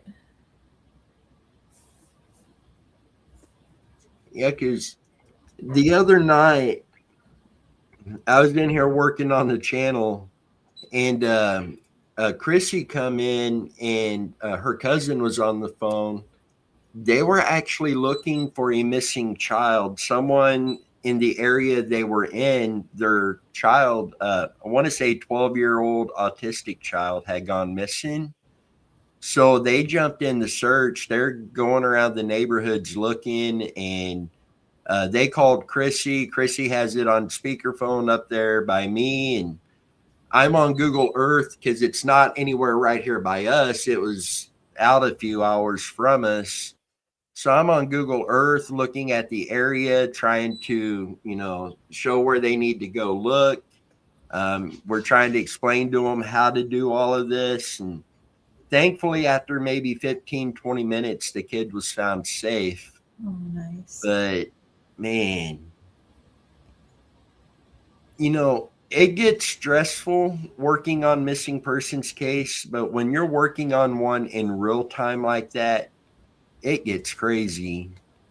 But a thermal drone, or even that device you're talking about for hearing, both of those could have been utilized in that particular search and could have picked up on where that kid was.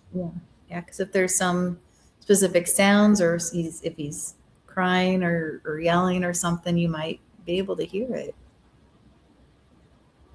I don't know. Yeah, I think there's a lot of technology, and it's just finding the right technology that works, that's applicable. I just sent you that link to that GeoPro 3D.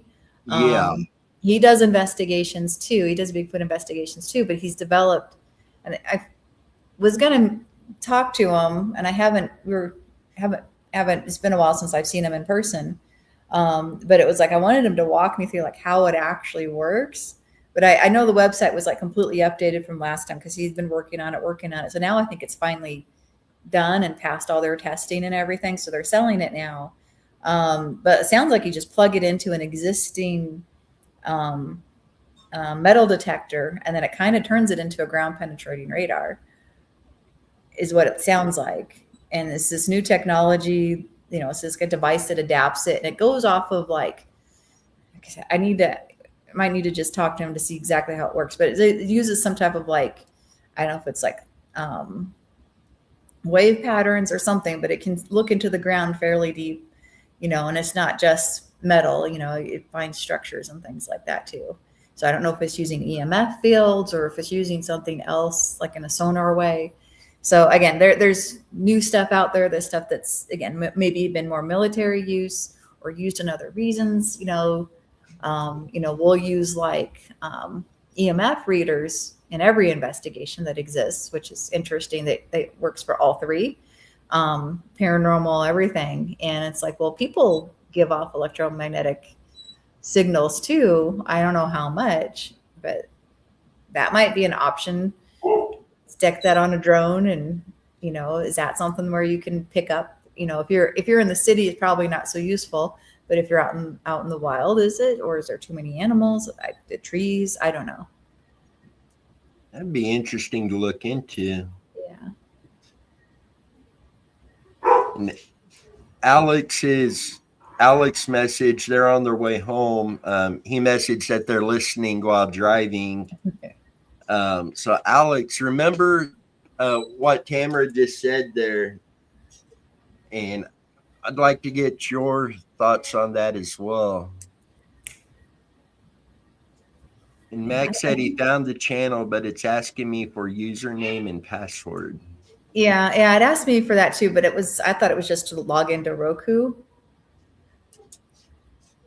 I don't, like I said, I haven't been on Roku in forever. I'm able to see other things, like they have like current movies, but then they want you to if it's a new movie, they want you to purchase it. So I didn't really get too far into it.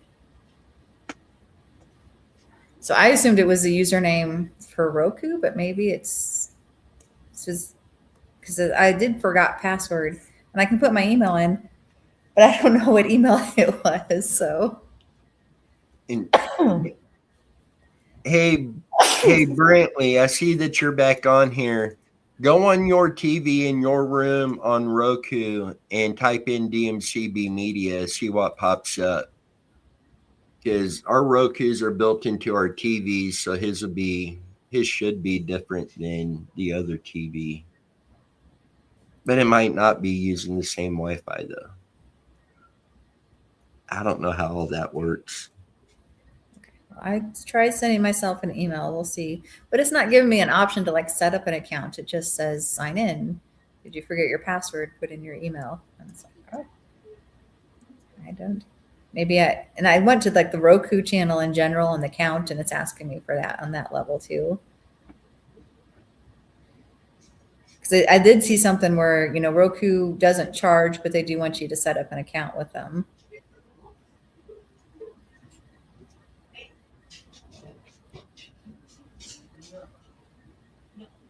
Yeah, sign into your Roku account. So it's not specific to the channel. At least for me, it's not. Let's see if there's any frequently asked questions.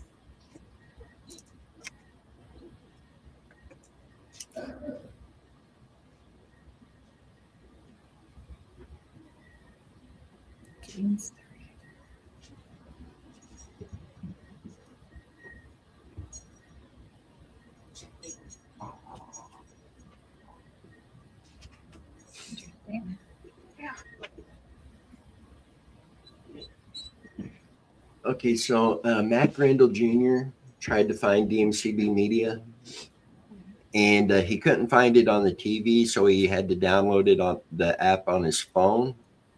But it's asking for a username and password.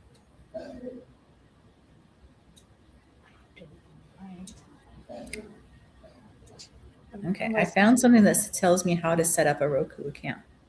It is free. Yeah, it might be that they have to have it. Dude, that would like kind of like Netflix. You have to have an account. You have to have an account for yours. No.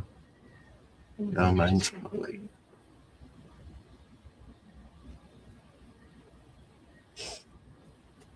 Does he have a Roku account? He might be wrong. That's what he's got to say. Oh, maybe I have to do it with him from the TV. So he's got to set up his Roku account on the app that he downloaded. Probably.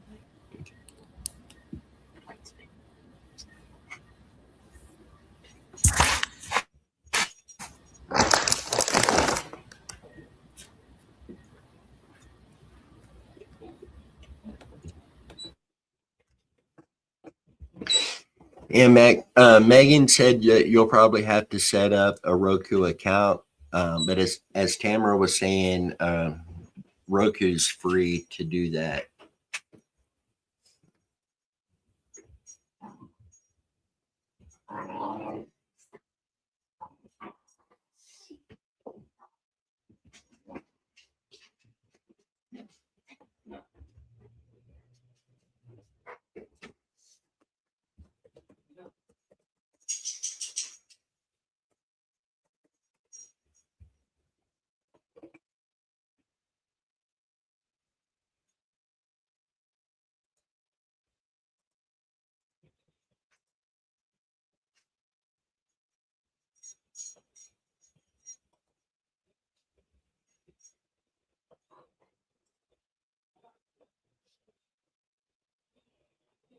So I am going to play a clip one more time real quick, and I'm going to grab a quick bite to eat.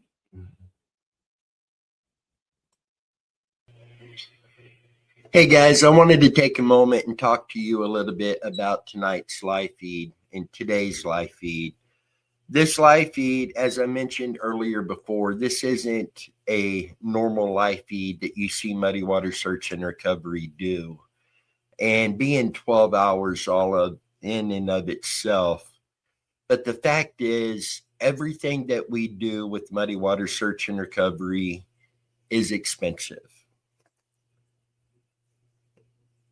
We want to do everything we can to help as many families as possible, help bring home as many missing loved ones as possible.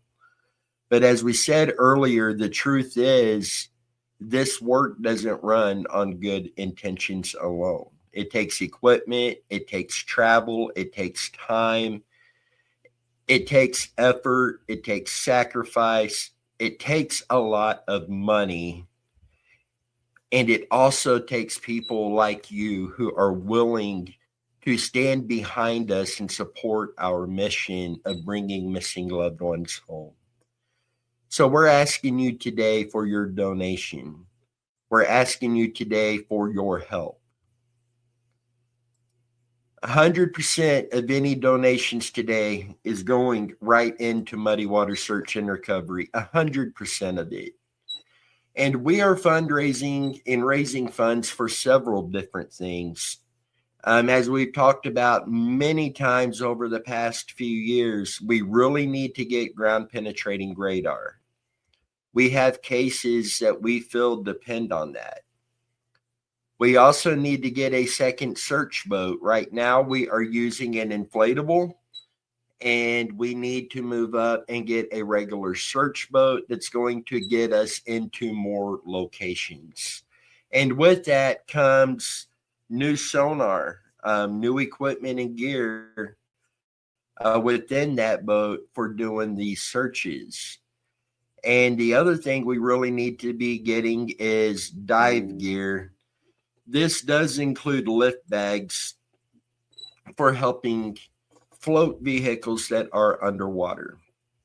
We do have a general idea where there are multiple vehicles underwater that need to come out, and some of these could be linked to missing persons cases.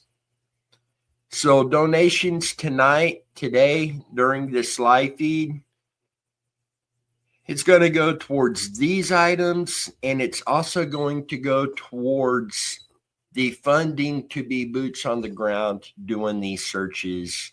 As you know, gasoline has gotten expensive. Many of our searches requires us to travel a fair distance. Some's cross state lines, many state lines. So we really, really need your help. If you want to support our mission, there are 3 ways that you can donate tonight to assist us in what we are doing. Number 1, obviously here on YouTube, we have the super chat. You can donate through that. Over here in the comments, you will see a link to our GoFundMe. That is also down in the video description. You're welcome to donate to our GoFundMe. And the third option is on our website. We do have a donations page where there are multiple individual items on there that you can select to donate to. If you donated toward a boat, if you donated towards ground penetrating radar, there's also a general fund on there that helps pay for gas and expenses going out to do these searches.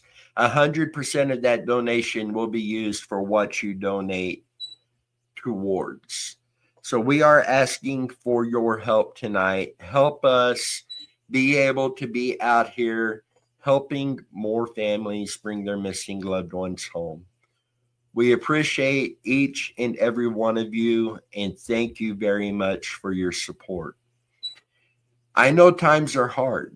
And if you are unable to financially assist us right now, please share our content, share our videos, our live feeds. If you're on Facebook, as an example, and you see a missing persons flyer on there, it doesn't matter who shared that flyer. Please share it. Get these out to as many people as possible. Something we have learned in doing this for so long now is that is one of the biggest things you can do to help, is share the flyers across social media. That in itself has helped bring home countless missing loved ones. So even if you cannot financially donate today, there are still ways that you can help. Please be sharing the content. Please be sharing the missing persons flyers. And if you can, please help support us and our mission and what we are doing. Thank you very much. Thank you for your support. And we are back. Just a quick update so far on the fundraiser tonight. We've raised $241.99. So thank you guys very, very much for that.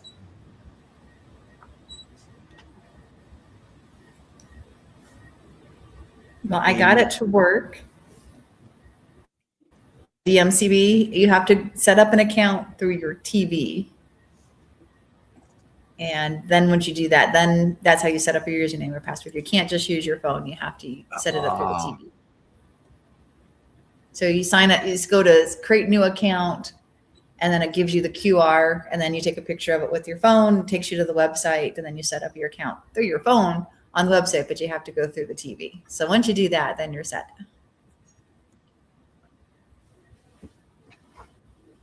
And Mac asked when the channel will be live to watch. The first episode should air tomorrow, late tomorrow evening.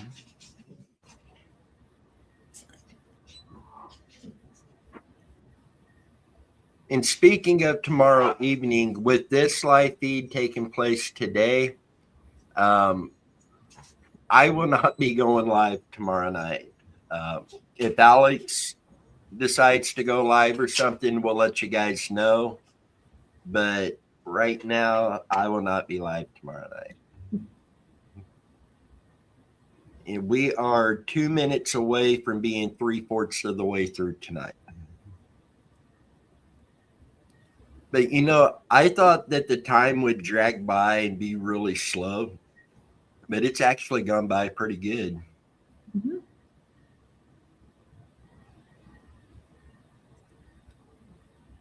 Yeah, I wasn't sure what to think either, but this is, yeah, it's been really good.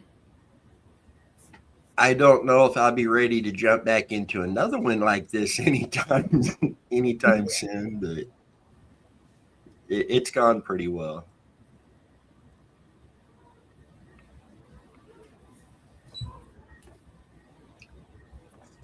And I knew as it got dark, I'd have trouble with the lighting and stuff.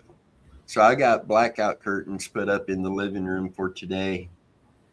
And it helped, but on my screen thing back here, when the light changes, that'll kind of change a bit. So I got to go in and adjust that so it won't be looking all strange.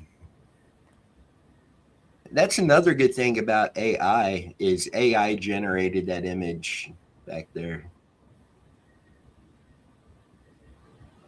I feel sorry for the people who designed that kind of stuff, because AI done this in like 30 seconds.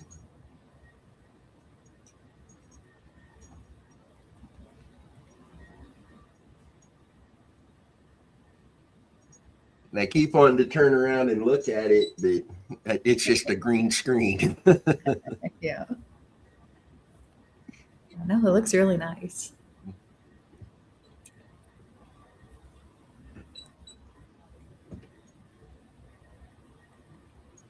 And I'll also be checking out more into that Randonautica that the person earlier mentioned. Really kind of curious about that. I've got a second computer in here because I figured I'd end up looking some stuff up during this today.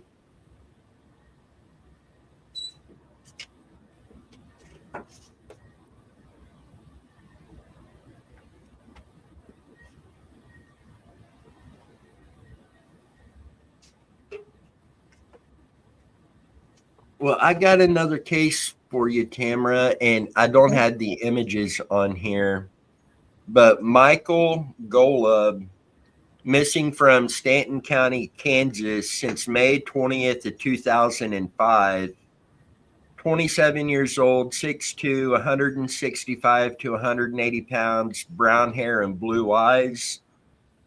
He was last seen at 6:00 p.m. on May 20th, 2005. He had just finished work at his job at the Kramer Harvesting and was supposed to pick up his 5-year-old son at his ex-girlfriend's home, but he never arrived there. Never been seen or heard from again. He left behind a fiance with whom he had an infant child. It's uncharacteristic of him to leave without warning.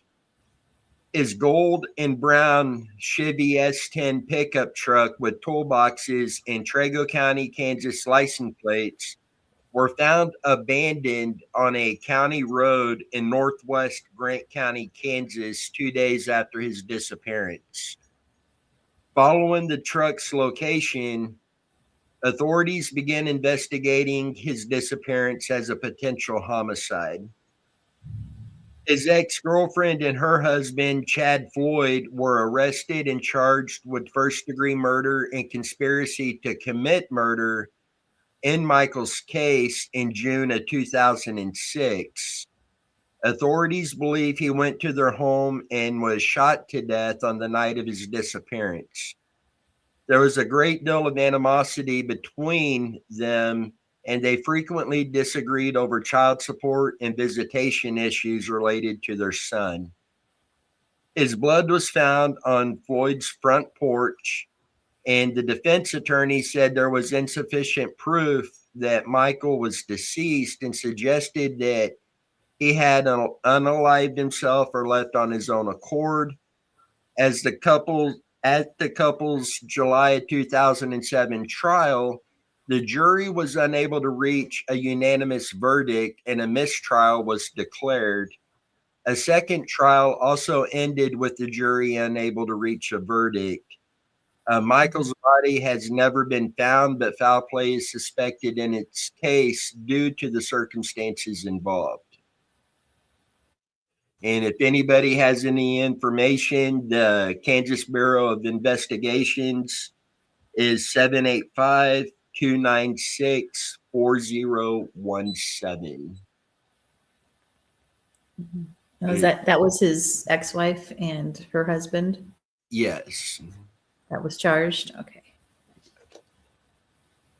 And being that his blood was found on their porch, kind of paints a picture that that's where something may have happened. Yeah. Yeah. This is one of the cases, since there were 2 mistrials and their defense is saying, well, we haven't found the body. This would be one of those where that would be critical for just, let alone to the family, but yeah, providing justice too. So, right.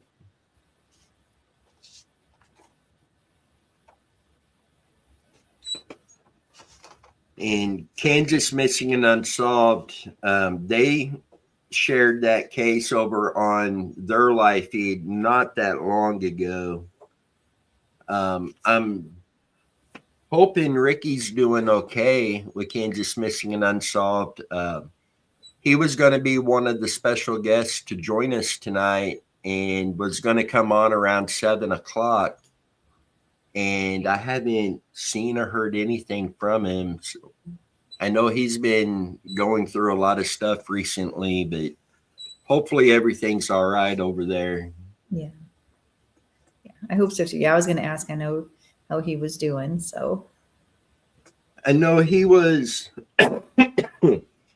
He told me the other day that medically, yeah, he's going through a lot medically, but he's holding his own pretty well. Was trying to finish up getting moved, getting all of that stuff taken Oh, care that's of. right. I mean, that poor guy got hit from every angle all at once, it seems. Mhm. And just a really good person. I want to say 15 years, maybe longer, that he's had Kansas Missing and Unsolved going. And there's Ricky and there's Derek and there's another guy I can never think of his name for some reason, but they do incredible work over on Kansas Missing and Unsolved. And that, don't let the name fool you. They do cover cases from other states, but they just, I try to catch as many lives as I can, and recently I haven't been able to catch any of them, but they do really good over there.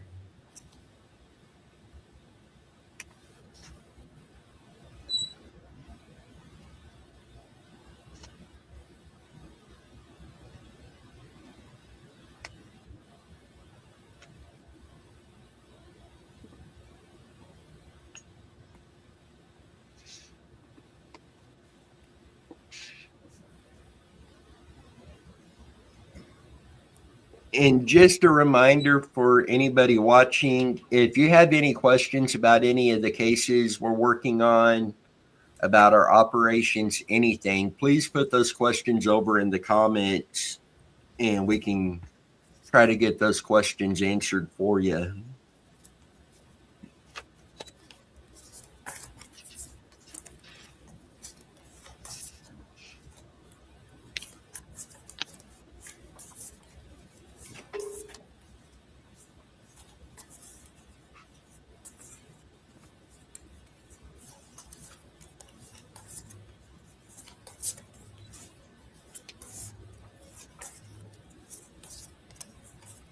Yeah, with that last case, I don't know.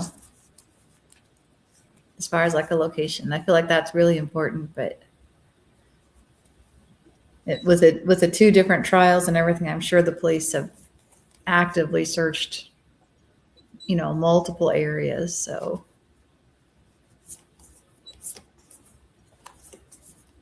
And from a law enforcement standpoint on that, I feel for those men and women, because that's almost, and granted, it's not done intentionally, but that's almost like a personal blow. You think you've got enough evidence and everything to secure the conviction, yeah, and twice not get it done. And that's got to be frustrating in and of itself. And yeah, because one mistrial's bad enough, but two, it's gonna take a lot for them to. It would basically take something major for them to do it again, because yeah, they would need to either have new information of some kind. and it's one of those cases where finding Michael is paramount to that case, because once he is found, that may give them that last piece of evidence that they need to either make a conviction there stick, or lead them to the person that done this. Yeah, because if it's not them, who they've arrested for it, and done the mistrials with, then that would give them the proper direction to go into.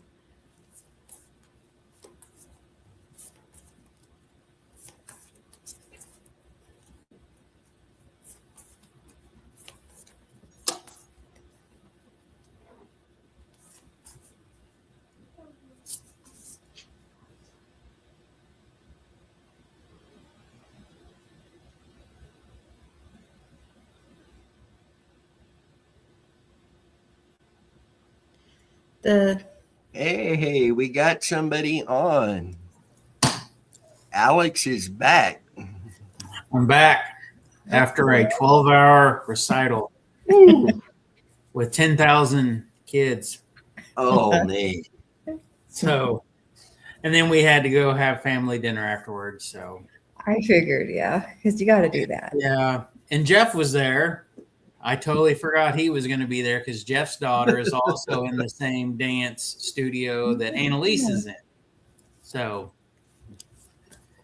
yeah, it didn't start off well. They by the time we got there, we had to park and we had to go to a different school because the school that they normally have it at is under construction. They're adding a whole new wing on. So we had to go to Park Hill High School, which is pretty big. And there was people walking all over. So we literally had to park and walk all the way around the school, basically, to go to the auditorium. So then we got there like 5 minutes before the show was going to start. And then when we walked in, it was pitch black and we couldn't see. And our seats was on the right side of the auditorium. And they had the doors only open on the left side, which I thought no. They had all the doors locked except one set of doors going in and out of the auditorium, which I wouldn't think they would allow that. So Tammy walked over to the other doors and said, "Can we go in these doors? Because this is where our seats are." And they said no. And Tammy's like, "It's pitch black in there. You can't even tell where the hallways are at." So I was getting a little upset. And then Jeff shows up right behind us. And I asked Jeff, I said, "Did you bring your night vision so we can find our way in there?" And needless to say, yeah, it was 3 hours, almost 3 hours long. So, and then we went and ate. Of course, we went to the Mexican place all the way over by Dennis's house. So, then Annalise came back home with us. So we had to, unfortunately, go by her house and get some clothes. So now we're finally home. So, excuse me for a second. I have to blow my nose. So hold on a second. And Mac Randall Jr., any more updates on Michael Vaughn? Other than the court still, there being court cases and all of that still going on, there hasn't been any big releases on any big updates. Just waiting for basically the system to work and see where that goes.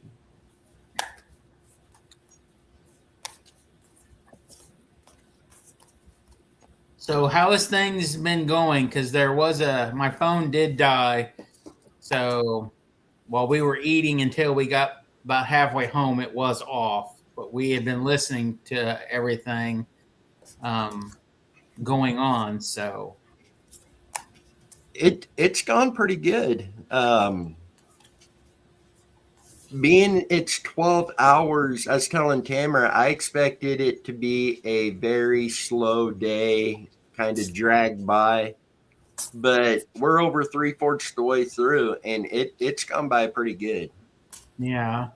The number of viewers has continuously went up and down all day long. There's been people watching all day long. Well, great. And we've had times over in the chats with conversations going on there that was going very good. And it's been a good one. Yeah. Cool camera. I don't think I'm ready to jump back into another one this long anytime soon. But, it's been pretty good. Yeah. So now, or go ahead. I'm sorry. I was going to say now today feels like Sunday, so Right. Yeah. it's going to be great to wake up tomorrow and it's Sunday again. So I have a question. When my phone did come back on, we caught the tail end of you guys talking about the drone that I purchased through the auction. So I think it must have been right where we were at. The signal was probably going in and out, but you said something. I think the drone does that, or you were talking about something, and I didn't catch that part. So I was curious as to what exactly you guys were talking about, because I don't know if Dennis has told everybody, but we haven't been able to use it yet because we tried flying it. I don't know, it's been a couple weeks ago, and Tammy's oldest, Taylor, he downloaded everything on his phone, and he's pretty good at flying. He's got a regular drone, and he's really good at flying it. So he downloaded the thermal drone, but it would not communicate with his phone, showing basically through the camera view. It wouldn't show that just in the daylight, it wouldn't show the camera view, but it would let him fly it. Well, he took it up like 10 feet in the air, and it just took off all by itself and flew across the yard and ran into the side of one of the excavators. So we have to put a couple new blades on it, which it came with new blades. And so I was curious as to what exactly you guys were talking about, because the only thing we really know about it is just basically what Dennis has read online about it from the manufacturer and stuff. So yeah, and I printed out a packet I got to get to you that's got all the stuff on it about your drone. But she was talking about a drone that does a grid search. And Tamara, do you want to explain that to him? Yeah, so I think I sent a video on it too. There's a drone they're using for like archaeological sites that aren't, defined archaeological sites. And it would do like a grid pattern. So you can basically just program it to, I don't know exact details, to do a grid. You pick an area, you define it, and have it do a grid pattern. So it would do this automatic grid pattern search. And Dennis was thinking that your drone might have that programmed in there too, where you can program it to do a grid search. It might very well be able to.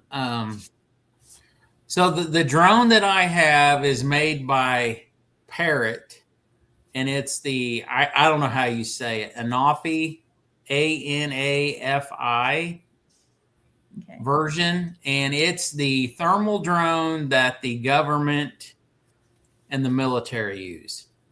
So I bought it from the government military auction. And they had, I don't know, I guess it must have been that time of the year or every couple of years when they have to sell everything off and buy new ones. But I've shown, I'm pretty sure everybody's seen the pictures of it. I honestly don't think it's ever been flown. I think it's completely 100% brand new. There is no dust on anything. There's no fingerprints. There's no smudges, nothing. It clearly doesn't look like something that somebody had flown, put back in the box. The instruction booklets didn't even have the plastic wrap taken off of them yet. Oh, wow. But all the charge cords, and it comes with 3 or 4 batteries, and it has a great big like USB charging block that all the cords plug into, and then you can plug it into like a cigarette lighter or the wall plug-in or whatever. Well, evidently there must have been a bag of all the USB-C charging cords, and all those cords are gone. Okay. So, but a regular, like the newest style iPhone or Android phones that use like a C-style charger cord, it's the same cord.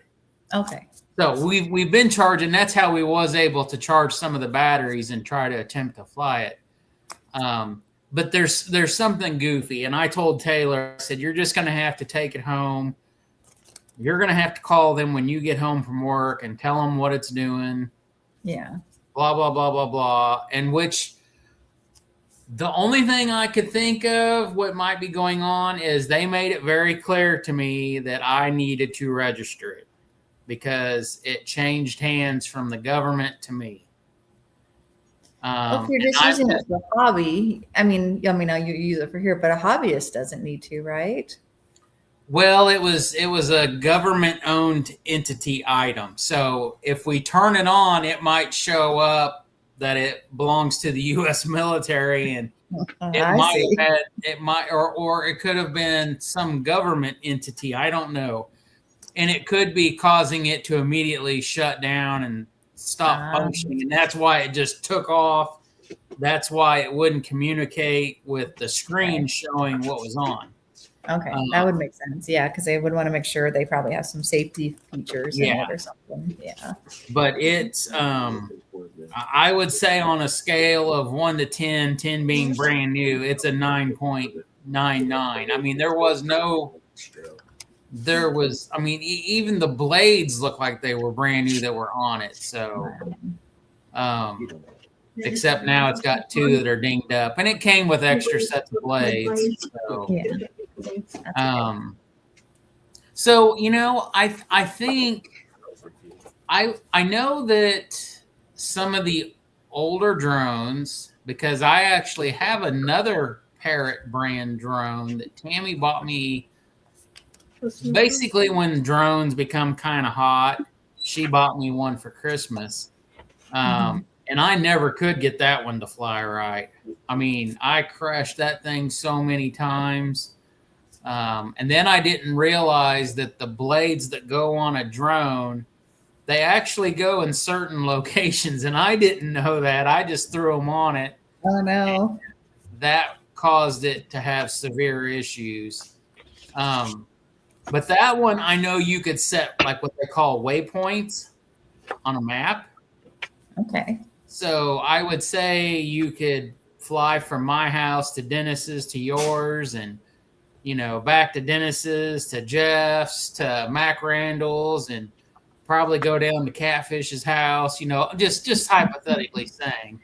Yeah. So I would assume that you could probably set waypoints like in a grid pattern to do some kind of search. Yeah. So that makes sense. Yeah. And so Max said that Expedition Unknown uses a drone that does grid searches. So yes, that could be one of the features on those type of drones. But we will hopefully this week Taylor can find some stuff, because I've got another site location that somebody that I've been doing work for, their son has a night vision monocular, however you call it. And they have a pretty extensive creek running through their property, and they have caught the coyotes coming out of the creek walls. So there must be holes in the sides of the creek where they have dens. So I told him that, I had bought a thermal drone, and he's like, oh, you need, and they live where there is no city light. So it's kind of in between Platte City, Leavenworth area. So it's pretty dark right where they're at. So I'm excited to take it out, go over there, after dark, and us trying to fly it and learn with it and see what we can catch. And, of course, video this and present it, to everybody on one of our shows. So, but yeah, I got a really good deal on it. I couldn't pass it up. Yeah. I know those things are super, super, super expensive. And they had 2 different style ones. And the one that I chose out of all of them, they had a handful of these and a buttload of the other style. But I think what Dennis and I looked up is the one that I ended up, winning the auction. It has a better thermal camera from FLIR on it, and it does have a FLIR brand camera. Yeah, those are the best as far as I can tell. So yeah, so I'm excited. I'm really, I'm hopefully we can get it going. Dennis and I, we had discussed over the years, and I mean, I know we've all talked about it, things that we really need. And was a thermal drone something that we absolutely needed? No, it wasn't. But it just happened to be the right time, the right place, and the right time to be buying something off the auction. So, of course, we couldn't pass it up because, trust me, if they would have had GPR units on there, I would have bid on one of those first. Because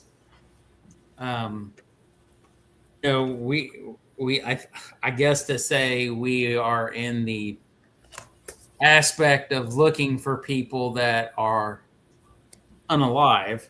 At this point, we're not looking for live people lost in the woods per se. That's kind of not our leading thing that we do. So, but it was the right time, the right thing to do it. So, I jumped on it because there will be a day that we need it for something. Yeah. So, yeah, and you might be able to add other things to it or something. Would you be able to add different devices to it, or is it static? I don't know. I really don't. It's literally right behind me here in the kitchen in the box in the corner. I haven't touched it since Taylor crashed it. Basically, it went off on its own that night. And we had talked about it, and I said, well, maybe because we haven't registered it yet. And as soon as it became live and came online through the app, it thinks it's still a military-owned object or some whatever. I don't know exactly who owned it, but it was either a military or it was a government alphabet agency. So I don't know if when it came live, it threw a flag and it shut it down, and that's why it just took off and did whatever it did. I mean, I really don't know. But also, I'm sure we'll figure it out. I'm sure as we look through the instructions. I got this for you. Oh, that is all the stuff you printed off for it. Yeah. So it says yours has the one touch fly. Basically, it'll show a map on your screen, and you can touch a spot on that map, and the drone will fly to that spot. Oh, wow. Then you can control while it's going. There will be a slide on there on the screen that you can use to control the height of the drone. Oh, but interesting. You can tap that spot and it'll fly there. Tap another spot, and you can actually grid search it that way as well. Okay. Well, cool. Yeah, I mean, I'm really excited to try these different things with it and searches and see what it will show and what it will do. And I know that Pulse, the search team out of Topeka, Kansas, they had discussed if using a thermal drone would show a heat signature of a car in the water, if the metal would reflect or hold heat differently and show some kind of signature or something. That's something we will probably try and see if it does or not. I personally don't think it will, because I would believe that the object in the water would be the same ambient temperature as the water. But it's something we can surely try, to debunk, figure out, yes, it will do it. No, it won't. I actually talked at the farm show. I talked to the guy with the DJI drones there, the thermal drones. Yeah. And I brought that up to them, and they said that the vehicle would have to be shallow enough that the sunlight really directed down on it. But in his opinion, it would be so shallow you could see it with the naked eye at that point. Otherwise, the water would basically keep that metal the same temperature as the water there. Yeah. But we definitely have to try it, though. Oh, yeah. I mean, just to learn if it will or will not do that, But yeah, I remember when when I hired that guy to come out to Wyandotte County Lake when we were doing that search because we had a Google Earth image. We were working a case for somebody that was missing out of Kansas City, Kansas. We had some kind of tips, leads, basically saying that certain gang entities were throwing people off the spillway, and they were coming out on the spillway drainage side and going over to the Missouri River. Well, Dennis and I looked into that, that creek, that runoff area, and sure enough, we came across something that looked like somebody in that body of water caught up like in a tree that had fell across it into the water. And it clearly looked like a shirt, someone like laying on their back or their stomach spread out in the water. It looked like a pair of jeans. It looked like shoes. And at that time we didn't have any drones. And so I went on the Kansas City Drone Club? Their Facebook page. Yeah, the Kansas City Drone Club. And I put a feeler out there just saying, hey, is there anybody here that would be willing to want to make some money this weekend? I need a piece of property searched for something. And I had a guy that was like, hey, man, yeah, what can I help you with? And I said, well, I remember saying, well, what's your background with the drones? Are you just like a recreational flyer? And he's like, no, I'm the guy that does all the drone footage for like the Kansas City Star newspaper and a whole bunch of different things.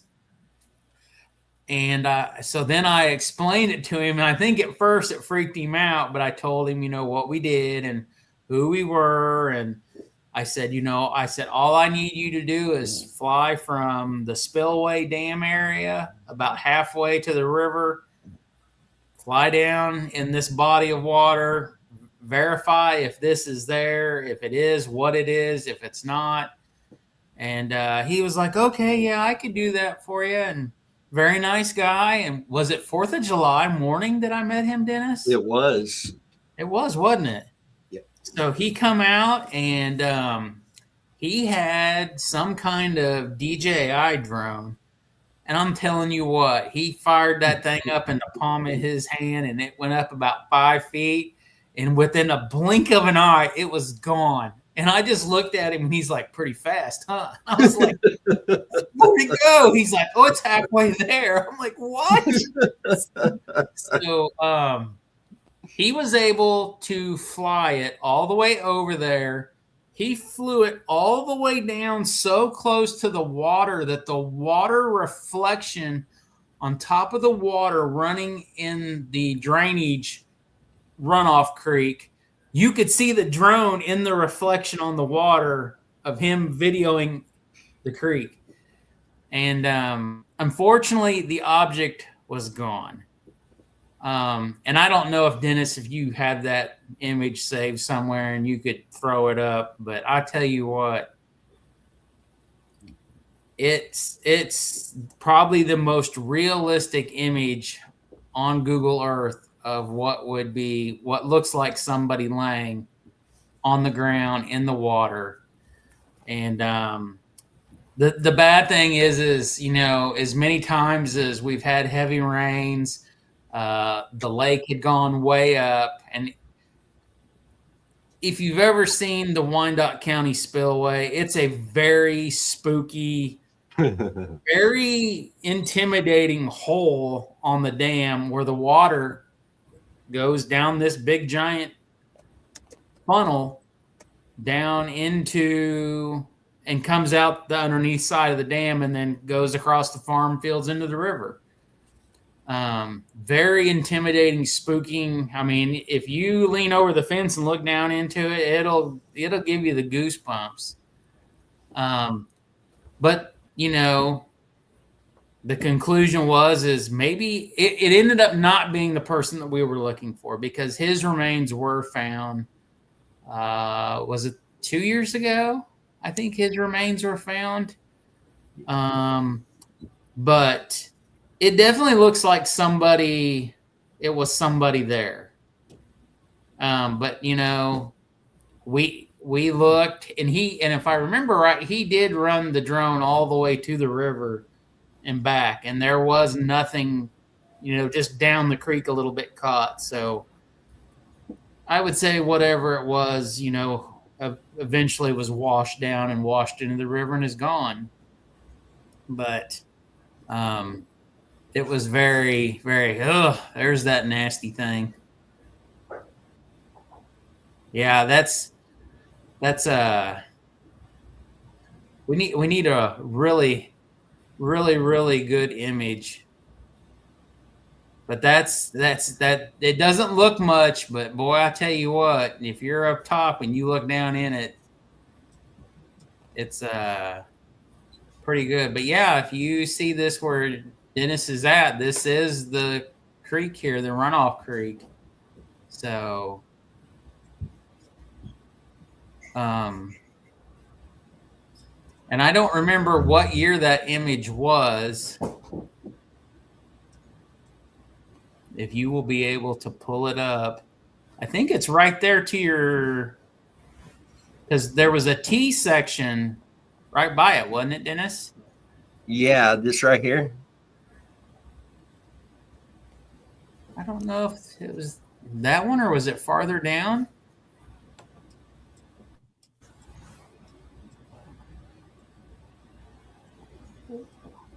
Wow. And there's the river there. No, I'm not gonna stay up all night. I thought it was right in here. Let me try to do the image historical. Yeah. Was it 2021? 2022? There we go.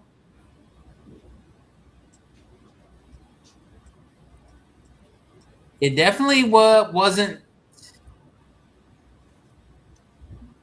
I could say it wasn't grainy. It was pretty decently clear looking. Yeah. The big TV. Upstairs? There it is. Can you help me to it? Yeah, It's really grainy in this one. What is that? Well, we're not sure. It was an image of something that we were looking at. So you're trying to figure it out. Yeah.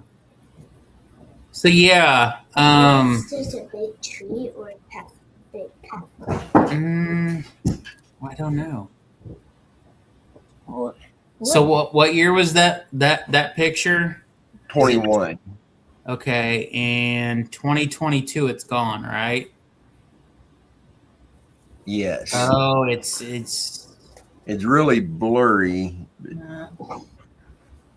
But that tree looks like it's still there. I think that year that we were there, I think I don't know, go to 2025. Is it still there? But I mean, Tamara, does that not look like what we just said it was? And I don't want to say it because somebody's here with me. Yeah, it looks like there's definitely something there, and it's questionable. I can go out. When we first found this image, it was clear enough that you can make out colors on it. Oh, really?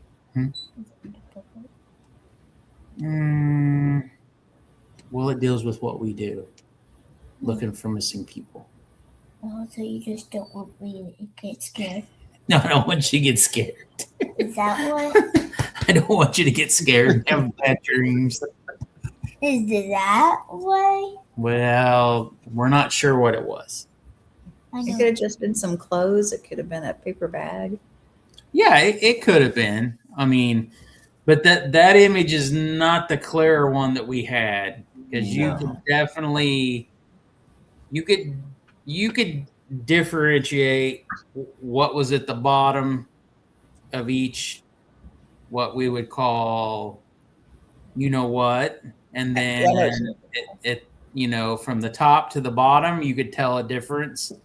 So, Did you take screenshots of all that, or? I did, and that was all on my other Google. When that Google crashed, I lost everything that was on it. No. That was over on there. Yeah.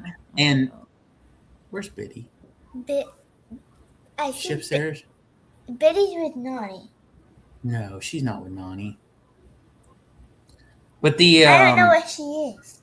Oh, but the guy that did do the drone flying, at first he didn't want his name to be associated with it, and I said that's perfectly fine. I said you don't have to do anything. And then I think it was probably a couple weeks later he sent us a link to when he helped us do that, and he posted it on his his YouTube drone account, but I honestly can't remember what his account was. I can't remember any of that now. I know.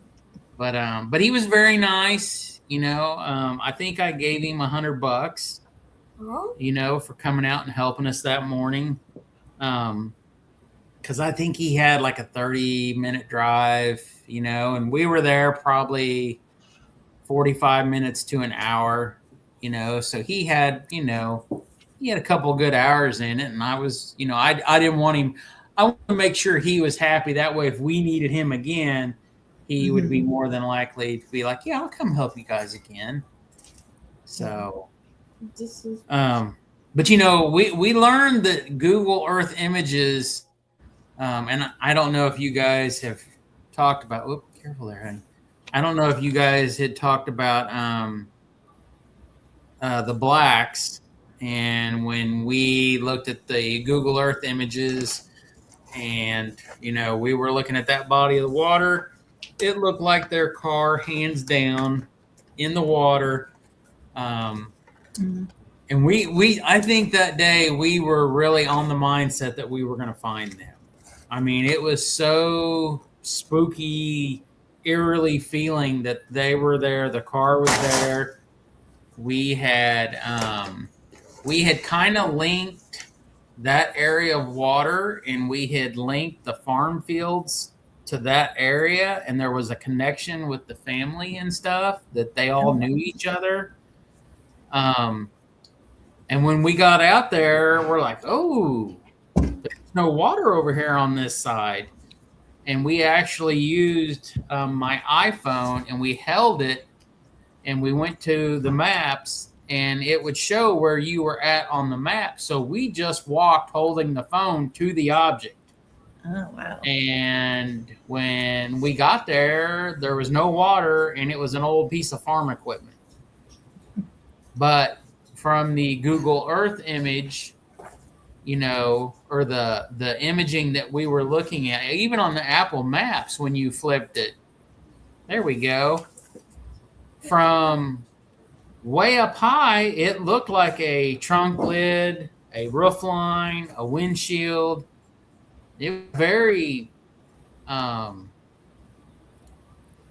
don't know the right word to say, but it was just, I thought for sure we were going to find them.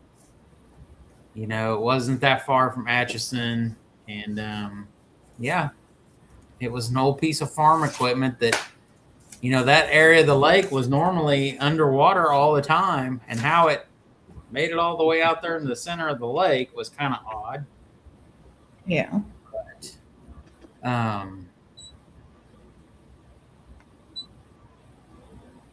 Max says, I have a cheap Walmart drone from when they became a hot item. You know, quite a few years back, the drone craze was really crazy. And, you know, one of the things is there's so many knockoff companies that are making knockoffs of all the expensive ones that some of them are just as good as the name brand ones, and some of them are absolutely terrible. So, you know, just depending on what you want to do with it and how you want to use it and whatnot. If you, one thing that I liked to do with the first one that I had a really hard time flying is I used to have a ginormous tree on my property. And every year there would be baby raccoons in this tree.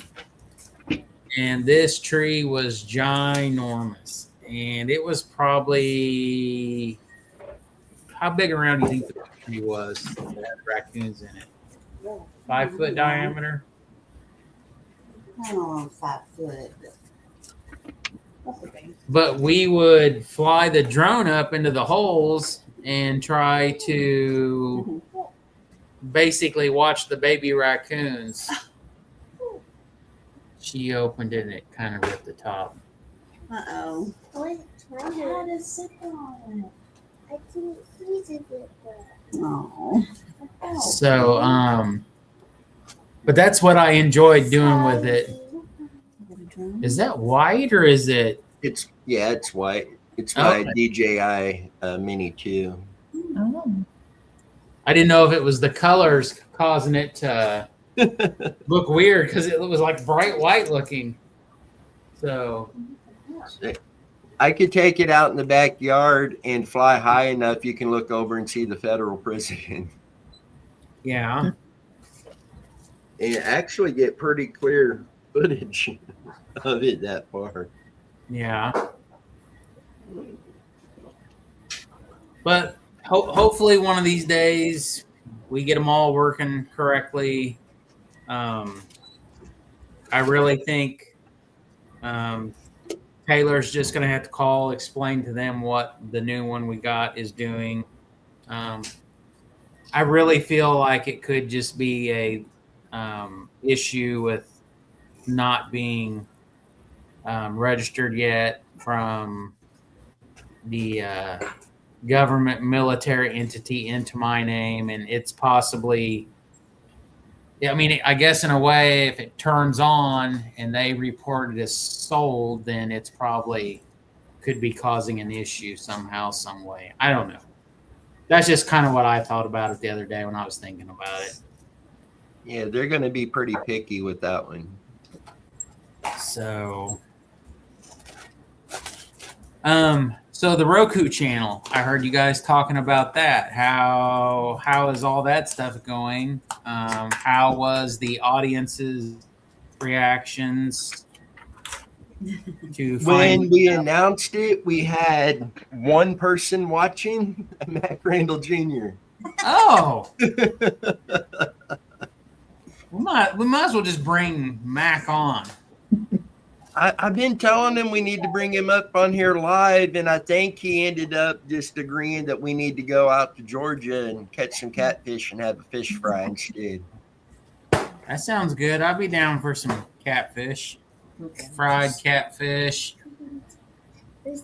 What is that? Good job today, guys. Here, put it like this. Ready? Annalise is making some artwork. I don't know if it'll does it show up? No. Can you read it? Almost. Good job. It might be backwards. Today, Yeah. Guys. It's No, it's Well, facing the right way. Yeah, good. Yeah, I can see good. It's backwards on my side, but it shows up right way on the live. So not. it doesn't pick up sometimes. But yeah, that would be fun to meet some of our longtime Members. people. He says, "I don't do webcams." LOL.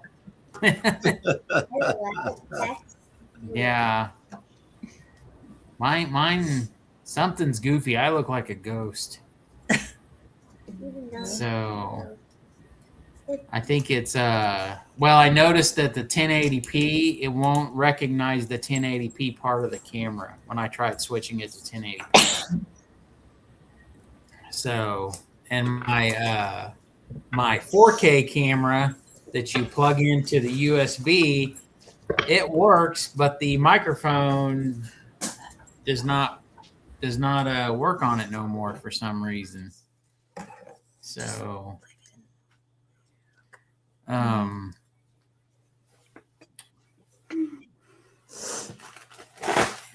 in person, a different story. Hey, so that means we can go out to Georgia, meet up with Mac Randall Jr. and bring the equipment there, and he would come live with us in person. There you Yeah. go. Yeah, Yeah. down the roundabout, Mac. Yep. Got a taco joint nearby. We can hit some tacos up too. So, I just hope. did Bobby Flay Catfish come on tonight? He did not. I even sent him a text message, said, "Hey man, been on live since noon. Where you at?" And I ain't Nothing. heard from him. Wow. Check on him in a couple days. Maybe he's Taking it easy. taking it easy. I know he had been sick off and on, so maybe he just wasn't doing well tonight. So I know he said the medicine that he was on really drains him. yeah. Oh, No. yeah, we're not going to Georgia for tacos then. Hey, I like Taco Bell tacos. I do, but not enough to drive to Georgia for him. Yeah. See, so he needs to come here because we got better tacos. We have tacos about every 10 blocks He's At some- obsessed with tacos. at some point. So that's mostly what I have when we have Mexican dinner. Just straight old tacos. You can't go wrong with those. No. And can't seem to eat enough of them either. Yeah. So, big question. I saw earlier today that we had. So, do we call it a super chat donation? Yeah. So, how has things gone tonight? Say the super chat got $19.99. GoFundMe got 222. Total of $241.99. Nice. Well, thank you, everybody. I'm gonna Everybody that took the time to do that. Thank you so much. double check the GoFundMe real quick. Have we acquired any new subscribers? That I won't know until. Well, actually, I probably can look that up.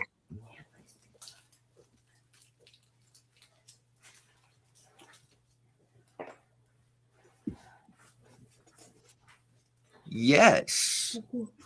We have had 4 new subscribers today. Well, that's wonderful. So we're up to 3,012. Good deal.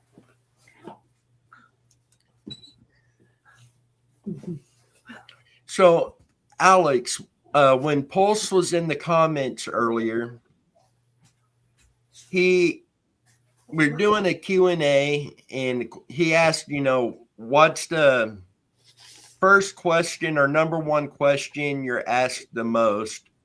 But as the conversation went on, he said that an example, he was searching for a missing person, and the family left out the fact that the person was suicidal and had taken a firearm with them when they disappeared and was later found deceased, self-inflicted. And another one he had searched for, and then he found out that person was allegedly willing to take another person's life. And the family did not warn him about that when he went out to do a search. And so we kind of got into the discussion on why things are left out, why family would do that. and the risks associated to the search teams when it comes to these situations. What are your thoughts on that? I think a lot of people, and it's interesting you bring this up because I found something out yesterday about a case that's one of our cases. It's a nationally known case about someone that's missing, and I'll get to that in a second. I think a lot of people leave stuff out for reasons as people might look at a case differently if somebody was to self-inflict unaliveness. That's a possibility. I think some people are afraid when it comes to like foul play situations. And if people who had something to do with foul play are in the area watching the case, anything like that, I think people might not bring that into the picture up front when the first initiation of asking help, because they might think if they tell you the whole story and you know all the details, you might not show up. So I think a lot of people have hesitations about coming to you with all the truth.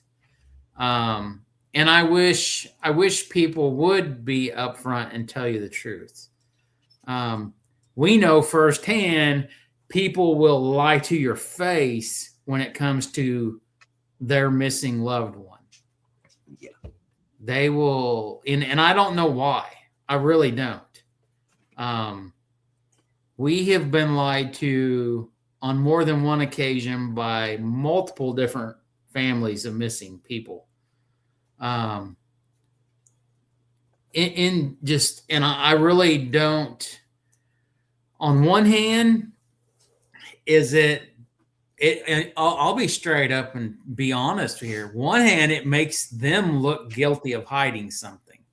When they don't tell you the truth or they mislead you and lie to you, it makes you question the truth about the whole scenario of this person's being missing.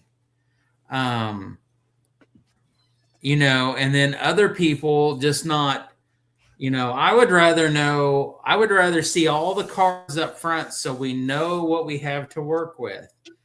We know how to search, and search. We can use the word troll, basically getting on social media, looking up people, looking up, who they know, who they are friends with, who they ran with, who they partied with.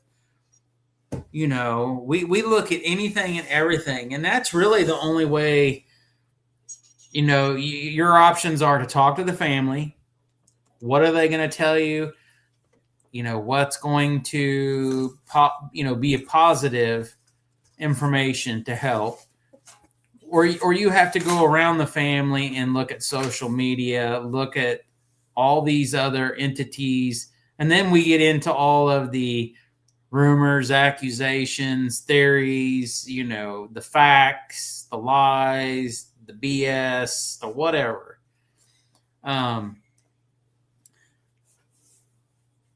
But I don't know why people just can't be upfront and honest to start off with. And I really think it's because they feel that if they hide stuff from you, they're going to have a better chance of getting your help unconditionally versus if they said, oh no, my, missing loved one ran with one of the biggest gangs, in the state of Nevada, so on and so forth, then you might question, well, wait a minute, what am I getting myself into here? I'm going to go look for this. And, they're rolling with a 5,000 strong membership of, diehard thugs and, drug dealers, etc. So I think that's a lot of it too. I think people I think people withhold for a few reasons. And I think that's probably the most common is either A, they have something to do with the situation somehow, some way, or they're afraid that they will not obtain your help if they tell you the truth. Yeah. You know, we know people make mistakes. We understand that. We know people get involved with the wrong people. We understand that. You know, and we've said this many a times. It doesn't matter how terrible a person you are, what you've done. Somebody loves you. Some family member is missing you. They love you. You know, you are somebody's son, daughter, brother, sister, mother, father, cousin, aunt, uncle, grandma, grandpa. But yeah, I agree. I wish people would just be upfront from the very first sentence of the conversation of asking for help, explaining what's going on, instead of trying to sugarcoat it and making the missing person a saint who never missed a day of church in their life. You know what I'm saying. Just to give us all the details. The people that are helping you more than likely are not asking for money. They're not being paid. It's costing them money. I mean, let's be honest. We all know how much fuel costs right now. You go anywhere and do anything, it costs a chunk of change. So,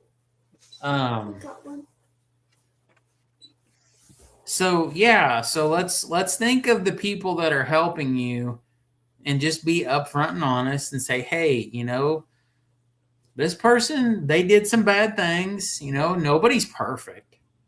But we need your help. This is possibly what happened. They could have done this to themselves. They could have been lying about what they were doing and then they disappeared. And this is what we think they were doing, or we did know what they were doing, or they did not. So what's weird that you bring this up is I started listening to a episode about Brandon Swanson.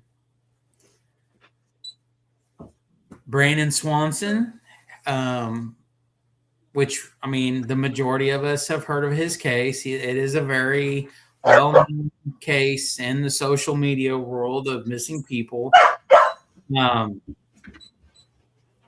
But Brandon Swanson, after he had done his college finals, went out to some, after finals parties.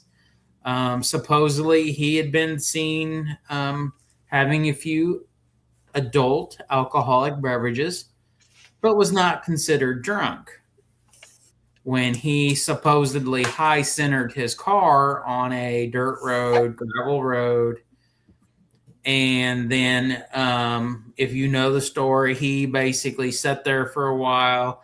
And then he eventually got out of the car, or he had called his mom and dad, said, this is what happened.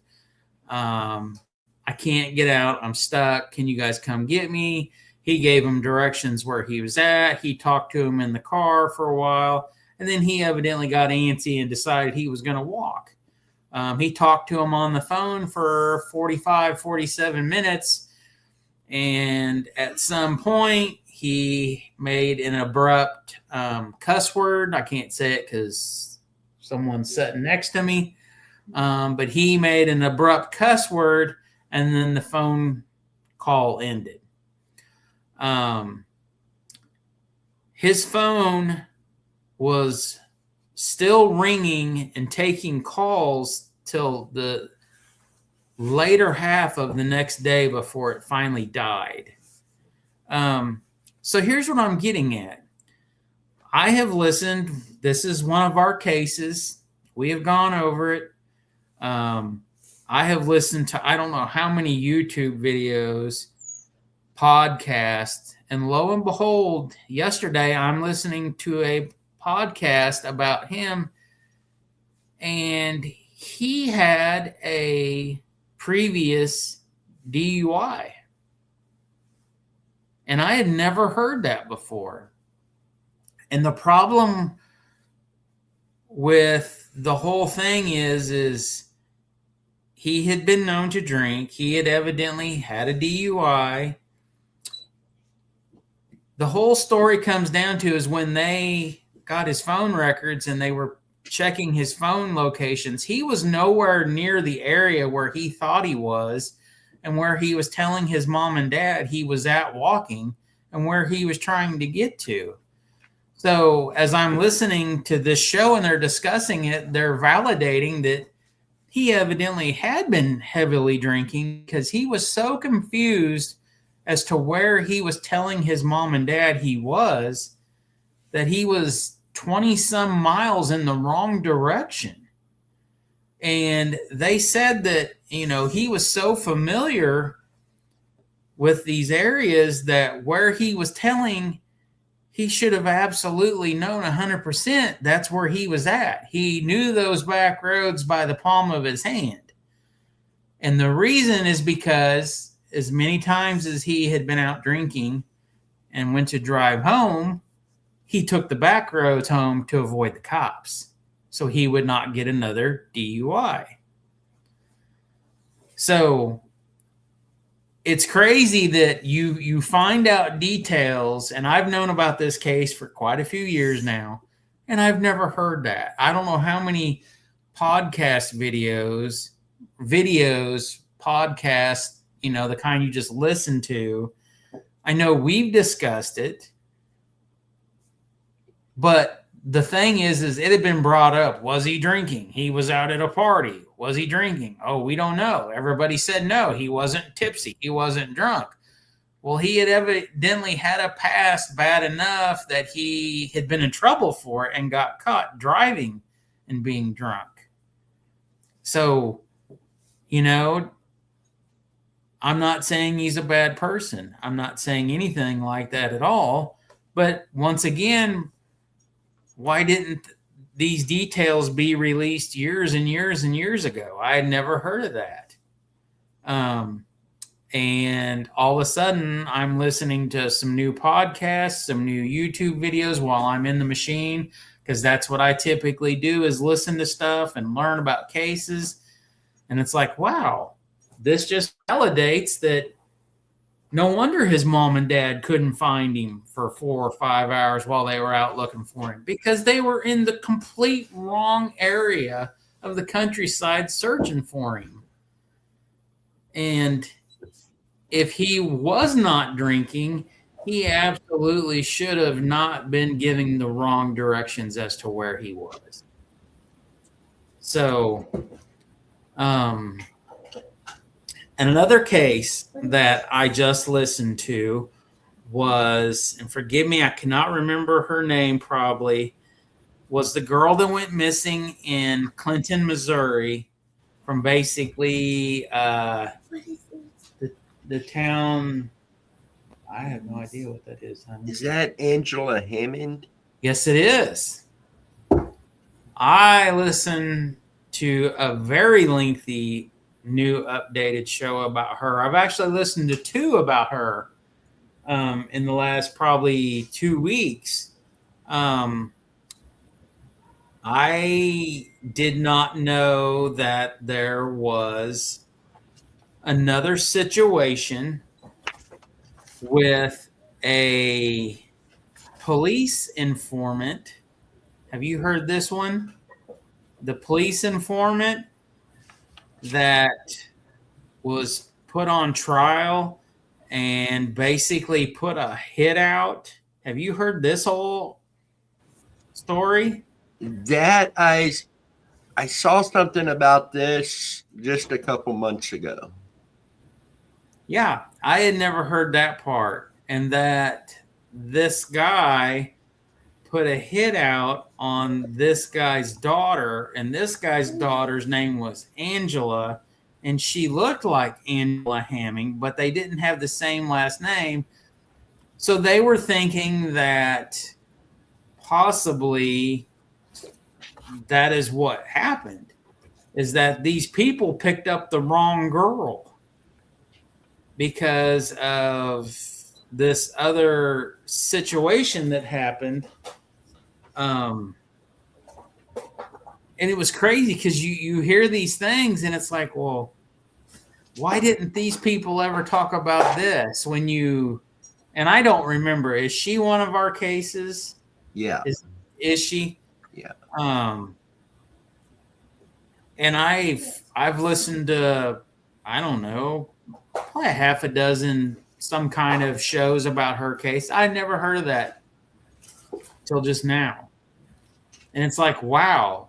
And I mean, they were talking anything and everything about this green truck that had like the old school bass sticker in the back window. And, you know, did these people put that bass sticker on there that night? Is the green truck with the bass sticker, is it even a real truck? They talked about Angela Hammond's fiance at that time, which was he a senior in high school? I think he was. I think he was a senior because she was a year older than he was, but they'd only been dating a month and she was pregnant. But then they were saying that one of Angela Hammond's best friends was saying that she was hooking up with her ex-boyfriend all the time. And maybe the baby wasn't the fiance's because they just decided to get married once they found out she was pregnant. So it's just crazy how you never get the whole story. You never get all the details by any means up front. And I guess in a real world situation, if you got all that, probably the majority of the people that are missing in the world would probably be immediately found. Yeah.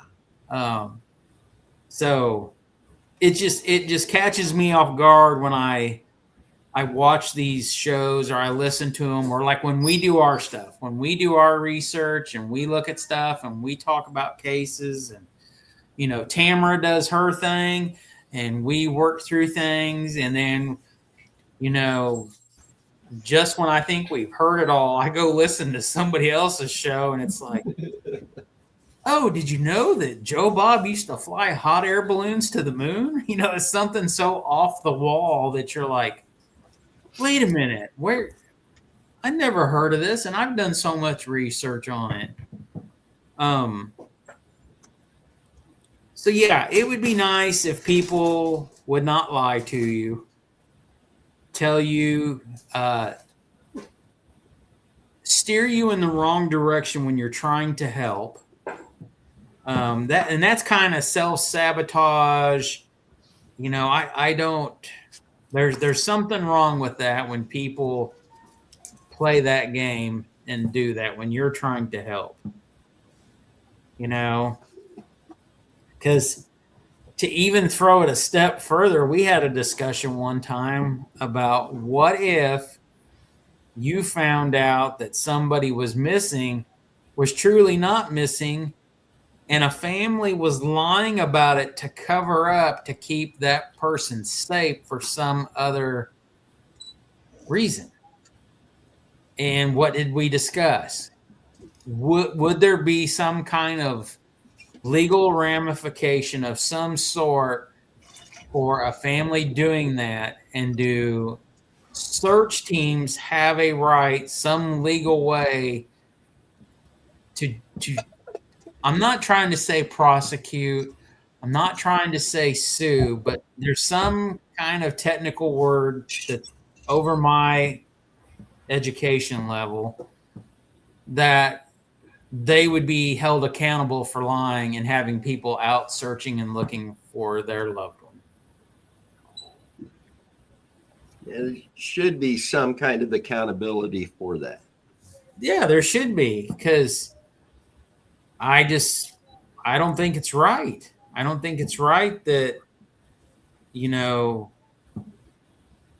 some of these cases that they are 100% people are lying to the people that are helping, you know?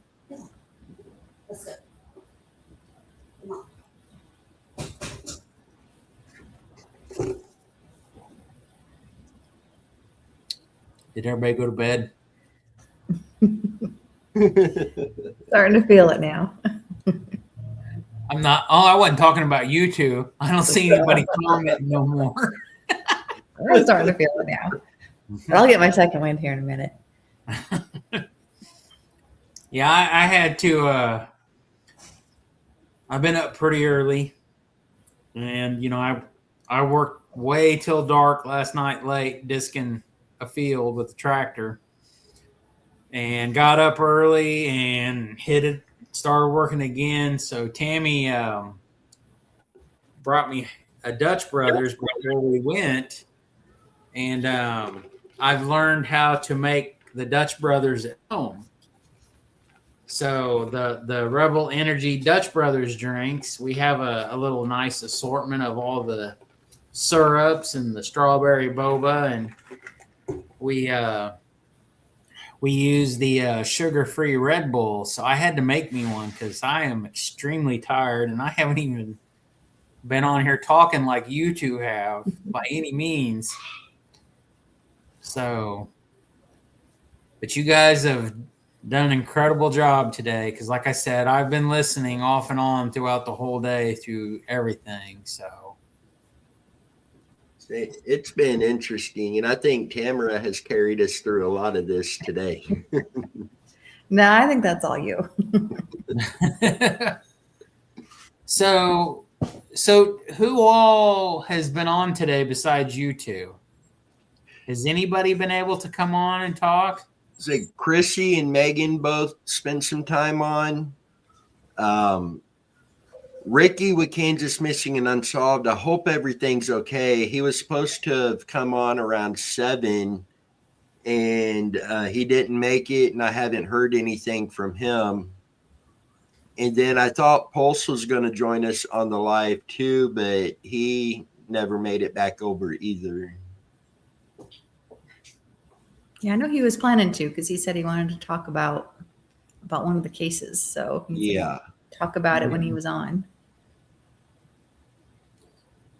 Unless he's planning on joining at 11. He messaged me a while back ago that he had to do some yard work with his boy. Yeah. Well, we hope Ricky's okay. Hopefully he didn't have any kind of medical emergency of some sort. Yeah. Yeah, because that poor guy's been hit from every angle a person could get hit with, I think. Did he, do you know by chance if he moved into his new residence? I know not long ago he was trying to get finished up moving, so I'm pretty sure he was able to get moved. Okay. And he told me the other day, medically, yeah, he still does have issues that he's trying to get everything done to where he can have his surgery, but all in all, he's holding up pretty well with that. Well, we hope and pray that he gets through it and everything's okay. So, for sure.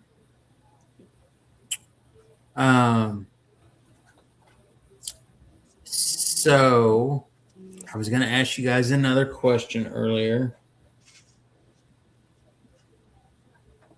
I'm trying to remember what it was. Oh, shirts. Did you all discuss about that we now have the shirt store with part of YouTube and the shirts that are now for sale and stuff like that? No, I completely forgot all about that. Wow. So we it's been a couple weeks ago. I don't know. I was in a machine or something, and one of the other shows that I listened to, they had just opened their shirt merchandise store through their channel. And I was listening to this guy, and he's in like an equipment show. And I was listening to it, and I was thinking, we have shirts. Dennis and Megan have made shirts. You know, we've given away for years, couple years, given them away. We've made them, given them away at like the farm show at the booth. They've sold shirts, given them away. And I thought, well, why can't we have a shirt store and like upload, you know, the logo, do something. So Dennis started making some logos. I made a whole bunch of logos. We're using the chat. Well, I'm using Chat GPT. I'm not sure which one Dennis is using, but I'll tell you what. That in Gemini. In Gemini, graphic artists aren't going to have jobs very much longer at this point with, you know, all these different logos that you can make. And I mean, I've made some for my equipment stuff. So, we discussed this, and we discussed at one point, you know, having the logo, and there's like a Ninja Transfers. So Ninja Transfers, you can upload your logo and they can print off big giant sheets with, you know, like 100 different sizes of your logos for shirts, whatever, on the sheet. And then you just cut them out and you do the heat transfer. And, you know, we talked about it, and I said, well, we're still buying the shirt. We're still buying the logos. We still have to manually make the shirts. We got to put them in the bags. We got to ship them. We got to do this. It's like, why don't we try doing this merchandise store and letting, you know, they basically do everything. You just upload your image and you just basically what Dennis is showing. So this has been up for a week or so, maybe a little longer than a week. So this is the first logo design that Dennis has put up, and Dennis is doing it because he's basically he's in charge of the YouTube channel, so he's kind of has to deal with doing all of it through the YouTube. What's it called, Dennis? What's your home screen called for YouTube that you do everything through? It is YouTube Studio. YouTube Studios. So we decided, let's try this and see how it works. Let's see if we can actually sell some shirts. You know, of course, you don't get anywhere near all that money. You get a percentage. But at this point, a percentage is better than zero. So, you know, and it's one less thing to take off of our plate and just try to experiment with.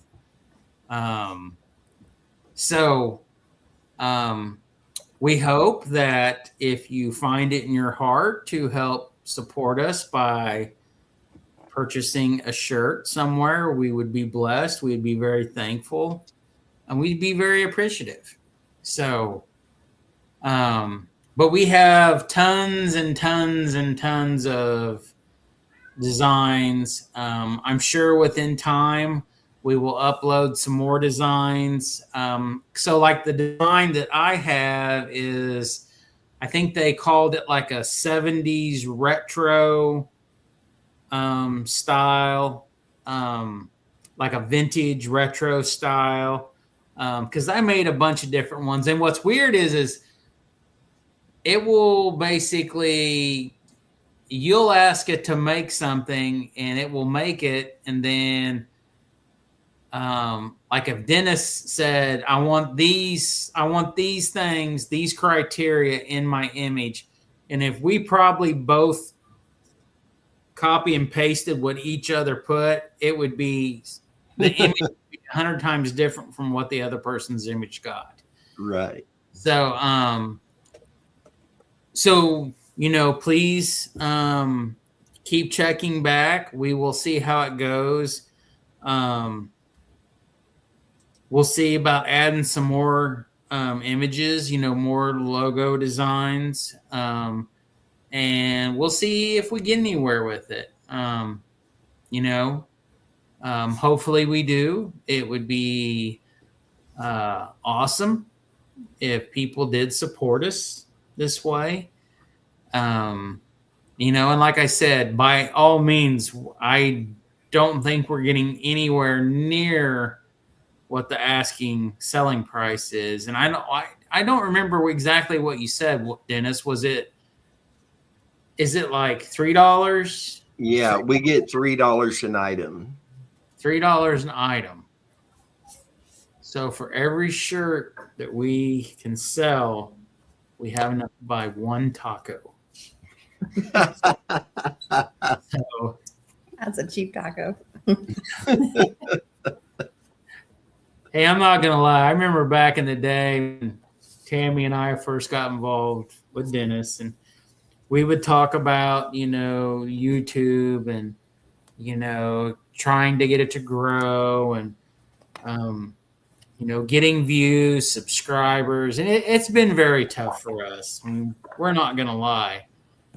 It's been very tough, but we would joke, and it's like, we didn't even make enough money this month to go hit the buy one, get one free Taco Tuesday. We didn't even get enough to have a group meeting at the taco joint to buy dinner. But I think it's pretty obvious that at least using these new images on the videos and stuff, we have seen a growth that evidently people must like it, because people have been watching more videos lately. We've had more views and stuff. So I hope it's because of everything that we do that, we're getting a little more traction. But yeah. Say 3 days ago, you remember when you made the video where you talked about the potential use of DNA? Yes. I replayed that 3 days ago, and it got Yes. 71 views. Oh, wow. So for us, normally 10 to 20 views total is a really high number. So that done extremely well. Yeah. So I have another question for you. So how did you get us to be able to be on for 10 hours and 23 minutes? When StreamYard, when it was cutting us out after 2 hours and I talked to them, turned out their system did not update. When you're on a paid program, it's supposed to be unlimited. And for some reason, the system didn't update that on the back end. So they had to go in and manually do that. Really? And once they've done that, I mean, we are at 10 hours, 23 minutes, and 53 seconds, and it's done without a glitch. Well, that's why I was looking at them like, well, we've been on here this long, and you know me, the last 3 episodes, it's kicked me out like at 1 hour and 31 minutes. Like exactly every time. It just whoosh, that's it, I'm out, I'm gone. And then this last time, what did it say? It had some really weird, crazy access not granted or something. Yeah, it wouldn't let you back in. And I'm like, what the heck? So I was screenshotting it and sending it to you guys. I'm like, why won't let me do anything? Alex is in StreamYard jail. Yeah.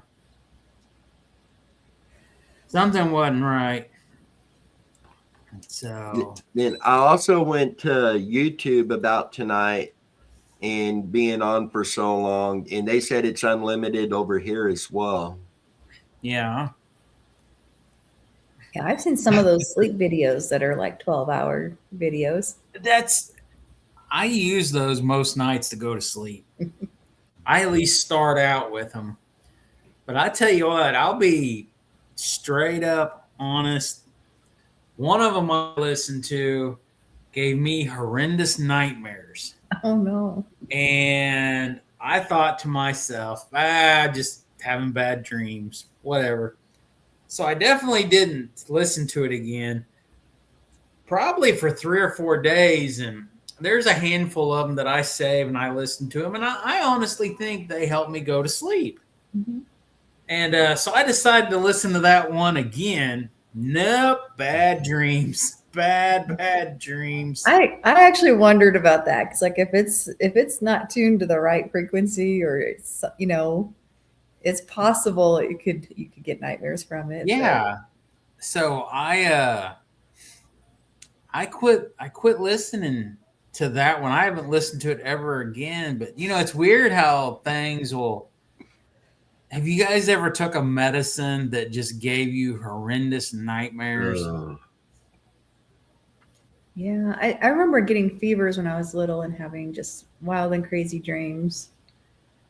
And that was just from the fever. Yeah. So my mom died when I was 18. I was a senior in high school.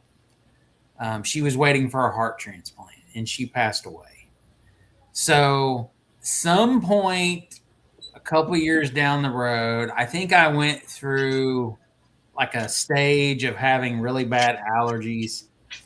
And I went to the doctors. I did some kind of allergy test and they said I was like, whoa, Dennis he just went Mountain Dew green. Yeah, it's green screen. So I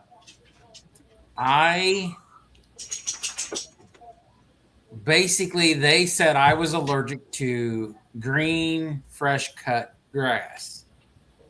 And they said you need to take, I want to say it was, I can't remember if it was Claritin. What's the other one that's been around that's like Claritin? Zyrtec. Zyrtec. Yeah. I'm pretty sure. No, maybe it was Claritin. I think. Claritin especially is like there's the daily Claritin that's a lower dose, or the D12 is more for colds, but that regular Claritin you can take for allergies. And Zyrtec is very similar. I think it was Claritin. Because I don't ever remember I've taken the Zyrtec not quite a few years ago, but within the last 5 or 6 years, I've taken it a few times. So it was definitely the Claritin. So they told me to take Claritin, and I can't remember if it was an over-the-counter Claritin or it was a RX script of Claritin. I really don't remember. Doctor said to take it. It would help with my allergies and sleeping. I am telling you what, that stuff messed me up. I started having these horrendous nightmares of being at my mom's funeral and them opening my mom's coffin and dumping her out into the hole in the ground. And then taking the coffin and then putting the dirt on top of her. And I remember the very first time I had this dream and I woke up and I'm like, what in the world was that about? Why did I just dream that? So go to work, get through the day. It runs through my head numerous times. Like, why did I have this dream? Why would I ever possibly think that? Mm-hmm. Next evening after dinner, I took the pill. Oh no. Went to bed. I mean, like clockwork. And I'm a very vivid, avid dreamer. I dream every night. I can recite most of my dreams. I've been that way my whole life. That could be why you had a reaction like that. Yeah. It probably is. And the same exact line for line, everything happened. No. So I remember getting up, going to work, thinking all morning, like, it's got to be the Claritin. Why else would I have this horrific dream? Mm-hmm. So I repeated it for night number 3. Same exact scenario. No, I never took it ever again in my whole life. no, I wouldn't. It'd just do the same thing. I've taken regular allergy medicine, but whatever that was that, back in the day, it was horrific. I mean, it was absolutely just scary. Yeah. I've seen that on side effects before, like vivid dreams and things like that, but I never heard any specific stories before. Yeah. That's crazy. But yeah, it could be, yeah, since you already dream so vividly all the time, it reacted to you that way somehow. Yeah. That's just awful though. It just doesn't like Alex. No. Good to know. Never take it again. Yeah. Yeah. Definitely don't want to cross that road ever again. But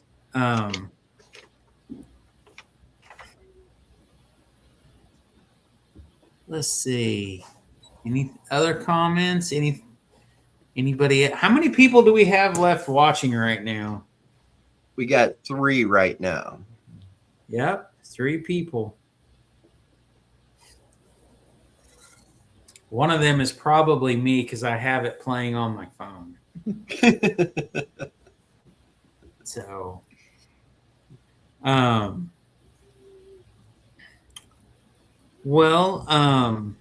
definitely hope we get some traction with the shirts. So the Roku channel, the introduction episode will air tomorrow night. Okay. And that got really frustrating because all these hours spent trying to do this, and when it come right down to it, it was a very simple move to do.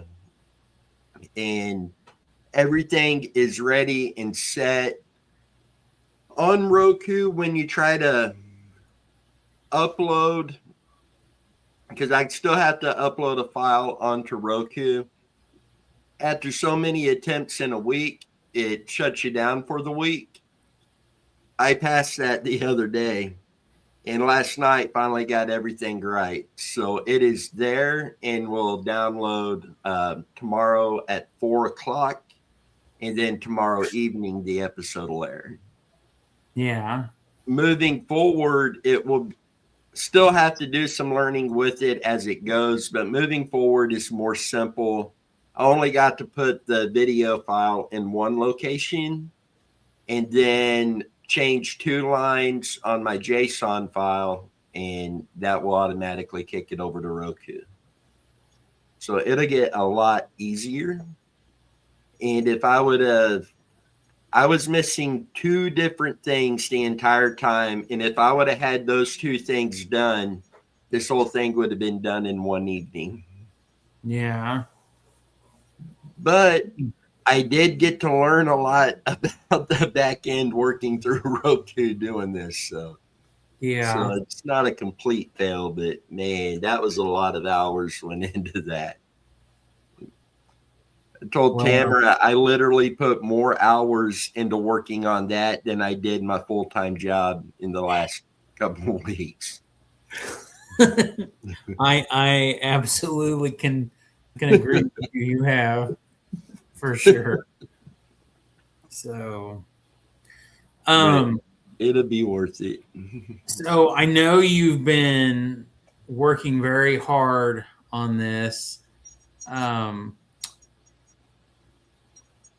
I know quite often we get people asking about new cases, but has there been any new cases come in? Anything?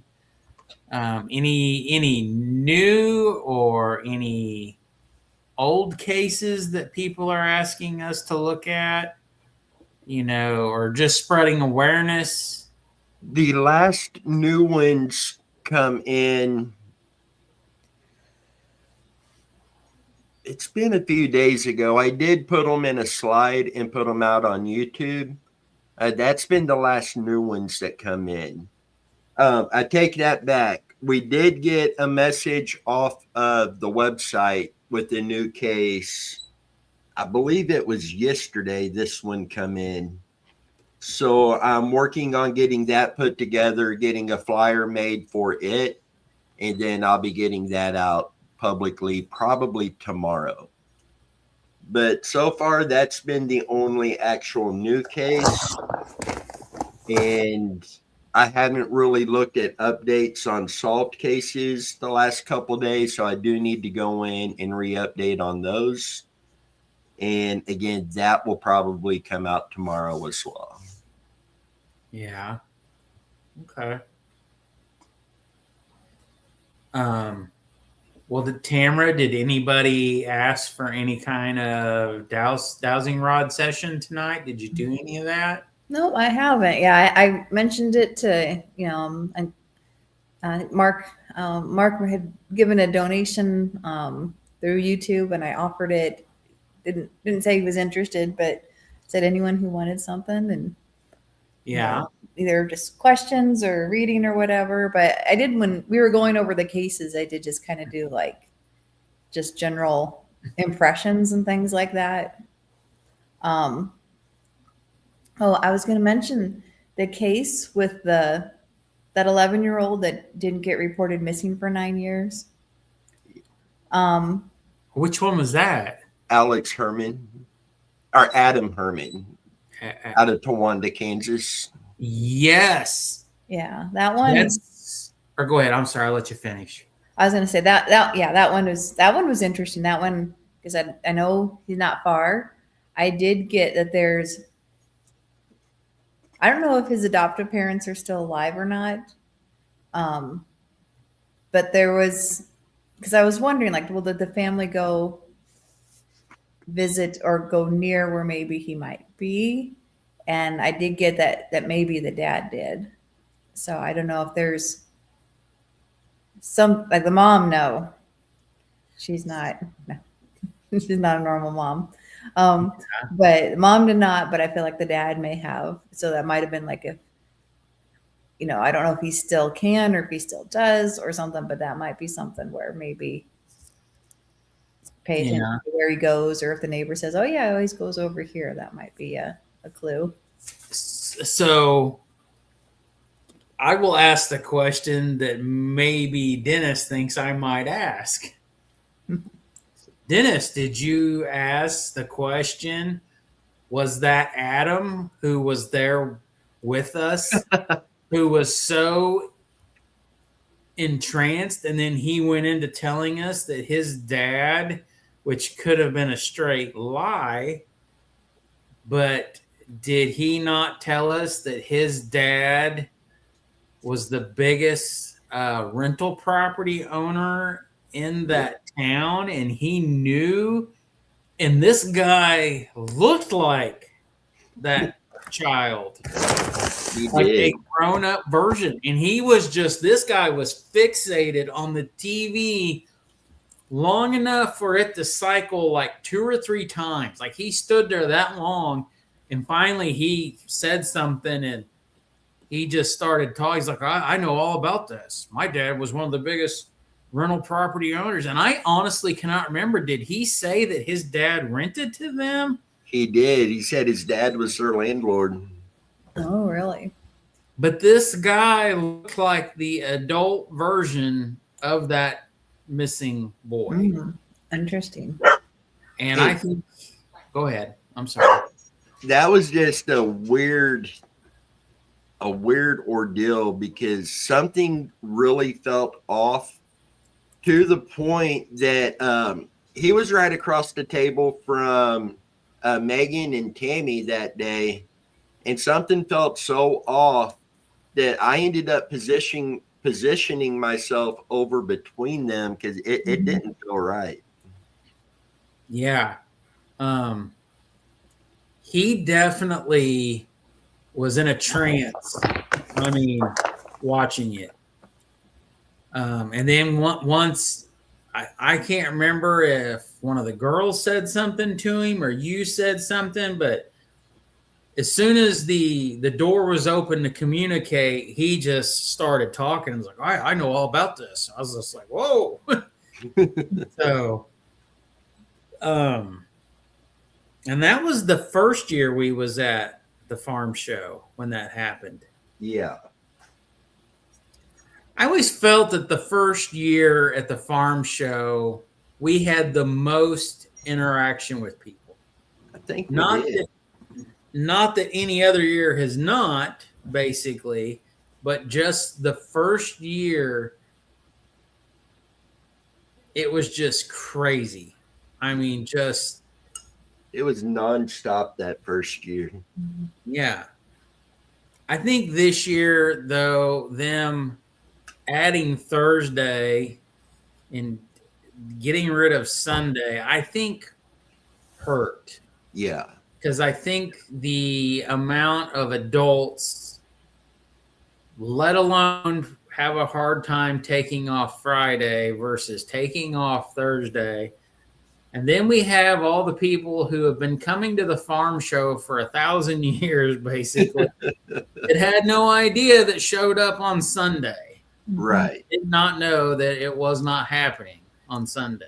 Because there was reported, multiple people reported, what the heck? We're at the farm show and it's closed. And they said they're not having it today. Because I know a lot of elderly people, older people would go after church and stuff. So, but I did feel that first year was a lot. I felt like we had so much interaction, and not saying that we haven't since then, but it just seemed to be more than normal. Yeah. So, but this next year we'll be at the new facility. Yeah. So, and speaking of that, I now know what I was going to tell you guys. So, the Chiefs are moving to the new area. They are moving to the area. It's the area that we need to search. Oh, wow. I was just told that this past week by somebody else that is where they are starting to do all their the grade, the site shooting. They are over there. And I asked somebody, it's like, what are they doing over here? And he said, oh, this is where the new stadium stuff is all going on this side of the road. And I'm like, oh, crap. Oh, man. So we have to get that done here pretty quick. Yeah. So from that intersection where where it's at, and I don't want to give it away publicly, but that intersection back to the Legends that's all going to be the Chiefs' new stadium land. Oh, wow. Yes. And then on the opposite side, up at the intersection by the American Royal, that is the new Mattel Dreamland, whatever. That's where that's all going. Oh, wow. And the reason I know somebody that's working over there, and when he told me he was working there, I said, oh, that's where they're building the new Chiefs stadium. And he's like, no, that's the Mattel. He said the Chiefs stadium is over on the other side of the road, and it runs from here to down over there. And I'm like, oh, crap. Man. So, yeah, we're going to have to get on that. Yes. Because there could be a situation where they just go in there and just bulldoze everything and load it up and get rid of it. So, oh, your image is all weird looking now with your green screen. Now you're green. You were bright white. Now you're green. You kind of got a Shrek glow going to you. What in the world? You know, I tried the green. I actually physically bought a green screen. It does not work anywhere like just using the fake green screen on your StreamYard, like what I'm using right now in the background. So, because if I put my finger over the camera, I totally disappear and all you see is the image in the background. So yeah, we definitely need to make that a priority pretty quick before they get to the point of start clearing land. Yeah. So, but I was just told that 2 days ago, I think. Yeah. Let's see. Today is Saturday, Friday, Thursday. I was told that Thursday. So, and I'll be honest, it totally split my mind to a little earlier, and I'm like, oh, I got to tell them about this. We got to get this searched. Yeah, because that's rather concerning there. Yeah. So,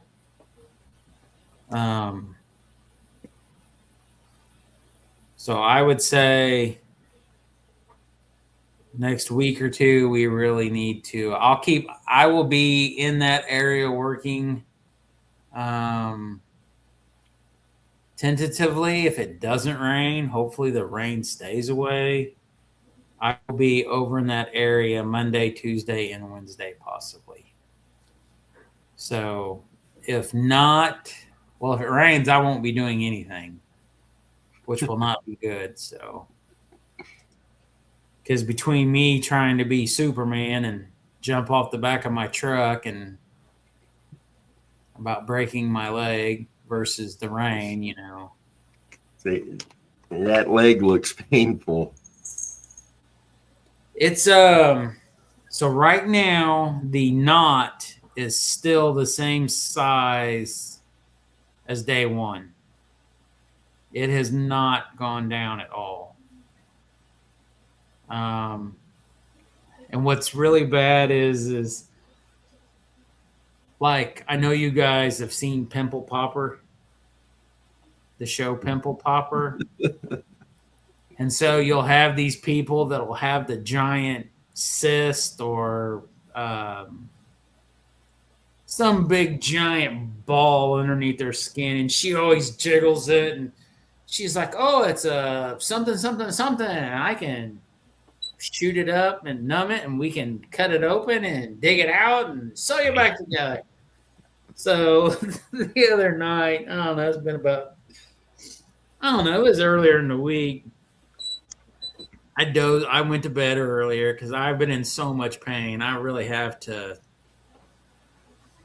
take a lot of meds to go to sleep because I cannot lay without being in pain because of how bad my leg was.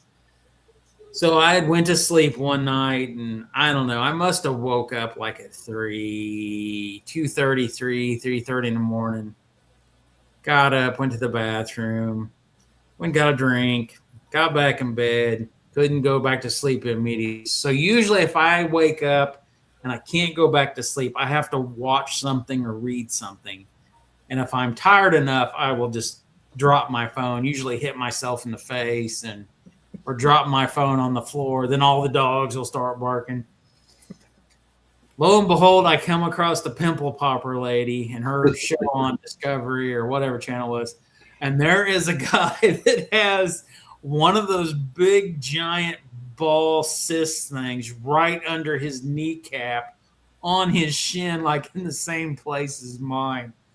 And I thought, no, I don't want to watch this. So I thought, but no, I'm going to watch it. So I watched it, and they cut it open, and I can't remember what. It's one of the common big giant lumps. And I sent it to Tammy when she was asleep. And I told her the next day after she was up and I talked to her, I was like, yeah, I don't want my leg to turn into that. I said, I really hope that this is a hematoma and the blood will reabsorb into my shin and my body and it'll go away. Yeah, it hasn't gone away. And it was a week on Tuesday that it's been that way. Some hematomas take a while, but hopefully it's that. Hopefully it does, because when I first did it, I was in so much pain. Like the Tuesday that it happened, I didn't go to sleep. I was in so much pain. I took a lot of pain medicine, took all my nerve medicine thinking it would calm it down. No, I was wide awake the whole night, sitting in my living room in my recliner chair, constantly fidgeting. I had a big giant bag of frozen broccoli and carrots with a t-shirt wrapped around it. I couldn't hardly walk. And I basically was just I was getting to the point where I was going to get up, come in the kitchen, and we have some needles in the refrigerator for like giving the animals medicine. And I had made the decision I was just going to poke my leg and drain it because my skin was so tight. My kneecap, my whole top of my shin was, I don't know. It was probably, to me, what seemed to be about half the size of a bowling ball.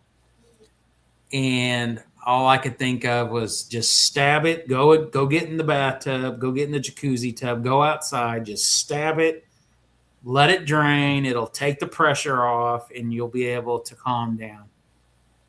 I didn't do it. I told Tammy I was going to do it. She got mad at me. Don't do it. Don't do it.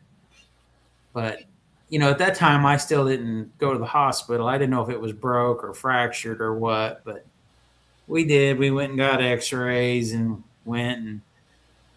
they said it was just a humongously large hematoma, severe bone bruising, muscle bruising, and that with time it would basically go away. There's a homopathy you can take. I think it's called Apis. That's supposed to really help in those situations. Apis? Is it Yeah, something? I'm going to make sure I get the right name. Because you can get it on Amazon. Heck yeah. If you order I usually get it. I usually get it's basically BOIRON is a brand, and it's Apis, APIS. You can get like the 30C, and it's one of those things that either it works or it doesn't work. And if it doesn't work, there's no side effects. So yeah. As long as it's not terrible nightmares. It should not be. it's super dilute. So let me check one more. I have a couple books. Let me check and make sure. Cause I know there's one that that's like the big thing. If you have bruising, this is, or pain from that, it helps like tremendously. And it usually helps almost everybody because homopathy is kind of hit or miss. But let me go grab my books and see. So like Apis mellifica ointment by Bio, that one's by Bio Indy. Oh, Boreon Apis mellifica 30cc homeopathic medicine for bug bites, sting relief, pain, itching. Yep, it works for that too. And like I said, I'm going to double check and make sure I got the right one. I have a couple different books I can go back to. Well, because what was crazy is even though I wrapped my leg with a t-shirt and put the vegetables on there, I could only do it for like 5-8 minutes at a time. It felt like somebody was stabbing me with like an ice pick, like burning. It was terrible pain. And I can say that the pain, it still hurts. Don't get me wrong. It still hurts every day pretty good. But it's not to the point where I can't function. And it was that way last week. Yeah. Yeah. Unfortunately, the draining part probably since it's a hematoma wouldn't have worked, and then you're introducing potential bacteria. Yeah. So And it's good you didn't do it. Yeah. Okay, I'm gonna keep looking, but I'm almost positive it's apis because I've always had that on my list, and sometimes I can't remember if I have any right now, but I'll try to have some on hand just in case. 'Cause I will Yeah, keep there's- looking and make sure that's the right one. I may have to go to the website too to make sure.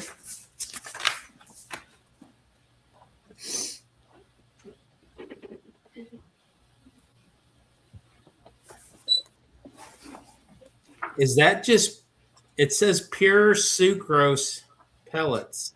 Yeah, they're basically sugar pellets, but they have micro doses. It's like homopathy is like cures like, and it's like super micro low doses. The higher the number, the more dilute it is. It's been around forever. They used to have homopathy hospitals everywhere. You can actually become a doctor of it.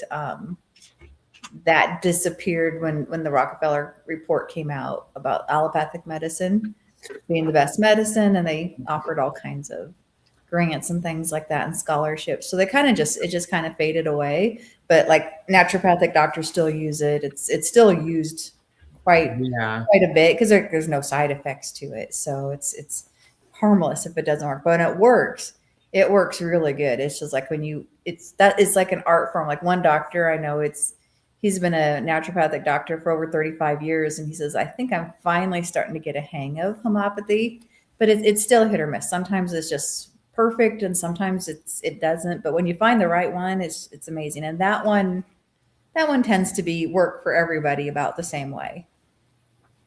So, But I'm going to check and make sure. So homeopathic medicine was really huge, like in the late 1800s, early 1900s. I guess up to, was it like the 40s?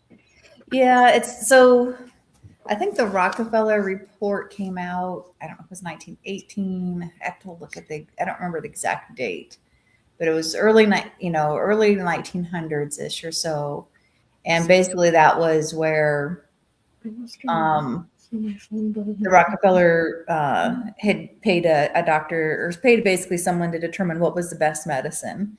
And so basically went to all these different hospitals and all these different schools and decided the best medicine was what we know now as medicine, which is just one type of medicine, is allopathic medicine, which is, the MD, reductionist type medicine. So that's why, and what they did then is then the Rockefellers started saying, well, the only true medicine or the best medicine is allopathic medicine. So basically at that time, they offered basically anyone who wanted to be a doctor, they gave them scholarships to go to the allopathic MD type medicine school. So the homopathy schools kind of just, and all the other school, Chinese medicine schools, all the other versions of medicine just kind of disappeared because they couldn't get students.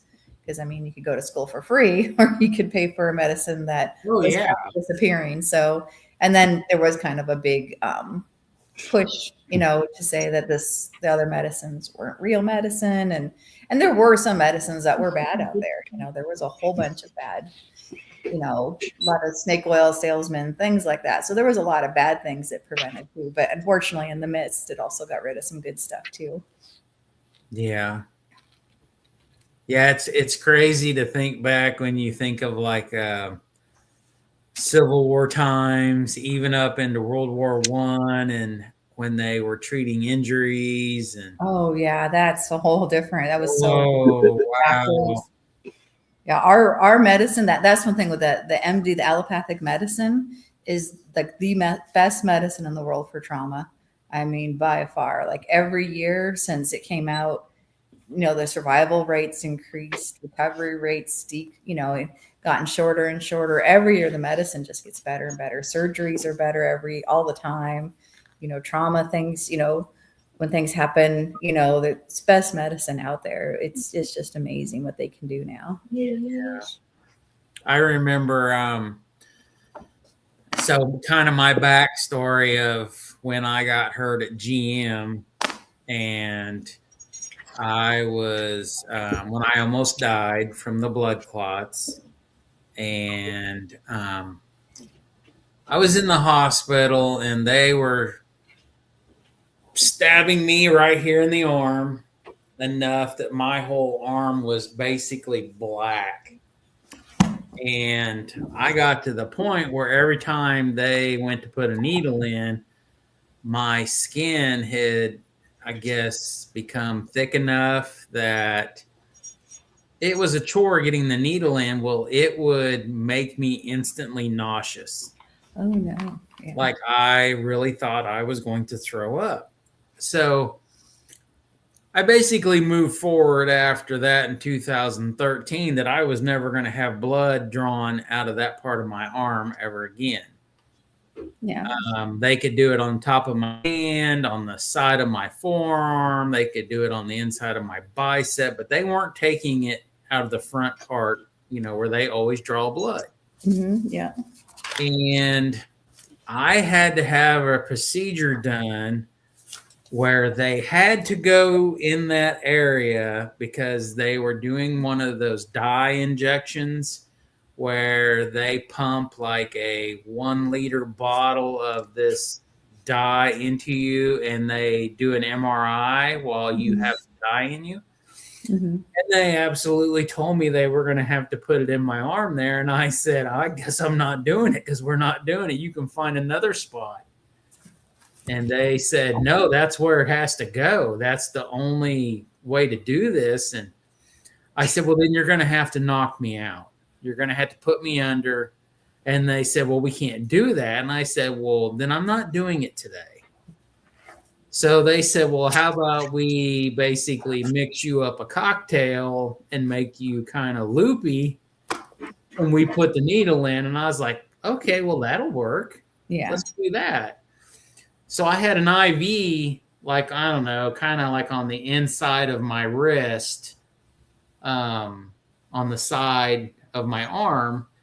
And they basically said, well, we're going to mix this up. It's going to make you kind of goofy, loopy, laughy for like 10 minutes.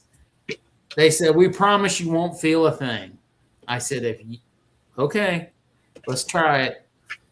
So I remember the lady coming in with the needle in the injection thing, and she put it into my IV port, and she shot the whole thing up. And I mean, like within like a minute or two, I was laughing and just, I don't know. I'm pretty sure I was seeing like sheep walking on the ceiling.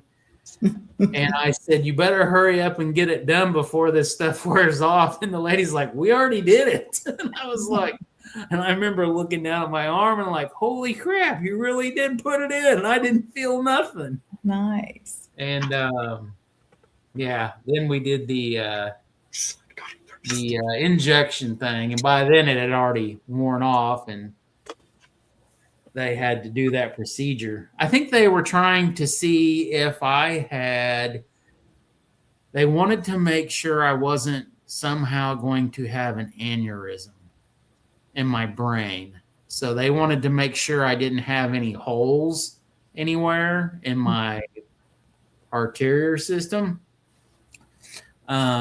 That way, if a blood clot had broke loose, it wouldn't go to my brain. Yeah. So, Dennis, you must be experimenting with the new buttons. Yeah. They're different. We're switching positions. So, but yeah. I'm not a fan of that. And to this day, every time I go do my blood work, if they do not know me by my first name, that's where they want to go. I'm like, oh, yep, nope. Like, what do you mean? I'm like, we're not going there. And then you'll have these Vietnam guys in there getting stabbed in the arm, and I feel like a wimp, you know, because these guys are getting it drawn there. I'm like, yeah, I just can't do that, man. You can stab me in the top of my hand, you know, my wrist, my side of my bicep, top of my foot. I don't care. But don't go there. It hurts too much. I can't deal with it. So, Did you find a new feature? I did. I finally found where I could do polls during the chat, during the live Really? feeds. Interesting.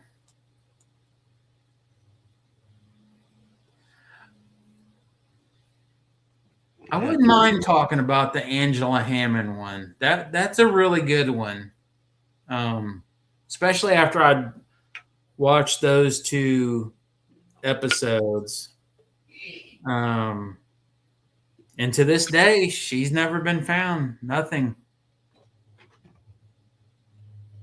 So, and I know at that time with her case, they had discussed.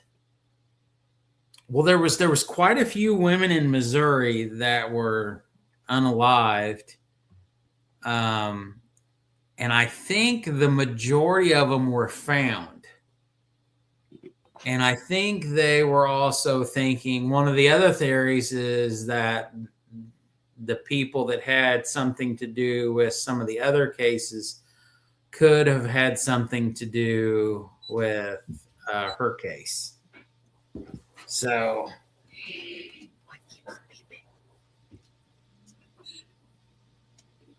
but yeah. And backing up a minute to Adam Herman's case, I do see that his adopted dad did pass away. He had quite a big family, though. He had a tremendous amount of stepbrothers, stepsisters, adopted type people in his family, if I remember correctly. Because, by all means, I don't want to say this like in the wrong context, I guess would be the word, maybe. But did this guy that we were talking to, did he say they kind of abused the system by taking in children just to get the money? Yeah. But didn't technically take care of them? Yeah. Yeah, that's what that guy was telling us.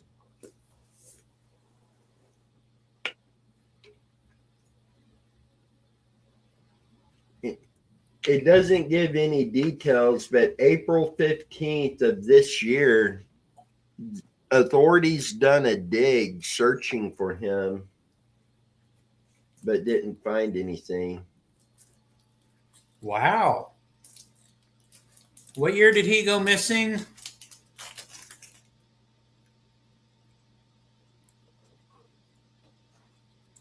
I honestly can't remember.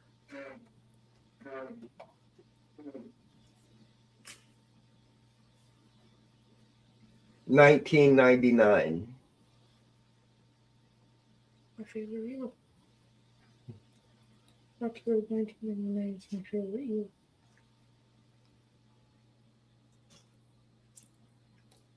Brantley, what are you eating? Chicken. You got popcorn chicken. Have you guys ever had these before? Well, Invisible.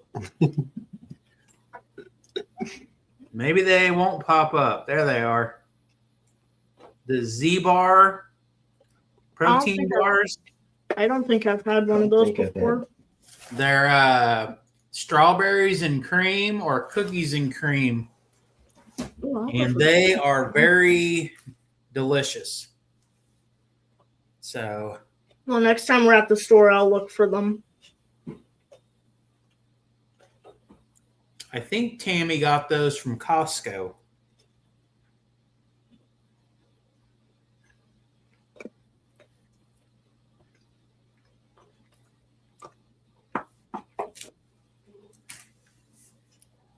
But yeah, I'll never forget that guy watching the video and just basically like being in a trance watching it, and then him starting to talk about that case.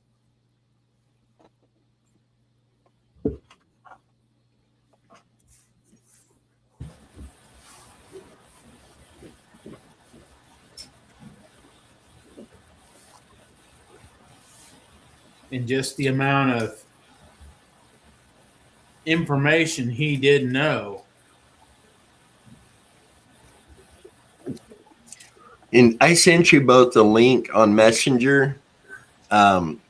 Later on, when you get a chance, look at the comments on there. And it has to do with Adam Herman. Okay. I'll look at it right now.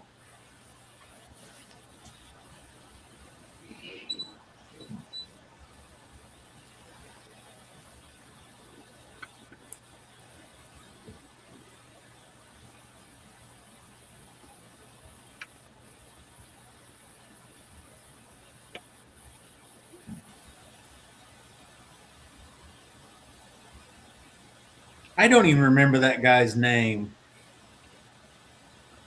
I don't either. There's a comment on there. I won't say their name, but the first name starts with a B. The second name starts with an R. They have a interesting comment on there. Okay.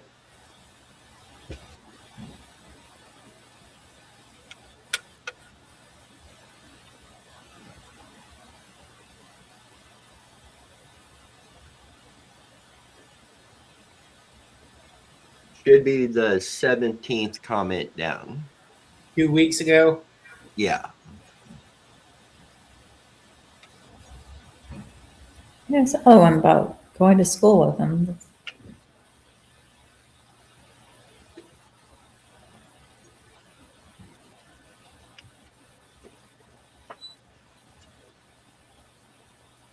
Oh, interesting.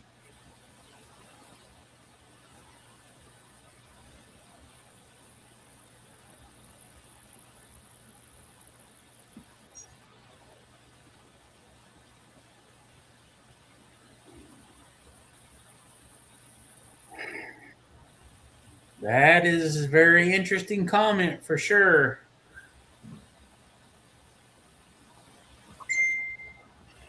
In Tamara, when we talked about the case earlier, she was really picking up that he's not far away. Not far away from exactly what? From his home. From his home? Yeah.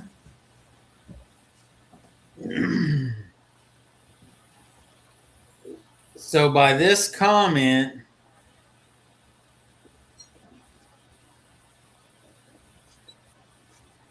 I don't remember. Well, I guess one way they didn't say where they lived, but I thought they lived on the outskirts of town in an old farmhouse, because I thought that guy told us that he might have been put in one of the old wells on the property or something, they had thought. There's supposed to be a lot of sinkholes around the area.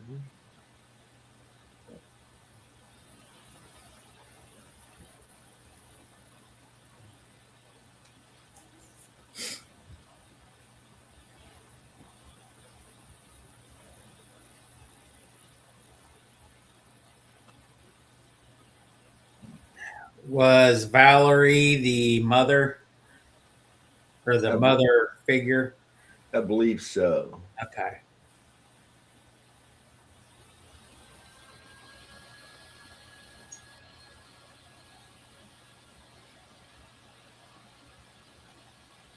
Because there's few comments pointing towards her by what people are saying, but right. I mean, what do they know that gives them the right to make that comment? You know, to point blame at somebody.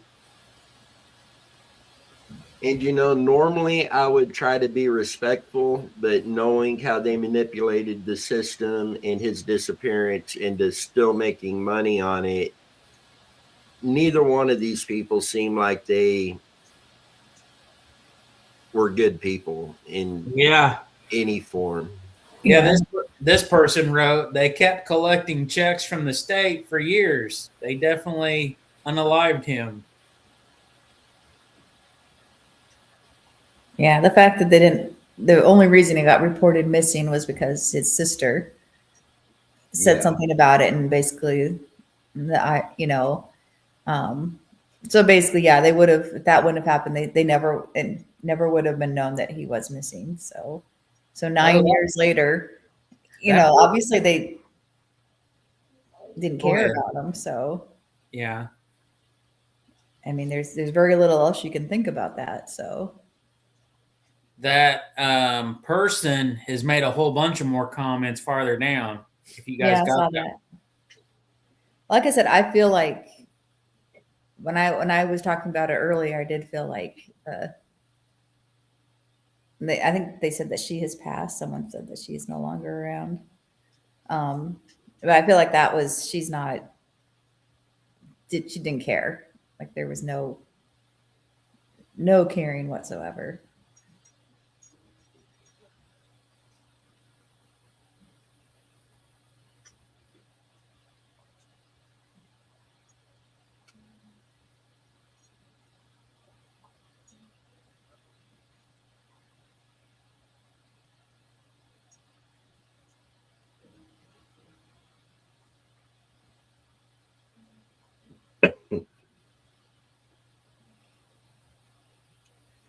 Now, according to the comments, the place the authorities dug was the same place that they dug back when, shortly after he had gone missing, when they were searching.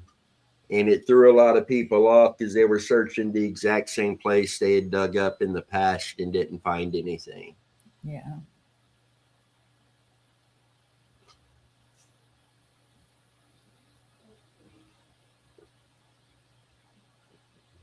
And some of the, again, he was going to school. Then someone said, oh, then they moved away and didn't see him after that. So I guess that would be,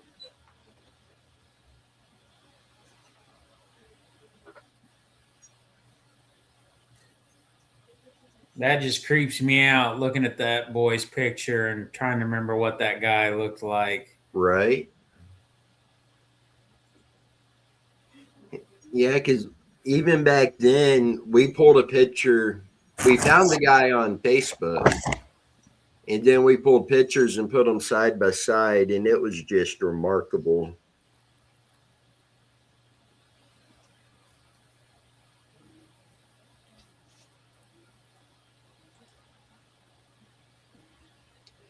And Meg says he thinks he read that they both did time for fraud in relation to collecting the checks.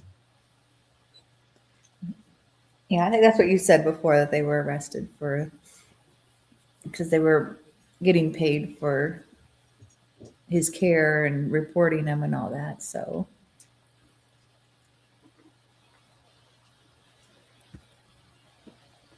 And Mac's still with us. I figure he'd have done went to bed. Is he? Mac says we got to go to Georgia, catch a lot of catfish, and have a fish fry. I'm down for it. I knew you would. Hey, let's go. I want to think. Speaking of sleep, everyone on here's gonna be sleeping good tonight. Yeah. yeah.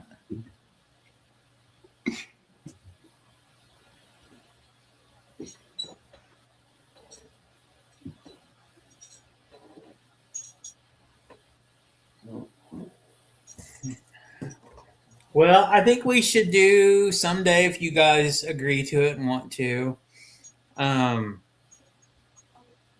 We should look into the Adams case too again. I say we do it next Sunday. That's fine. Yeah. Today's gone good, and it's been a long day. Yeah. You both look very tired. Yeah, I can say I'm definitely feeling it.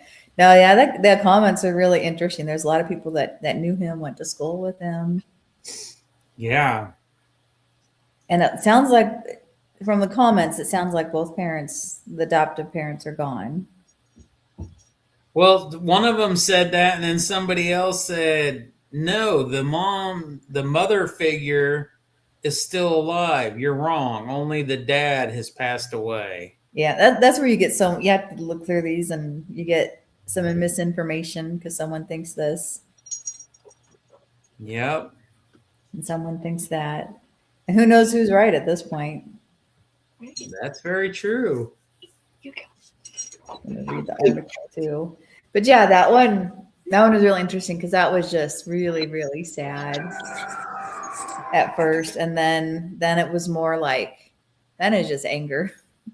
Yeah. That's just, and that it wasn't just my being upset about it. That there's some anger involved in that. There's maybe that was part of it too, but that's just awful. And if April Holt is still watching, or if you see this later, thank you very much. I just seen where she was sharing a lot on Facebook about today's live feed. Oh, nice. So April, if you see this, thank you very much. And Max said it's 12:24 where he's at. Too late for me. Since when? Yeah, there's times I stay up all night. You're young, you can take it. He threw me into the table. Hmm. He threw me into the table. Oh, he missed.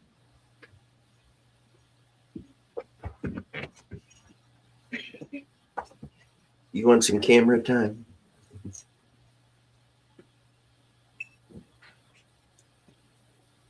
So, are you guys still looking for a home for him? He's all yours. Oh, I definitely do not need any more. He's a good dog. He just does not get along with our cats. Yeah. Yeah, he might have to learn the hard way. Oh, he has been beaten up and he's not smart enough to learn, oh, that hurts, leave it alone. He'll go chasing them. He's been cut open like 15 times. Yeah. Oh, wow. Not too bright, are you? You're a good dog, aren't you? Yeah, sometimes they don't learn. They didn't get the memo to leave the kitties alone. See, I think we need to send him to Mac Randall Jr. If we find someone who will take him, Yeah. I'm going to cancel the order and I'm keeping him. Well, I don't think it kicked me off. I'm still here.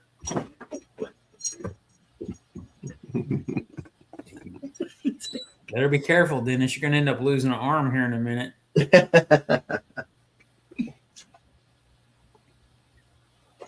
You know how puppies can be. Right.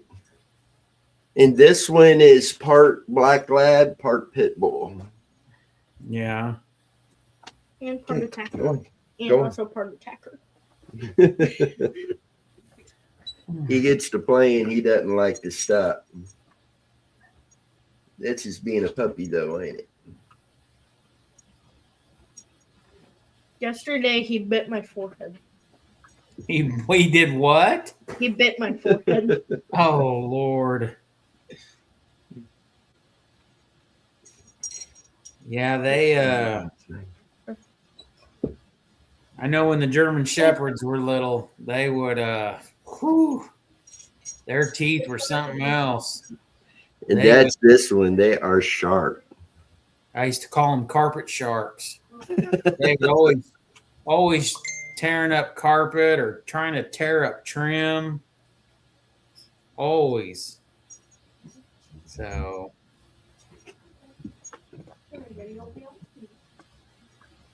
Okay, I did some more looking research for you.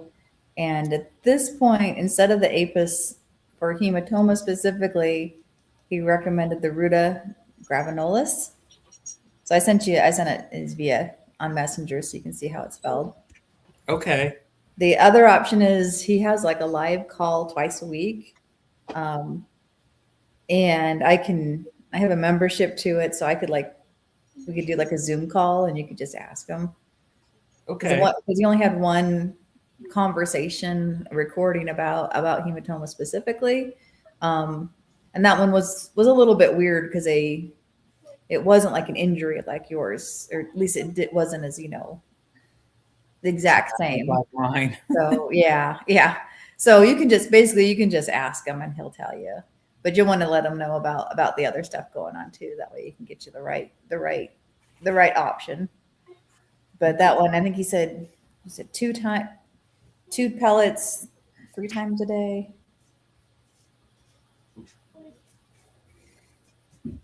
I'll look that up too. Because he's the only person I know that will tell you exactly what to do. Because usually they're like, oh yeah, just take this, and they don't tell you like how much or how often or what kind. But yeah, if you want to do that's an option too. But that one might be a better option than the other one. Okay. The other one's more related to just specifically bruising. Upstairs. Bruising or bug bites. Hey, sorry about that. Took us the whole time to get him outside. Oh. What? No, we're live. Say, Mac, I had a German Shepherd years ago that was actually a retired police dog. Hold on. That's probably the best dog I think I ever owned. Okay. Oh, really? We had some people try to break in the house one night, and yard was fenced, so I just let the German Shepherd out, and he handled business. I was able to trail the people over the fence and down the sidewalk to where they got in their vehicle. But You never told us that story. yeah, Maybe it wasn't. you probably wasn't listening. You're young. Oh, it's just Dad talking. That's how Nan was cool. Yeah, my male German Shepherd that I had, he I had 2 of them. I got them in 2005, and he died December of 2019. So he lived a long time. But at my other house, I went to work and I came home and he was sitting on the front porch. I had left the windows open and had the attic fan on. And for some reason, he decided to jump through the screen window out of the living room. And so, yeah, so that was a lesson learned, not to leave the windows, especially on the front of the house. I wasn't so worried about the back windows because I had a chain link backyard over there. But he was. I think the one I have now, the female I have now, she is way more aggressive than he was. She goes pretty crazy. So, but boy, I tell you what, when they are babies, their teeth is the equivalent of a box of razor blades. I mean, and they want to chew. They have severe anxiety disorders. And severe anger issues. Yeah. Well, they definitely don't like to be left alone. So they're an opportunist. If something presents an opportunity, they will run with it. So I've learned that a lot. And I've had 3 of them. So you're not in bed? She said she wants to sleep with me now. You sleeping with Aunt Lily? Yeah, kids are not sleepy. Okay. Is Nani asleep? No, she's tired. She's tired. I think everybody's tired. I'm watching my movie. Your She voice. fell asleep. That's not tired I was. I could barely keep my eyes open You tired now? a little bit. I hear Look, I don't know if Mac Randall was trying to say it was time to shut her down because it was midnight at his house. it. Well, either way, if he is, he's staying. It's like they say it's 5 o'clock somewhere. I think that's, Right? I think that's what Mac was saying. Don't fall, honey.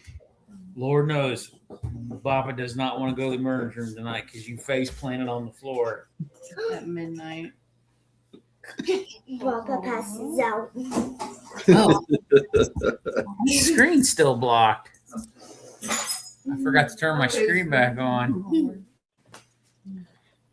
Matt Randall says he's a night owl. Oh, He's a shoot. night owl. What'd you just say? I said, oh, shoot. Means he's She awake. thought I cussed earlier. She said, I said, Annalise, have you I ever thought you heard me said- say I thought she said We all put that in. D-A-N? Dan? no. I know what you're talking Who got you those earrings? Just for a minute. We No, I didn't. did You said Nani earlier. Yeah. Papa got you a whole box of diamond Well, earrings. no, these are Papa got me these. No. Changing her tune.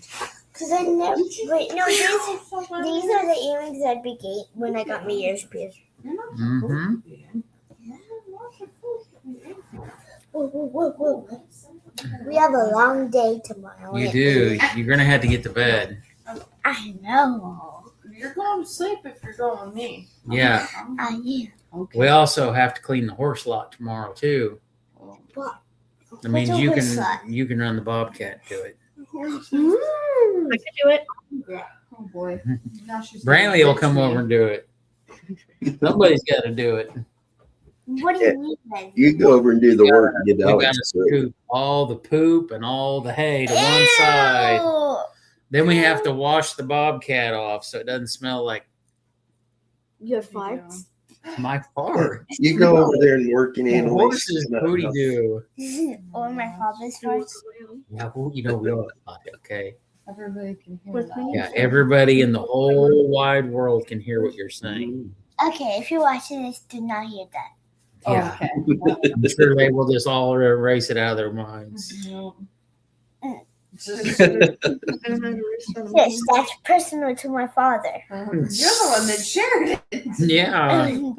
Okay, go take that horrendous on. cat food downstairs because it stinks. I know, it smells like, It smells like diarrhea. Annalise. goodbye. So bad. Bye-bye, Papa. Bye. Do not be grumpy. You are too much. Yeah. Come on. Watch it. Don't trip over Isn't it that. past 8:30?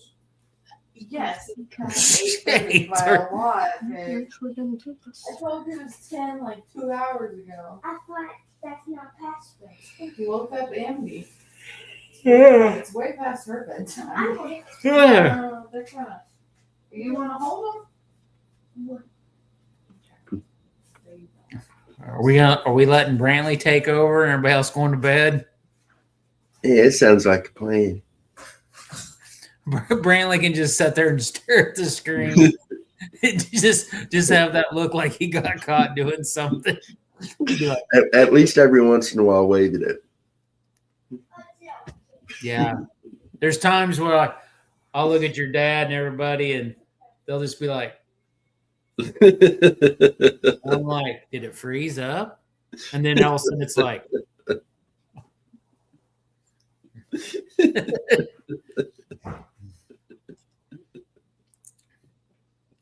he's being all serious again.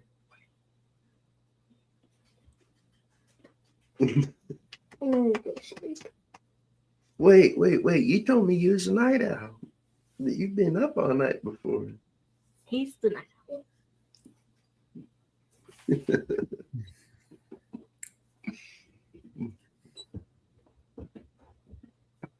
Oh, I'm getting so tired. I got to get all the way up on the computer to see the clock. Looks like we're at about It's 11:40. 11:40. We got 2 people watching. So it must be me and Mac. Oh, now we got 3. Oh, we got 3 now? Oh, now we got 2. Well, we ran that person off. And we have seen that all day long. We'll have one person, and then it'll jump to 8 people, then it'll jump to 2 people, then 1 person, then 6, and back to 3. Got 3,000 plus members, and the most we can get at one time is 19. Yeah, we did get another subscriber though. We're at 3,013.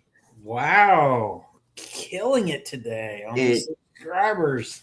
That is actually the highest number we've had, I believe, 3,013. Oh, there's a subject we need to discuss.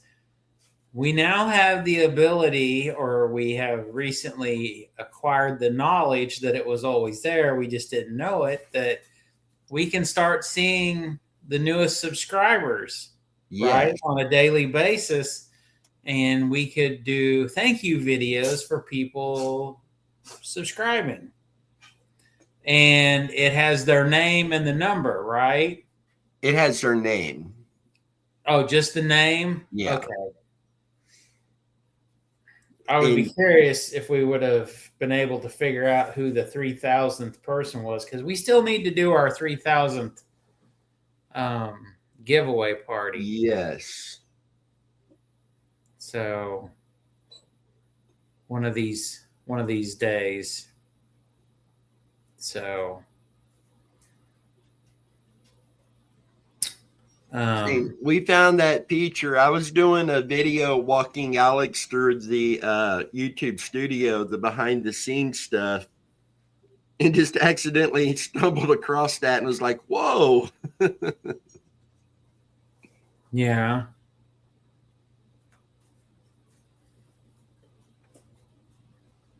It's crazy how we learn the little odd things that we didn't know before. Yeah. And it's also like when your phone, you go through an update, and then all of a sudden you have a new feature that was always been there or never was, but now it's visible and you can see it and you can click on something and do something. So my phone, unfortunately, I got out of the truck one day with a bunch of crap in my hands, and I dropped it again and broke the screen, even with the protector on it. So now it's broke at the bottom. So if I go to something and I have to click at the bottom to make the phone do something, it won't work because it's broke. So I have to side swipe it and then swipe it at an angle to get rid of it because it won't work. Well, for some reason, I lost the ability to do voice to text posting on text messages. So, you can always hit the microphone and record and it will type it out. Well, mine, it quit working. Well, today, for some reason, it's back. And then today I noticed that my internet button is now gone off of my iPhone. So I cannot go to the internet now. Oh, man. Unless I go search for it. And I don't know if it's because it's down in the corner where the big spider web of shattered glass is. So this will be like the 6th screen I've had on my phone. And probably 4 of them have been in the last year and a half. So I will admit the iPhone 11 is a pretty tough old phone. because Tammy and I got iPhone 11s at the same time, and she's had 2 newer phones since I've had mine. So I think it's time for me to get a new one, because it's definitely not working right. Definitely getting very laggy. Everything.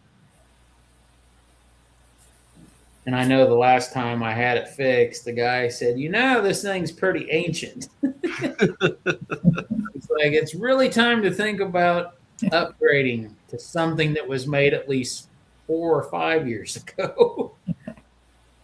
So, if not a brand new one. So I definitely got to do that pretty quick. So, well, we're getting close.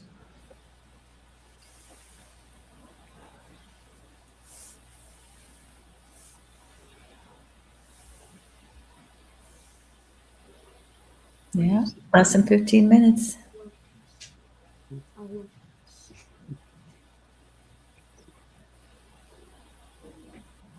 My laptop is over 10 years old. My new laptop here is like a day old. Yeah, he got his new laptop from the homeschool place today.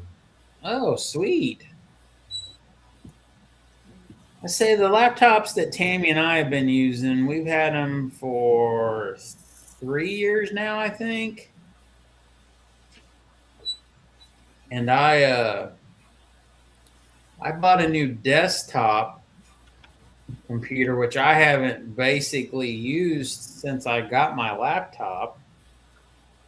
But I bought it like a year before I bought the laptop because my tax lady said, Alex, on your office side of your taxes, you haven't bought any new office equipment for like at least 15 years. You should buy a new computer. So I bought a new one and then only used it for basically a year maybe before I bought the laptops.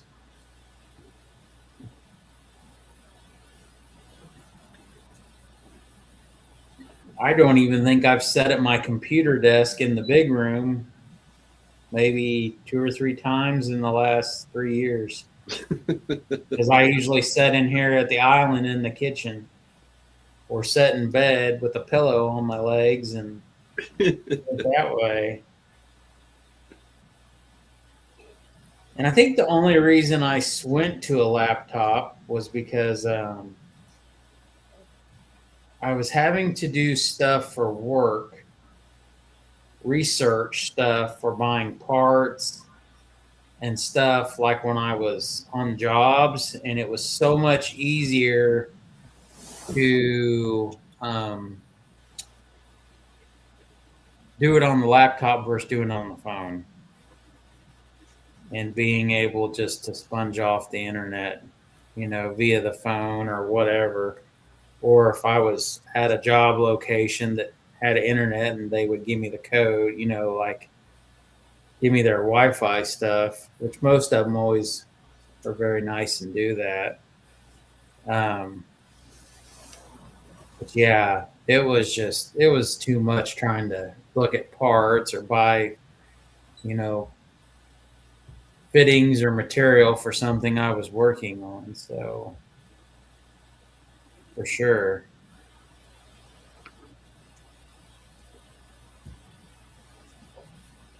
All right, Brantley, what's the next subject? What was your favorite thing of last year? That was quick. Yeah, it was. He spit that out like a rap artist. He's just whoosh. I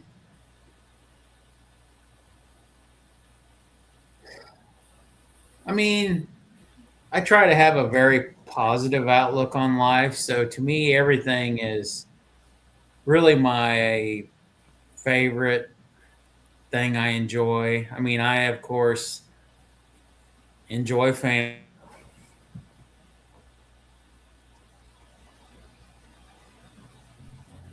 Oh, we're back. I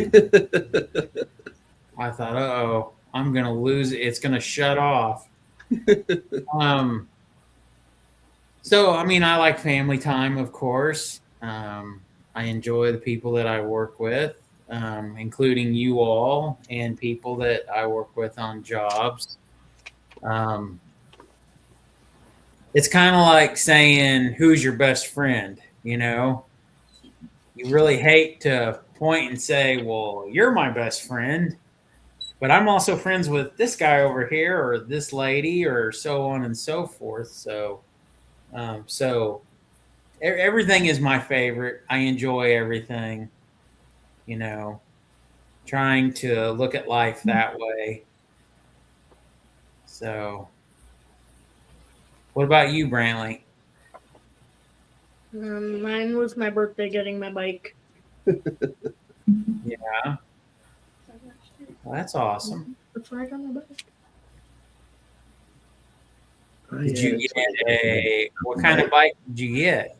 Mountain bike. Mountain bike? Yeah.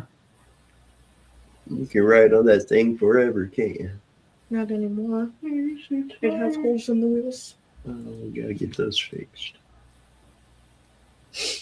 You got some holes in the tires and the tubes? Yeah. You Yeah. can just walk around and carry it. I'm the bike for the bike. Good exercise. And me and Cheyenne go on runs every day. Yeah. Yeah, a long time ago, when I was probably in my my early 30s, I worked with a bunch of people, and we decided that we were all going to buy mountain bikes and go ride the bike trails over in like Shawnee area. So you can basically get on the bike trails over by the Deffenbaugh landfill over there off 435 and Holiday Drive. And you can actually ride bike trails that are paved all the way to Lewisburg, Kansas. Oh, wow. So the farthest we ever rode one afternoon was we rode all the way to Johnson Drive. Well, I should say we rode between Johnson Drive and Shawnee Mission Parkway. We rode that far and then turned around and rode all the way back home, which you would think is not very far, like in a straight line. But when you're going all over, underneath bridges, over bridges, down by creeks and all, I mean, it's quite a bit. But it was fun. It was good exercise. It was, you know, we had a good time hanging out, laughing and joking and, you know, being silly and stuff. But we did that a handful of times. And then, of course, life got busy and we quit doing it. So, all right, who's next? No, if we do this again sometime, we're going to have a barbecue and do this outside.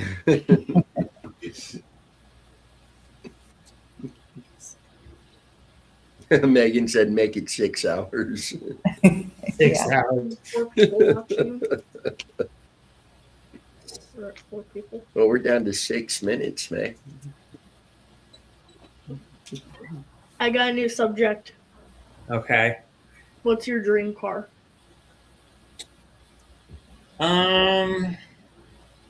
My dream car. I would like to have a newer style army truck.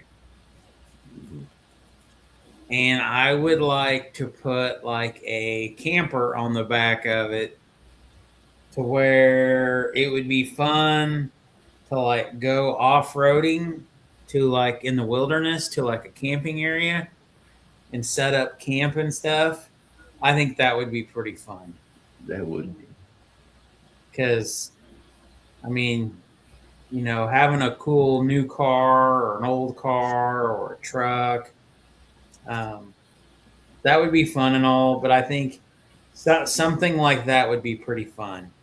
You know, like if you lived by like the mountains or something, and you could go up the trails and then go camping in the mountains and have a fire and stuff. I think that would really be pretty fun. I guess that would be like my dream vehicle to have. You camp out at the lake and catch a lot of catfish, have a fish fry. Yeah. There's a Dodge Charger SRT Hellcat Red Eye. Man. I know a guy that sells them. Are they free? No, he owns a Dodge dealership. They're not free. It's a cool car, though. My husband has a 68 Dodge Charger. Yeah. Well, if I'm not getting the Charger, I'll take a Harley Davidson motorcycle in Iron 12,000. That's my favorite kind of one. Good grief.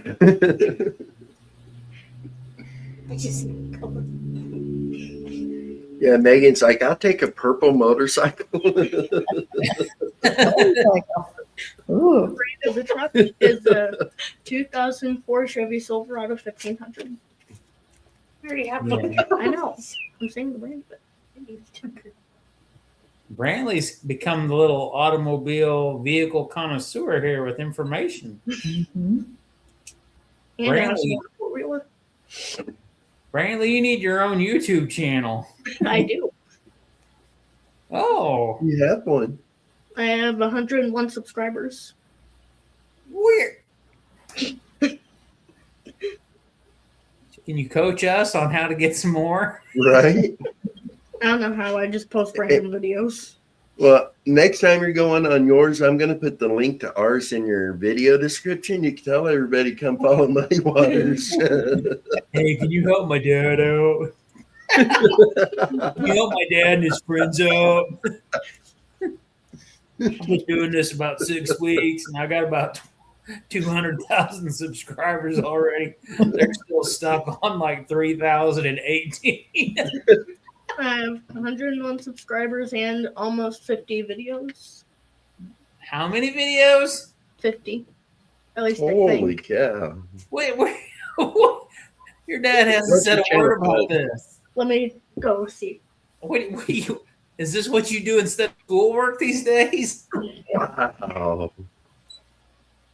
Dennis, can you share Brantley's channel with this? He's getting his phone to get the name of it. Maybe Brantley can bring us on as a special guest. There you go. Yeah. Can I come on as a special guest? Me and Alex and Tamara there. Well, he'll probably be like, yeah, I'll do it sometime. Then right before he brings us on, he'll be like, okay, guys, this is my dad and his friends. Can you guys go easy on them?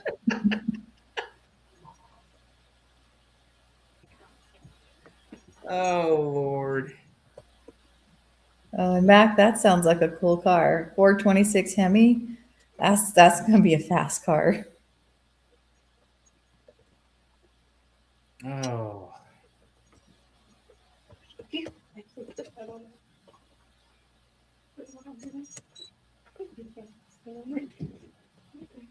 It's definitely Brantley WWE.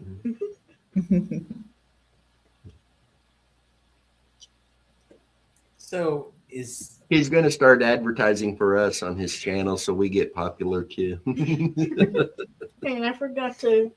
I'm gonna count my videos and my subscribers. Easy now. Oh, I actually have 102. All right, Brantley, don't rub it in too hard now.